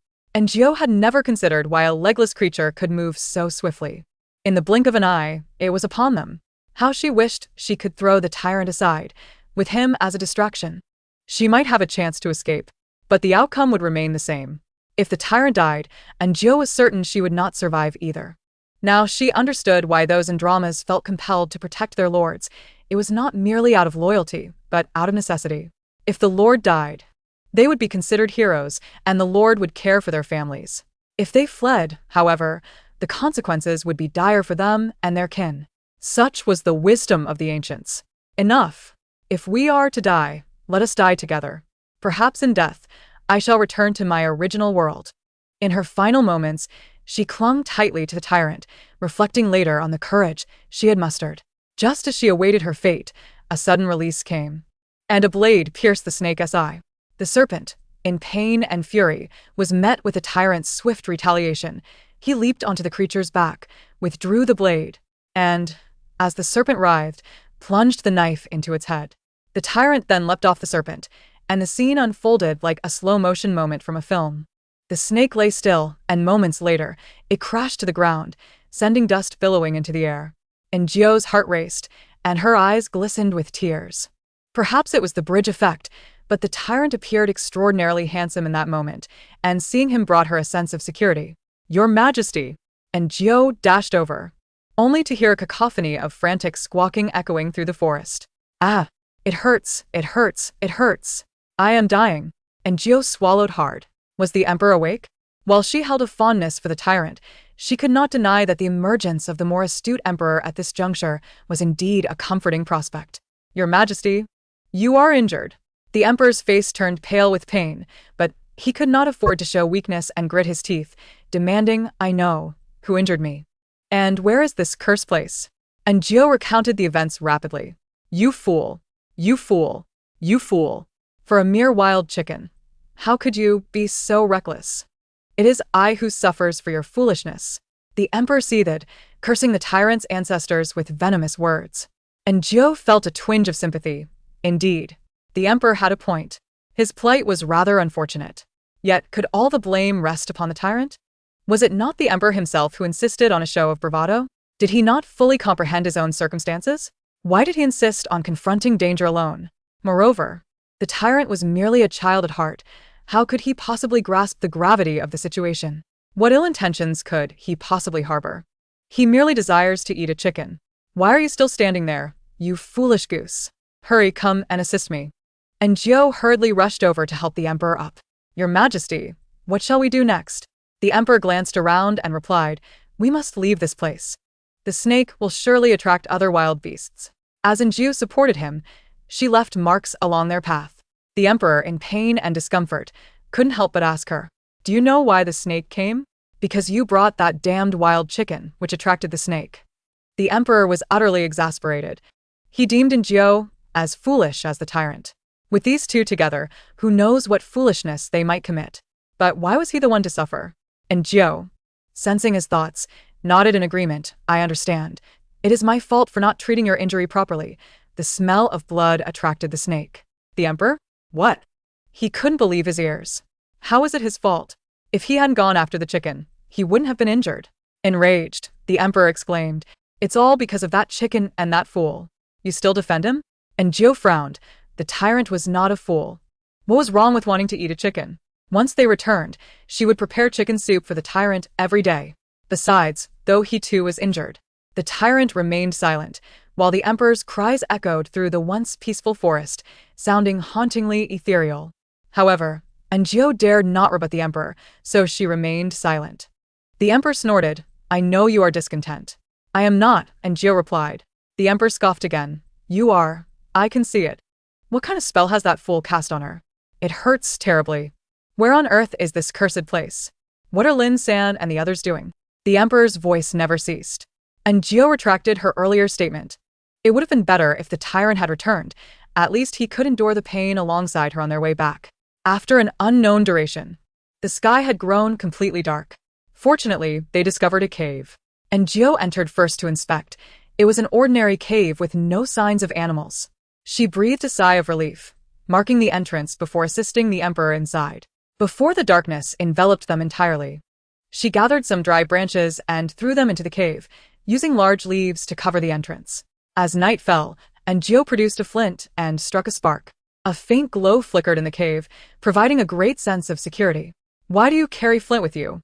The Emperor, his face contorted in pain, sought to divert attention. "I often cook, so I brought it along." And Gio, weary and famished, leaned against the wall, her thoughts drifting to home. The Emperor remained silent. Yet his inner voice persisted. "It hurts." And Gio felt a pang of sympathy and gently asked, "Your Majesty, may I take another look at your injury?" The Emperor shook his head. "No need. Rewrapping the bandage will only tear it off again. I cannot bear it." And Gio pondered for a moment and helped him assume a more comfortable position. Before long, he closed his eyes and drifted into slumber. And Gio, however, dared not sleep. She listened intently to the sounds outside, ready to react in case any wild beasts approached or if Jing Wang and the others arrived. Yet, the night passed without incident.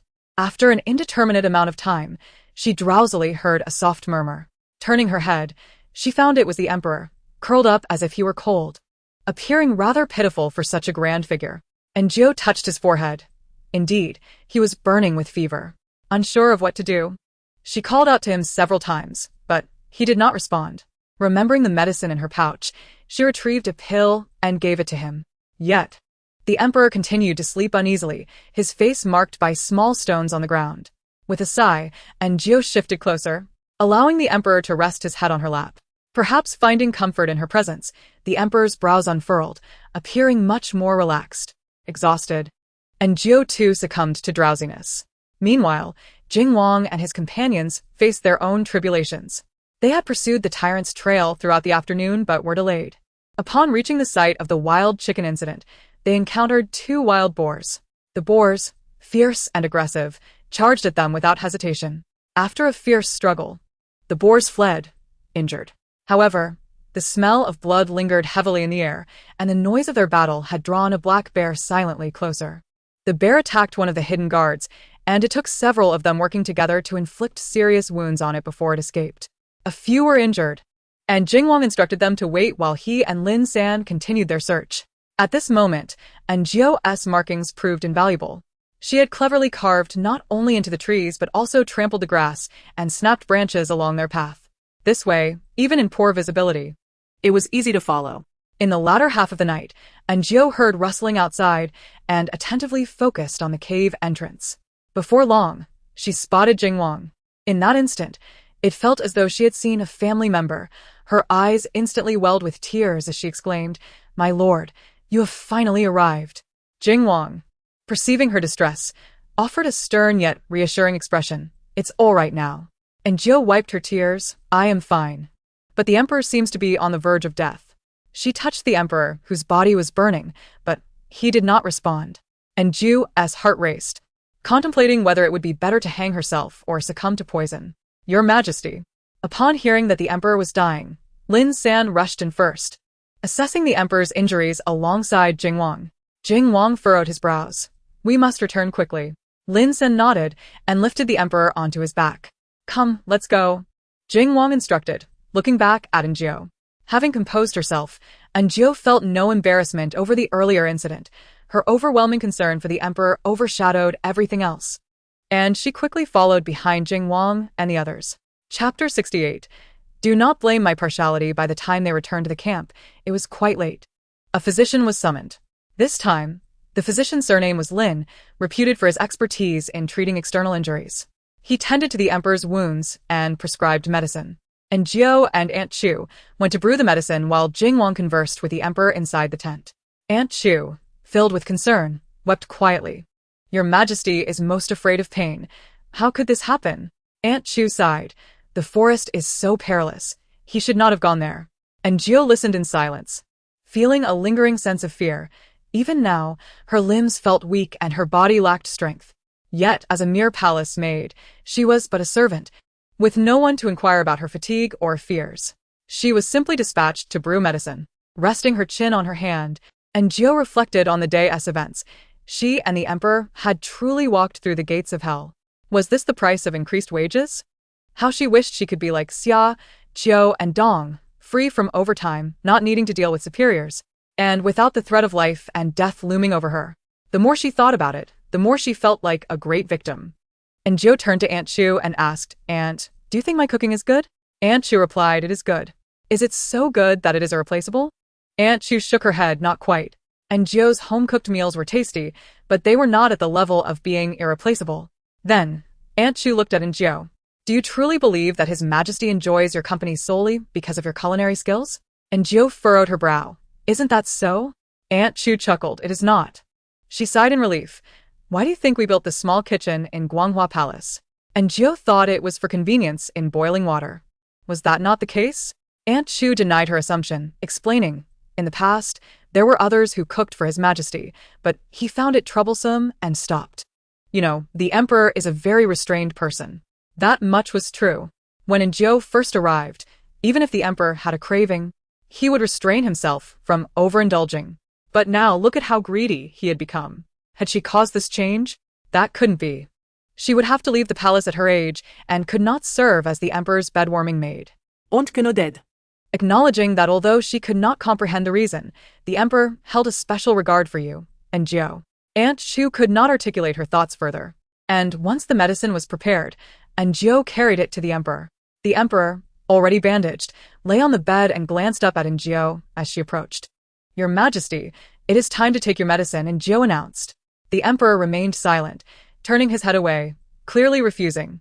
I want to drink it. It's too bitter, he thought. Your Majesty, though the medicine is indeed bitter, it is essential for your recovery, and Jiao urged. The emperor scoffed. Who gave you the audacity to command me? And Jiao felt an impulse to hurl the bowl of medicine at his face. Thinking that whoever wanted to deal with this troublesome situation could do so themselves, she was no longer willing to serve. After a moment of tension, and Jiao suggested, if you take your medicine, there will be sweet preserves and fruit leather afterward. Would you like some? The emperor turned his head and glared at her. Do I look like someone who craves such things? And Jiao strained to hear his inner thoughts, realizing that this was indeed his true sentiment. She thought, are you not aware of your own desires? And Jiao fetched her last remaining snacks. The emperor showed no reaction to her offering. These items were not particularly rare. Though the fruit leather held a slight allure, it lost its charm upon closer inspection. It doesn't look that appetizing, he mused. Even if it were, I would not partake, he declared. I am furious. What has happened now? And Jiao wondered, perplexed by his sudden anger. The boy's mind was truly difficult to decipher. Even if she could hear his thoughts, she could not grasp his intentions. Just when she was at a loss for what to do, she suddenly caught a glimpse of the emperor's thoughts again. She must think I am inferior to that fool. How absurd. My injury was caused by him. Now they are in cahoots. Partners in crime. That is quite excessive, and Jiao thought, feeling fatigued. The emperor's complaints echoed incessantly, like the quacking of 100 ducks, leaving Jiao weary to the point of exhaustion. Unable to endure any longer, she stood up, drawing the emperor's attention. What does she intend to do? He wondered. Your Majesty, take your medicine, she insisted, bringing the bowl to his lips. The emperor hesitated, and seizing the moment, and Jiao forced the liquid down his throat. The emperor grimaced, his face contorting in distaste, but she swiftly placed a piece of sweet preserve in his mouth. Fuming, the emperor exclaimed, You insolent wretch! Your servant takes her leave, and Jiao yawned and departed. She was utterly exhausted and ready to abandon everything. Once outside the tent, the emperor's voice faded away, leaving a profound silence as the world around her slumbered, the dawn approaching.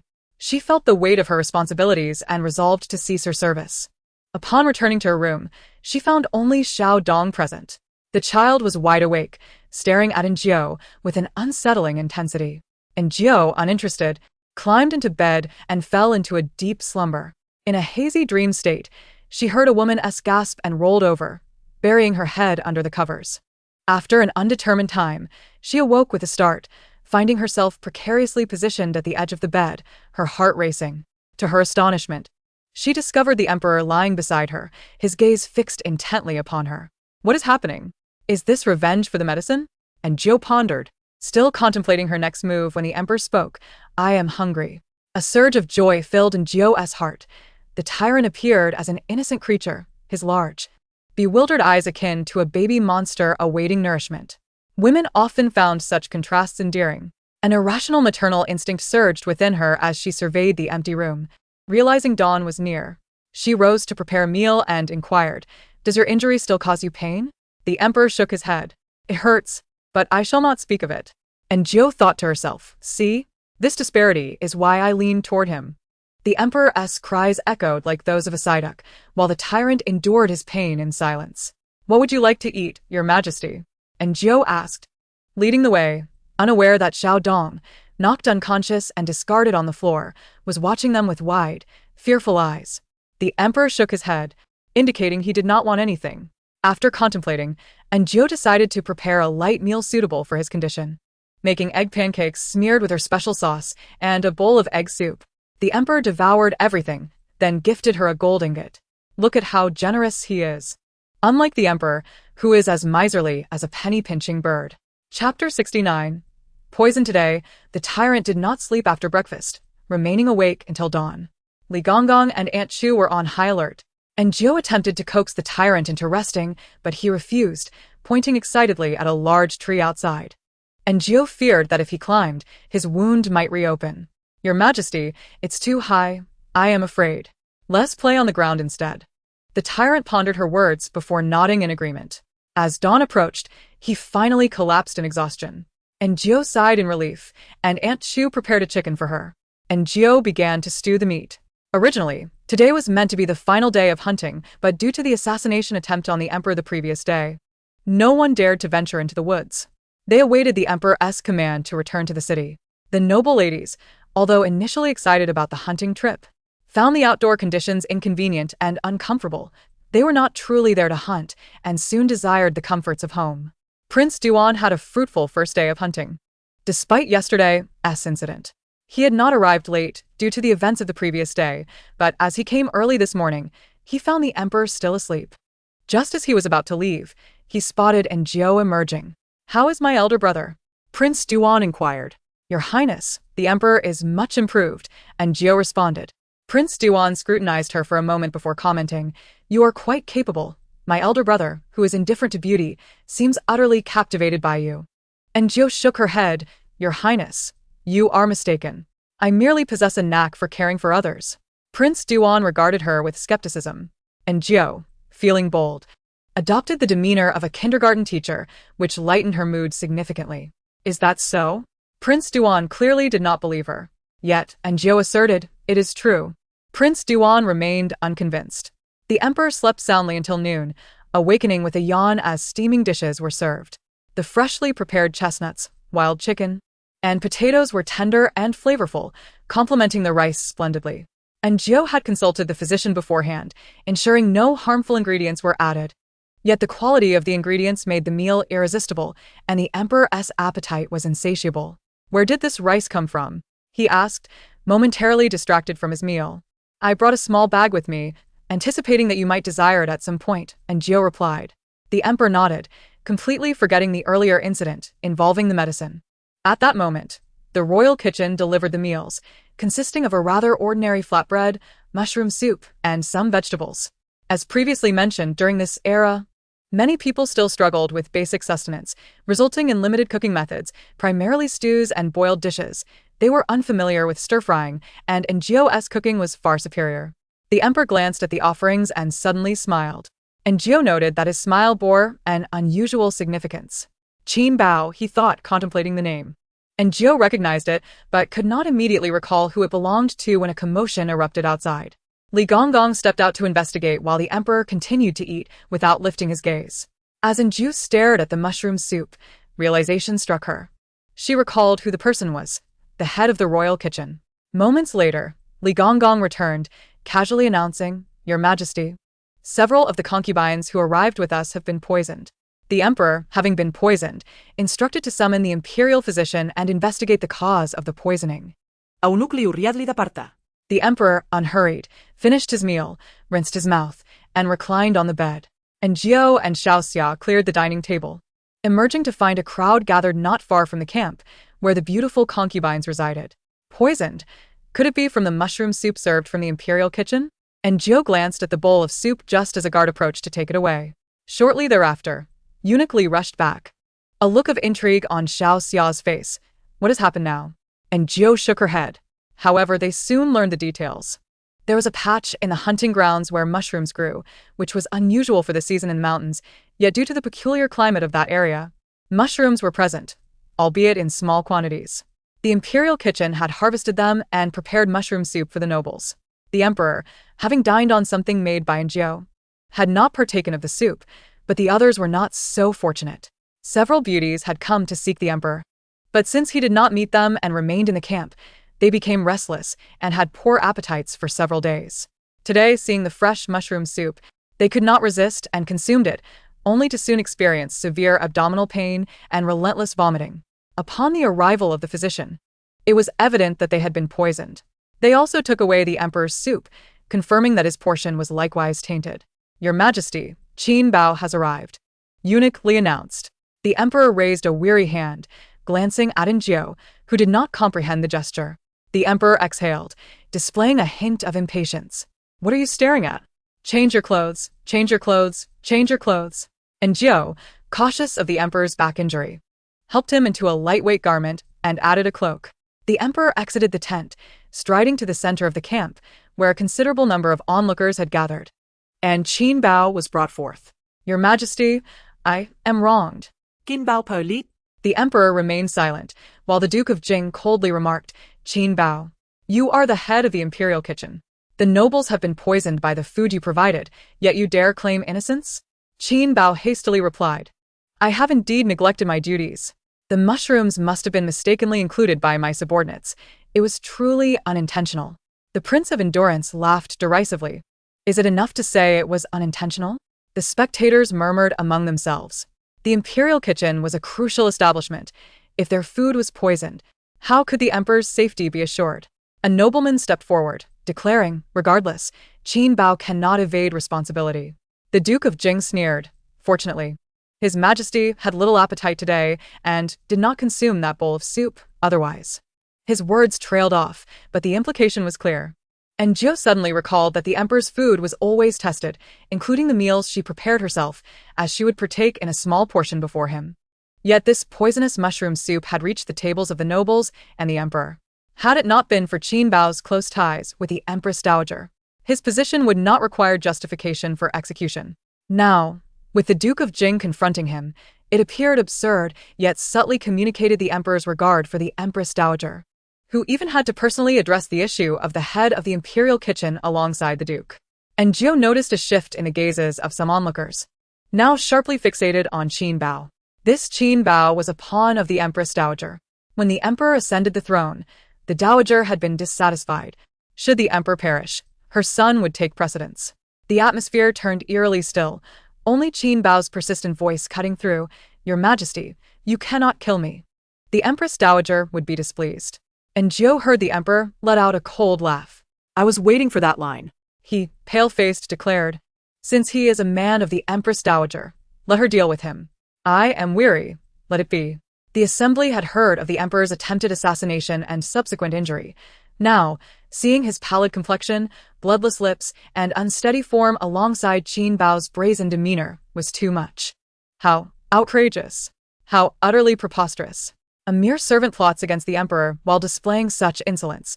Who gives him the audacity? It is the Empress Dowager. Ha ha ha. Empress Dowager, I shall witness you send Qin Bao on his way. And Jiu glanced at the emperor, who lowered his head, his gaze sharp and menacing. She realized the emperor had many facets. Yet this moment was indeed gratifying. They finally dealt with that despicable servant. And Jiu felt a sense of vindication bubbling within her. Chapter 70. The Empress Dowager arrives. This year's most successful hunter was the eldest son of the Duke of Dingyuan, a robust young man skilled in martial arts. Renowned as a formidable warrior under the Duke of Jing, the emperor bestowed upon him a jeweled dagger, much to his delight. The autumn hunt concluded. On the journey back, the chatter among the crowd revolved predominantly around Qin Bao. That servant. Did you hear what he just said? Even with the Empress Dowager backing him, he is still so arrogant, completely disregarding the emperor.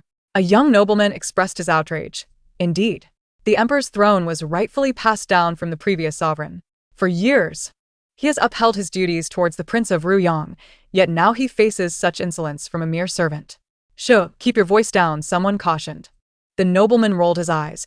I just find it unfair. The emperor has endured so much, and now he is being manipulated by a servant.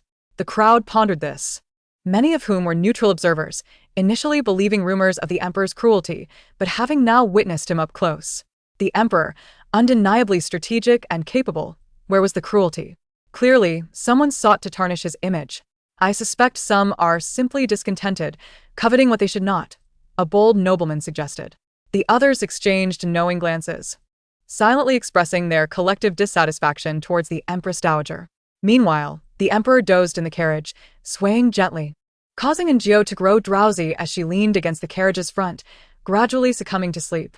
After an indeterminate time, Enjio awoke to find the emperor staring intently at her. Your Majesty. Eat, he commanded. And Jiu hesitated. Does the tyrant wish for food? She offered him some pastries sent by the beauty Wang, The last time the emperor had eaten them without complaint. Yet this time he took a bite and set it aside, frowning, signaling his discomfort in his throat. And Gio handed him water, and after drinking, he glanced at the pastries, then at her, ultimately deciding against them. Not this. And Gio had nothing else to offer, so she resolved to prepare something once they returned. Just as this thought crossed her mind, she realized they would soon return to the palace. What if someone spotted the tyrant? However, what one fears often materializes. The carriage abruptly halted, and Eunuch Li's voice called out, "Your Majesty, we have arrived." Upon arrival, the tyrant leapt from the carriage with an ease that belied his earlier injured appearance. Eunuch Li was momentarily taken aback, then noticed Gio frantically signaling from behind. Suddenly, he comprehended. The esteemed one had arrived. Eunuch Li attempted to steady the tyrant, but hesitated to approach, signaling Gio instead. Initially reluctant to go, what if the tyrant acted out in public? But the emperor's irritation was palpable as he turned to her, urging her to follow. Reluctantly, Gio complied, grateful that it was getting late, allowing the emperor to return to Guanghua Palace without taking a sedan chair. Once back in his domain, the tyrant seemed even more at ease, heading straight to the kitchen in anticipation of a meal. Eunuch Li smiled, "Xiao Gio, you should hurry, His Majesty is hungry." They had brought back fresh milk from the mountains, and Gio intended to make caramel milk. In a pot, add brown sugar and a touch of water to dissolve the sugar. Then incorporate milk and subsequently add eggs, steaming the mixture until fully cooked. Once removed from the heat, the delightful aroma of caramel fills the air, while the eggs remain tender. A sprinkle of raisins and blueberries enhances the dish. Gio takes a bite and finds the flavor exquisite. She initially considers serving the tyrant a bowl of her creation, only to find him devouring the very bowl she has tasted from. Gio feels a twinge of embarrassment. After all, he is the emperor. What if word got out? Would it lead to her demise? The tyrant quickly finishes his meal, his eyes sparkling with hunger, fixating on Gio like a ravenous creature. He demands more. Gio, inspired, adds a bit more milk to prepare double-skim milk and ginger milk curd. After a flurry of activity, perhaps due to her long hiatus or inadequate tools, the double-skim milk turns out splendidly, while the ginger milk curd becomes a mere mixture. Yet, the tyrant shows no disdain. He consumes it all. Undeterred, Gio attempts the ginger milk curd once more, convinced this time would yield success. Unfortunately, just as she is about to finish, the eunuch Li arrives, his expression urgent, as if something has transpired. He keeps signaling to Gio. Approaching him, she inquires, "What is it?" Li's face reveals displeasure. The Empress Dowager has arrived. Gio furrows her brow. "Can we not say His Majesty is resting?" Li shakes his head. The Empress Dowager insists on waiting until His Majesty awakens. Gio is left speechless. Isn't that tantamount to coercing him? Li gestures towards the inner chamber. Is it still that person?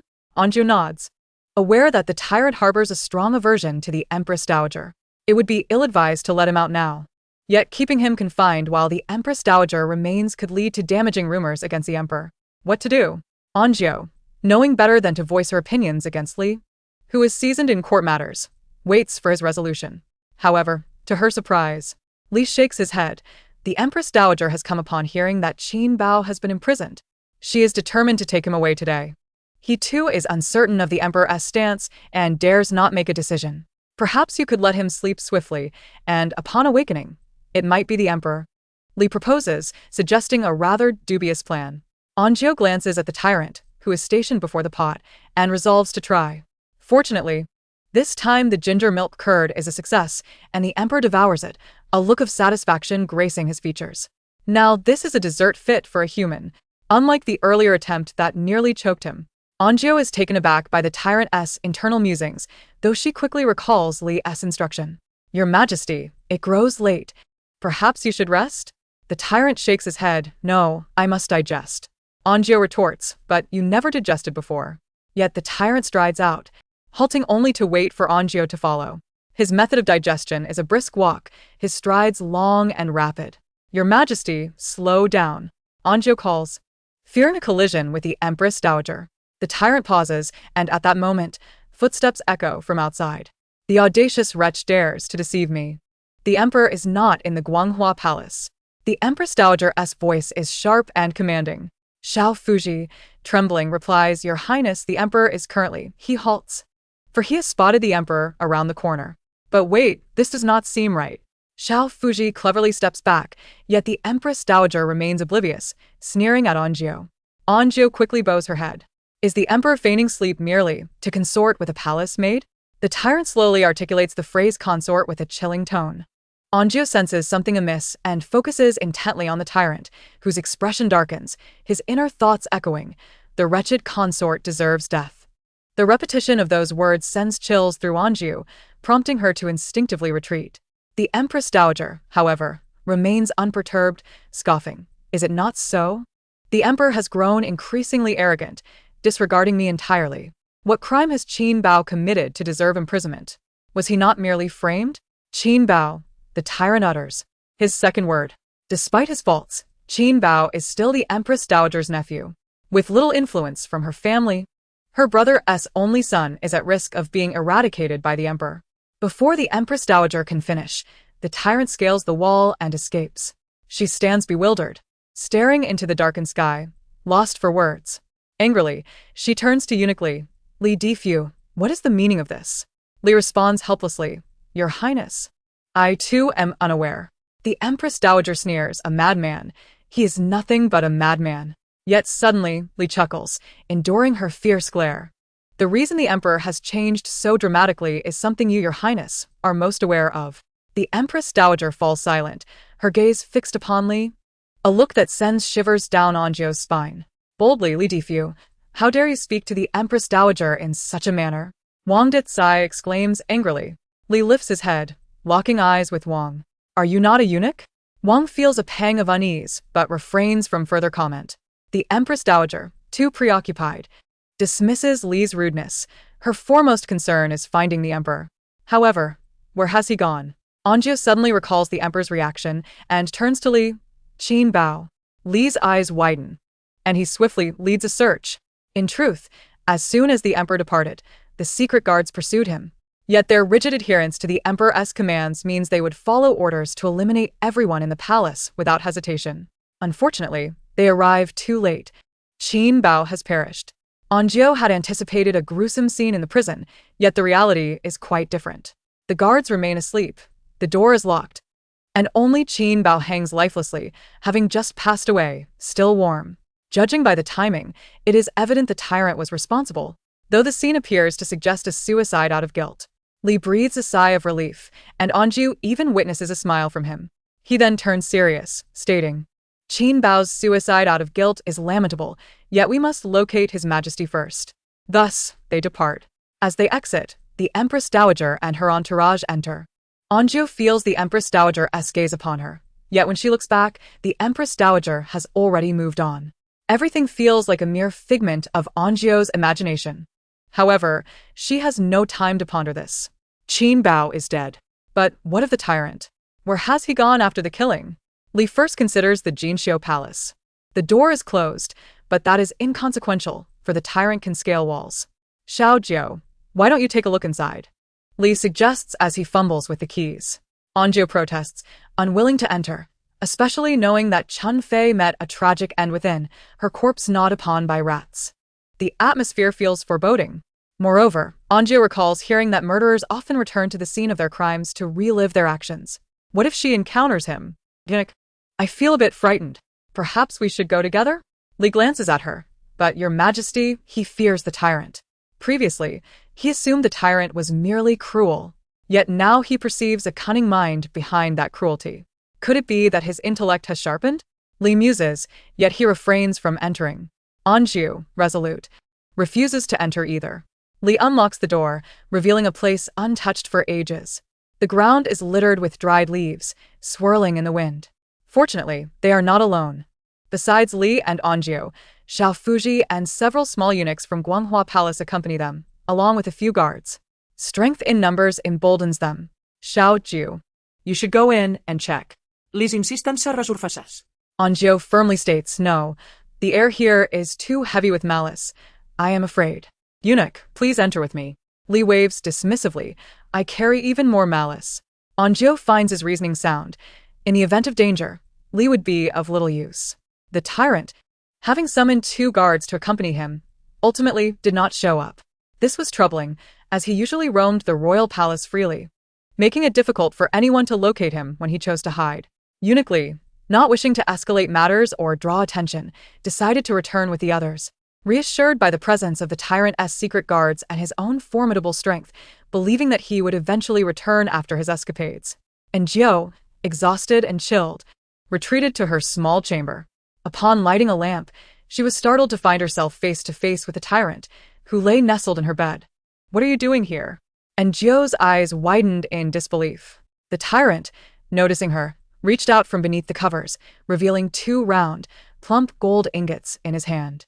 And Jiao cleared her throat and, accepting the ingots, inquired with genuine concern, "Your Majesty, are you cold? Shall I add more firewood?" The Tyrant nodded, appearing quite frigid. Suddenly reminded of his injury, she asked, once the fire was stoked, if his wound was painful. The Tyrant shook his head. "Does it hurt?" And Jiao pressed. She instructed him to lie down and examine the injury, noting that, perhaps due to the palace's superior medicine, it had healed considerably and showed no signs of tearing. It seemed he had been remarkably cautious. "Did you kill Qin Bao?" she asked casually, though her heart raced with anxiety. The Tyrant nodded. "The cell door was locked." "How did you gain entry?" The Tyrant looked at her and replied, "The door wasn't locked." And Jiao furrowed her brow. Recalling that the door had indeed been locked when they entered, how could he claim otherwise? She could not have misremembered, and the Tyrant would not lie. If he had, he would not have been able to enter. Could it be that the door was unlocked when he entered, but locked after he committed the act? But who could have done that? Observing the Tyrant, she noted he seemed unfazed by the matter, burrowing deeper into the covers and exposing only his head, which was dusted with dry leaves. And Jiao reached out to brush the leaves away, and he did not resist, showing no signs of suspicion towards her. This was a complete trust.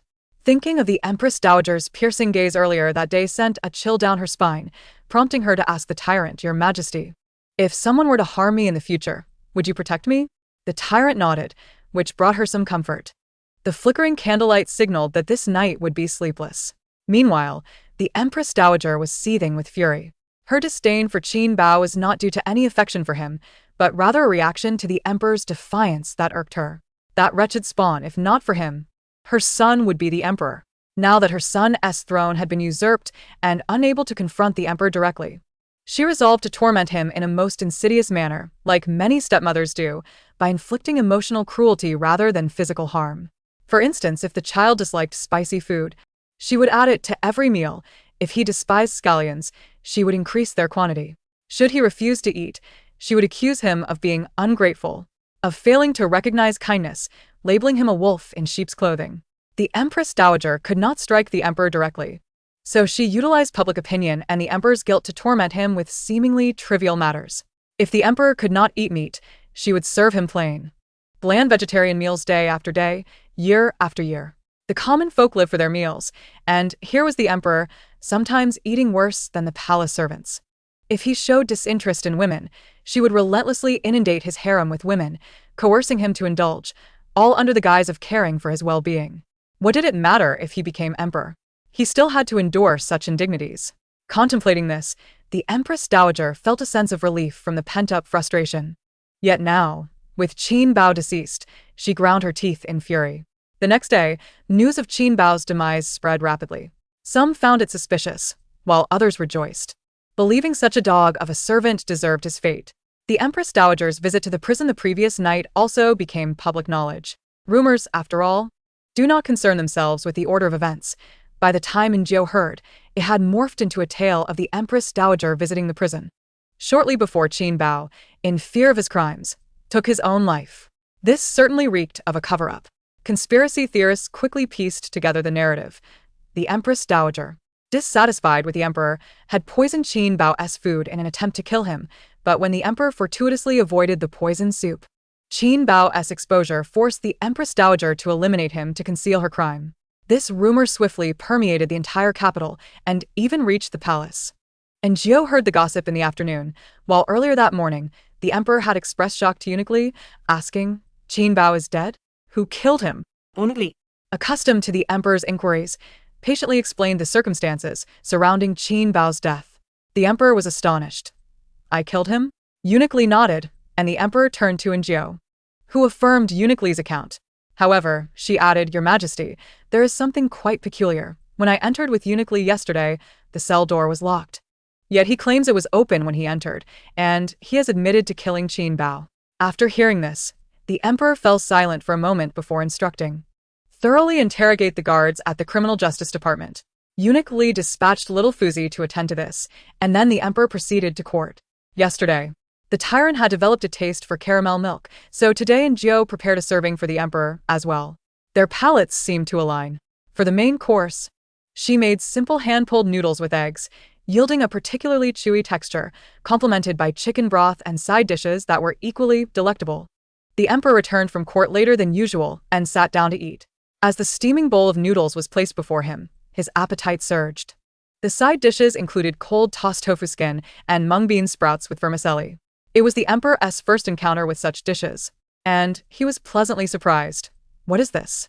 And Jiao explained that the bean sprouts were made from green beans and that the tofu skin was sourced from outside, as she was not skilled in making it herself. This dish was crafted by commoners, while the palace chefs were notoriously conservative, and Qin Bao had never gone to such lengths for the emperor's meals. The emperor, experiencing such delightful cold vegetarian dishes for the first time, quickly consumed everything and asked for more.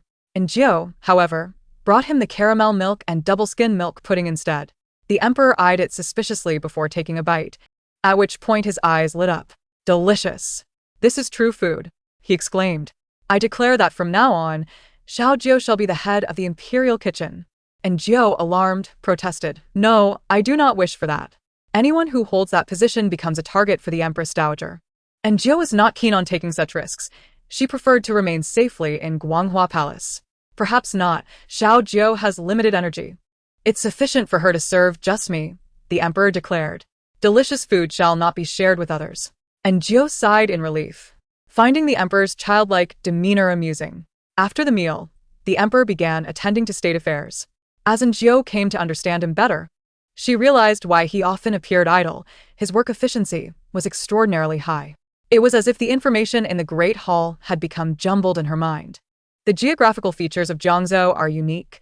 Some mountains are of such elevation that if the common people reside there, it may the budget bill.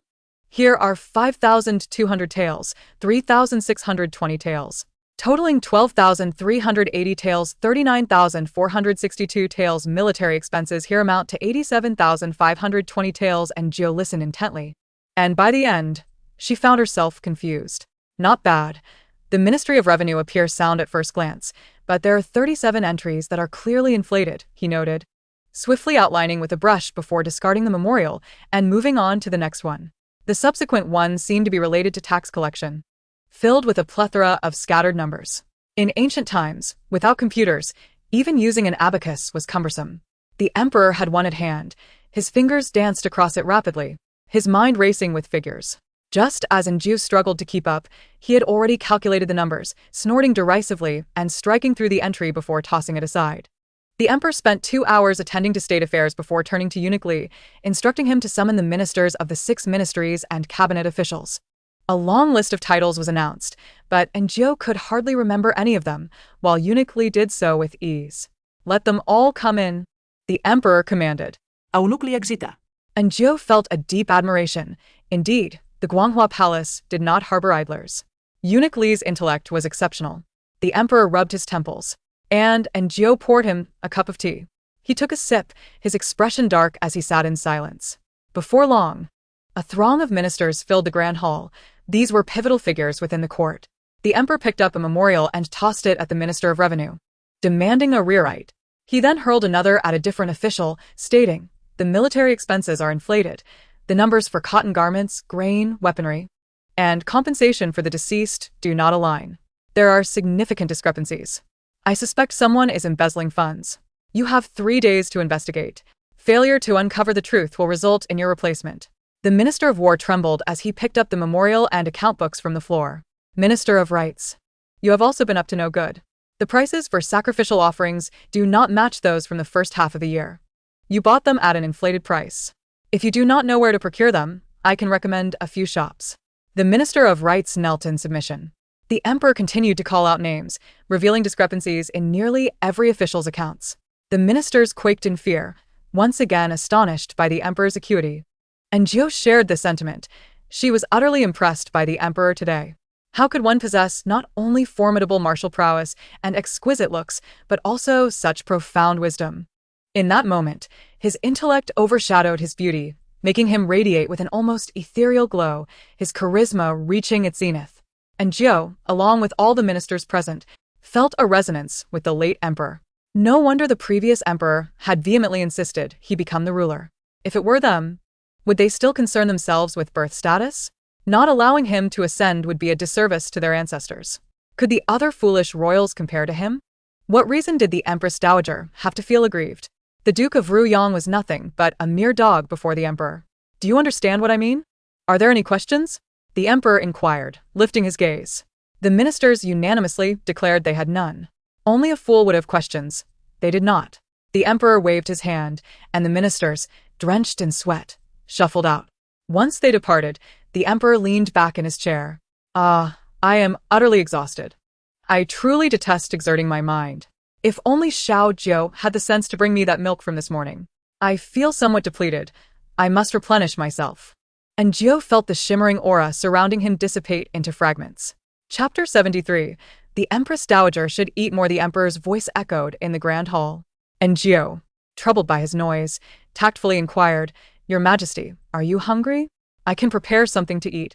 The emperor cast her a glance and coldly replied, Is it mealtime now? And Jiu retorted, So you have been putting on airs all morning. Will you eat or not? She had no business asking such unnecessary questions. The emperor replied indifferently, If you truly wish to cook, then go ahead. He presented himself as a wise sovereign. Thank you, but I am not inclined to do so. And Jiu exhaled, then eagerly added, I just thought of a new idea. I shall go make it now. As she stepped outside, she spotted Xiao Fuji conversing with Eunuch Li, likely discussing the capture of the guard. She did not dwell on it. Today she planned to make ginger milk pudding. Having succeeded in her attempt yesterday and hoping for another triumph today, she had leftover rice from the previous day and, on a whim, decided to mash it and create 2 sweet rice cakes filled with blueberry jam and another fruit preserve. Soon, the dessert was ready, and Jiu carried it to the Guanghua Palace, where a lone figure still knelt within the hall. She silently approached, setting the dish on the table, only to hear an exclamation. Wow, what is this? It looks quite delectable. The emperor pinched a sweet rice cake and took a bite, marveling at its flavor. This was the kind of dessert one ought to enjoy, not something that choked one to death. And Jiu mused, Poor glutton. It seemed he had not experienced much fine food in his life, and this was the emperor. The emperor devoured the 3 rice cakes quickly, then polished off the ginger milk pudding. And Jiu stood by, curious about the kneeling person. She then overheard the emperor say, I am aware of your loyalty. Work diligently, and I shall not treat you unjustly. The man bowed, affirming, This servant will do my utmost. Having expressed his loyalty, the emperor appeared quite satisfied, then smirked. Qin Bao has passed away. The Empress Dowager must be heartbroken and likely has little appetite. Thus, I decree, whatever I eat, a portion shall be sent to the Empress Dowager to express my filial piety. The kneeling figure bowed in acknowledgement. Rest assured, Your Majesty. I shall prepare meals for the Empress Dowager with great care. He paused, As for your meals, Your Majesty. The emperor interjected coolly, I do not consume meat. The rest is for you to manage. The man expressed his gratitude and departed, leaving the emperor in high spirits. I have something delicious to enjoy. Let the kitchen prepare the same for the Empress Dowager, he chuckled. Let her also savor the fine dishes she prepares for me. And Jiu noted that the emperor certainly held grudges, yet it was quite delightful.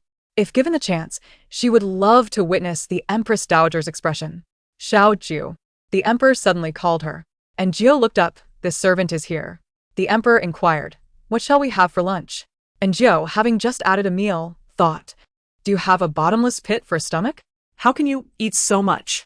She worried he might gain weight, and if he did, he would no longer be handsome. How about spicy shrimp?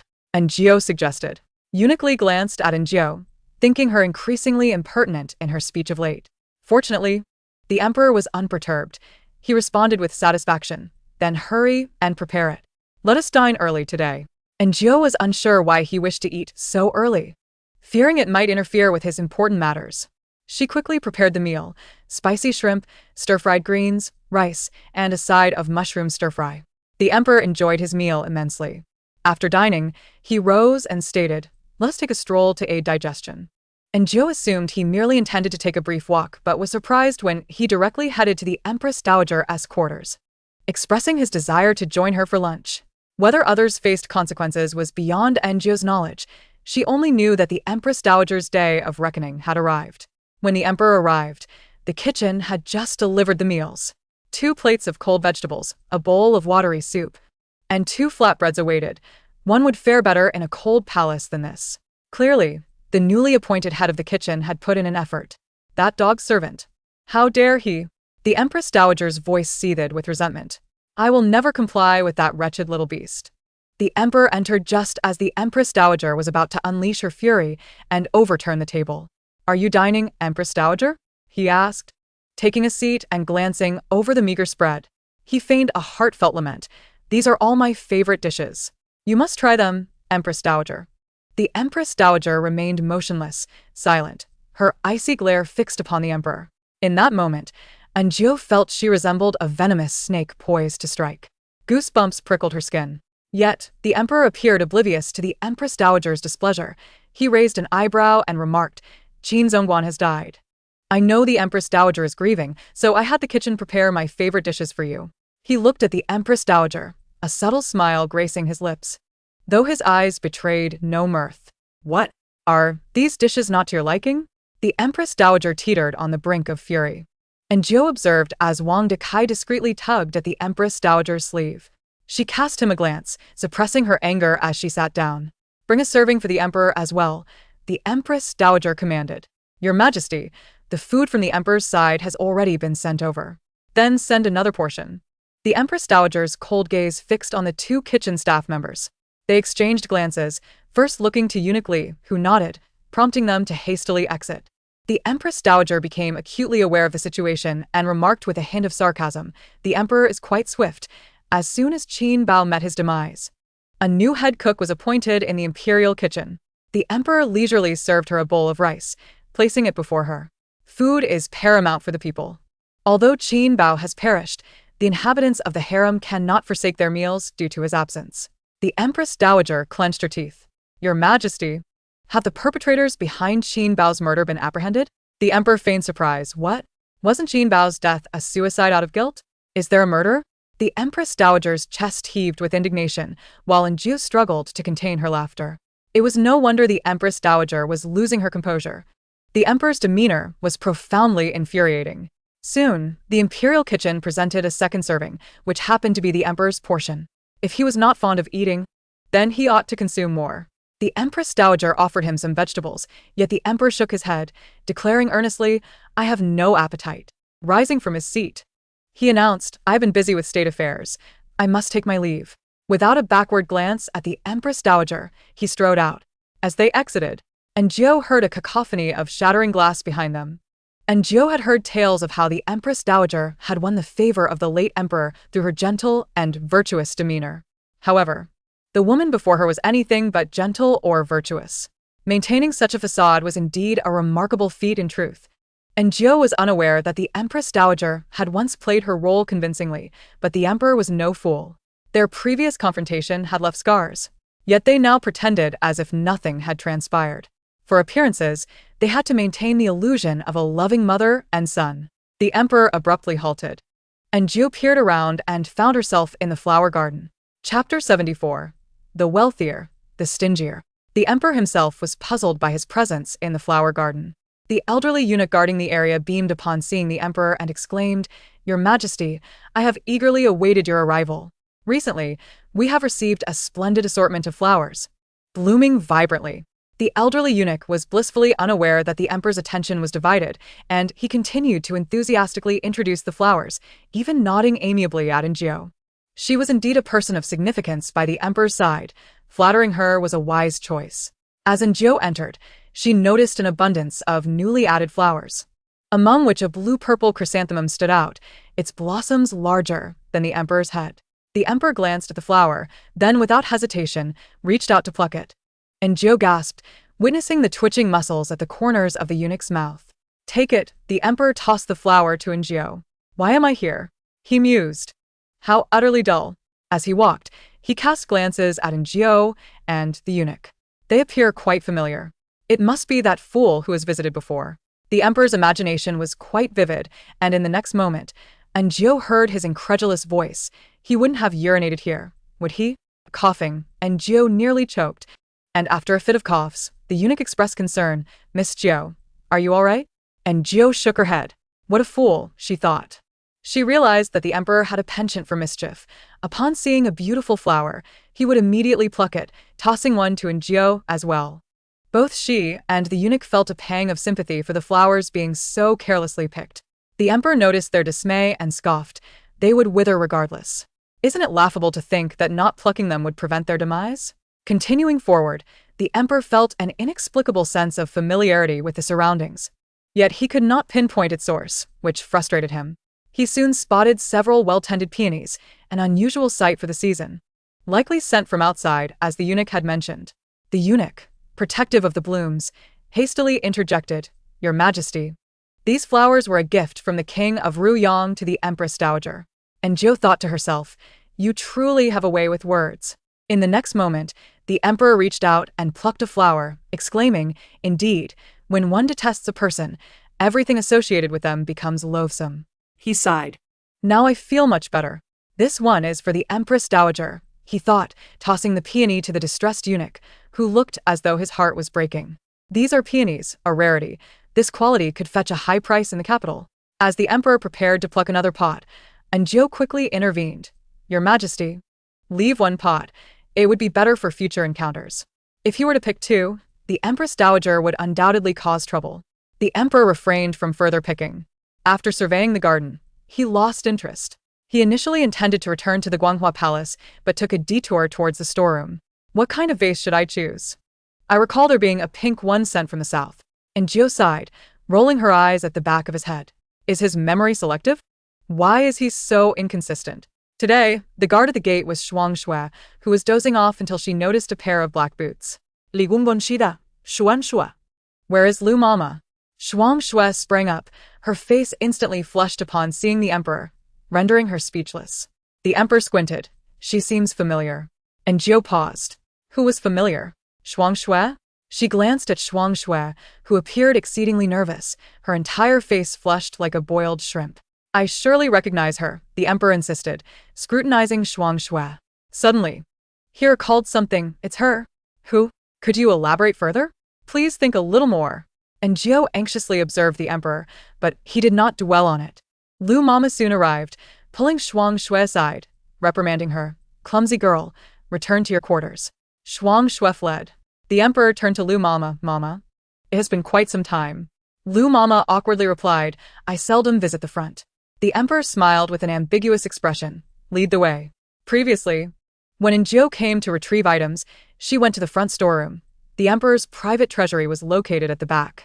It was a spacious room filled with a plethora of exquisite treasures, each labeled with its origin and the date it was gifted. The emperor was in search of a vase. The pink vase, my pink vase, he murmured. Njio was exasperated. Would he not accuse her of stealing it? He had done so once before. Found it. Found what? Njio inquired, puzzled as she glanced over, only to see the emperor staring at an empty space. Did I take it?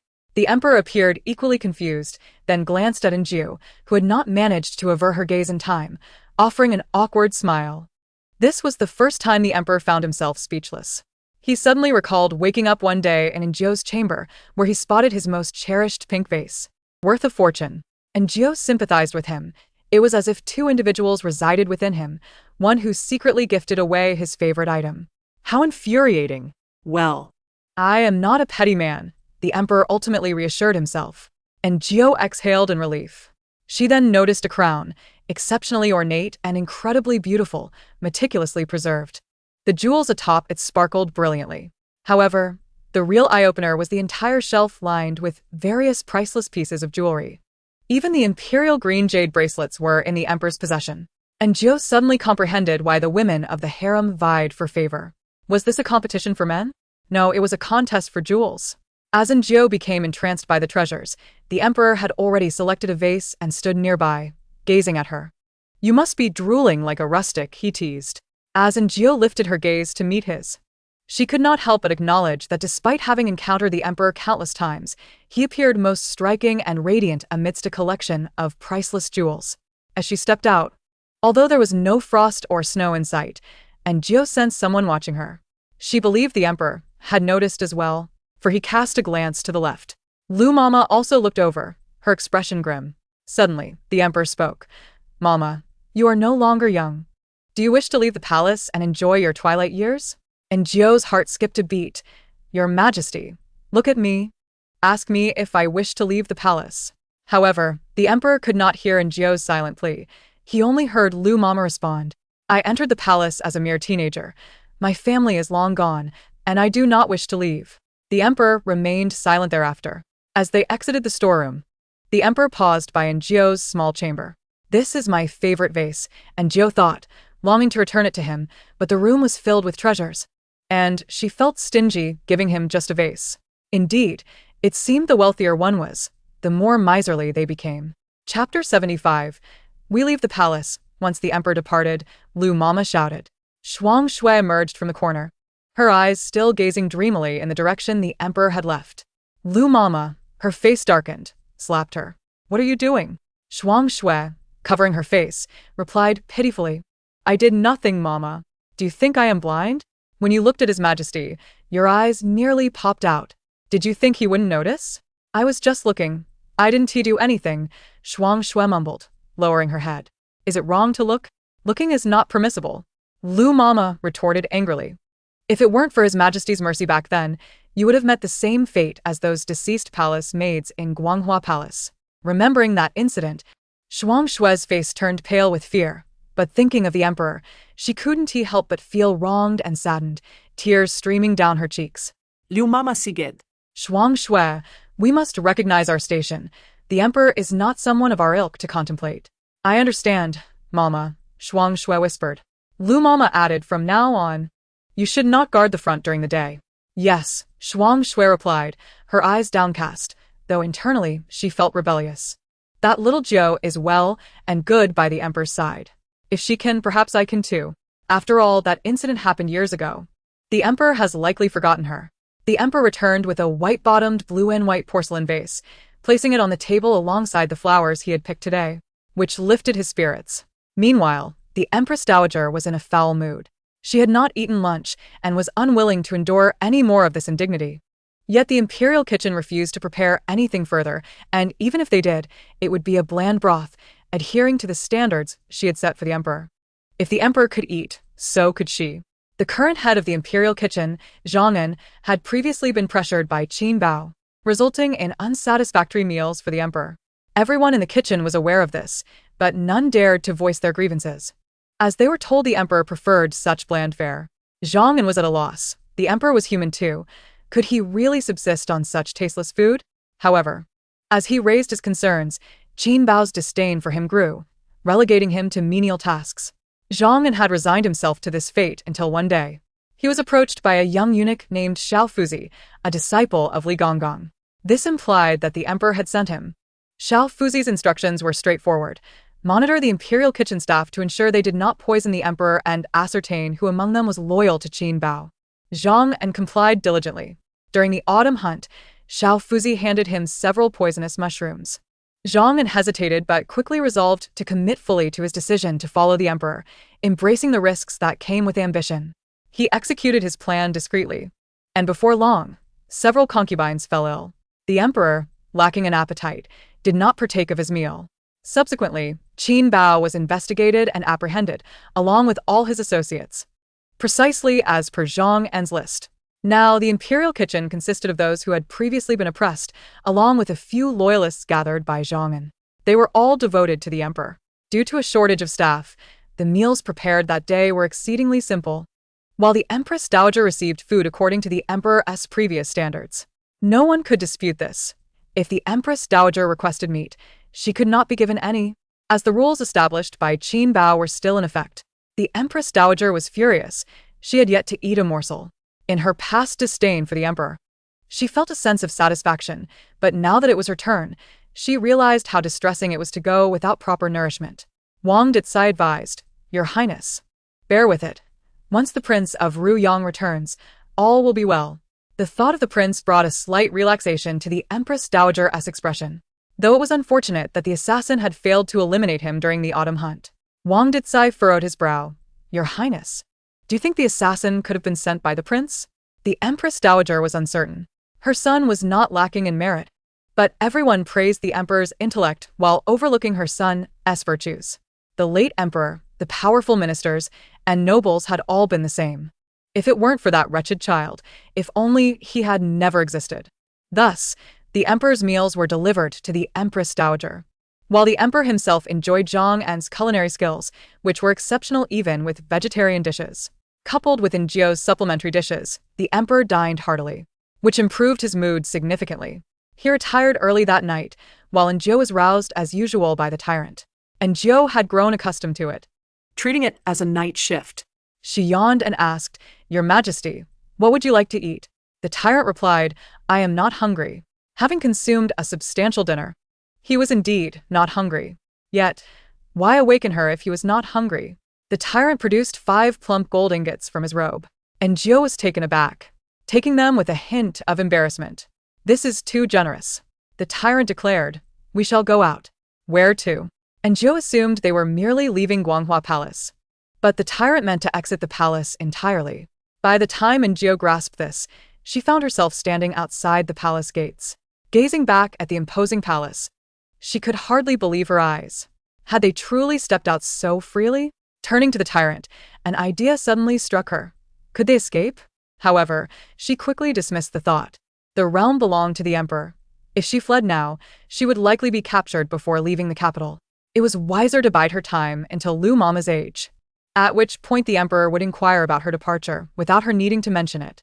Returning to the present, Enjio looked at the tyrant and said, Your Majesty, let us return. If anything were to happen to the emperor outside the palace, I could not bear the responsibility. No, the tyrant insisted on not returning. Enjio was at a loss. Where would they go? Since her arrival, she had never explored the capital and had no idea if the streets were still bustling at this hour. In truth, they were alive with activity, especially on the main street, where lanterns illuminated the thoroughfare and numerous snack shops were open for business. Wasn't it said that people in ancient times were more reserved? How could young women be out at night, flirtatiously linking arms with men? As they walked further, Enjio felt increasingly uneasy. It was not until she noticed several young ladies casting flirtatious glances at the tyrant, whose expression darkened, that her apprehension grew. He sniffed, his gaze laden with confusion. Your Majesty, are you well? Enjio inquired. The tyrant paid her no heed until one of the provocatively dressed young women approached, swaying her hips, and thrust a handkerchief into his grasp. In an instant, there was a sharp crack as her wrist was seized, and Enjio swiftly covered the girl's mouth before she could scream, slipping 2 gold ingots into her hand, one for medical attention and another as compensation. Take this, Enjio whispered. The girl, glancing at the gold, nodded in understanding. Enjio released her, and the girl shot a glare at the tyrant before storming off in anger. Enjio then tugged at the tyrant to leave. I shall not go, he growled. Enjio teased him. Your Majesty, this is not a place for play. It is filled with brothels.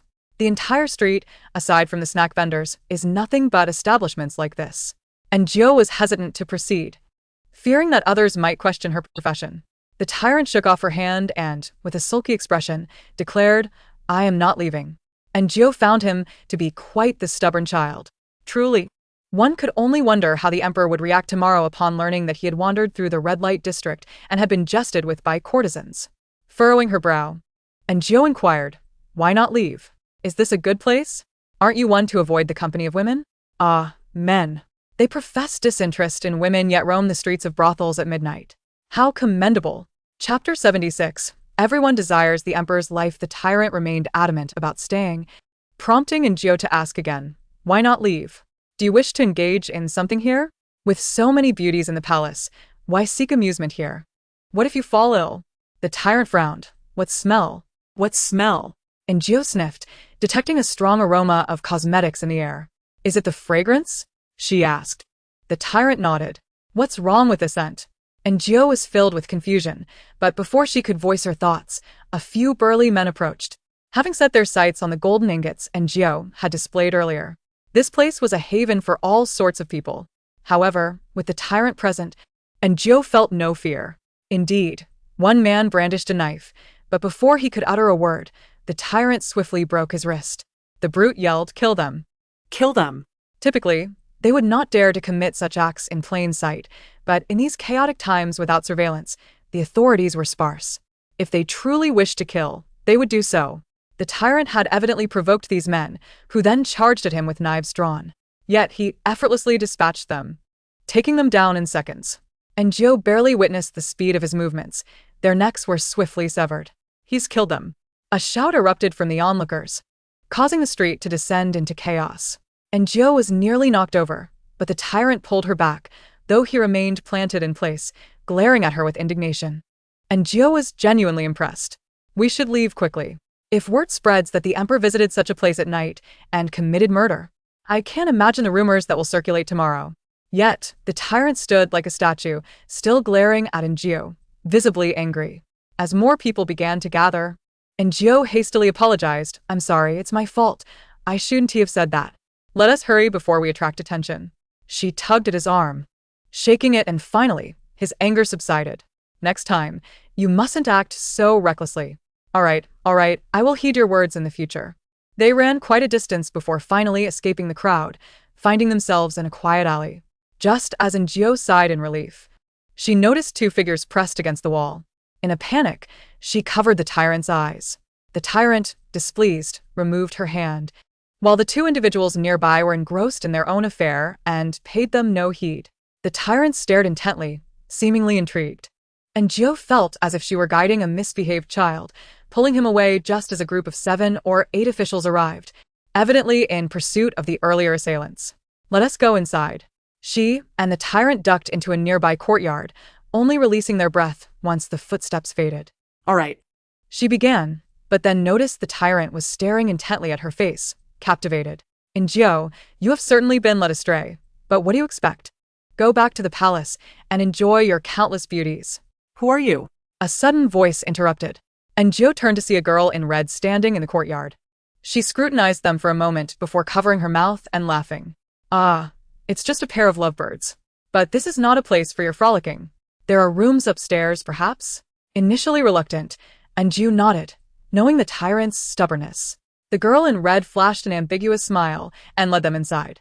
Jiu soon realized they had entered an inn, where most patrons were couples with ulterior motives, reminiscent of modern motels. After paying, the girl in red winked at Jiu. "You are quite the handsome one.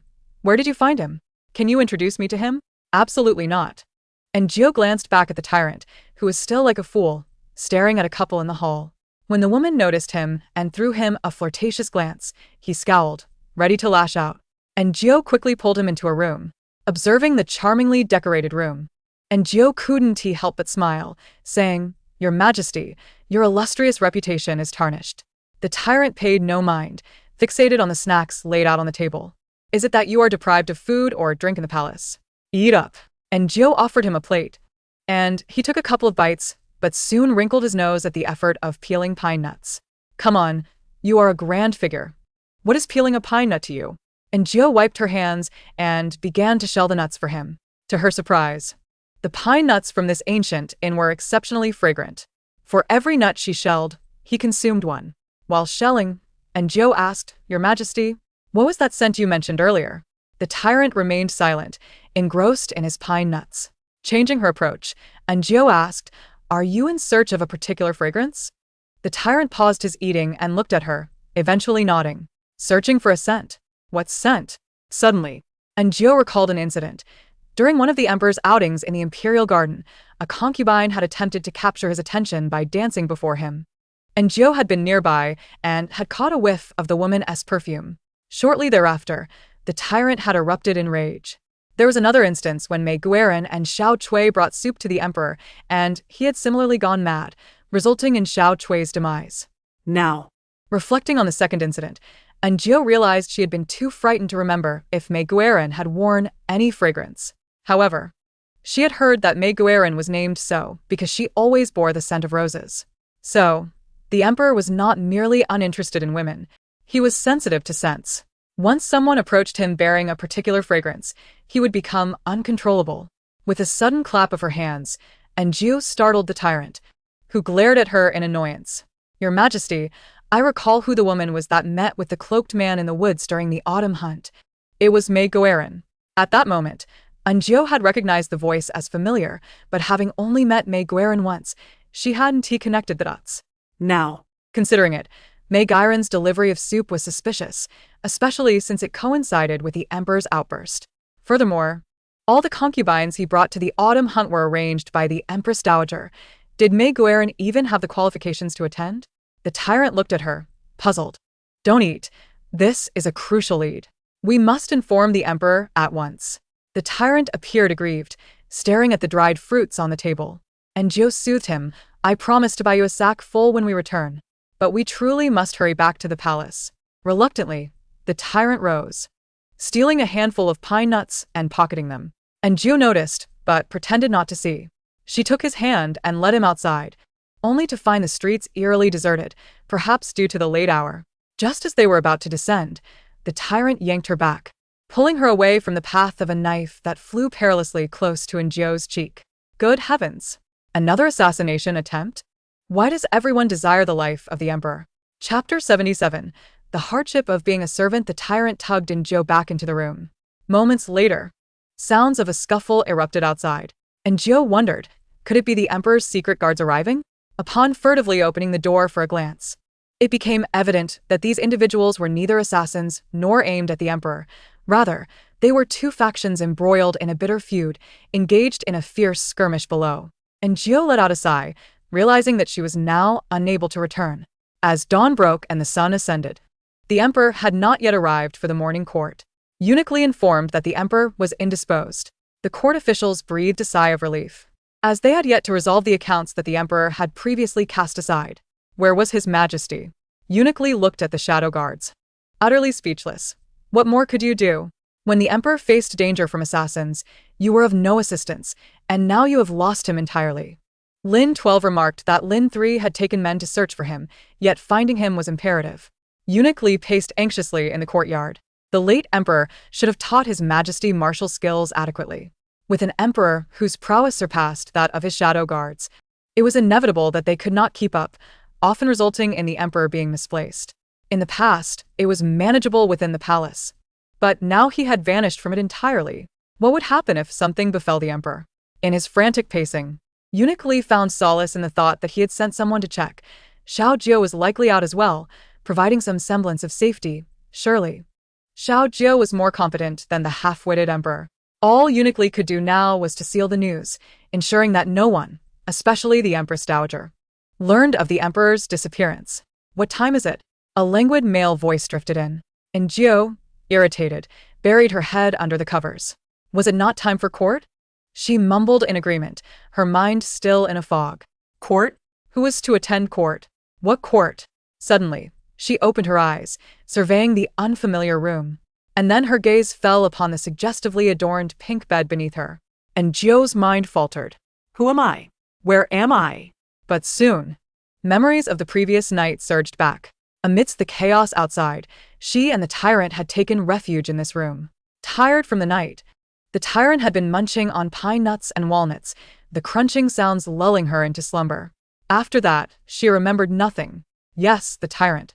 And Jiu slowly turned her head to see the Emperor, equally bewildered, sitting up in bed. She swallowed hard. The Emperor raised his gaze to meet hers, then looked down at the bed, before lifting the covers to inspect his own state. And Jiu leaped from the bed and took a step back, exclaiming, Your Majesty. I can explain. The Emperor regarded her. His calm demeanor revealed nothing. Yet his inner thoughts echoed within the room. Explain to your grandmother. You are doomed. Your Majesty. It was you who insisted on coming here. It has nothing to do with me. I truly tried to dissuade you, but to no avail, and Jiu insisted. The Emperor's face darkened. Where is this place? And Jiu was taken aback. Indeed. Where was this? Ha ha, ha. This is the Emperor squinted at her. It was merely a humble inn in the capital. But rest assured, I fell asleep last night, and we did not engage in anything. The Emperor continued to scrutinize her. She appears quite guilty. What kind of inn would use red candles and pink sheets? Oh, but this color is rather pleasing. It is the pink I favor. If only my royal chamber had such linens, for I detest yellow. and Jiu found herself at a loss for words.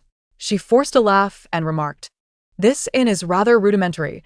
I apologize for the inconvenience, Your Majesty." The Emperor lifted his gaze to her, and Jiu hastily recounted the events of last night, seeking to redeem herself by mentioning the matter of concubine May. The Emperor frowned. "Are you implying that I fall ill upon detecting a certain fragrance?" And Jiu nodded. "I merely conjecture. I cannot be certain." The Emperor narrowed his eyes, seated on the bed, his mind racing with thoughts. Soon, various voices resounded in his head. "Are you saying that the fool came here in search of a particular scent?" The Emperor inquired again. And Jiu affirmed, "Your Majesty, that individual likely possesses the memories you have lost." And Jiu could only hint at this. To elaborate further would be overstepping. Indeed, the Emperor pondered and Jiu's words. Is he the Emperor I was before the age of 7? If so, he must recall the perpetrator.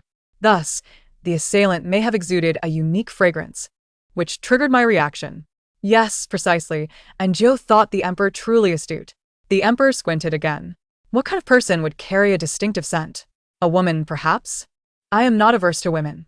In fact, each time I fall ill, it is due to their fragrances overwhelming me. Indeed, and Jiu nodded in agreement. The Emperor exhaled, turning his attention to Jiu. Assist me in dressing. And Jiu stared at him in disbelief.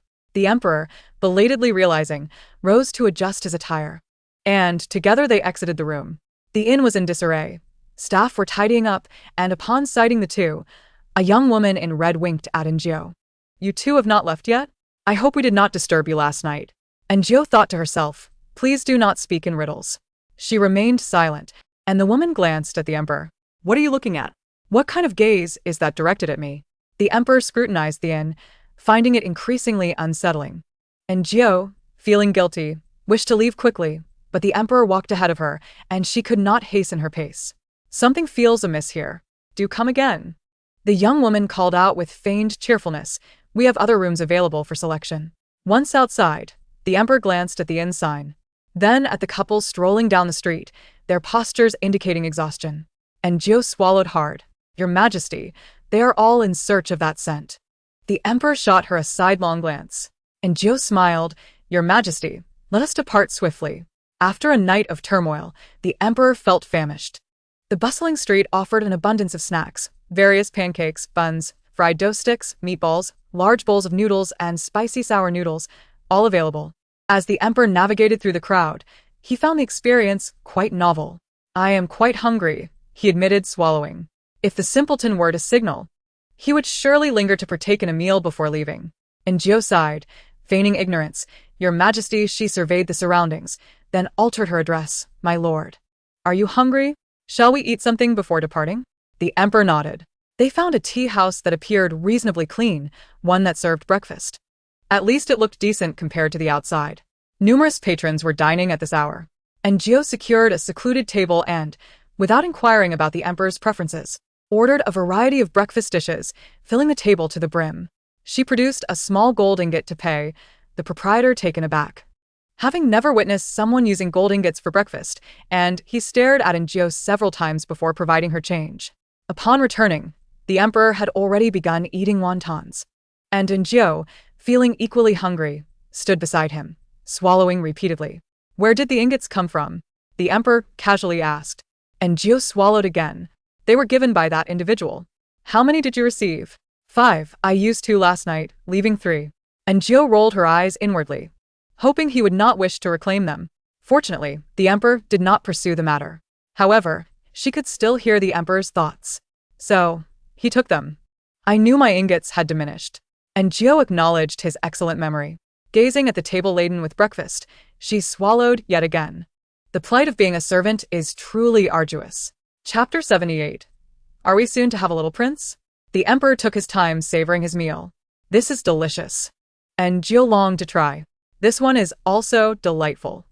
And Jiu yearned to taste it. This one is quite good as well." The Emperor critiqued each dish as he ate, causing Jiu's mouth to water profusely. The Emperor finally let out a hearty belch and, upon lifting his gaze, he found Jiu staring intently at the food laid out on his table. "Would you like to eat?" he inquired. And Jiu nodded. The Emperor gestured for her to sit down and eat, to which Jiu feigned reluctance, yet she did not hesitate to take a seat. Her appetite was modest. After consuming just a few buns, she felt satisfied.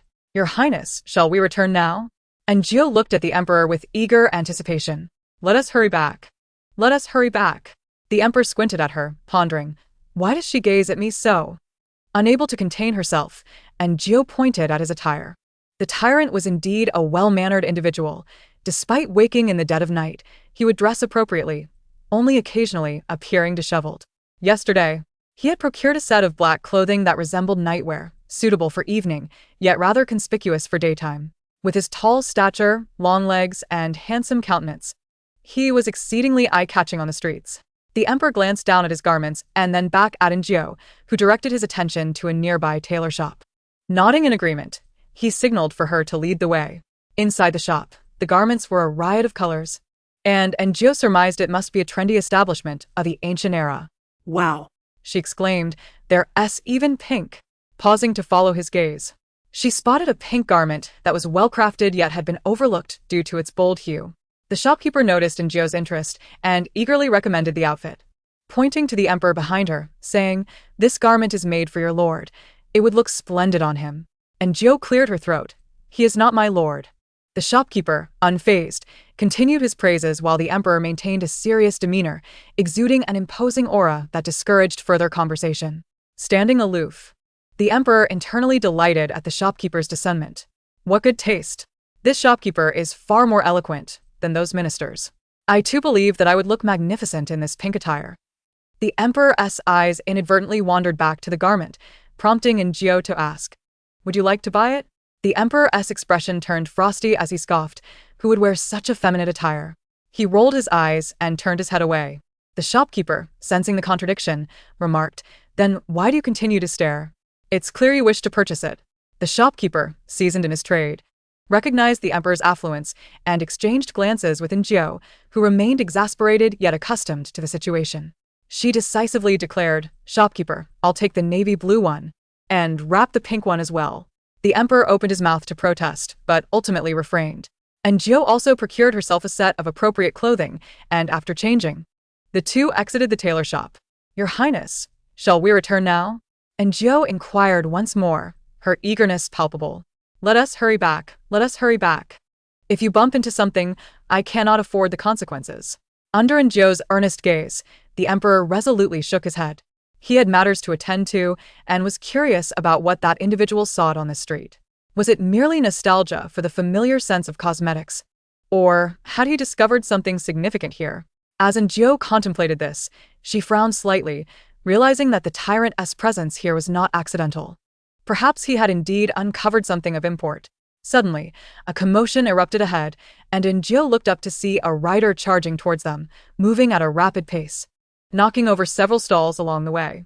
The Emperor sidestepped to avoid the oncoming horse, and Enjio quickly moved to his side. The rider sped past, leaving chaos in his wake, and the crowd erupted in complaints. How could he ride a horse in the street? What if someone gets hurt? Murmured the onlookers. This is not the first time. After all, he is the brother-in-law of the Empress, a royal relative. Who would dare confront him? The common folk lamented, and Enjio furrowed her brow. Who is that person? The Emperor, having heard the mention of the Empress's brother, was taken aback by the audacity of her brother-in-law. The Great Xia dynasty had strict regulations against riding horses in the streets upon entering the city, regardless of status. One was expected to dismount and lead the horse to avoid harming pedestrians. With a cold smirk, the Emperor declared, Let us return to the palace. Continuing onward serves no purpose. Upon exiting the bustling street, they regrouped with Lin San, who was accustomed to the Emperor's occasional disappearances. He scrutinized the Emperor and then Enjio with curiosity, noting their change in attire from the previous night. Your Majesty, it is good to see you back, exclaimed Li Gonggong, rushing over with delight, only to pause in surprise as he discreetly appraised the Emperor's clothing. The garments appeared coarse and inexpensive, clearly not of palace quality.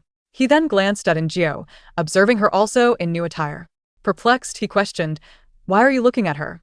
Li Gonggong, initially confused, soon felt a surge of excitement. Looking at the Emperor's weary expression and then at Enjio, who also appeared somewhat fatigued, he pondered, Could it be? Is a little prince on the way? Li Gonggong was filled with elation.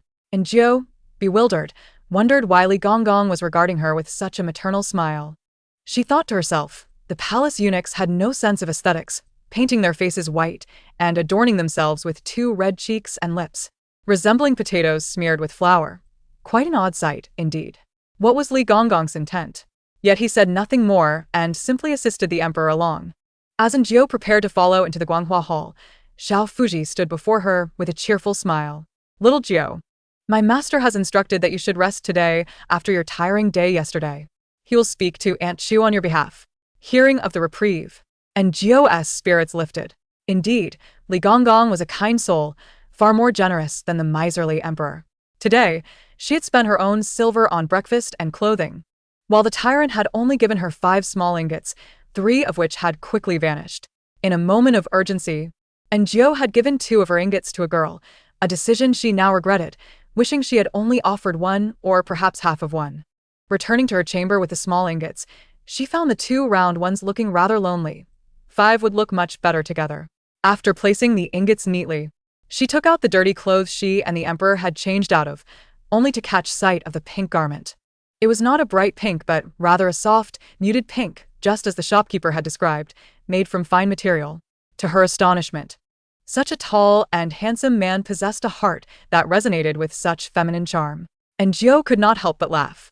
Is little Jiao there? Suddenly, a familiar feminine voice called from outside. Chapter 79, Double Skin Milk. This voice was quite familiar. And Jiao set everything down, glanced at the pink vase she had placed in the cabinet, and finally opened the door. Standing outside was Shuang Shui, her expression initially somber, but brightened upon seeing in Jiao. I thought you weren't here. Why are you taking so long? She remarked, walking closer with familiarity. And Jiao smiled slightly. Is there something you need? She had never held a favorable impression of Shuang Shui, despite her lack of overt malice, and Jiao found her presence unsettling. Shuang Shui scrutinized Jiao for a moment before cheerfully asking, Aren't you working today? I'm resting, and Jiao replied. Shuang Shui continued. I have no particular tasks either, it's just rather dull being alone. Since we live nearby, I thought I might come to chat. She glanced toward Jiao's room. May I come in? And Jiao shook her head. It's not very convenient. My room is a bit messy. Oh, I see. Then let us just chat here, Shuang Shui suggested. And Jiao asked about what? I really envy you for working in Guanghua Hall. Frost Snow gazed at Jiao, who could see that Frost Snow's expression of envy was genuine. Thus, and Jiao replied, I envy your leisure, you know. Are you very busy? Frost Snow attempted to pry for information, but Jiao deftly evaded her inquiries, smiling as she said, Sometimes I am busy, but what about you? At such a young age, why are you spending your time in the storeroom? Hasn't Mama Lu given you other tasks? Frost Snow chuckled softly. My adoptive mother is getting old, and the storeroom contains precious items. I cannot entrust them to others. I see, and Jiao nodded. But I feel it's not good for someone your age to be cooped up in the storeroom. You should venture out more. Have you never been anywhere else? Frost Snow stared at Jiao, her irritation growing. Despite her lengthy discourse, this little Jiao had divulged not a single word, merely extracting information from her. I once served in the presence of the emperor, but my clumsiness angered him, leading me to the storeroom. Frost Snow grasped Jiao's hand and pressed a silver bracelet into her palm. And Jiao, taken aback, exclaimed, What is this for? I have nothing of value.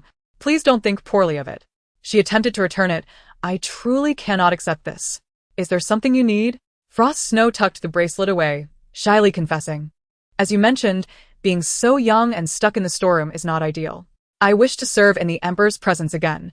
Could you possibly speak a few kind words on my behalf? Here it comes again. And Jiao immediately interjected, Sister Frost Snow. It's not that I don't want to help you, just look at me. Frost Snow scrutinized Jiao. And Jiao sighed, I am merely a lowly palace maid. What influence do I have to speak with the Emperor? Frost Snow considered this as well. Given the Emperor's temperament, it was a small miracle that she had not been punished. And Jiao continued, For matters like this, you should seek out Aunt Chu. She oversees the palace, maids of Guanghua Hall. Frost Snow shook her head. My adoptive mother does not wish for me to leave. And Aunt Chu has a close relationship with her. She would not agree either. And Jiao offered her a sympathetic glance and reiterated, Honestly, I truly envy your position. And Jiao grasped Frost Snow's hand once more, suggesting, Perhaps you could speak sweetly to Mama Lu, so I might be allowed into the storeroom? Frost Snow responded incredulously. What? The tables have turned. I sought your assistance, and now you wish for me to assist you? I even pretended to give you a silver bracelet, and now you expect me to help you. Frost Snow appeared somewhat displeased. I will speak with my adoptive mother. She stood up. I must take my leave. I will come to speak with you again. Take care, Sister Frost Snow. After Frost Snow departed, Geo exhaled in relief. This Frost Snow must have done something significant for the Emperor. It was unfortunate that the Emperor had only revealed half the story last time. How infuriating. Geo went to the small kitchen to boil hot water and resumed her laundry, first washing her own clothes, then turning to the Emperor's. Little Geo. Aunt Chu said the Emperor's lunch must be prepared with care. She became lost in thought as she observed Geo's washing. Geo looked up. Huh? Auntie, what does the Emperor want to eat? Aunt Chu continued to focus on the clothes, though the seemingly ordinary black garment was one she had sewn for the Emperor. It was unmistakable. Why is it here with little Geo? I heard they didn't return all night. Butler Lee mentioned little Geo was tired and suggested she rest. Aunt Chu had found this odd. Since when had Butler Lee become so considerate? Yet now, her thoughts returned to the matter at hand. What did the Emperor say? Right, he wished for the double-skin milk from last time. Such a peculiar name. Aunt Chu, well-versed in many matters, couldn't help but wonder if this was a secret affection shared between the Emperor and little Geo. She cast a fleeting glance at Geo's bosom. Double-skin milk? Geo, oblivious, quickly washed the clothes and wiped her hands, declaring, all right, I will prepare lunch shortly. This young Emperor certainly had an appetite, having consumed a hearty breakfast. He was now hungry again. Aunt Chu suddenly recalled, by the way, the Imperial Kitchen mentioned they have lamb today. Do you think the Emperor can eat it? Und hésitated. Geo pondered, I believe the Emperor's constitution is quite strong. He has eaten rabbit and chicken before. If need be, he can always handle a little more. Geo had grown so accustomed to the Emperor's temperament that she felt no fear. After all, the Tyrant was much the same. As long as one knew how to appease him. Aunt Chu remained wary. Geo, unperturbed, suggested, ultimately, whether or not he eats depends on Aunt Chu and the others. Perhaps they'll need to consult the Emperor. Indeed, Aunt Chu was hesitant to make decisions without consulting the Emperor, who had just tasked someone to keep an eye on Concubine May. Butler Lee frowned. Concubine May is the one who brought soup to the Emperor last time. The Emperor's expression darkened. She is not to be underestimated. We must tread carefully and observe whom she associates with. Butler Lee nodded, pausing before adding, Your Majesty. The guard watching Qin Bao has reported everything. The Emperor looked up. What did he say? The guard's account was almost comical, as the situation was far less complicated than they had presumed. According to the guard, he had been dozing off when Qin Bao started shouting, prompting him to enter and give him a beating. Afterward, he had to relieve himself, forgetting to lock the cell door. Not long after, upon returning and seeing the Emperor, he was seized by fear, unsure of how to behave, and could only kneel in silence. Then he witnessed the Emperor swiftly and decisively break Qin Bao's neck and stage the body to appear as a suicide. After that, the Emperor simply departed. The guard, pondering the situation, saw it as an opportunity to prove himself, so he locked the door and lay down to sleep, maintaining an innocent facade when others approached. The Emperor found the guard's cleverness amusing. Bring him here. I wish to see this intriguing character. As soon as Butler Lee left, Aunt Chu arrived to inquire whether the Emperor would partake in lamb. The Emperor, engrossed in a memorial, paused to consider before nodding. Though he was not fond of lamb, often finding it to have a distinct odor, he mused that it might be more palatable if prepared by the clumsy goose. The Emperor had already decided that if the dish was unsatisfactory, he would penalize her by withholding 3 months of salary. With a chuckle, the Emperor stood and walked to a small cabinet, prompting Aunt Chu to question, What are you looking for, Your Majesty? Without answering, he retrieved a small box and began counting the gold ingots within. These ingots were not large but were charmingly crafted, perfect for handling. And the Emperor enjoyed playing with them in his spare time. Aunt Chu paid little heed as she exited, but within the chamber, the Emperor furrowed his brow. So many were missing. His expression darkened. That fool truly knew how to take others' possessions and feign generosity. Meanwhile, Geo found it inappropriate to hang the Emperor's clothes outside and opted to dry them in her own quarters. Carrying her garments, she made her way to the designated area for palace maids to hang their laundry.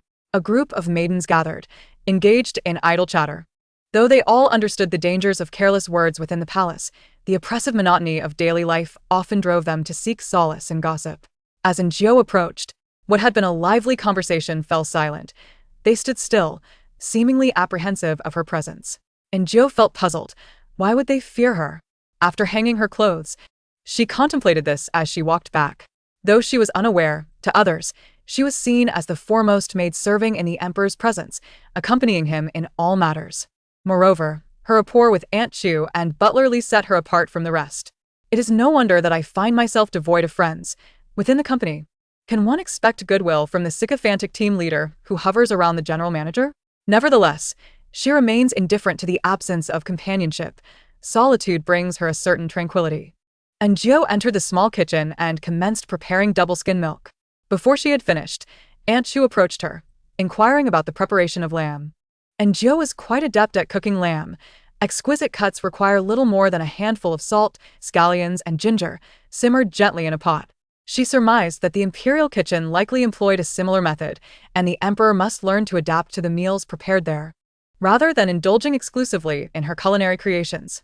However, Aunt Chu shook her head, insisting, "You must do it." Enjio was perplexed, but Aunt Chu remained resolute. For the emperor had decreed thus. As a servant, one must adhere strictly to the master's wishes, a habit Aunt Chu had become accustomed to. Reluctantly, Enjio selected the finest lamb chops and bones to stew. Soon, the aroma wafted through the courtyard, prompting Aunt Chu to check on her multiple times. As Enjio completed the double-skin milk and caramel milk, she intended for Aunt Chu to deliver it, but Aunt Chu glanced at the dessert, then at Enjio, and suddenly smiled. "I shall tend to the fire. You should deliver it yourself." Enjio found Aunt Chu's behavior somewhat peculiar, but who was she to question her superior? Thus, she proceeded to deliver the dish, entering the grand hall where a lean, dark-skinned man knelt on the floor, while the emperor's laughter echoed throughout. Startled by the uproarious laughter, Enjio paused momentarily but quickly regained her composure, placing the dish on the table with an impassive demeanor. The emperor cast a glance her way, and she lowered her head, standing to the side. "From now on, you shall serve at the emperor's side," he declared, maintaining his aloof and commanding presence towards the kneeling man. The man, with a heavy accent and comical appearance, bowed deeply in response to the emperor's jest. Enjio finally understood the source of the emperor's amusement. The man's pronounced accent and appearance were truly amusing. "You may leave now," the emperor waved his hand dismissively. Once the man departed, Enjio approached to serve the emperor his meal, noticing the corners of his mouth had curved into a smile, indicating a pleasant mood. She too could not help but smile, perceiving the emperor as somewhat childlike in his joy. After serving the meal, Enjio began to gather her things to leave when she overheard the emperor's inner thoughts. "I must hide the treasure chest." Enjio halted in her tracks, ears perked. "A treasure chest? What treasure chest? My little gold ingot must not fall into the hands of that fool to curry favor with some young lady." The keywords, gold ingot, fool, young lady, made Enjio realize the emperor's pettiness. She frowned, thinking to herself, "Have you been reborn as a miser?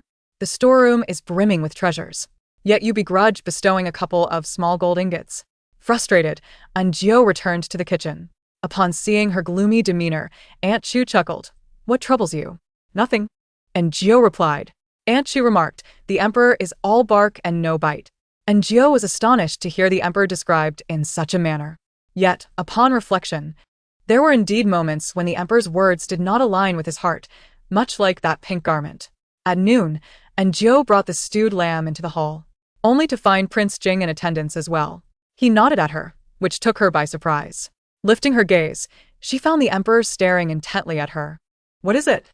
the emperor huffed, dismissing her with a cold glance. Enjio thought him to be quite childish. Observing the lavish platter of lamb, Prince Jing remarked, "It seems your illness has improved." The emperor, having noticed, directed a fleeting gaze at Enjio. "Perhaps it has worsened. After all, if a fool can bring a simpleton out of the palace, what could be more distressing than waking in a brothel after a night in the palace?" Unbeknownst to Prince Jing, the emperor's thoughts were elsewhere. After the emperor had tasted a piece of lamb without reaction, Prince Jing seized a piece himself and, after a bite, said, "There is something I have long wished to discuss with you." The emperor was savoring the lamb's delightful flavor, noting the absence of any gamey scent. When Prince Jing began, "It concerns Consort Chun." He recounted in Jio's conjecture from the autumn hunt day. However, the emperor was not surprised. Prince Jing realized that the emperor, being astute, would certainly have deduced what Jio had surmised. It seems I have spoken out of turn. You are already aware, Prince Jing concluded. The emperor nodded, taking another bite of meat before inquiring, but how did you discover it? Prince Jing could not deceive the emperor, yet he hesitated to directly implicate Jio. Glancing at her instinctively, Your Highness, could you be any more obvious? And Jio thought to herself, indeed. The emperor set down his chopsticks and turned his gaze to Jio. When did you discuss this with third brother? And I was none the wiser. The emperor inquired, a sardonic smile playing on his lips. And Jio felt a chill run down her spine as she suddenly realized the gravity of her situation. The emperor was suspecting her. As someone close to the emperor, discussing royal secrets with the prince was a grave transgression. Prince Jing chuckled, seemingly oblivious to the underlying tension. It was not Jio. It was me. He recounted their conversation in detail. It was also my folly. If blame is to be assigned, let it fall upon me. The emperor's position was secured not through rivalry for the throne but by the late emperor's decisive endorsement. His bond with his brothers was relatively amicable, particularly with Prince Jing, who, despite commanding troops, harbored no ambition and remained loyal to the emperor, thus fostering a casual rapport. However, now Prince Jing found it challenging to decipher the emperor's true intentions. The emperor shook his head. I do not imply blame towards third brother. Then, it must be directed at me? And Jio felt her legs weaken. One must not become complacent. Thinking the emperor was merely a child whose temper could be soothed was a grave miscalculation. And Jio swallowed hard. Forget it, she heard the emperor say. He dismissed the earlier concerns, smiling wryly. I was merely being overly suspicious. Prince Jing exhaled in relief. In your position, it is only natural to be cautious. Yet I do not regret confiding in you. The emperor acknowledged him, transitioning the conversation to the death of Qin Bao. That treacherous wretch met his just end. Now the people of the capital speak of the Empress Dowager's righteous wrath, eliminating threats. The emperor abruptly inquired, the Empress Dowager's brother, if I recall correctly, is named Qin Xiang? Prince Jing confirmed, his tone dripping with disdain. Indeed, that old lecher amassed numerous women at his estate, emboldened by his connection to the Empress Dowager, indulging in debauchery with the city's rascals.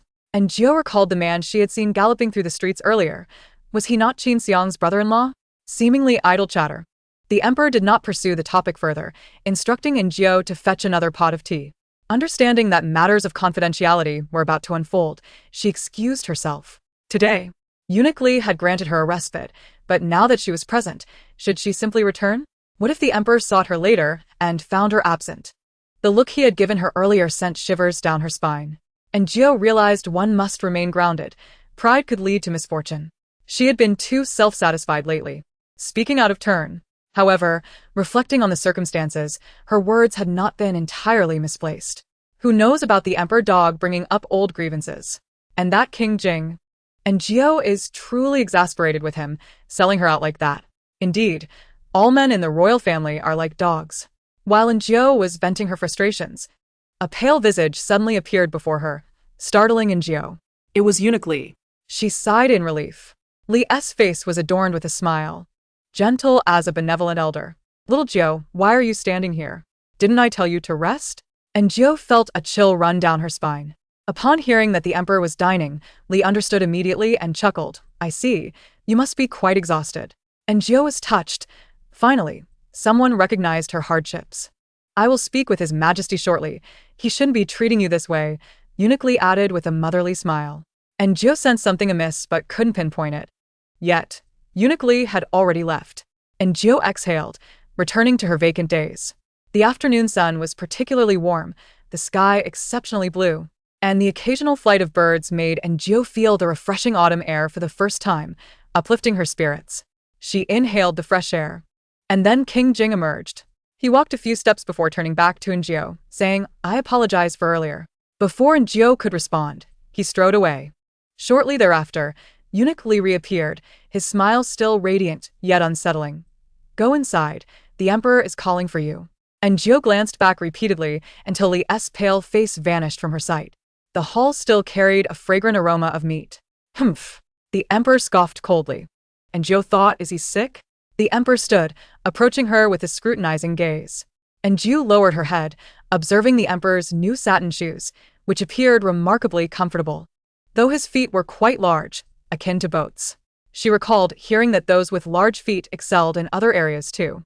You possess quite the skill, the emperor remarked. And Jiu assumed it was his inner thoughts and paid no heed. The emperor mused. Is she out of her mind? How dare she ignore me? And Jiu quickly lifted her gaze, meeting the emperor's exceedingly grim face. Your Majesty, I have no private dealings with King Jing. The situation was simply exceptional, she stammered, hastily kneeling to apologize. It was my indiscretion. Having spent several months in this palace, and Jiu had grown accustomed to kneeling. After all, to survive, one must bow to life's demands, and she found solace in knowing that whether noble or concubine, even the empress must kneel before the emperor. In that light, perhaps it wasn't so bad after all. However, upon closer inspection, the craftsmanship of the emperor's shoes was indeed impressive. Humph. The emperor huffed again, quick to apologize. Are we? And Jiu was uncertain if it was his inner voice or spoken words, and dared to glance at him. At that moment, the emperor's thoughts came to an abrupt halt. From his vantage point, Jiu knelt at his feet, raising her head, her large, innocent eyes glistening with moisture. Appearing to have forgotten everything in the presence of the emperor, he momentarily faltered, reaching out to grasp her chin. It was his first time holding a woman's chin, and he found it curious that her delicate face was nearly the size of his hand. Moreover, the face of a young girl felt smooth as satin, entirely different from a man's.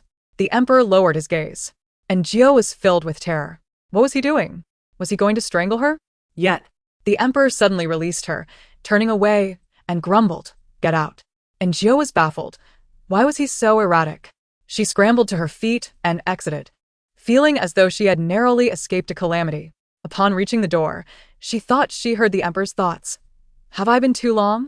Am I mad for thinking about a palace maid? What was he saying? Chapter 82. What is His Majesty up to? Uniquely sensed that the emperor was behaving strangely today. For instance, he had been holding a memorial document for quite some time without turning a single page. Suddenly, he recalled the flustered little Jiu from earlier.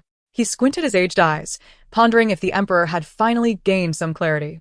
Tears threatened to spill from his eyes. The emperor had finally awakened. Just then, Xiao Fuzai arrived. What is it? Eunuchly inquired. Xiao Fuzai glanced at his master before saying, Concubine Wang has arrived. Eunuchly looked toward the emperor.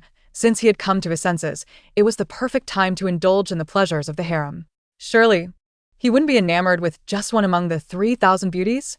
Thus, Eunuchly suggested, Your Majesty, Concubine Wang has prepared a local delicacy and wishes to present it to you. The emperor lifted his head, regarding Eunuchly, uncertain of his mood, whether pleased or displeased.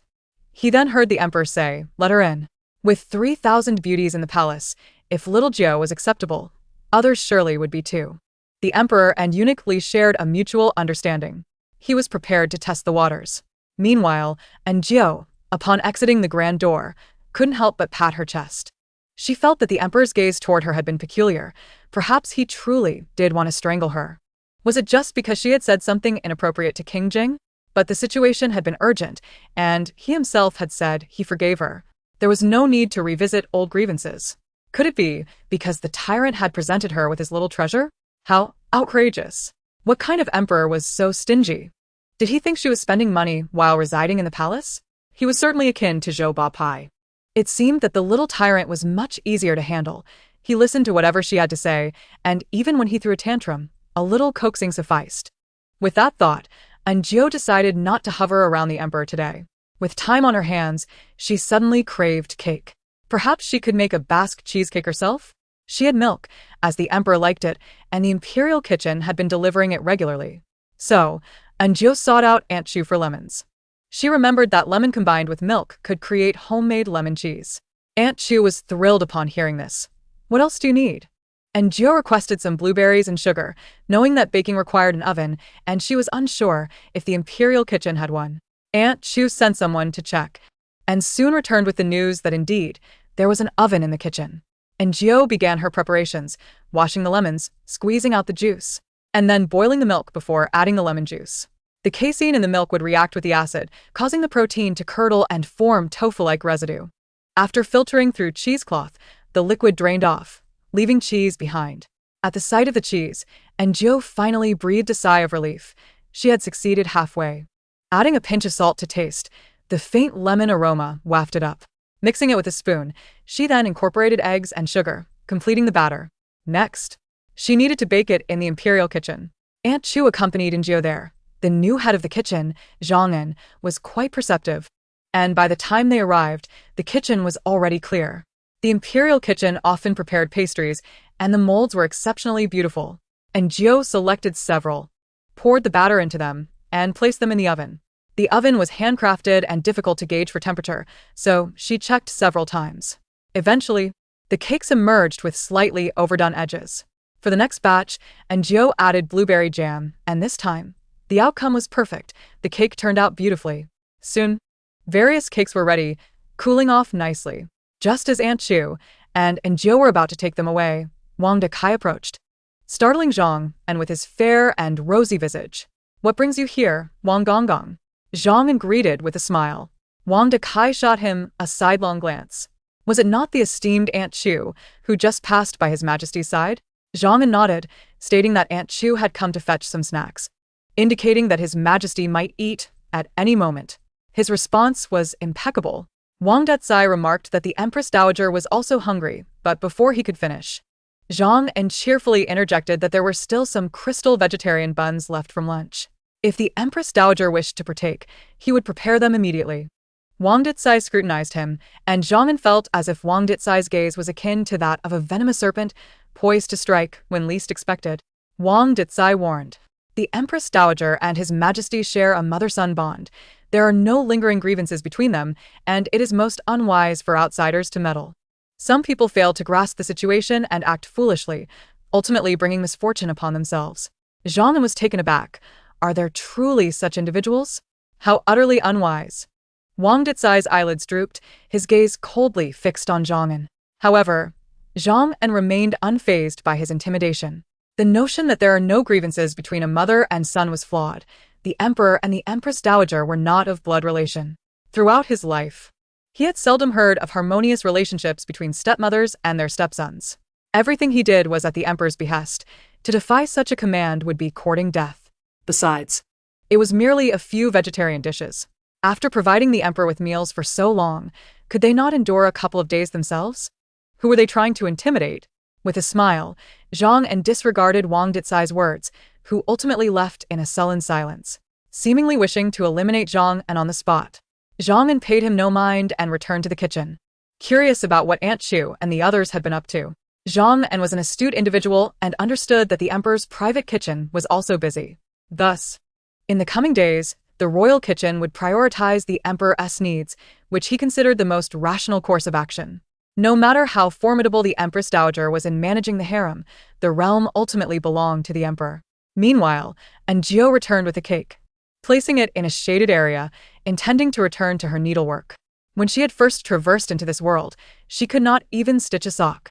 Now, she was attempting to learn. Being young, she believed that if the maidens of ancient times could master such skills, so could she. In the future, she could mend her own garments, saving her from reliance on others and occupying her time. Aunt Chu returned to inspect the cake and, upon finding it ready, took one to present to the Emperor. Steward Li stood outside the hall, his smile eerie and unsettling. "What brings you here?" he inquired. Aunt Chu explained that little Jiu had prepared a fresh delicacy for His Majesty to taste. Steward Li's delight grew. Little Jiu is quite thoughtful. Aunt Chu sensed an underlying meaning in his words. "Is there someone inside?" she asked. "Lady Wang," replied Steward Li, "has brought local snacks that His Majesty seems to enjoy." Aunt Chu nodded.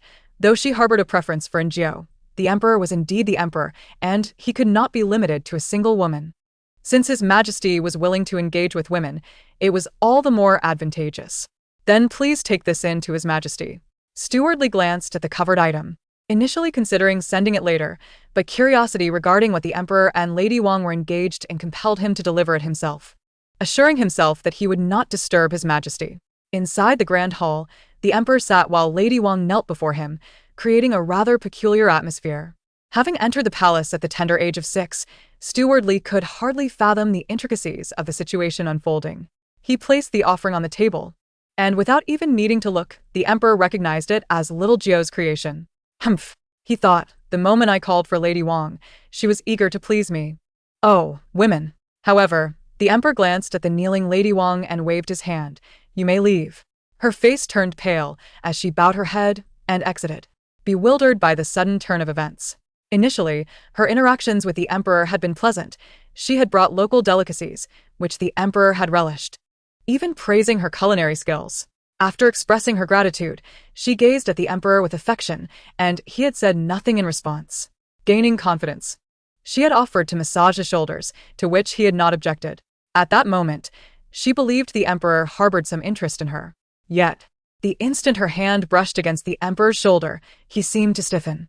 Lady Wang interpreted this as a typical male reaction. After all, the emperor was youthful and vigorous. Surely, he was not averse to her touch? Thus emboldened, she ventured to caress his chest.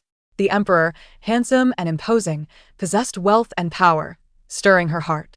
But abruptly, she was flung away. Both the emperor and Lady Wang were taken aback. Your Majesty, forgive me, she hastily pleaded, confused as to what she had done wrong. Why had the emperor treated her in such a manner when their earlier interactions had been so amiable? The more she pondered, the more sorrowful she became, fixating on the emperor's striking features, feeling a sense of injustice. Perhaps the emperor was merely unaccustomed to physical contact with women? He had merely dismissed her. He had not drawn a blade against her. Was this not a sign of his unique feelings towards her? Quickly, Lady Wang resolved to return and practice her culinary skills, recalling the adage that to win a man's heart, one must first capture his stomach. This realization fueled her determination as she departed.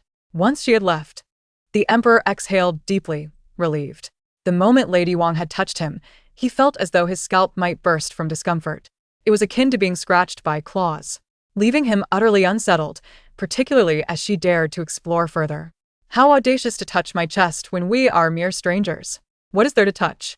After venting his frustrations, the emperor lifted the lid and was instantly captivated. The cake crafted by Jiu was exquisite, adorned with a layer of blueberry jam, embellished with small fruits and petals, a sight both pleasing and appetizing. The emperor took a spoonful and brought it to his mouth. What had he thought while tasting Lady Wang's snacks? Yes, he had deemed little Jiu inconsequential, easily replaceable by anyone else. Moreover, Lady Wang was undeniably more beautiful and possessed a finer figure than her. Yet now, as he savored another spoonful of cake, he concluded that as long as little Jiu did not aspire to become empress, he could tolerate her little quirks. What were a few golden ingots in comparison? Could such cold trinkets procure such delectable treats? And what else? Yes, little Jiu had merely spoken out of turn. Was it not a mouth's purpose to converse? What harm was there in a few words? The people's sustenance is paramount. Delightful food naturally elevates one's spirits. The emperor quickly finished the cake and instructed stewardly, have little Jiu prepare another. I wish to indulge further.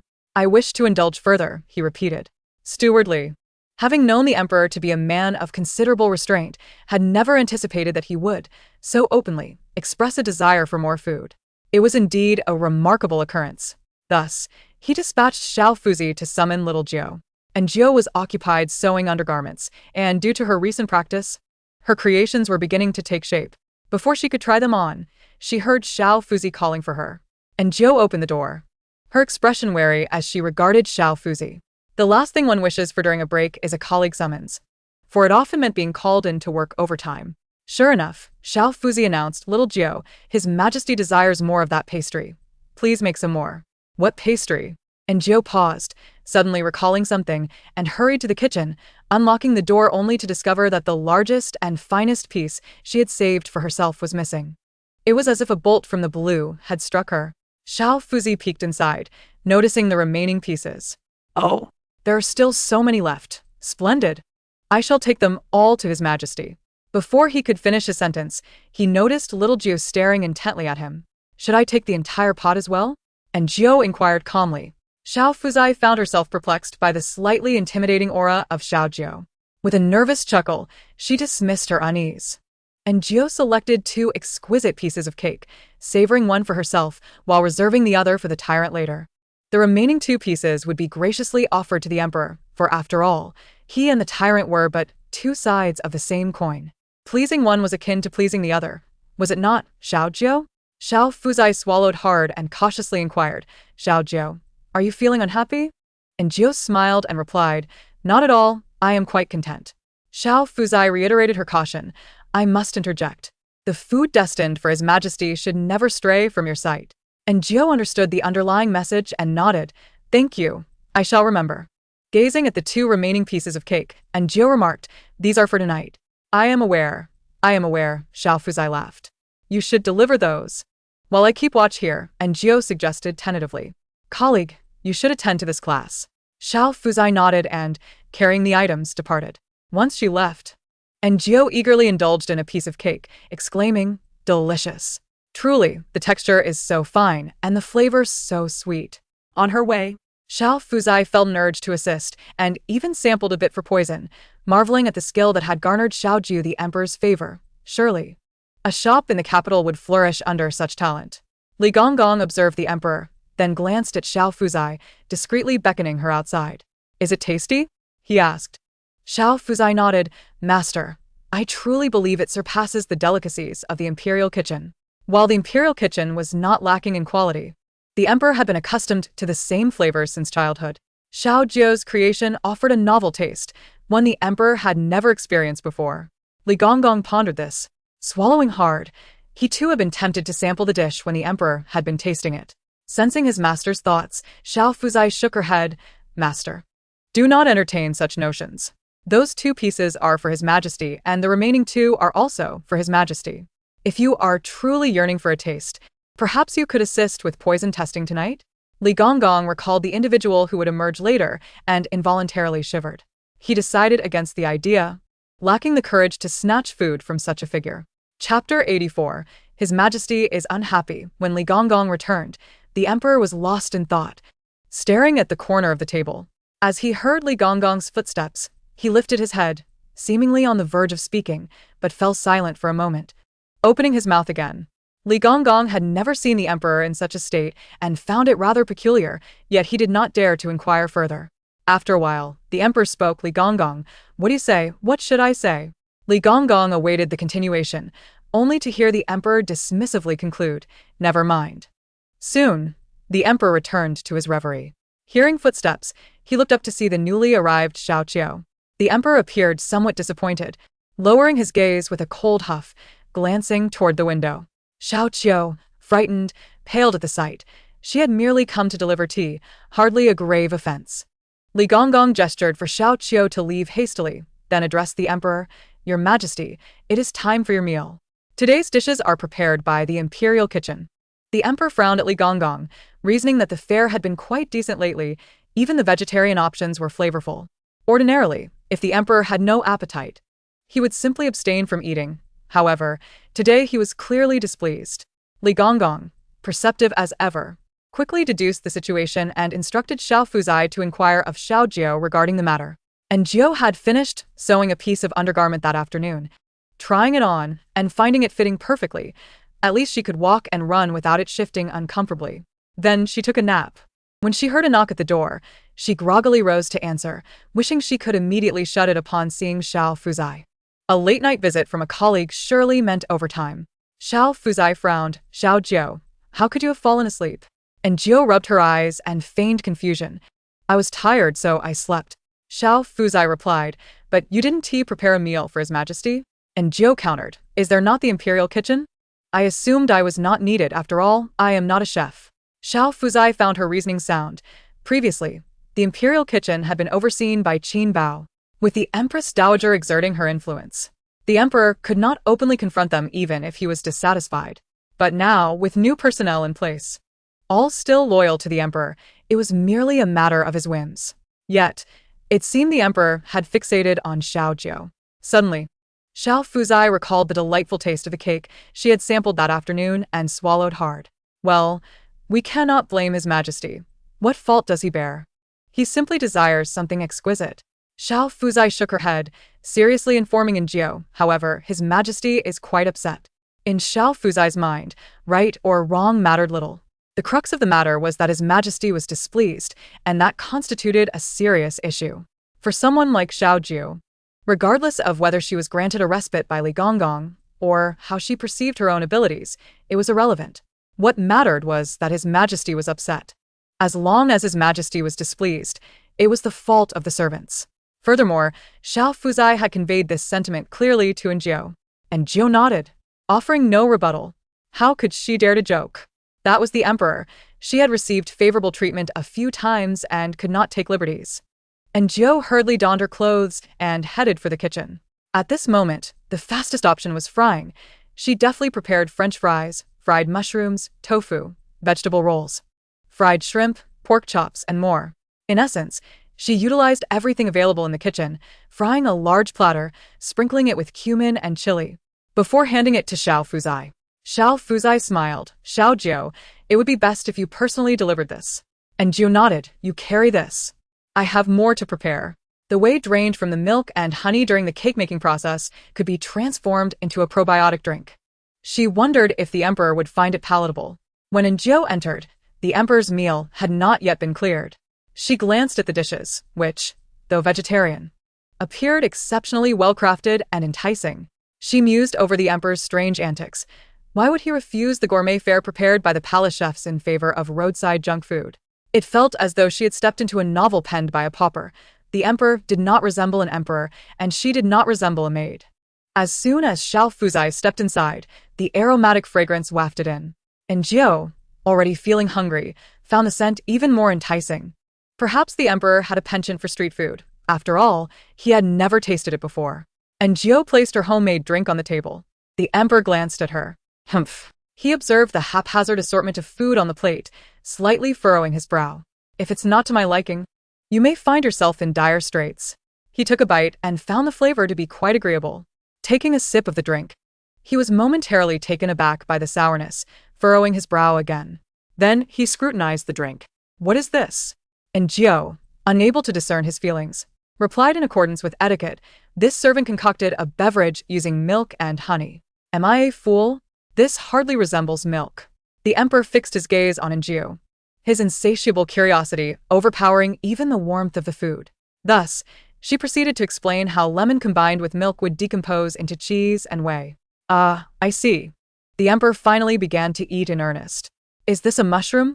How can fried mushrooms taste so exquisite? Why do the fools in the imperial kitchen only know how to boil them? The leafy greens are delightful as well. Are these potato strips?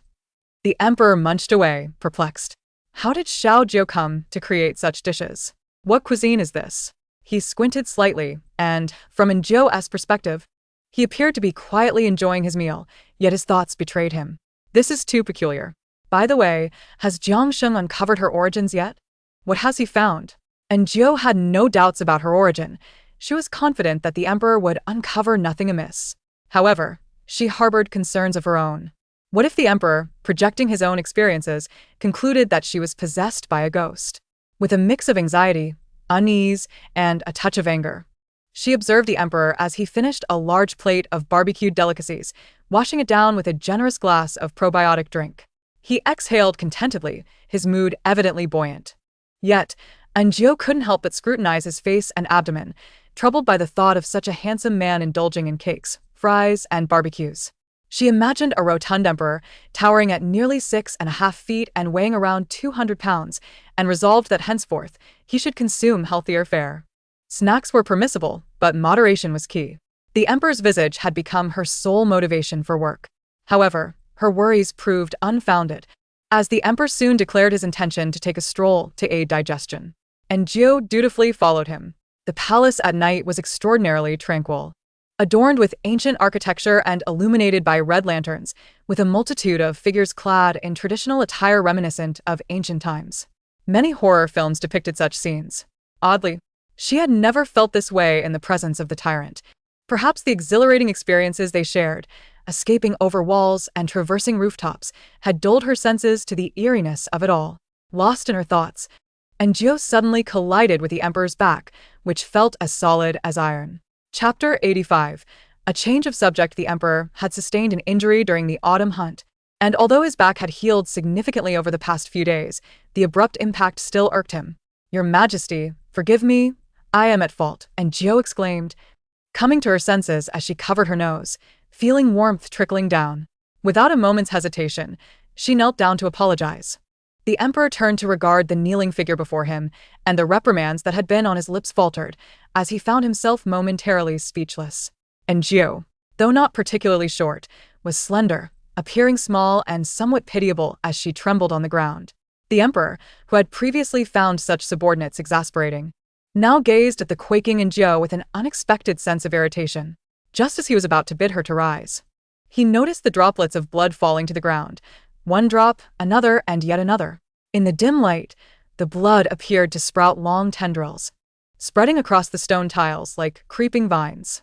Eunuch Li cast a furtive glance at the emperor. Although Jiu's clumsiness was bothersome, her offense hardly warranted death. Li harbored a fondness for Jiu, and thus decided to plead for leniency. "Your Majesty," he began, only to be met with a pair of exceedingly dark eyes that sent a chill down his spine. Realizing the gravity of the situation, he attempted to retreat. But it was too late. The emperor was upon him in an instant, gripping his neck with a vice-like hold. "Master." Little Fuzi had just grasped the situation and turned to flee, but upon glancing back, he was met with a horrifying sight. And Jiu, still kneeling and disoriented, felt the warmth of blood flow anew. A familiar voice echoed ominously, "I will kill you." Her hair stood on end as she looked up to see the tyrant throttling Eunuch Li. Having witnessed the emperor's fierce strength before, and Jiu knew that a mere exertion could easily shatter Li's bones. "Your Majesty, please," she cried out in unison with little Fuzi. But the tyrant's attention was already drawn to her, his gaze darkening as he took in the sight of Jiu, whose face and clothing were stained with blood. The air thickened with tension as the emperor assessed both Eunuch Li and Jiu. The hidden guards stood ready, prepared to act at a moment's notice. Yet, after a brief moment of hesitation, the emperor released Eunuch Li, who gasped for breath as little Fuzi rushed to his side, helping him retreat. The emperor approached Jiu, crouching to meet her gaze. He scrutinized her features, carefully using his handkerchief to wipe the blood from her face. However, the more he wiped, the more it seemed to flow. Growing increasingly agitated, his frustration mounted as he pressed harder, yet the blood continued to seep, threatening to erupt in his fury. Just then, a hand grasped his. "Your Majesty, it is not as it seems," and Jiu murmured through the pain, pressing the handkerchief to her nose. Throughout, the emperor's eyes remained fixed on her, while everyone else observed the unfolding drama. The atmosphere was thick with silence, only occasionally broken by the cool autumn breeze that swept through. Finally, Jiu felt her bleeding subside. "You see, it has stopped," she uttered with a smile. Suddenly, the emperor scooped her up and took off running. By the time those around them registered what had occurred, they were already gone. "After them, quickly!" Eunuch Li shouted hoarsely as he struggled to rise. Little Fuzi, tears streaming down his face, lamented, "Master, I thought you were going to die." Li shot him a glare, unable to speak much due to the pain in his throat, and pointed towards the direction of the Guanghua Hall. Little Fuzi understood the unspoken command and hurried to contain the news. Lin San promptly led a group in pursuit, but alas, they were too late. The emperor had vanished without a trace. "His Majesty must have left the palace," Lin San remarked, his expression grave. "We shall search outside." The world raced by as Jiu felt a dizzying sensation, still able to hear the rhythmic thumping of the emperor's heart. When she finally regained her composure, they had already exited the palace. It was quiet outside, and she could not discern the direction. Only the fleeting buildings around her and the sound of her feet on the rooftop tiles. And Jiu briefly thought to herself that it was rather inconsiderate to damage someone else's tiles, as it might awaken the homeowner. "Your Majesty, where are we headed?" Initially, she felt secure in his grasp, but soon the sensation of nearly tumbling off made her clutch onto the emperor's neck without reservation. His movement faltered, and 2 tiles beneath him cracked. Yet the emperor remained silent, continuing to run. After what felt like an eternity, they finally halted, and upon discerning their surroundings, Jiu felt a wave of shock. A girl in red regarded them with a smile that danced on the edge of mockery. "Would you two like a room?" Jiu was left speechless. "A room?" Noticing Jiu's bloodied appearance, the girl kindly inquired, "Would you like to wash your face?" Jiu nodded in agreement. "Yes." While bathing was an option, she hesitated, concerned about hygiene in the communal tubs, and ultimately declined. The room they entered was themed in red, and Jiu immediately noticed the bright red wedding quilt and the attire laid out for the bride and groom. It seemed that themed hotels had existed long before she realized. How inventive. Finally, the emperor set her down, and Jio's legs felt numb as she limped to the bedside, sighing in relief. A short while later, the girl in red returned with water, observing Jio's movements with a knowing smile before leaving.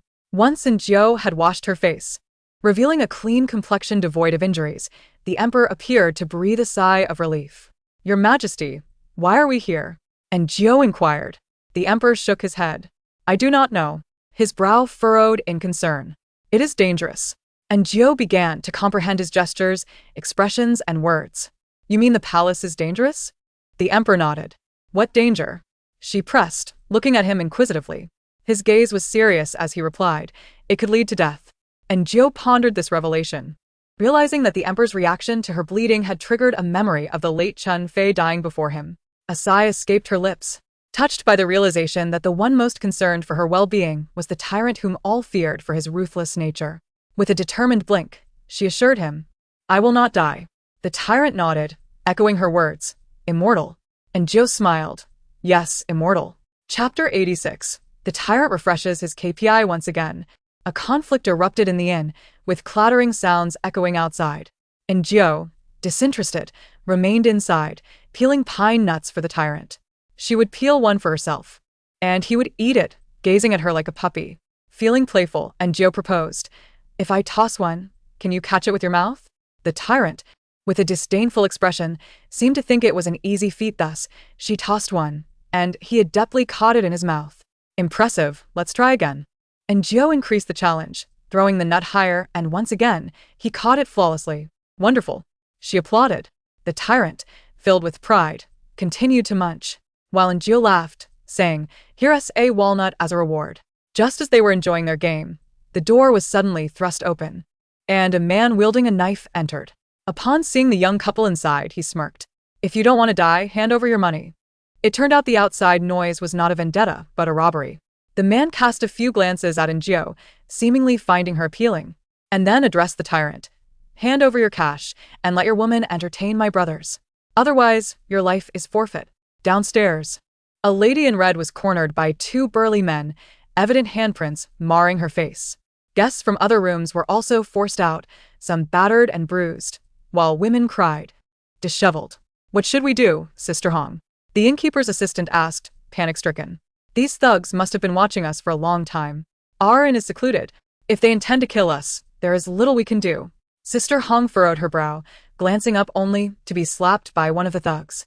"You bastard!" she exclaimed, covering her face and glaring at him. The man sneered, "Dare to glare at me?" Before he could finish, an object suddenly flew down from above, striking him squarely. "Damn it, who did that?" he shouted, scrambling to his feet, only to see a tall, handsome man gazing down at them from the upper floor. His eyes filled with curiosity. Upon recognizing the tyrant, Sister Hong exclaimed, "Hero, please save us. They are robbers." "Robbers?" The tyrant frowned, seemingly recalling something, murmuring, "Autumn hunt." "Those assassins." He quickly concluded that these individuals meant to kill him. "Shut your mouth." The thug downstairs slapped Sister Hong again, then glanced at the man who had been struck down by the tyrant. His neck hung limply, already lifeless. "Chong!" The thug gasped, glaring furiously at the tyrant, shouting, "Brothers, kill him!" The robbers surged forward. Sister Hong watched in horror as bodies were hurled down from the upper floor, soon littering the ground. They've killed someone. Help!" The guests rushed outside, while Sister Hong and the assistant stood frozen, gazing at the corpses below and then at the handsome man above. Jio dashed out from behind the door, grabbing the tyrant's hand as they fled downstairs. As they passed Sister Hong, Jio apologetically said, "Sorry, we must leave now." Sister Hong numbly nodded as Jio and the tyrant disappeared through the entrance. The assistant murmured, "Sister Hong, did you see how he acted?" Sister Hong shook her head. "No, I didn't see clearly. What do we do now?" The assistant looked at the scattered bodies, troubled. Sister Hong stood up and fiercely kicked the man who had struck her.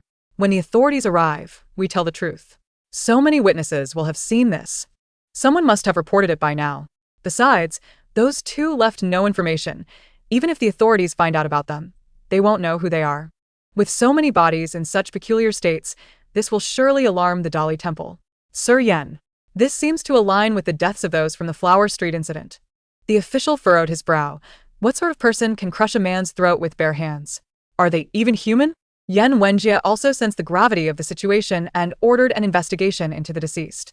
Coincidentally, these individuals bore similarities to the last victims from Flower Street, all being vagabonds with no distinguishing traits. Given the innkeeper's comments, it appeared these individuals had met a mysterious figure who dispatched them effortlessly.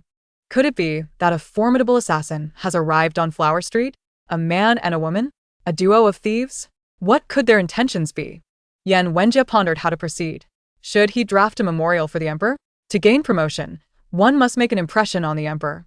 Even if he merely remembers your name, it may prove beneficial in the future. Many officials, with little to occupy their time, would write a memorial to the emperor. After some contemplation, Yan Wenjie felt this was a prime opportunity to gain visibility. A mysterious assassin has appeared in the capital, killing over a dozen. What could be their purpose? He thought, if he could capture the enigmatic assassin, promotion and wealth would soon follow. Ngo and the Tyrant ran a considerable distance before stopping, the streets still bustling with life, filled with inebriated revelers and courtesans soliciting customers. Ngo, still holding the Tyrant's hand, said, "Your Majesty, let us hurry back to the palace. Master Li and the others must be anxious." However, the concerns of Master Li were far from the Tyrant's mind, as he stared longingly at the food stalls lining the street, swallowing hard. "Would your Majesty like to eat?" Ngo, particularly attentive this evening, inquired. The Tyrant nodded eagerly. "I want to eat." He was exceedingly hungry. "What do you wish to eat?" Ngo asked. The Tyrant gazed at the various stalls, nearly drooling. "I want to eat everything." Thus, Ngo waved her hand, pointing to the first stall. "Then we shall sample each one, but only a little from each. We must not overindulge." The Tyrant nodded. The first stall offered small pastries made in a small iron pan, enriched with eggs and sugar. Freshly cooked, the pastries were fragrant and soft. And Ngo purchased a batch. Having learned to carry silver with her due to the Tyrant's unpredictable nature, she had just enough for snacks. The Tyrant devoured the pastries, one by one, while Ngo, feeling hungry, reached for one as well. The Tyrant paused, frowning discontentedly at her. Ngo, savoring her pastry, said, "Good friends should learn to share. Don't be so stingy." Still frowning, the Tyrant remained unyielding until Ngo deployed her trump card. "I bought these. If you don't behave, you won't get to eat anything." Though he remained displeased, the Tyrant, the chief of a feudal society, finally learned to compromise with life, reluctantly breaking off a small pastry for Ngo before shoving the rest into his mouth in one go. Ngo laughed. Chapter 87. Knowing. Not wanting to coax, the two delightedly traversed the street, sampling every snack, Ngo purchased a portion for each stall, and when the Tyrant became engrossed in eating, she would sneak a bite from his hand.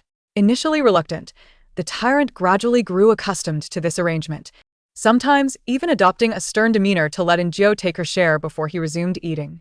Ngo was reminded of a puppy her mother had raised. No matter how possessive it was over its food, it would never bite when someone took from its bowl, merely casting a mournful glance before continuing to eat. The Tyrant bore an uncanny resemblance to that puppy. The two enjoyed their meal, blissfully unaware of a figure watching them from a distance for quite some time. "He really resembles," muttered Jiangxi, the second son of the Prime Minister's residence, stroking his chin in uncertainty. Beside him were young Master Gua from the General's residence and young Master Li from the Dinyuan Marquis' family. All young rascals who had previously encountered the Emperor during the autumn hunt. Especially Master Li San, whose elder brother received the most rewards from His Majesty during the autumn hunt. After encountering the Emperor, several sisters in the household became utterly infatuated. Previously, they had heard rumors about the Emperor's capricious temperament and his disinterest in women, leading everyone to avoid him as if he were a venomous serpent. Yet now, each of them yearned to enter the palace and serve him. The three of them held skewers of lamb as they watched the Emperor alongside an enigmatic woman. Master Li San widened his eyes and remarked, "That person must be in the palace now." After a pause, he added, "It truly resembles him." Young Master Jiang concurred, stating, "I think it bears a striking resemblance as well." And Ngo, having purchased 2 candied hawthorns, turned to see the Tyrant gazing intently in a particular direction. Following his gaze, she noticed 3 hurried figures departing. She cast a contemplative glance at the Tyrant, noting his towering stature, which made him stand out even among the northerners. and his striking handsomeness further drew attention. In such a bustling street, one could not rule out the presence of someone acquainted with the emperor. Perhaps someone who had recognized him. And Joe offered the candied hawthorn to the tyrant, urging, "Hurry and eat. Once finished, we shall return." The tyrant appeared reluctant, finding the outside world far more entertaining than the monotony of the palace. However, Joe remained firm. "No, we must return once you finish eating." The tyrant glared at her, resembling a disobedient child. Simply coaxing him would not suffice. And Joe asserted, "If you do not return, I shall never buy you any delicious treats again."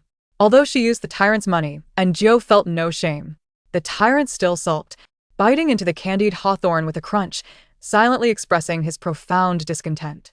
And Joe sighed in relief. "I made a particularly delectable cake, saving a piece just for you. If you do not return, you shall miss out on it." The tyrant was swayed, quickly finishing the candied hawthorn, leading Joe out of the bustling street, and swiftly leaping onto a rooftop, vanishing into the night. "That must be His Majesty, right?" Young Master Jiang inquired of the others. Young Master Guo remarked, "Surely not. That individual possesses exceptional martial skills." Master Li Sen added, "The emperor is not one to indulge in female company. It is impossible for him to be seen in such a place with a woman." The three exchanged glances. Despite their firm belief that the individual bore an uncanny resemblance to the emperor, they silently dismissed their thoughts. "Master, it is truly a relief that you are well. I feared I might never see you again," Xiao Fuzi expressed, still shaken. "Your Highness, please take care." Xiao Fuzi was genuinely terrified, having entered the palace in his youth. He had endured disdain and hardship. Had it not been for his master's rescue, providing him with sustenance, he would have perished long ago. In his heart, Master Li was akin to a father. "Master, why did His Majesty suddenly fall ill?" "It is truly frightening," Xiao Fuzi said, trembling. Master Li, unsure of the reason, contemplated the details of the incident and suddenly recalled something, sighing. "His Majesty saw blood." Xiao Fuzi frowned. "It was merely a nosebleed." Master Li shook his head. "The blood is not the issue. What matters is whose blood it was." Xiao Fuzi's eyes widened. "You mean Xiao Jiao?" Master Li nodded, realizing it had long been evident. What kind of person was His Majesty? A figure who commanded respect without raising his voice, capable of ordering executions at will, yet he repeatedly made exceptions for Xiao Jiao. In any other case, such behavior would have warranted dire consequences, yet Xiao Jiao possessed the uncanny ability to avert disaster, maintaining a close relationship with the emperor. Were there not enough women in the palace who could cook? Certainly, there were plenty. If the emperor desired, he could easily find a skilled imperial chef. Yet, the emperor and that individual simply preferred Xiao Jiao. Sometimes, fate plays a significant role. Mutual attraction holds more importance than anything else. For instance, Xiao Fuzi noted that among the numerous young eunuchs in the palace, each had their own struggles and misfortunes, yet when Master Li laid eyes on him, he felt a surge of compassion. "Do not linger here. Go see if His Majesty has returned," Master Li gestured. In truth, the tyrant had returned. He quietly entered Guanghua Hall, slipping into Jiao's room. And Jiao retrieved the hidden cake. She could not watch over it constantly, so she had marked several spots on the lid to ensure it remained untouched before presenting it to the tyrant. After running a considerable distance, the tyrant felt a pang of hunger and scooped a spoonful of the blueberry-flavored Basque cake. The exquisite, sweet, and smooth taste was indescribable. The tyrant's eyes gleamed as he looked at Jiao. "Quickly eat. Do not let anyone know, especially not the stingy emperor, or you will miss out," she urged. The modest cake was soon devoured by the tyrant. "I want more," he exclaimed. "There is none left. I shall make more for you next time." And Jiao observed the late hour. If she did not sleep soon, dawn would break. Thus, she insisted the tyrant return to his quarters. The tyrant, displeased, stood his ground, glaring at Jiao. "What is it now? Is our friendship so fragile?" she questioned. "I am angry," he declared. "Fine, I understand, but I do not wish to placate you," she replied. "I am really upset," he insisted. The two remained at an impasse, and Jiao feigned fatigue, stating, "I am sleepy." Upon noticing her intent to rest, the tyrant, in a fit of anger, discarded his shoes and jumped into bed, leaving Jiao with a stubborn and rounded back. "Fine. Let him be. I am truly exhausted," she thought, surrendering to sleep. Just as she closed her eyes, Jiao felt as if she had forgotten something important, but her weariness took precedence, and she decided to address it in the morning, quickly drifting into slumber. Thus, throughout the night, Lin San, accompanied by the royal secret guards, scoured the entire capital, yet failed to locate the emperor. Chapter 88. How can I possibly drink water? The spring night was fleeting, and the sun rose high, leaving the monarch with no morning court. Master Li, anxious, developed several blisters on his lips, and as the sun climbed higher, the emperor remained unaccounted for. Lin San, having endured a sleepless night, sported dark circles under his eyes, resembling a lifeless specter. Has His Majesty not been found? Master Li inquired anxiously. Lin San shook his head. I shall venture out once more. Just as he prepared to leave, the emperor staggered back. Your Majesty? Your Majesty! Both Master Li and Lin San exclaimed simultaneously. The emperor frowned at their stares. Why do you gaze at me like that? Master Li wiped away tears. Your Majesty, you have finally returned. If the emperor had not returned soon, he would have been at a loss for what to do. Lin San, typically composed, displayed a hint of resentment in his eyes. The emperor felt a twinge of guilt as he cleared his throat. He found it difficult to articulate the horror of waking up to discover he had shared a bed with a silly goose. His initial intention was for that foolish individual to procreate with the silly goose, allowing him to become a father without any pain.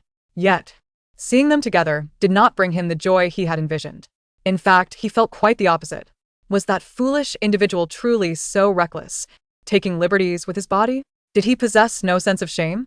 Jiu, stirring awake, rubbed her eyes and met the gaze of a handsome face filled with melancholy. For a moment, she was confused, wondering who it was. Familiar? Yes, the emperor. Jiu's eyes widened, and she jumped out of bed as if she had encountered something filthy. Your Majesty, forgive me. I did nothing. The emperor, initially only mildly irritated, now felt a surge of anger at her reaction. What does this mean? You can share a bed with that fool, yet you avoid me like the plague? Is this too much?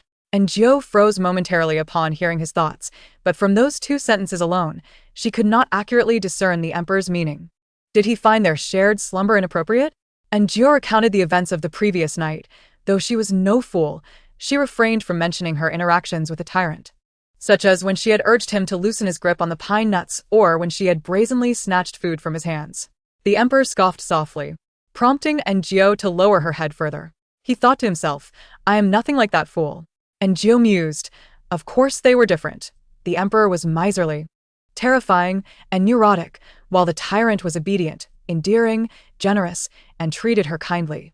Jiu sighed inwardly. At times, she found it challenging to completely separate the emperor from the tyrant.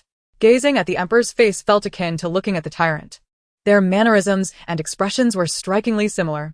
The emperor shot a glare at Jiu before glancing at the sky, now brightening with dawn. He was aware that he had once again delayed his morning audience. Last time, Li Difu had claimed illness. This time, who knew what excuse he had conjured? Vixen, the emperor muttered, stealing another glance at Jiu. Who was this vixen? Was it her? She was not unattractive, but she could not compare to the breathtaking beauties of the harem. She was unworthy of such a title. However, at this hour, as the emperor swaggered toward the exit, Jiu promptly cautioned, Your Majesty, everyone is awake at this hour. If the emperor ventured out like this, he would undoubtedly encounter someone, and soon enough. The tale of his nocturnal escapades in the maid's quarters would spread throughout the Guanghua Hall and even the entire harem, tarnishing his illustrious reputation. Jiu's warning was meant for the emperor's own good, but he clearly did not appreciate it, responding with a cold laugh. What? Am I such a sight to behold? Jiu was perplexed by his implication. Was this truly something an emperor would say? Missing the morning audience to sleep in a maid's quarters, was that truly a matter of honor? Your Majesty, I did not mean it that way. The emperor scoffed again before exiting, scaling the wall, and disappearing onto the rooftop. Once he left, Jiu finally exhaled in relief. After freshening up, she proceeded to the Guanghua Hall to serve. The hall was quiet, with the emperor rapidly perusing memorials. Qingyuan County reports a bountiful potato harvest. The troops in Pingcheng have eradicated 58 bandits, rescuing 13 citizens. Ankang County has delivered 1,000 pounds of apples. The emperor's impatience grew. Are these people out of their minds? Why do all the reports concern trifles? Do I appear to be an easygoing person? I am truly exasperated. Fools wasting food. Not only the emperor, but even Enjio found it irritating. Most of the reports were trivial, with many simply stating that certain individuals from various counties sent their regards to the emperor, wishing him health and long life. Purely flattery. Enjio was also exasperated. The court system was flawed, with memorials submitted without any filtering. No wonder the late emperor had insisted on selecting this individual as emperor. With such a workload, any other person would be overwhelmed trying to read through these memorials. The emperor suddenly paused, glancing at the teacup beside him. Normally, Li Gonggong would pour the water. But since he was injured and resting, Xiao Fuji was serving, lacking the discernment to understand the emperor's unspoken request, remaining still. I am truly exasperated. In this world, aside from me, everyone is a fool. The emperor swallowed, still fixated on the teacup. I wish to drink water. And Enjio, too, stood motionless, genuinely curious. If he wanted water, why not just say so? How could he expect others to guess his desires? Today, she intended to observe whether the emperor would make his wishes known. The emperor, staring at the oblivious Xiao Fuji, was at a loss for words. You should study under your master for another 10 or 8 years. After a while, he tossed the memorial onto the table.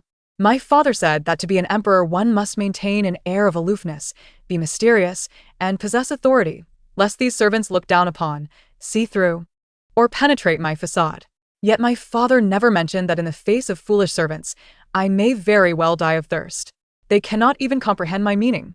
Must I explicitly state that I wish to drink water? Would that not undermine my aloofness, mystery, and authority? How can I appear dignified yet still quench my thirst? The emperor fell into deep contemplation. Enjio, having grasped the truth, regarded him. Externally, he appeared aloof, mysterious, and authoritative, as if ready to draw a blade at any moment.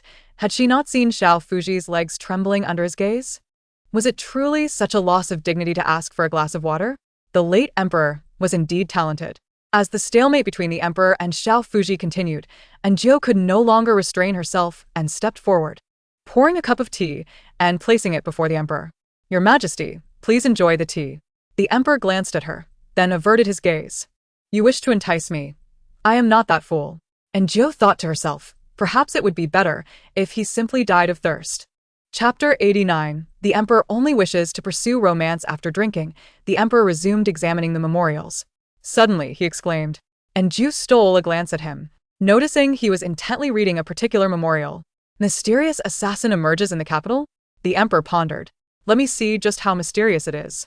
Enjio also perked up, eager to learn about this mysterious assassin. 5 dead in Huajia, throats crushed, instant death. The emperor seemed puzzled for a moment. Crushing throats is not my unique skill. He continued reading until realization dawned upon him. Suddenly recalling something, he glanced at Enjio and then instructed the still trembling Xiao Fuji. You may leave. Xiao Fuji bowed his head and exited. Only Enjio remained in the hall. The emperor, holding the memorial, regarded her with a half-smile. Did you kill someone in Huajia? Enjio nodded. Your Majesty, I have mentioned that those individuals were armed robbers. You had no choice but to intervene. The emperor seemed unable to refute this. He snorted softly, sharp-tongued. I had thought she was a simpleton. Enjio bowed her head in silence. Who is Yan Wenjie? I have not heard of him. The emperor continued reading Yan Wenjie's report, which analyzed the assassin, allegedly a male and female duo, referred to as the male and female bandits. Ha ha ha, the emperor laughed. The male and female bandits, how amusing. He couldn't help casting another glance at Enjio, clearly finding her unworthy of the title bandit. The emperor tossed the memorial down, lost in thought. Suddenly, as if struck by inspiration, he remarked, Ah, the male and female bandits. Just as he contemplated this, Xiao Fuji awkwardly re-entered to announce, Your Majesty, Lady Wang has arrived. The emperor glanced at Enjio and, seeing her unmoved, replied flatly, Let her in. Lady Wang entered, adorned in a delicate yellow garment that accentuated her ethereal beauty, exuding an allure that was simply captivating. She presented a food box and shyly stated, Your Majesty, I have prepared yam and taro cake for you to taste. She opened the box, and Enjio curiously peered inside. The pastry was exquisitely crafted, featuring a white exterior and pink floral shapes within, tempting anyone to take a bite. The emperor glanced over and nodded approvingly. Lady Wang, elated, reached to offer it to the emperor, who remained still. Xiao Fuji interjected, My lady, it has yet to be tested for poison. And Jiu paused. Why had it not been tested outside? Currently, only she and Xiao Fuji occupied the Great Hall. Though tempted, and Jiu hesitated to consume anything from outside, recalling previous instances where maids had been poisoned. Fortunately, Xiao Fuji did not hesitate. He stepped forward and took a piece to taste. And Jiu frowned slightly. There were 5 pastries, with Xiao Fuji consuming one for remained, while Xiao Fuji's safety indicated that the piece he had eaten was harmless. What if the other 4 were poisoned? In the fleeting moment, the emperor had already picked up a piece of pastry to place in his mouth. Uncertain of the reason, perhaps it was instinct, and Jiu impulsively called out, "Wait." The emperor paused, raising his gaze to her. Xiao Fuzi and Wang Marin also turned to look at her. And Jiu realized she had acted rashly, yet she trusted her intuition and shared her thoughts. Xiao Fuzi, having been educated by Li Gonggong, was solely focused on the emperor. Nodding in agreement, Xiao Jiu is right. Wang Marin scrutinized in Jiu, clearly finding this Xiao Jiu rather audacious for seeking the emperor's attention in such a manner. The emperor held the pastry, glancing at it, genuinely disinterested in eating it. What was this yam cake? It could easily place in the top 3 of a choking contest. His reason for picking it up was merely to observe Xiao Jiu's reaction. As anticipated, she was evidently concerned about him. Humph. The emperor decided to take a piece from each. After his command, Xiao Fuzi promptly took a knife and sliced the pastries into portions. Time passed slowly, and Xiao Fuzi remained unharmed. Wang Marin gently spoke, "Your Majesty, how could I ever harm you?" She said this softly, casting a meaningful glance at Jiu. The emperor was taken aback. He sensed a shift in Wang Marin's tone, which made him slightly uncomfortable, though he couldn't pinpoint why. It felt rather sticky. And Jiu found his thoughts amusing. The emperor was rather oblivious, as Wang Marin was simply being flirtatious. Without uttering a word, the emperor sampled a piece of yam cake. It was indeed quite choking. He believed it would win first place in a choking contest. The taste was worlds apart from what Xiao Jiu had offered him yesterday. The emperor wiped his hands and, gazing at the tender Wang Marin, suddenly felt a wave of annoyance, questioning why he had summoned her. What is that look? Is this a joke? Why does every woman in the harem seem intent on devouring me? I am done. Are we familiar? How can they approach a stranger so boldly? The emperor furrowed his brows slightly. And Jiu listened closely and began to understand. The emperor wasn't averse to women. He was simply of a different disposition. While some men only sought physical pleasure and could be with any woman, the emperor was different. He valued emotional connection. He desired to know someone first, to build familiarity, and if feelings developed, to deepen the bond, ultimately leading to mutual affection before physical intimacy. Thus, as an emperor with countless beauties in his harem and supreme power, he secretly wished to engage in a romantic relationship before holding hands. However, the ladies of the harem evidently viewed him as the former type of man, eager to pounce on him after mere moments of acquaintance, which only elicited his disdain. To put it simply, the emperor was not repulsed by women. He simply possessed a purer heart. Wang Marin, too eager in her advances, soon stood and shyly approached the emperor. "Your Majesty, may I serve you?" With a sudden rush, the emperor stood up, staring intently at Wang Marin, who was startled. "Your Majesty," she began, but he waved his hand dismissively. "Leave. I have goosebumps." Reluctantly, Wang Marin exited, glancing back multiple times. The emperor lingered for a moment before resuming his seat, regretting his decision to summon her. Will she attempt to undress me? The emperor envisioned such a scenario. And Jiu couldn't help but follow his train of thought, suddenly comprehending the emperor's dilemma. Sharing a bed with various individuals and changing partners daily was indeed a challenging notion to accept.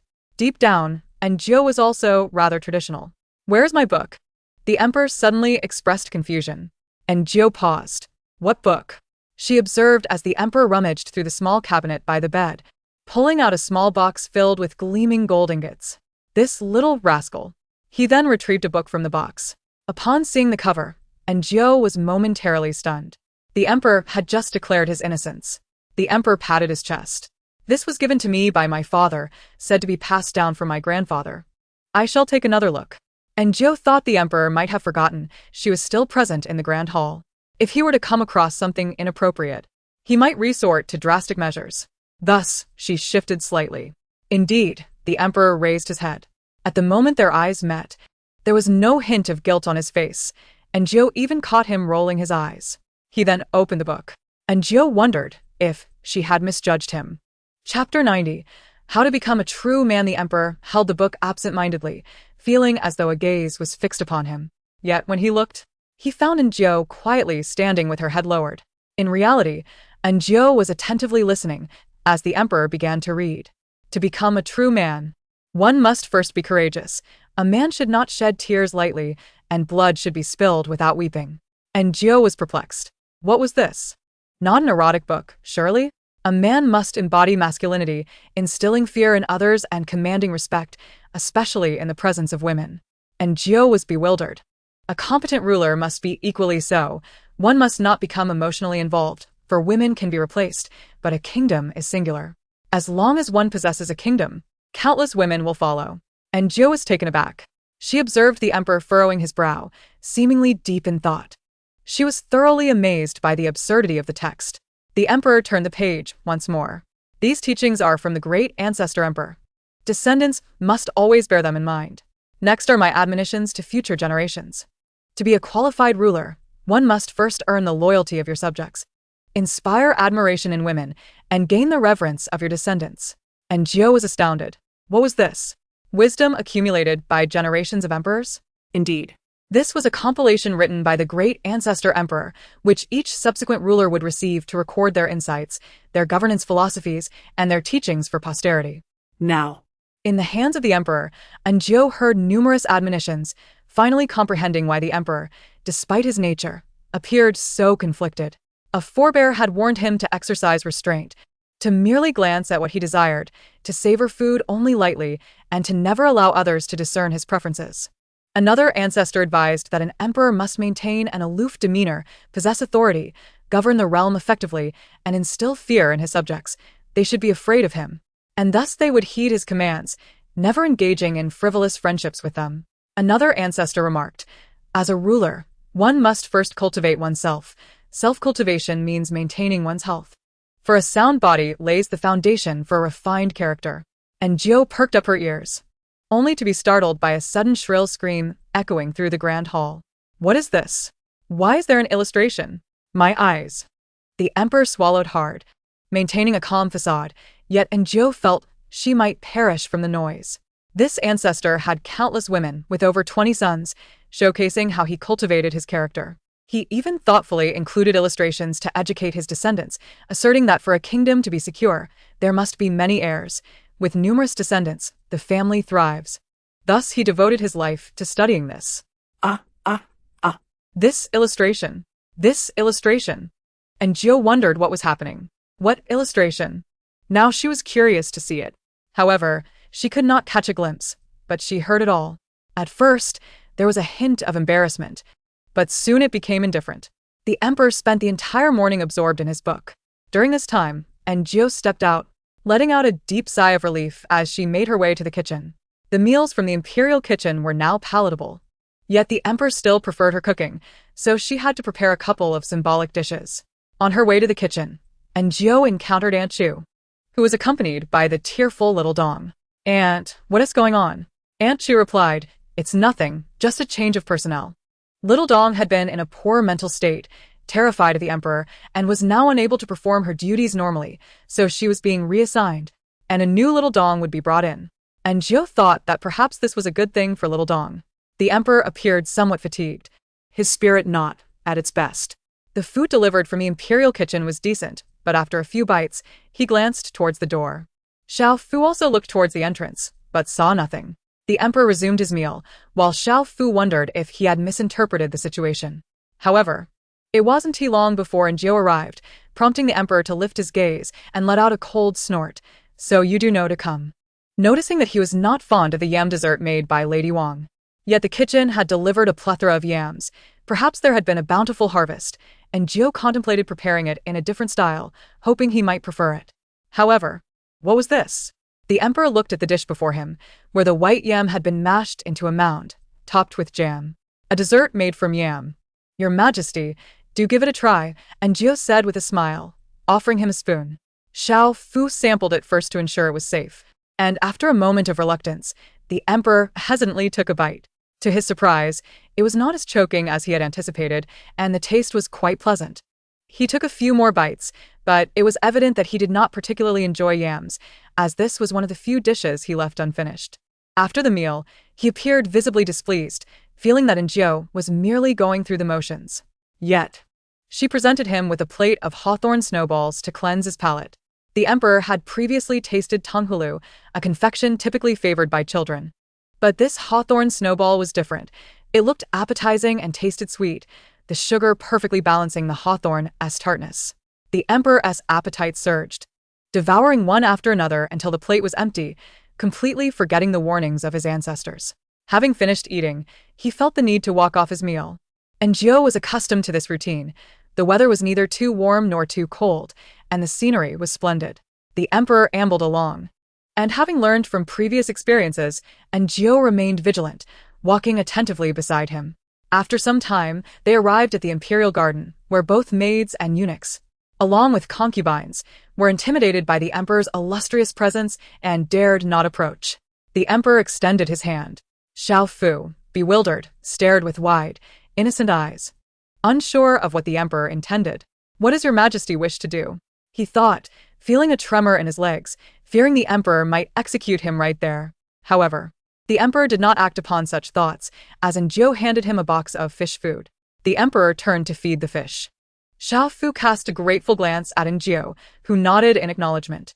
The emperor fed the fish casually, scattering a handful of food to attract them, then emptied the entire box into the pond. Enjio glanced at the fish, which were now as plump as sea cucumbers. "Eat well, my fish," she thought. "But, your majesty, do you not wish to see that some are already too full to swim?"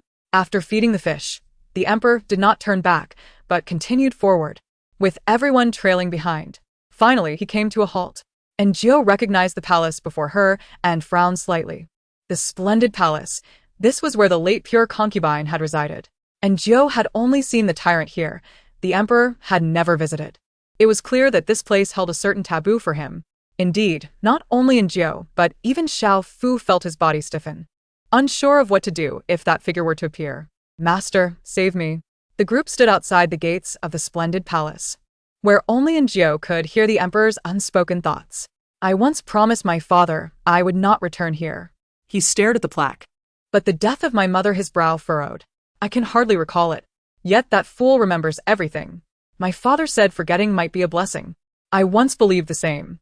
But if I truly forget and no longer care, why does that fool still appear? Is he not merely my 7-year-old self?" The emperor's thoughts twisted and turned, while the atmosphere remained eerily silent, the quiet so profound that one could hear a pin drop, as everyone braced for the possible emergence of the tyrant. Suddenly, the emperor turned to Enjio. "You go inside." Enjio was taken aback. "If I do not enter, it would not count as me defying my father's command if another enters." The emperor had devised a clever plan. He believed that if the matter of the pure concubine's death remained unresolved, the tyrant would continue to manifest. Enjio did not refuse. It was broad daylight, and she felt unafraid. Furthermore, she had been here with the tyrant before. No ghosts lurked. Thus, the door opened. As Enjio approached, just as she was about to enter, the emperor suddenly called out to her, "Check for anything amiss inside, but do not disturb anything." "I understand, my lady," she replied. Upon entering, the splendid palace in daylight was desolate, with a layer of dust covering the courtyard. She moved slowly, observing her surroundings, and suddenly noticed a patch of earth had fallen from the eastern wall. This Enjio approached to inspect. The mark was fresh. Someone had been here. Could it have been the tyrant? Recalling recent events, she quickly dismissed the idea. It could not have been him, as he had been with her the whole time. She committed this clue to memory and proceeded to the room where the tyrant had previously taken her, slowly opening the door. The room was relatively clean, with only a thin layer of dust on the table. The tyrant's filthy little abbe was left on the bed, a small ball of misery. Enjio stood at the doorway, unable to see under the bed from this angle. She circled the room, then sat on the chair beside the table, glancing under the bed with narrowed eyes. After taking in the situation, she stood up, having pieced together the room's condition, even sitting on the bed to feel its ambience. When Enjio emerged, the emperor remained in place, not even moving his neck. He asked no questions, simply ordered the door to be locked and began to walk back. The palace corridors were long, and Enjio heard nothing. It was as if the emperor's mind had gone blank. The palace maids and eunuchs, unprepared to encounter the emperor there, hastily turned to face the wall, unable to meet his gaze. And Jiao heard a distant, melodious song, its source unknown, yet it seemed the emperor was oblivious as he strode past. Upon reaching the Guanghua Hall, the emperor remained silent, and Jiao attended to him as he prepared for his afternoon nap, removing his outer robe. Suddenly he asked, Can you see? Such an abrupt question, devoid of context, would leave anyone else perplexed, but Jiao understood. From the moment the emperor had allowed her to enter, she had known what he sought to uncover. As she neatly hung his robe on the rack, she replied unhurriedly, Yes, I can see. The emperor paused. Indeed. I can see. Indeed, I can see. That murderer, after killing my mother, has remained in that house, aware of my presence. She did it intentionally, deliberately watching me, Tormenting me. It was all intentional. She has gone too far.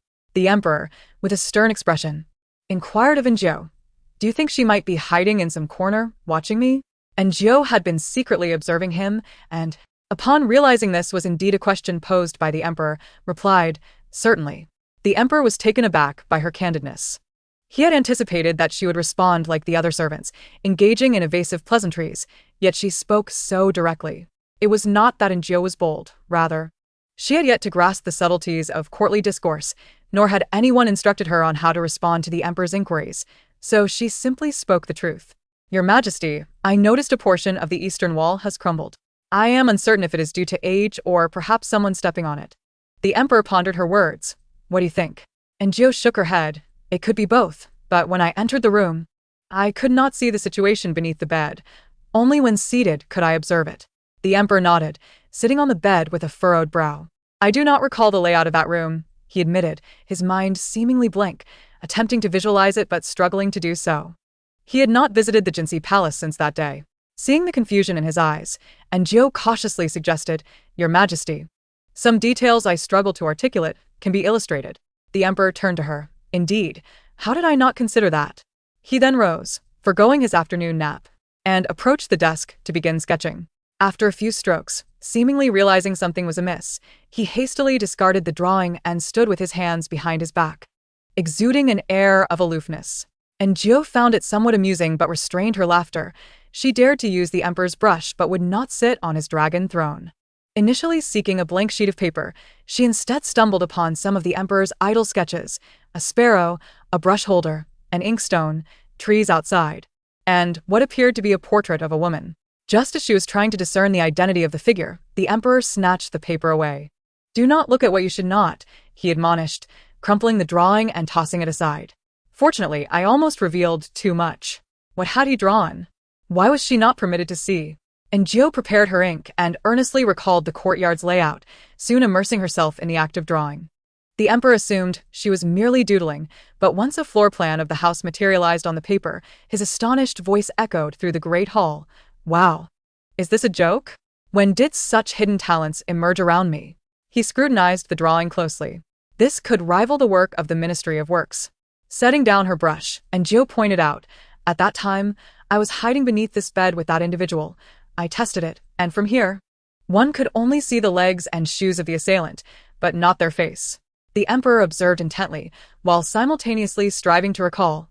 As if fragmented memories began to surface, though they remained shrouded in mist, indistinct and elusive.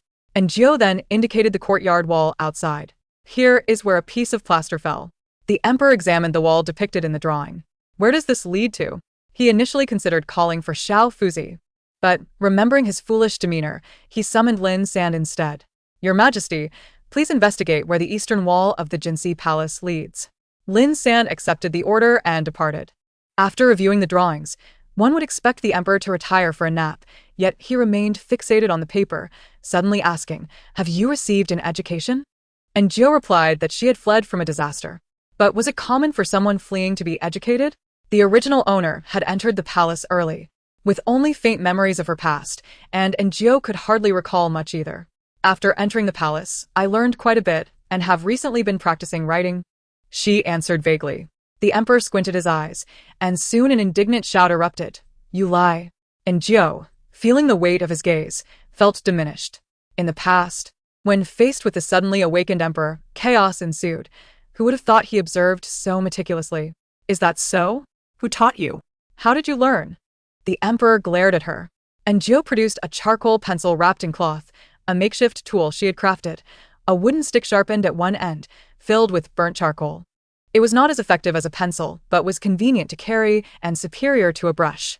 A tool she had requested from a craftsman during her time assembling dragon bones. I usually practice with this pen, and at home, I learned some skills from a neighbor. A neighbor? He sneered. How disgusting. And Jiao felt a surge of irritation, wishing she had refrained from drawing for him. The emperor temporarily accepted her explanation. Lying back down to rest, yet though his eyes were closed, his mind remained active. Throughout the afternoon, he wrestled with memories of Chun Fei's demise. Regrettably unable to recall anything clearly, he began to mentally reconstruct the room, its furnishings, and the scenario of the murderer entering to commit the crime. Growing increasingly frustrated and agitated, I must capture the culprit.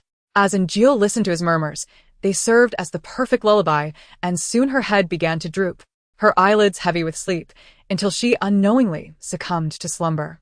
Meanwhile, the emperor became ever more alert, unable to sleep, and finally sat upright.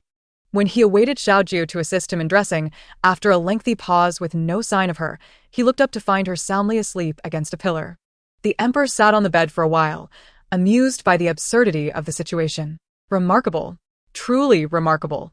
If this were any other emperor, heads would roll by now. But she has truly caught a lucky break. At that moment, Xiao Fuzi arrived, announcing the presence of several officials seeking an audience. The emperor instructed Xiao Fuzi to assist him in dressing before allowing them to enter. Xiao Fuzi, feeling overwhelmed, wondered where Xiaojiu was, only to discover her dozing off. Xiaojiu? He called softly. Your Majesty, should we wake her?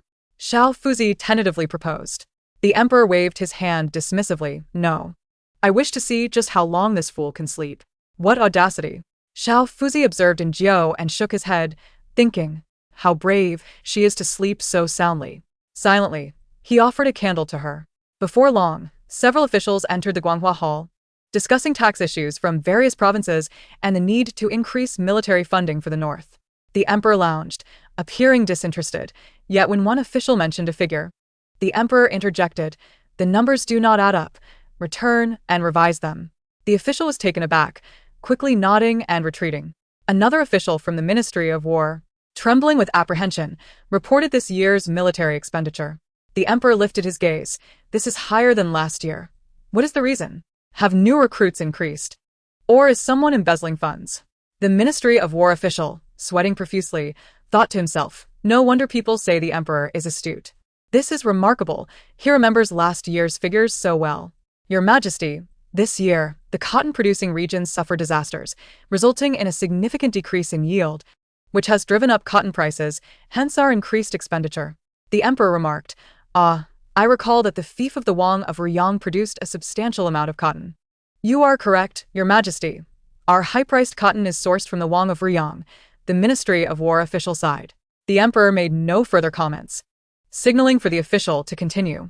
Each official had matters to report, and once the emperor had addressed their concerns, they prepared to depart. Just as they stepped forward, a figure blocked their path. Upon closer inspection, it is revealed to be a palace maid. What does this imply? Is the emperor intent on executing them? Surely, a mere numerical error does not warrant such a death sentence. A few esteemed officials were drenched in cold sweat. Laughter echoed throughout the grand hall.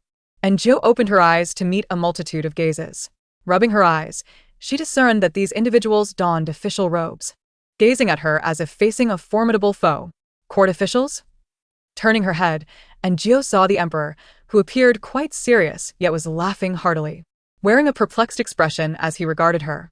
Suddenly, clarity washed over in Jiao upon meeting the eyes of several court ministers.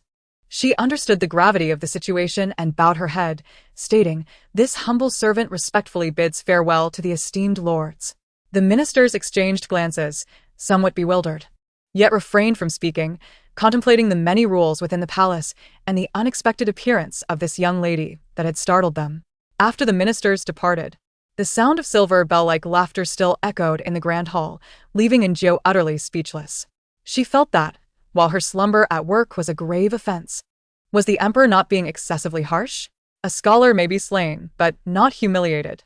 And Jiao knelt, exclaiming, Your Majesty, please forgive my transgression. The emperor raised an eyebrow. Feigning ignorance. What crime? And Gio replied, Greetings, Your Majesty. This servant should not have succumbed to drowsiness. Laughter erupted once more. Listening to the merriment in the grand hall, and Gio suddenly found tranquility. Indeed, it was a serious offense. The emperor mused on how to punish her. Glancing at the tiny pits in the ground, resembling grains of rice, she suddenly yearned to leap in and play. The emperor rose and approached Gio step by step. Today, he wore a new pair of shoes, crafted from exquisite materials and fine workmanship, clearly indicating that the shoemaker had invested considerable effort. What a pity it was for such splendid shoes to be worn by a dog. How should I punish you? And Gio felt exasperated. At that moment, the emperor resembled the oil-soaked rag she used to clean the stove, making her wish to strike him and stuff the rag into his mouth. Another day of longing for the tyrant. The tyrant was delightful, bestowing her with silver, obedient, charming, and taking her out for entertainment. He was her best dining companion. Not hearing Gio's reply, the emperor, perhaps momentarily deranged, reached out to pinch her chin, lifting her face to meet his gaze. And Gio suddenly found herself face to face with a strikingly handsome visage. In the past, she had only been this close to the tyrant. Now, with the emperor, she felt utterly uncomfortable. The emperor, too, seemed at a loss. He stared at Gio for a while, his mind blank, before releasing her and commanding, Get out. Without hesitation, Gio fled. What a terrifying encounter. Why did the emperor pinch her chin? Did he intend to strangle her for merely dozing off at work? Such cruelty would surely deter good employees. Chapter 93. To the harem Xiaojio. Why are you out here? Where is His Majesty? Xiao Fuzi frowned slightly at the hurried exit of Gio. How could you leave the emperor alone? That shows a lack of decorum. Gio retorted irritably, I need to use the restroom. Please allow others to enter. With that, she dashed away. Xiao Fuzi, feeling helpless, called for Xiao Qiu and Xiao Xia to enter. The two were quite fearful of the emperor, but had no choice but to steel themselves. However, the emperor ordered them to leave. The two palace maids emerged with forlorn expressions to explain the situation. Xiao Fuzi, uncertain, sensed that the emperor might be in a foul mood and decided against entering himself. The grand hall was now empty, save for the emperor, whose soft breathing reverberated in the silence for a moment before returning to tranquility. The emperor lay on the bed, staring blankly at the ceiling for a while before summoning someone. Your Majesty. Xiao Fuzi sensed that something was amiss in the grand hall, though he could not pinpoint it. Shortly after Gio had left, she spotted Granny Chu conversing with a few individuals. Approaching, Gio saw Xiao Qiu, Xiao Xia, and the newly arrived Xiao Dong. This Xiao Dong was a beauty with an oval face, always smiling, adept at navigating social interactions, even when Granny Chu gave her a cold shoulder. She maintained her cheerful demeanor. Remember, your task is to serve His Majesty well. Should you provoke his displeasure, I cannot assist you, Granny Chu said, primarily addressing Xiao Dong. Xiao Dong nodded. After Granny Chu departed, Xiao Dong smiled at the remaining three, saying, Sisters, you arrived before me. I will rely on you for guidance henceforth. Xiao Xia replied coolly, There's no need for any special care. We are not children. Just fulfill your duties. Xiao Dong, undeterred, produced several pieces of jewelry, offering one to each of them. Sisters, please don't be polite. As a newcomer, it's a small token of my regard. Gio returned the items, stating, I cannot accept this. Xiao Xia and Xiao Qiu's expressions darkened. They were well aware of how the previous maidservants had met their ends, one dismissed for being unruly, and another for accepting outside bribes and leaking the emperor's secrets. Before winter sets in, if buried, the grass on the grave will sprout early next year. Xiao Qiu and Xiao Xia handed the items back to Xiao Dong, with Xiao Qiu advising, Just your job well in Guanghua Hall. There's no need for such gestures. We will not accept them. Xiao Dong smiled, saying, I was inconsiderate. She continued to smile apologetically. Xiao Qiu and Xiao Xia ultimately decided not to be overly harsh, guiding her to familiarize herself with the sleeping quarters. Gio made her way to her own small room, while Xiao Dong glanced back at her, then inquired of Xiao Qiu and Xiao Xia, We three are named summer, autumn, and winter. What of spring? Xiao Qiu replied, There is no spring. The previous Xiao Jiu was spring, but the emperor had her revert. Xiao Dong further asked, Does Xiao Jiu not reside with us? This was not a secret, so Xiao Xia answered. Xiao Jiu lives near the storeroom. She lives alone? Isn't that lonely? Xiao Qiu shot her a look. Mind your own business. Don't ask what you shouldn't tea. Xiao Jiu was favored by Granny Chu and Li Gonggong, and the emperor regarded her with special attention. Whether she became a favored consort or a responsible steward in Guanghua Hall, she was in a different league altogether. Her abilities allowed her to flourish. If you lacked such abilities, your only option was to avoid offending those who did. Xiao Qiu understood this principle well, though she felt that Xiao Dong clearly did not grasp it, pretending to be amiable. Was she? Everyone had toiled through the palace. Such tricks would hardly deceive anyone. Xiao Qiu and Xiao Xia exchanged glances, remaining silent. Lin San knelt before the emperor, recounting everything he had discovered in detail. The east wall leads out to the palace path. One may go anywhere from there. The emperor frowned. Thus, the clues were severed. Station someone to guard the Jinxiu Palace. If that individual returns, they must be captured at the earliest opportunity. The emperor retrieved the drawing and Jiu had made. As a young child, he had hidden beneath the bed, witnessing his mother's murder while the perpetrator lingered in the room, observing him. Merely recalling it sent chills down his spine. The emperor's expression darkened further. Regrettably, he lacked the memories of his 7-year-old self. He could not help but think of that 7-year-old boy. Was he not trapped in those painful memories every day he awakened? Was that why he sought the truth repeatedly? The emperor sighed, fixating on the drawing once more. Is what Xiao Zhi said true?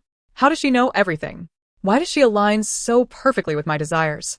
The emperor was not foolish. He realized that his emotions were often swayed by Xiao Jiu. An ancestor once stated that a competent sovereign should possess no vulnerabilities. Could Xiao Jiu be his Achilles heel? The mere thought made the emperor chuckle to himself. How could that be? How could he possibly harbor feelings for a mere maid, who possesses nothing but a modicum of cleverness, a touch of empathy, and a talent for cooking? Surely, he must have been influenced by the foolish emotions of that imbecile. When Xiaofuzi entered, Lin San had just departed, and the emperor expressed his desire to take a stroll.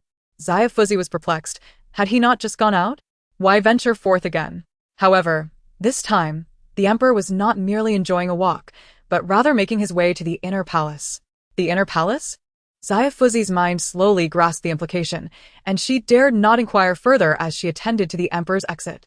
The concubines in the inner palace were languid and disheveled, with one merely having washed her face, her hair loosely pinned up as she watered the flowers in the courtyard. Your Highness, a small palace maid rushed over, excitement evident in her demeanor. Quick, quick, the emperor is coming. What emperor? The beauty paused, incredulous, and questioned again. You mean the emperor has arrived? The young maid, her face flushed with enthusiasm, affirmed, Yes, the emperor is here. Everyone else has gone out. Your Highness, you should hurry as well. We are in a secluded spot, and if the emperor arrives and finds us unprepared, we may be in trouble. The palace was thrown into a flurry of activity as everyone hastily groomed themselves. Indeed, the emperor had arrived, but he immediately regretted it. He recalled the warning from Xiao Jiu, cautioning him against inhaling any fragrances, lest he fall ill. Thus, he held a handkerchief to his nose, maintaining a facade of indifference as he navigated through the throngs of extravagantly adorned concubines who surrounded him to offer their greetings, while others watched him from a distance. The emperor felt as though he were a monkey on display in a bustling market. He could not bear it any longer. These women, ostensibly his own, were strangers to him. Your Majesty, the begonia in my courtyard has bloomed. Would you like to come in and take a look? One daring concubine proposed. The emperor, bewildered, thought, It is October. How can begonia bloom now? Are you aware of what you're saying? With the first boldness, the rest followed suit. Your Majesty, I have the finest pre-arranged Longjing tea in my quarters. Would you care to sample it? As the crowd realized that the emperor was not as terrifying as the rumors suggested, even with his cold demeanor, he remained strikingly handsome. Their confidence swelled. The emperor surveyed the scene and was suddenly struck by a vision, a surrounding throng of brightly dressed women, all gazing at him with smiles, some even beckoning him. Come inside and have some fun. The juxtaposition of these two scenarios bewildered him, and he felt a wave of drowsiness wash over him, as if someone were tugging at him. Yet, the emperor did not lose his composure. Shaking his head, he regained his senses, instinctively glancing at his empty right hand. Why did he feel as though someone should be holding his hand at that moment, guiding him away? Chapter 94. Discontent in Jiu had prepared dinner. Regardless of the emperor's whims, her duties remained unchanged. However, the Guanghua hall was eerily silent, and even Xia Fuzi was nowhere to be seen. "Where is the emperor?" And Jiu inquired suspiciously. Xiao Qiu replied with a hint of mystery. "Did you not know? The emperor has gone to the inner palace." "Did he not go there earlier today?" And Jiu asked, puzzled. Xiao Qiu chuckled. "I heard the emperor even rested at a certain concubine's quarters." And Jiu paused, contemplating. Oh, "Is that so? That seems rather pleasant." not at all, she realized. And Jiu finally understood why the tyrant felt compelled to express his discontent. The emperor, by virtue of his position, could not afford to be emotionally invested in anyone, as he bore the weighty responsibility of ensuring a lineage, regardless of the emperor's actions, and Jiu felt indifferent. However, the tyrant was still young, with a childlike disposition. What if he awoke in the night to find a beautiful woman sleeping beside him? What of his psychological well-being? Moreover, that innocent little boy, after a single slumber, had transformed into a seasoned man, and Jiu felt a pang of discomfort. The mischievous side of her whispered, if only it were just the tyrant. But soon, that wicked thought was silenced. Such notions are unfounded. They are both the emperor. The emperor had committed no wrongdoing, nor had he wronged her. She must not harbor such thoughts. With a sigh, she acknowledged that being a caretaker made it difficult to develop feelings for the employer's child. It was rather disheartening. Carrying her meal, she returned to the kitchen, envisioning the tyrant seated on a small stool, indulging in his food, and she could not help but sigh again. Well, a seasoned man is a seasoned man. Every man must experience this phase. At least, he has matured into a true man. Yet, discontent lingered. Having prepared more food than she could consume, she found herself unable to eat after just a few bites. Back in her room, she attempted to sew for a while, but her mind was elsewhere, constantly drifting back to the tyrant, then the emperor, until the two figures began to merge in her thoughts. And Jiu mused that perhaps it was because she felt so isolated and friendless in this place that she had come to regard the tyrant as a close friend. She sighed. Xiao Jiu. And Jiu heard the voice of Shuang Shui. Had it not been for the light she had lit, she might have pretended no one was home. And Jiu opened the door, and Shuang Shui entered with a smile, casting a quick glance around the unremarkable room, before retracting her gaze to ask, "Why aren't you with the emperor?" And Jiu replied, "I am not." Shuang Shui pressed further. "Did the emperor truly go to the inner palace?" And Jiu responded nonchalantly, "It was not my watch in the afternoon, I wouldn't know." Shuang Shui appeared a bit miffed. It must be some vixen who has seduced the emperor again. And Jiu regarded her quizzically, pondering how one could speak of seduction. Logically, the concubines of the inner palace were the emperor's women, while they, as palace maids, were merely attendants. Even if seduction occurred, it had no bearing on them. "Do you know whom the emperor has gone to see?" Shuang Shui persisted. And Jiu shook her head. "I have no idea. Where he goes is of no concern to us." Shuang Shui sighed, grasping in Jiu's hand. "Xiao Jiu, I truly wish to serve in Guanghua Hall. Could you assist me?" Shuang Shui's grip was firm, and Jiu struggled to free herself. "Shuang Shui." And Jiu sat down and replied, "We are both palace maids. You have Aunt Lu as your patron, while I have no one. My words carry little weight. Who would heed me?" Shuang Shui gazed at her, undeterred. "But you are close with Aunt Chu. Could you not speak a kind word on my behalf?" And Jiu shook her head.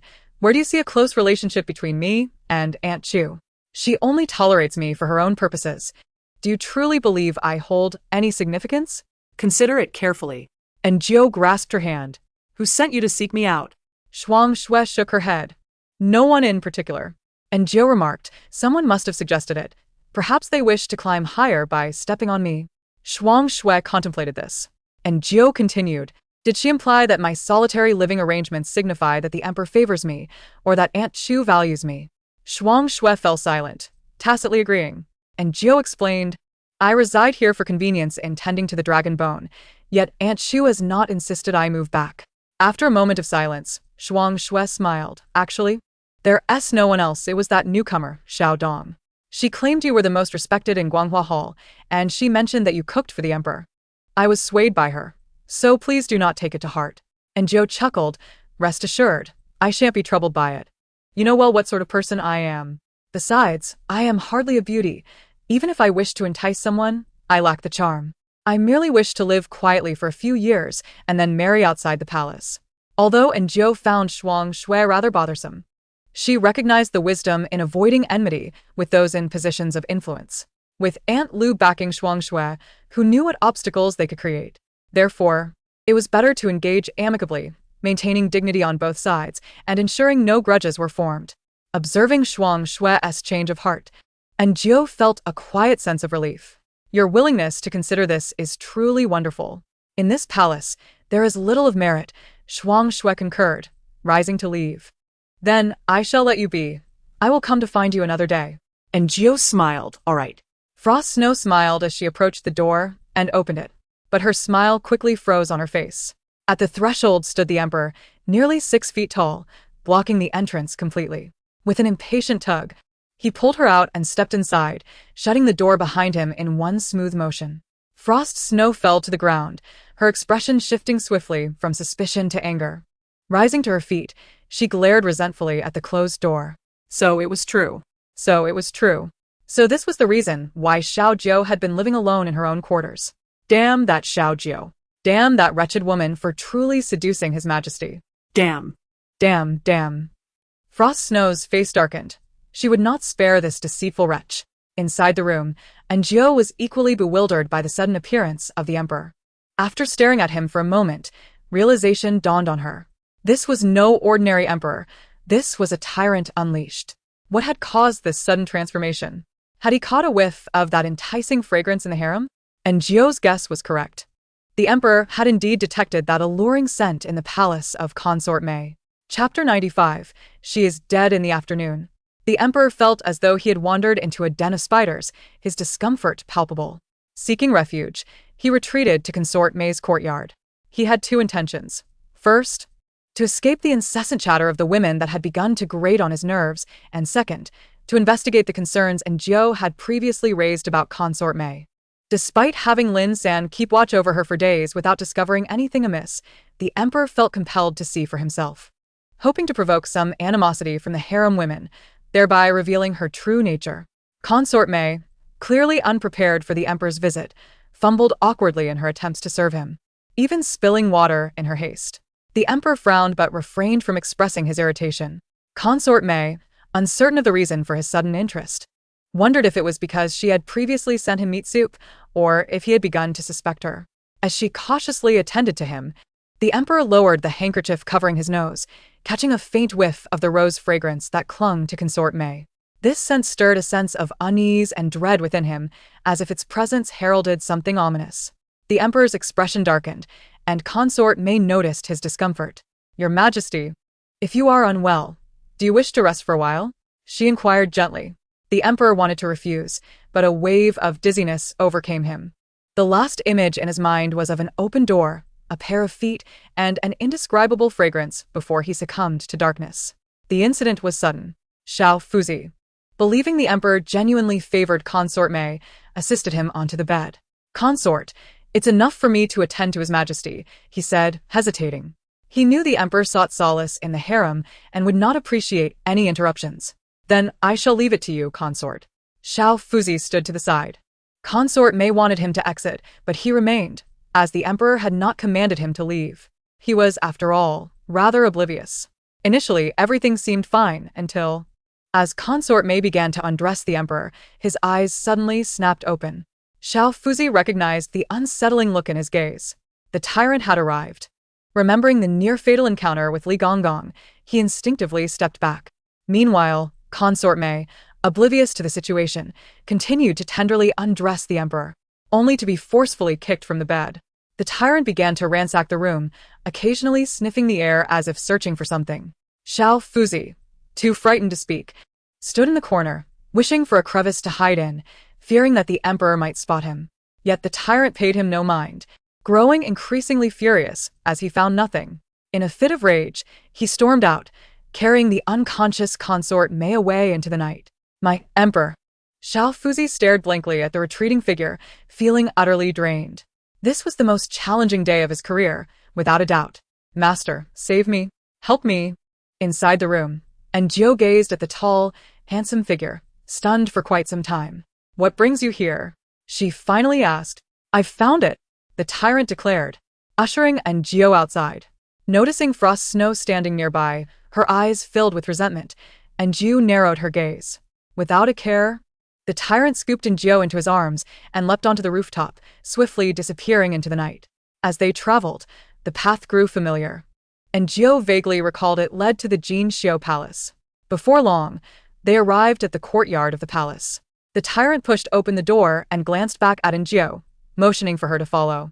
She entered, lit a lamp, and upon seeing the figure sprawled on the floor, her mind went blank for a full minute. "Is this Consort May?" And Jiu inquired. The tyrant, unaware of her identity, pointed at Consort May with a serious expression. "The scent belongs to her." And Jiu quickly grasped his implication. The emperor must have encountered Consort May in the harem that afternoon and caught a whiff of her fragrance, which had prompted the tyrant's arrival. Recognizing the scent, the tyrant believed he had found the culprit. He drew his knife and approached Consort May, grabbing her hair, poised to slit her throat. Stop, stop, stop. Don't. And Jiu urgently intervened. Consort May was connected to the assassins from the autumn hunt.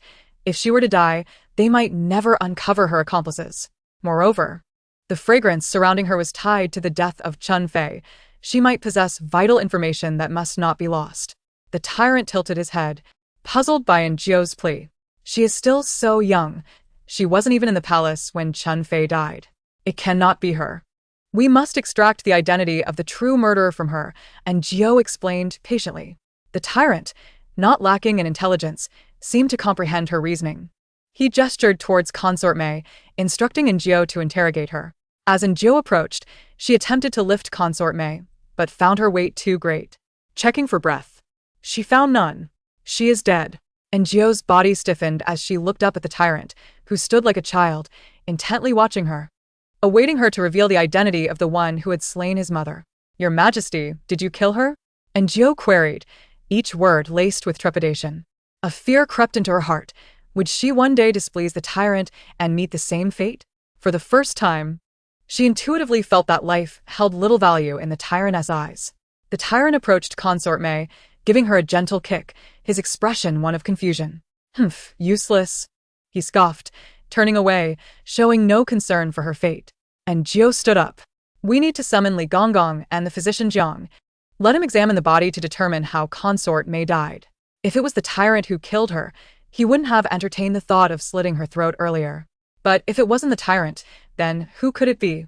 Lost in her thoughts, she turned to find the tyrant had crawled beneath the bed, their eyes locking in a moment of mutual fear.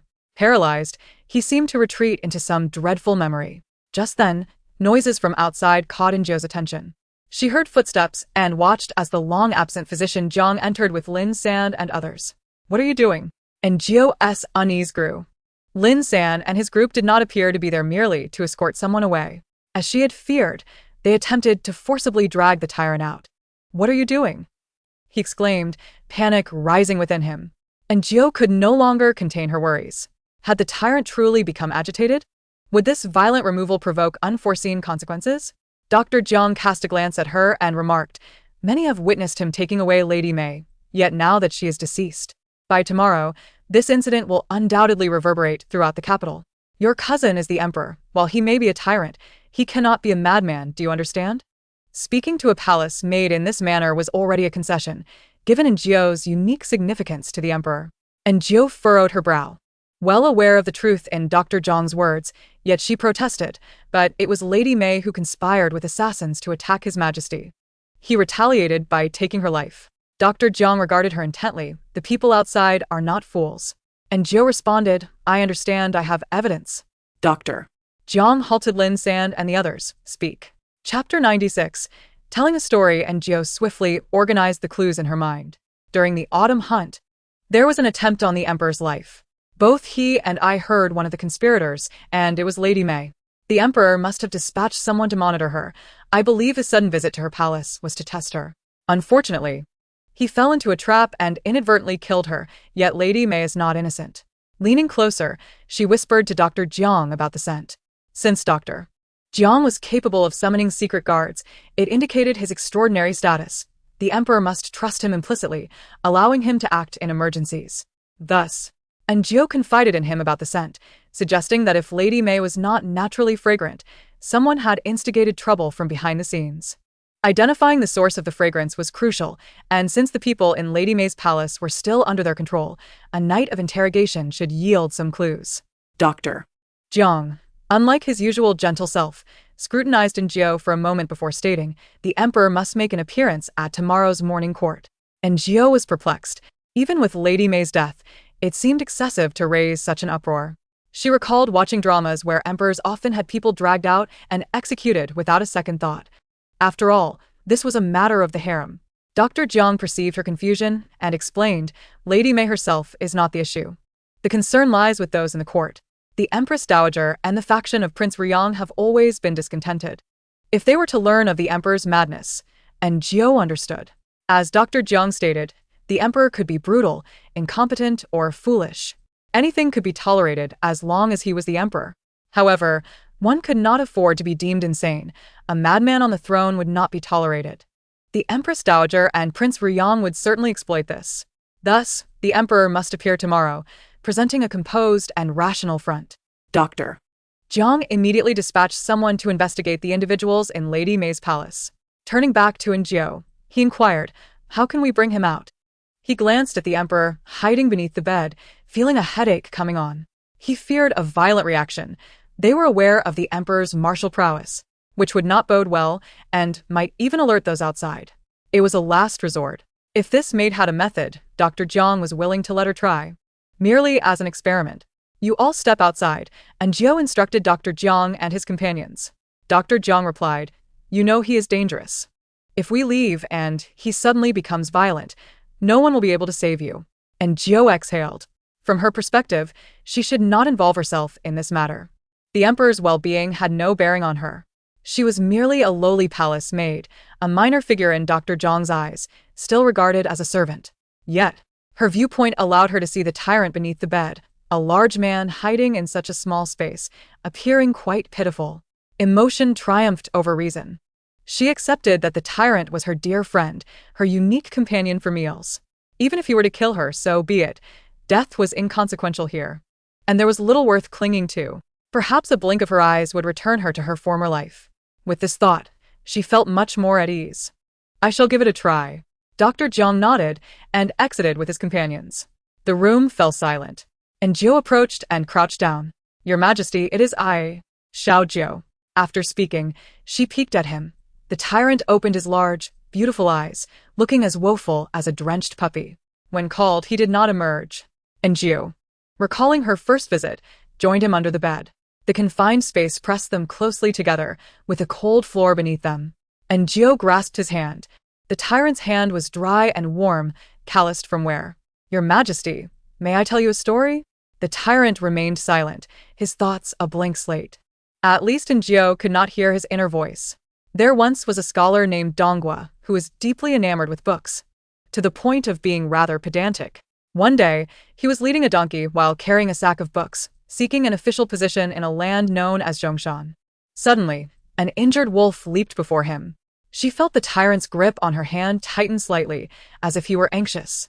And Jiao continued. The wolf pleaded with Donghua, I am being pursued by a hunter who has shot me with an arrow, nearly costing me my life. Please, hide me in your bag, and I shall repay your kindness in the future. The story was brief, and Jiao spoke softly and slowly. She glanced at the tyrant, noticing he was completely captivated by the tale. Upon concluding her narration, he suddenly remarked, wolves are bad creatures. And Jiao thought to herself how childlike he was. Just moments ago, he was agitated, and now a simple story had calmed him. She smiled, Your Majesty, I recall you once killed many wolves. You are as formidable as the hunter, truly impressive. The tyrant's attention shifted, and he seemed pleased, letting out a satisfied hum. And Jiao shifted her arm. I am uncomfortable here. Shall we go outside? The tyrant nodded and smoothly followed her out. And Jiao glanced at the small, shabby quilt on the bed. Is this your blanket? Were you this small when you were little? The tyrant nodded, picking up the dirty quilt to point out an embroidery on it. And Jiao observed, Is that a little tiger? The tyrant affirmed, A little tiger. Mother said, I am the mightiest little tiger. Is that so? Are you born in the year of the tiger? The tyrant nodded, gazing at the little tiger with apparent fondness. And Jiao yawned. Are you sleepy? Let us rest. We have work to do tomorrow. The tyrant, clutching his quilt, pouted, I am hungry. And Gio suggested, shall we go to the kitchen and prepare something to eat? I made dinner for you today, but you were absent, so I had a little. There are some leftovers. Dr. Jiang wandered around the desolate courtyard, which was now in disrepair, a far cry from its former glory. He recalled visiting when his aunt was a favored concubine, though he was too young then to have clear memories, only recalling her adorned with jewels and attended by servants, accompanied by a beautifully chiseled young boy who had looked back at him. They were of the same age, although Jiangsheng was born a few months later. He was taller at the time. The boy had insisted Jiangsheng call him cousin, but alas, he could never pronounce the word correctly, always saying Bakdo instead. Jiangsheng had laughed at him for quite a while. Then, his aunt fell from grace, and their family faced turmoil. Everything changed. Jiangsheng's reverie was interrupted by the sound of a door opening. He turned to see the emperor and that shameless, peculiar maid emerging, clutching a small, tattered quilt and eyeing them with a mixture of wariness and displeasure. She truly has a way, Jiangsheng thought as his gaze fell upon Anjio. This was indeed remarkable. Chapter 97. This is not normal. Dr. Jiang cast a glance, and the tyrant sensed it, coldly directing his gaze towards Dr. Jiang. Jiangsheng clicked his tongue, such a possessive nature. Then, the tyrant seized Anjio and leaped onto the rooftop, swiftly vanishing into the night beyond the palace walls. Lin San followed closely, observing his majesty. Jiang Tai thought it was time to interrogate the people around concubine Mei. If what this little nine said was true, he must uncover something. The small kitchen was quiet. Aunt Shu had heard of the incident and had been waiting there since early morning. And Ju nodded at her, signaling her not to worry, before entering the kitchen with the emperor. Soon, smoke began to rise from the roof. And Gio reheated the dinner from the previous night. The tyrant was not picky with food and quickly finished his meal. And Gio then offered him some hawthorn candy, deliberately saving half for him. After finishing his meal, the tyrant returned to her small room within Gio, cradling his beloved Bei. He lay down on the bed with ease, pulling up his little blanket. However, the blanket only covered his belly, making him appear somewhat pitiable yet amusing. And Ju stifled a laugh, remarking that it was cold and suggested using a larger blanket while he could hold onto the smaller one. The tyrant glanced at Bei, then at the large blanket, and finally at himself. Not too small, he remarked. Mother said it was just right. And Gio teased, when your mother said that, you were just this little, now you are quite grown. Deciding to wait until he fell asleep to cover him, and Ju lay down, feeling both weary and drowsy. Yet, the tyrant remained awake, peering at Anjio with his clear, large eyes. Anjio? He asked. What is it, my ancestor? After eating and drinking, you should sleep. She urged. What is it? Anjio inquired. He replied, story.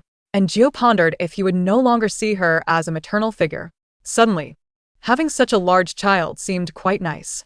In childhood, one fantasizes about handsome figures, but upon growing up, the singular thought is wishing for a tall and dashing son. And Gio then recounted the tale of the snail girl, yawning as she turned her head to find the tyrant had already fallen asleep. The sleeping tyrant appeared beautiful and serene, his prominent nose and long lashes resembling delicate brushes. Indeed, Nua must have favored him during her creation. Lost in such thoughts, and Gio unknowingly drifted into slumber. Unbeknownst to her, just as she fell asleep, the emperor opened his eyes. Unlike before, when he would awaken the following day, this time, perhaps due to an overwhelming desire to wake, he roused himself almost immediately after the tyrant had fallen asleep. He gazed at Anjio, so near, and then at himself. Before rising from the bed, after a moment's thought, he placed the small blanket on the bed and turned to leave the room. Lin San was startled to see him and instinctively stepped back. The emperor maintained a composed demeanor, stating, "It is I." Lin San exhaled in relief. That individual was indeed too difficult to handle. He recounted the events of the day. The emperor frowned slightly upon hearing this and glanced at Anjio's small room. First, go find Jiangsheng. Jiangsheng was in the prison of the Department of Justice, seated on a chair, wiping the specks of blood from his face. You all are a bunch of servants. Concubine Mei is dead, so why endure the suffering? Jiangsheng's smile was gentle, yet to those present, it appeared terrifying and cold. Several palace maids and eunuchs fainted in terror. Jiangsheng ordered them to be splashed with water to awaken them. Jiang Tai, I beg you. I truly know nothing. They cried, each one pleading their innocence. Jiangsheng sighed, perhaps, after all, concubine Mei wouldn't let you know of an assassination attempt on His Majesty. Upon hearing the mention of an assassination, their faces turned pale. Then tell me what you do know. Who was concubine May closest to? What did she like to eat, drink, and what spices did she use? Where did these spices come from? Did she have any recent suspicious activities? Prompted by Jiang Sheng's inquiries, several eunuchs and maids recalled certain details. Concubine May was very close with Beauty Qin. Yes, Beauty Qin was nearly attacked in the Imperial Garden last time, and concubine May even went to see her. The spices used by the concubine were all personally blended. She enjoyed eating pears, and she obtained some items from outside the palace. The crowd chimed in, each contributing whatever they could. Jiang Sheng raised an eyebrow, and who might Beauty Qin be? There were simply too many women in the emperor's harem, and Jiang Sheng did not remember many. During the autumn hunt in the Imperial Garden, the emperor attended, and Beauty Qin was also present. However, the emperor seemed displeased with her, even showing considerable anger. Jiang Sheng recalled. How coincidental.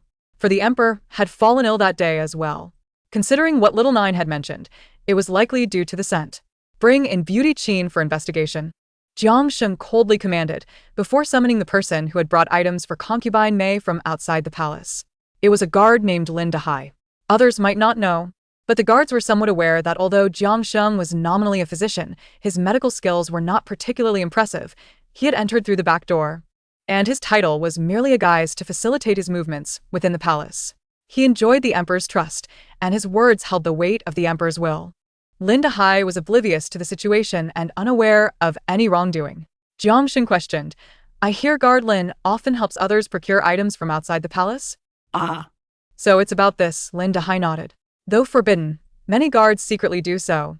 After all, what is allocated within the palace is quite limited, and many find it insufficient. Plus, if the palace rewards silver, it must be spent somewhere. Is Jiang Tai arresting him for that? Lin Dehai explained, but Jiang Sheng was not interested in listening. He pressed, where did concubine May acquire her spices? Lin Dehai named several spice shops. Jiang Sheng pressed on for details about how many times he had made purchases. Once there seemed to be no further questions, Jiang Tai wiped the blood from his hands, humming a tune as he exited the Department of Justice, only to find the emperor waiting at the entrance. Jiang Sheng was momentarily taken aback. Cousin? The emperor glanced at him. What have you discovered? Jiang Sheng smiled. The findings are quite substantial. The two walked slowly out together, and Jiang Sheng inquired about the recent incidents of the emperor falling ill in front of others. The emperor recounted the occurrences. So, there was another incident with the Empress Dowager? The emperor nodded. Jiang Sheng remarked, then it must be due to the spices. I have already sent someone to investigate. The emperor remained silent, tacitly agreeing. Jiang Sheng then tentatively suggested, aside from these instances, the rest is likely connected to that Little Nine. The emperor turned to him. Does her background raise any suspicions? Jiang Sheng sighed. Her past before entering the palace is solely based on her account. We have found no leads. And the wet nurse who brought her into the palace has also passed away years ago. The emperor narrowed his eyes. Do you suspect her? Jiang Sheng asked. The emperor countered. Is she not worthy of suspicion? After a few steps, he turned and said, suddenly, there's a maid by my side who knows many peculiar things. Cooks to my taste, possesses an intriguing personality, is understanding, and can manage that fool. Is that not strange? Jiang Sheng exclaimed, cousin, do you hear yourself? Although Little Nine was somewhat suspicious, the emperor's behavior was even more perplexing. If it had been before, such a person would have been executed without hesitation. Not deserving of the emperor's energy or causing him such distress, filled with resentment. And it even seemed Jiang Sheng detected a hint of jealousy in his tone. Is this normal? Chapter 98. I would never lose. Brother, are you okay? Jiang Sheng desperately wanted to ask the emperor. The emperor also halted, displeased. Why do you look at me like that? Am I wrong? Jiang Sheng struggled to articulate his thoughts, finally saying, cousin. Not being able to uncover her background isn't necessarily a significant doubt. Most of those brought in at that time were orphans. Plus, Jiang Sheng recalled seriously. During the autumn hunt, you were injured and fell unconscious. If she had wanted to kill you, it would have been effortless, yet she did not. The emperor hesitated. Every day, someone seeks her out, and she has numerous opportunities to act. It's not that Lin San is always around. Often, he loses track of you. It is not me. It is that fool. I would never let myself be lost. The emperor felt quite displeased. Jiang Sheng thought, here it comes again. This emperor, though imposing in appearance, reveals his true character when he speaks too much like that elusive mushroom from years past, which did much to tarnish his image. Thus, Jiang Sheng remarked, "What I mean is, if she truly wished to harm you, she would have ample chances. Yet she refrains, perhaps harboring her own intentions. But rest assured, it is not your life she seeks." In essence, everyone harbors their own desires regarding the emperor. The women in the harem seek affection and the emperor's favor, while the officials in the court aspire for wealth and prestige. It is not surprising that everyone has their own agendas and aspirations. The emperor snorted coldly. "Then she must be attempting to entice me, to draw my attention." Jiang Sheng mused in a sense that does not seem incorrect. Regardless of whether this little Jiao is truly clever, she has certainly succeeded. Moreover, preparations for the morning court session must be made. However, the emperor declared, "I have devised a plan." And Jiao was plagued by a nightmare. She dreamt of hiding under the bed with the tyrant, witnessing a sinister figure with a monstrous head that opened its gaping maw and devoured the tyrant whole. "Ah!" And Jiao cried out, jolting awake. As daylight broke, the servants began to stir. Suddenly, Jiao recalled something. The emperor's position was already vacant, leaving only the pitiful little blanket still piled together. She picked it up and examined it. The little tiger embroidered on the blanket was not well done, crooked and uneven. It was evident that the embroiderer had put in effort, but alas, the skill was lacking. In the palace, the items used by the nobility were exquisite. And Jiao surmised that this little tiger was likely embroidered by Chun Fei. After neatly folding the blanket, she proceeded to freshen up and then to breakfast. Xia, Qiao, and Dong were all present. Xiao Dong was quite warm, but Xia and Qiao appeared disinterested in conversing with her. Upon seeing Xiao Dong, Jiao was reminded of Shuang Shui. She scoffed inwardly.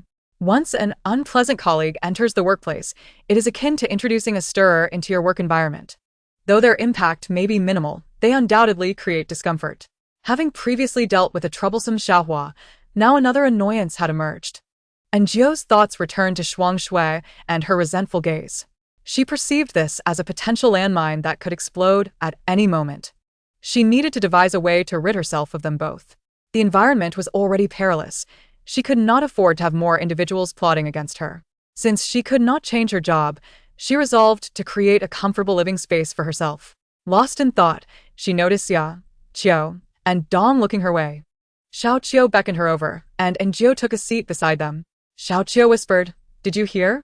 The emperor was attacked yesterday." And Jiao feigned surprise. "I was off duty yesterday. What happened? Is the emperor injured?" "I've heard he was hurt," Xiao Xia interjected. And Jiao frowned. Last night, she had seen the tyrant sleeping soundly, robust as an ox. Where was the injury? Could it be that he left after she had fallen asleep? No. Xiao Qiao said he was attacked. It must be related to that matter concerning Maid. And Jiao understood. The emperor was putting on an act. What was he trying to conceal? Considering Jiang Sheng's words from the previous night, Jiao grasped the situation. Today, the Empress Dowager and the Ru Yongwang's faction would undoubtedly make their moves during the morning court. Normally, the emperor would attend, but now he feigned injury, likely concocting a scheme, digging a pit for them to stumble into. "I was already aware of Maid Guerin," Xiao Dong abruptly chimed in. And Jiao turned to her. Xiao Dong continued, "I once worked alongside Cui Lu, who served Maid Guerin before."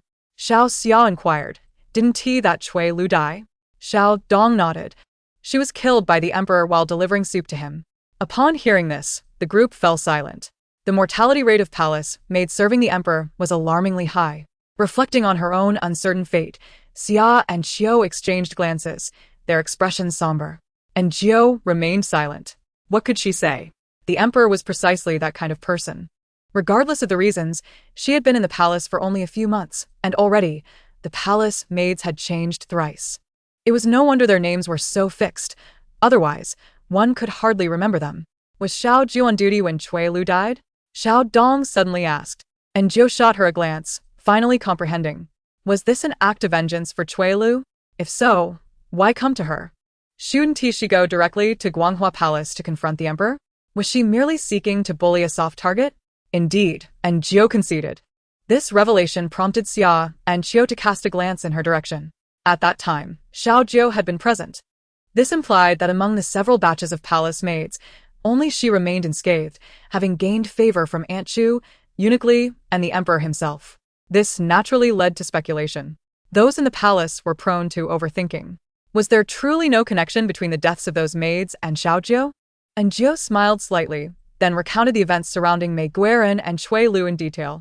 I was on duty outside, unable to even enter Guanghua Palace. And it was a scorching day. The emperor was napping. Mei Guerin and Cui Lu insisted on delivering meat soup to him. Xia and Qiu exchanged knowing glances.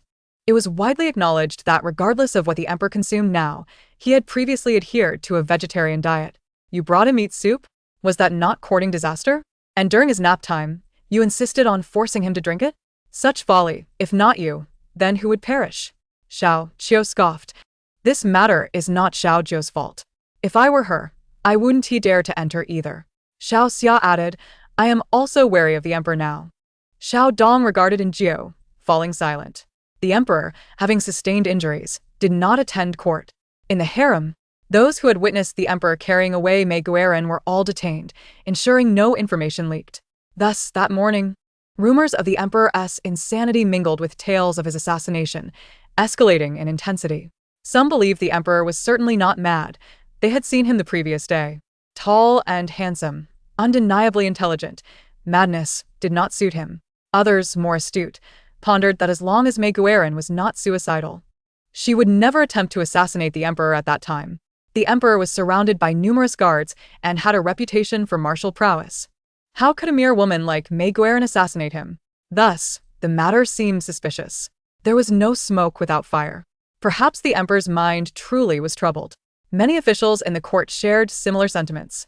They eagerly awaited the morning court to see the emperor, hoping the rumors would be dispelled, only to find that the emperor did not appear. Chapter 99. Is His Majesty injured? Eunuch Li, where is His Majesty? Yes, is His Majesty severely injured? As soon as Eunuch Li emerged, he was surrounded by questions. He sighed. The emperor was injured during the autumn hunt and has yet to recover. Just as he was finally going to the harem, this incident occurred. No wonder he is reluctant to visit the harem, lamented one official. Who can tell if those closest to him are not assassins? It is too perilous to venture there. One might even develop an ailment from fright. Indeed, this cannot all be blamed on the emperor. Some officials were genuinely concerned for the emperor, while others, though worried, felt a sense of relief. They could delay submitting their memorials, as they were not yet finished. A mistake once or twice could be overlooked, but 3 times was excessive. Others, supporters of Ru Yongwang, reveled in their triumph, their faces adorned with cold smirks. Surely His Majesty cannot face the public? Upon hearing this, Eunuch Li cast a glance at the speaker. What do you mean by that, Master Yen? Are you suggesting His Majesty is feigning illness? Master Yen replied. Feigning illness is one thing. I fear he may be genuinely ill and unable to meet anyone. Blasphemy! Exclaimed Yen Dong, his voice resonating with indignation. Do you comprehend the gravity of your words? Yet another official chuckled, interjecting, Gentlemen, let us cease this discord. Since His Majesty has been injured, we ought to pay him a visit. A nation cannot endure a day without its sovereign. I believe we all understand this. Mr. Wu, do you truly believe yourself a phoenix when you are but a mere chicken? The speaker was the eldest son of the Dingyuan Marquis, the victor of the recent autumn hunt. Tall and robust, he was raised in military camps despite his noble lineage, possessing a forthright demeanor. Since the autumn hunt, he had become a steadfast supporter of the emperor. Hearing disparaging remarks about the emperor, young Master Li's fury ignited. Mr. Wu, your words are treasonous. I shall report your insolence to His Majesty and demand your execution.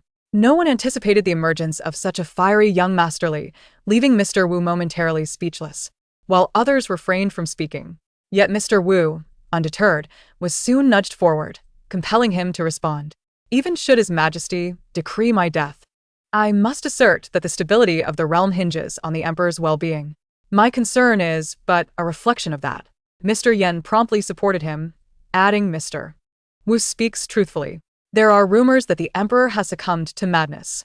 We naturally wish for His Majesty's good health, hence our desire to visit him. Should the rumors prove unfounded, all will be well. Implicitly, they suggested that if the rumors were confirmed, it would indicate the emperor's insanity.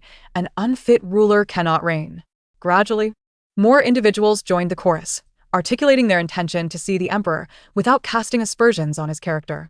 This left young Master Li at a loss for words. Meanwhile, the majority observed in silence, choosing to remain uninvolved, merely spectators to the unfolding drama. And Jiao, unaware of the court's machinations, found calmness upon discerning the emperor's distress. Upon arriving at the Guanghua Hall, she was greeted by Xiao Fuji, who ushered her in to attend to his majesty. She hurried inside, discovering the emperor reclining in bed, cloaked in blankets. Upon hearing her presence, he opened his eyes and, upon noticing her empty hands, could not suppress a chuckle. Am I a corpse that requires no breakfast? And Jiao hesitated, just as a sumptuous breakfast was delivered from the imperial kitchen, steaming and delectable. Your Majesty, would you care for your morning meal? The emperor replied. I am unwell. And Jiao approached with a bowl of congee, but he remained unmoved. A moment of confusion ensued. Was he expecting her to feed him? Impatiently, the emperor snapped. What are you gazing at? I am injured. Can I serve myself? If anyone else displayed such ignorance, they would have been dismissed long ago. And Jiao began to spoon-feed him, enduring his complaints about her negligence in preparing breakfast. What else would you like to eat? She inquired. Double-skim milk and that blueberry cake. He replied coldly, swallowing hard. You handle it. Must you inquire about everything? And Jiao felt an urge to upend the bowl over his head but restrained herself, fearing the tyrant would scald himself. As you wish, your Majesty, she acquiesced. Yet the emperor detected a hint of defiance in her tone. I shall not eat, he declared, leaving Jiao perplexed. How could he refuse after consuming so little? Perhaps he simply did not enjoy plain congee. Would he prefer congee of century egg and lean meat next time? Yet, lacking century eggs, she reconsidered. Perhaps some tofu pudding with fried dough sticks? After all, the domineering ruler might very well relish street food. As Jiao tidied the table, the emperor lay back, fuming, though he himself did not fully grasp the source of his ire. It seemed that merely seeing Jiao provoked his annoyance, yet it was not a profound fury. He was simply in a state of sulking discontent. Your Majesty is angry, and Jiao noted, eager to understand the cause. Very angry, he affirmed. And what has provoked this anger? She pressed. You infuriate me, he lamented. And Jiao stared at the ground, listening to the emperor repeat those 3 phrases incessantly. By the end, she remained none the wiser regarding the cause of his vexation. The tyrant's temper tantrums were to be expected, yet she had no desire to soothe him, especially since he had business in the imperial harem. At that moment, Xiao Fuji entered, and before he could speak, the emperor's voice boomed. At last you arrive. You fools. I shall deal with you properly today. Cursed king of Riyang, daring to raise the price of my cotton. Cotton prices? And Jiao pondered, perplexed by this development. The emperor, after receiving a report from Xiao Fuji, commanded, you go and observe what they're saying. And Jiao nodded, her curiosity piqued as to how the powerful engaged in conflict. Outside the grand hall, a multitude gathered. Xiao Fuji emerged to inform the officials that the emperor was resting and required peace, requesting their departure. Mr. Wu interjected. We merely wish to see His Majesty. We shall not disturb his rest. And Jiao frowned, finding his words inappropriate, regardless of the emperor's true condition. Such remarks were not only unsuitable, but also treasonous. It appeared the emperor's grip on the court was not as firm as it ought to be. The officials had come prepared, willing to risk confrontation in their desire to challenge the emperor. Should he falter publicly, would he be branded a monster and executed? A shiver ran down Jiao's spine as she felt a wave of anxiety for the emperor. Chapter 100. A promotion and wealth await you with her limited education. And Jiao could only fathom so much. She glanced back, realizing she could not see the emperor, yet felt an inexplicable connection, as if they were gazing at each other from afar. In truth, the emperor was busy tending to his own wounds, blood smeared across his chest, a haunting sight. Outdoors, the officials donned their official robes, each indicating their rank, yet Jiao could not discern them, as they all appeared similar. They wore official caps, lean and refined, all sporting beards, a strikingly uniform aesthetic. She managed to remember the first 4. One was a martial general, the victor of the autumn hunt, while the others were unfamiliar to her. The remaining 2, who were the most vociferous, seemed destined to become the scapegoats for the emperor's ire. Since we are here, why not check on His Majesty? We mean well, proclaimed the first scapegoat, to which the second added, we are genuinely concerned for the emperor. Their words, masked as concern, belied actions that were decidedly treasonous. They likely believed that, given the emperor's prolonged absence, The situation was secure, hence their eagerness. The Autumn Hunt's victor soon engaged in a heated argument with them, while Enjo observed that only a handful were embroiled in the dispute. The majority maintained a detached stance, mere spectators to the unfolding spectacle. She shook her head, recognizing the true menace of such individuals. They appeared passive, saying nothing, doing nothing, yet they functioned as accomplices. Should the emperor's power wane, they would swiftly turn against him. Lost in her thoughts, Enjo sensed something amiss behind her. Turning, she beheld the emperor, seemingly frail and on the verge of collapse, with cold eyes fixed upon her, feebly uttering, "Support me outside." "Do I appear as if I am pretending?" Enjo mused silently. "Your Majesty, your act is far too convincing." Outside, Mr. Yen and Mr. Wu led the charge, while young Masterly engaged in a verbal duel with another official, as others looked on. Emerging from the Guanghua Hall were two figures. One of the figures could easily be disregarded. Everyone's gaze was firmly fixed upon the emperor's face. His countenance was icy, and despite being clad in garments, it was evident that he appeared quite frail. The color had almost entirely drained from his lips, and faint traces of blood-stained bandages were discernible around his alabaster neck. "Your Majesty!" The crowd knelt and fervently chanted, "Long live the emperor!" Only Lords Yen and Wu seemed momentarily perplexed, questioning the rumors of his madness. "What is happening?" they wondered. It appeared that Lords Yen and Wu had harbored dissatisfaction towards me for quite some time. "Your Majesty, please spare me. I dare not oppose you." The two men knelt, their minds blank, feeling as though their fates were sealed. The emperor scoffed, prompting Eunuch Li to hastily provide a chair. "Pray tell, what brings you all to the entrance of Guanghua Hall at such an early hour? Were I not to emerge, would you have dared to intrude?" The emperor seated himself, narrowing his eyes at the assembly. In that moment, even Enjo felt a sense of unfamiliarity and intimidation, unable to meet his gaze.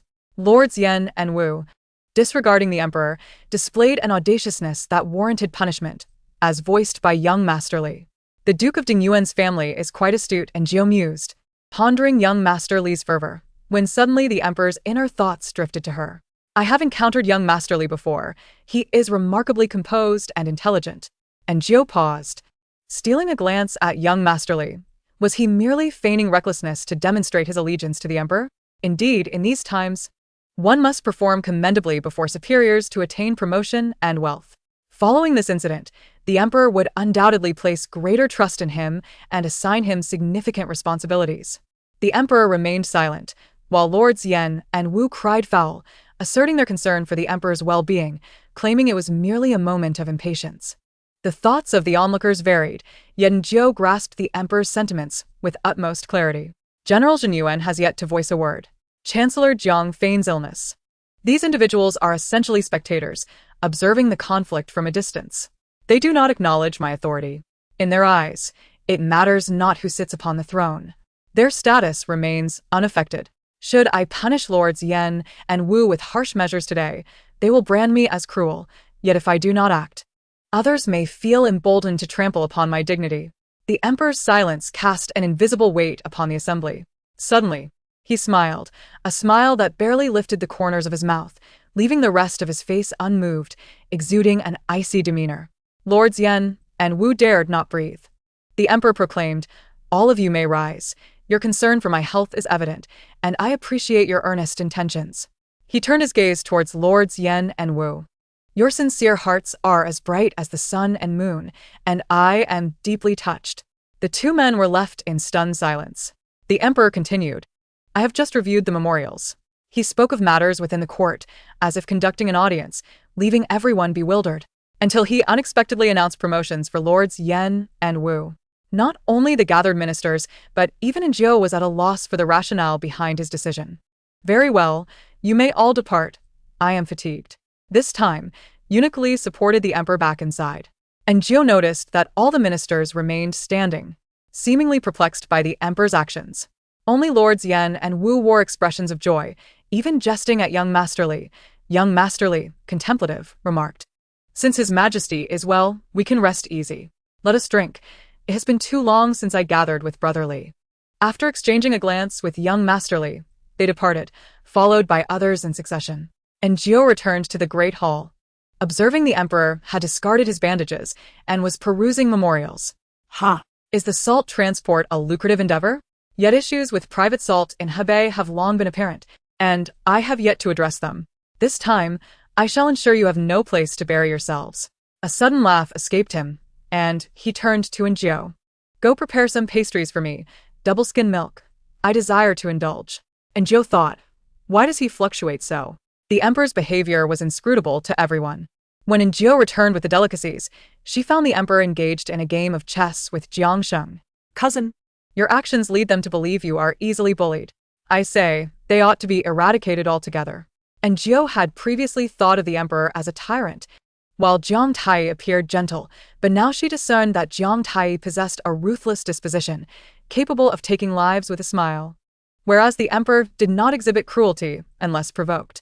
At least from what Enjio had witnessed, he had never taken a life without cause. The emperor snorted. I can kill, yet doing so today would serve only as a fleeting deterrent, allowing them to perceive me as an impulsive fool. Especially Chancellor Jiang and General Zhenyuan. Do not forget their favorable ties with the Duke of Dingyuan. Today, only young Master Li has emerged. Jiang Tai seemed puzzled. Are you suggesting that young Master Li is merely testing the waters? The emperor placed a piece on the board. The paths are indeed convoluted. I cannot comprehend. As Jiang Tai prepared to move, he discovered he had already lost. What a perplexity. Turning to Enjio, he smiled. Xiao, Jiu has arrived. Have you prepared any delectable treats today? Enjio suddenly sensed the emperor's displeasure. With an instinctive understanding of his silent message, she realized it was not the appropriate moment to intrude. The emperor was not inclined to share food with Jiang Tai. Chapter 101. I shall take this maid. Enjio, steeling herself, presented the dishes. What is this? It appears quite appetizing, Jiang Tai remarked, eyeing the offerings with curiosity, his appetite piqued, as he preferred not to choke on pastries. This little Jio lacks discernment, the emperor quipped, yet he also feigned generosity. Fetch bowls and chopsticks. Let Jiang Tai sample as well. Externally magnanimous, internally he thought, do not take, and Jio exited. The emperor furrowed his brow. This Xiao Jio is quite intriguing. Jiang Sheng toyed with the white chess pieces. As for Qin Marin, I have dispatched someone to keep watch, however. She seems to have been used by Mei Guerin. The emperor scoffed.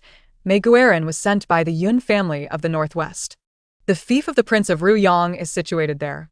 This year, the cotton harvest has been poor, and the prince has seized the opportunity to inflate prices, profiting immensely. Jiang Tai chuckled. The rise in cotton prices is indeed the crux, yet the Prince of Ruyang is rather audacious, even with kin. Jiang Tai found humor in the situation, perplexed that his cousin, now an emperor, still exhibited such penny-pinching tendencies, having always harbored a love for gold. Cousin, how about bestowing upon me a few golden ingots? And Jiao overheard Jiang Tai's words upon entering. Golden ingots? Were they not the very ones gifted by the tyrant? The emperor snorted. Dream on. Jiang Tai clicked his tongue. If you won't give, then so be it. My precious golden ingots shall not be bestowed upon anyone. And Jiao thought. Thus, it appeared that these golden ingots held a special significance for him. And Jiao had prepared 2 servings of cake and double-skin milk, one for the emperor and one to satisfy her own cravings. However, since Jiang Tai desired to partake, she decided to prepare another batch later in the afternoon, as the tyrant also enjoyed indulging. Reflecting on the tyrant, and Jiao gazed at the emperor's face, her expression softening. Initially, Jiang Sheng could not fathom why his cousin regarded a maid with such esteem, but after tasting the Basque cake and double-skin milk, he suddenly understood. If given the chance, he too would wish for a maid of such caliber by his side. What is this? So delightful, and it does not choke at all. Although the pastries in the palace were also exquisite, he had grown weary of them over the years, in the monotonous palace life. Encountering something different and witnessing a unique and vibrant presence undeniably sparked interest. Moreover, Anjio had also served each of them a glass of probiotic drink. Having tasted a myriad of fruit juices and various alcoholic beverages, I must confess I had never encountered anything quite like this. The flavor is a delightful blend of tartness and sweetness. While it may not be extraordinarily impressive, it is undeniably novel. The emperor, having lived a monotonous life for over a decade, confined to the palace and surrounded by sycophants and pretenders, found a breath of fresh air in this seemingly inconspicuous figure. Xiao Jiao. She may not be remarkable, yet she captures the emperor's affection. Jiang Sheng observed as Xiao Jiu offered the emperor water, and he drank, allowing her to dab his mouth with a cloth. When the emperor grew weary of pastries, she thoughtfully placed some milk beside him. Jiang Sheng marveled at how well she understood her cousin, perhaps even better than one could comprehend a wriggling worm in their belly. Once the emperor finished his meal, and Jiu cleared the table, pouring tea for both him and Jiang Sheng to cleanse their palates.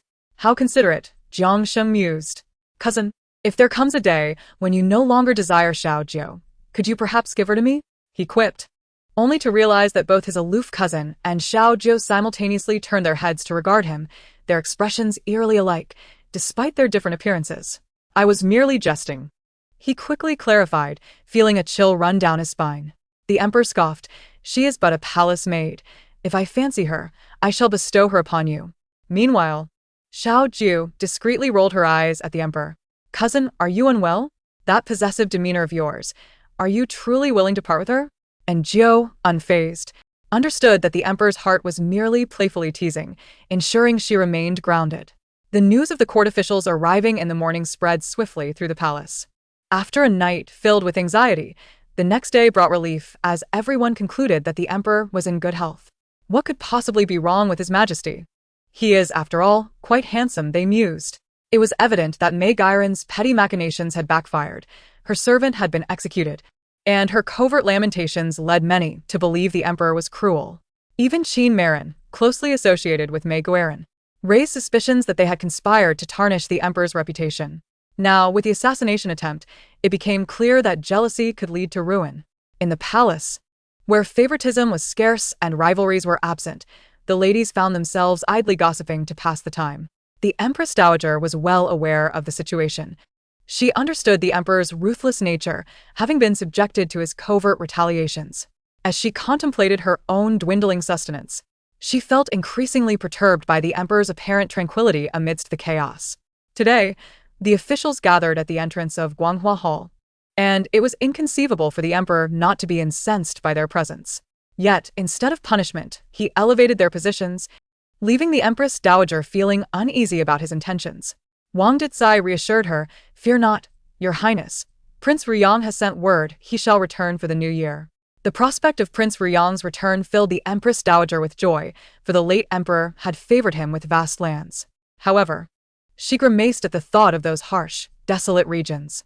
The late emperor had permitted Prince Ruyang to remain in the capital, avoiding his fief.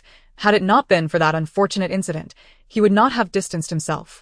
The Empress Dowager's thoughts turned bitter as she reflected on how that vile woman bore a son who usurped her own child's birthright, stealing the throne and forcing Prince Ruyang into exile. The more she pondered, the angrier she became. Wang Dicai approached, gently patting her back. "Your Highness, take heart. The emperor's reign is precarious.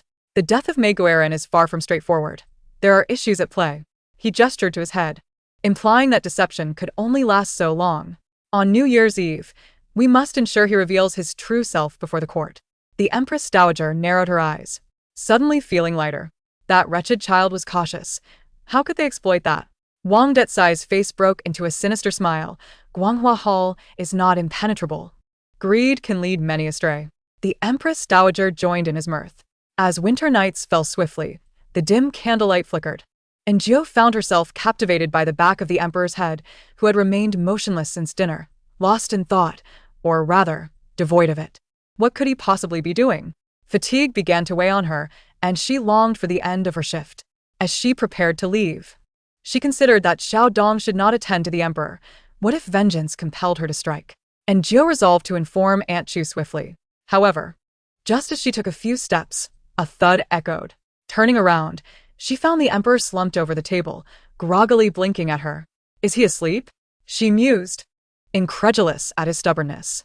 "If you're tired, just rest," she thought, stifling a laugh as she rushed to assist him. He rubbed his eyes and glanced at her, thinking, "She must be mocking me." And Jiu ignored his silent musings and maintained a serious demeanor. "Your Majesty, would you like to rest?" she inquired. He retorted with a cold laugh. "What do you think?" "I am unsure. Your thoughts seem indecipherable," she replied, feeling the night drawing to a close. The emperor huffed. "As soon as I sleep, that fool arrives, and you find joy in it? There's little to rejoice about," given the choice. I would rather sleep than serve a tyrant, she admitted, though she remained sincere. The emperor's glare bore into her. He had just awoken from a nightmare, trapped in darkness, unable to move as another person took his place. Xiao Jiu appeared, grinning ominously, proclaiming, "It is better this way."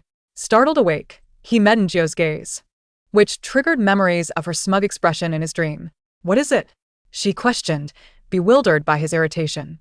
The emperor, frustrated, stood abruptly, dismissing her as he struggled with the complicated ties of his clothing.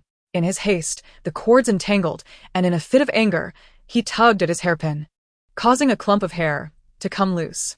And Jiu observed the emperor's wrathful demeanor, reminiscent of a tyrant in a fit of rage. With a sigh, she approached to gently untangle his hair and remove the pin. Though still fuming, he made no effort to resist her assistance as she deftly unfastened the intricate ties of his garments. "Curse these wretched clothes. I shan't wear them again," he grumbled, eliciting a chuckle from Jiu. "What do garments have to do with this?" After finally shedding his attire, the emperor lay down, only to rise moments later, exclaiming, "I have yet to bathe. I shall summon Eunuch Li," and Jiu replied. The emperor remained silent, and Jiu stepped outside to inform Eunuch Li that the emperor wished to take a bath. Eunuch Li promptly dispatched someone to make the arrangements. And Jiu rubbed her sore arms and was about to leave when she encountered Xiao Qiu and Xiao Dong, who were coming to take over. Xiao Dong smiled, appearing to harbor no ill feelings toward Jiu, which caused Jiu to furrow her brow slightly. Xiao Qiu greeted her casually. "Xiao Jiu, has His Majesty fallen asleep?" And Jiu replied, "He has gone to bathe. You may enter later." "Very well. We shall take our leave," they responded, and Jiu nodded, watching their retreating figures with thoughtful contemplation. Rather than return to her own quarters, she decided to seek out Aunt Chu to report a grievance. The individuals she intended to report were two, Shuang Shui and Xiao Dong. Aunt Chu appeared somewhat surprised by her arrival. "Has His Majesty fallen asleep?" "He has gone to bathe," and Jiu replied as she leaned closer. "Aunt, I have something to discuss with you." "What is it?" With a serious expression, and Jiu stated, "The late concubine Maid visited a few months ago, accompanied by a maid who claimed to bring soup for His Majesty." Aunt Chu nodded, recalling the incident. "The maid's name was Chui Lu, correct?" "Yes, precisely," and Jiu confirmed. Aunt Chu scrutinized her. "What is troubling you?" The newly arrived Xiao Dong had worked alongside Shuang Shui. "They are quite close. I fear for His Majesty's safety. What if she has come seeking vengeance?" Aunt Chu halted her actions to focus on Jiu. "Are you certain?"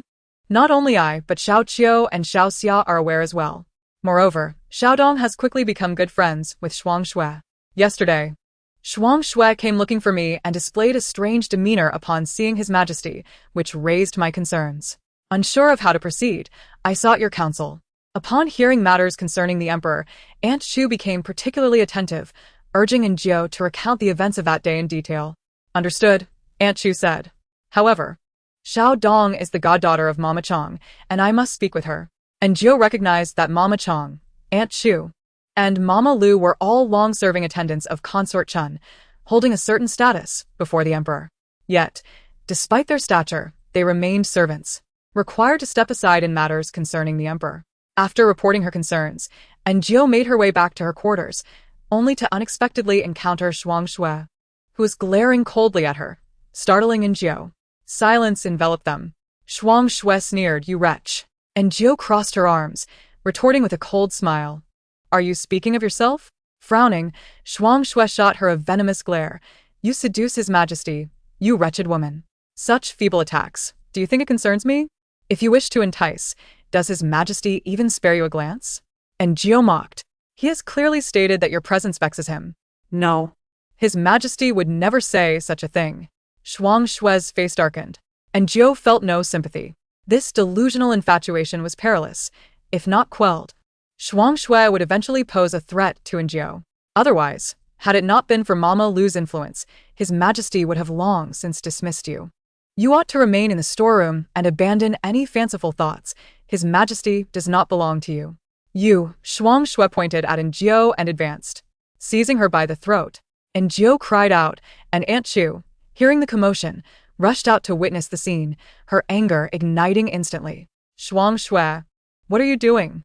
Shuang Shui's eyes widened, her expression twisted with rage, as Jiu's face turned red from the grip. "You wretched creature. Ontke. accustomed to the palace's tumult, struggled to separate them, ultimately yanking Shuang Shue's hair to pull her away. And Jiu coughed violently. She had not been mistaken. Shuang Shue's mind was indeed unhinged. Finally regaining her senses, Shuang Shui glanced at her hands, then at Aunt Chu. "Aunt, it wasn't me. It's that wretched woman who seduces His Majesty. She claims that His Majesty despises me. How could His Majesty despise me? He likes me. He said so when we were children." Shuang Shui sank to her knees before Aunt Chu, begging for mercy. And Jiu watched Aunt Chu closely, concerned she might show leniency. Aunt Chu coldly addressed Shuang Shui. "You may return for now." Shuang Shui shot in Jiu a fierce glare before departing. And Jiu cradled her neck, and Aunt Chu turned to her. "Come here."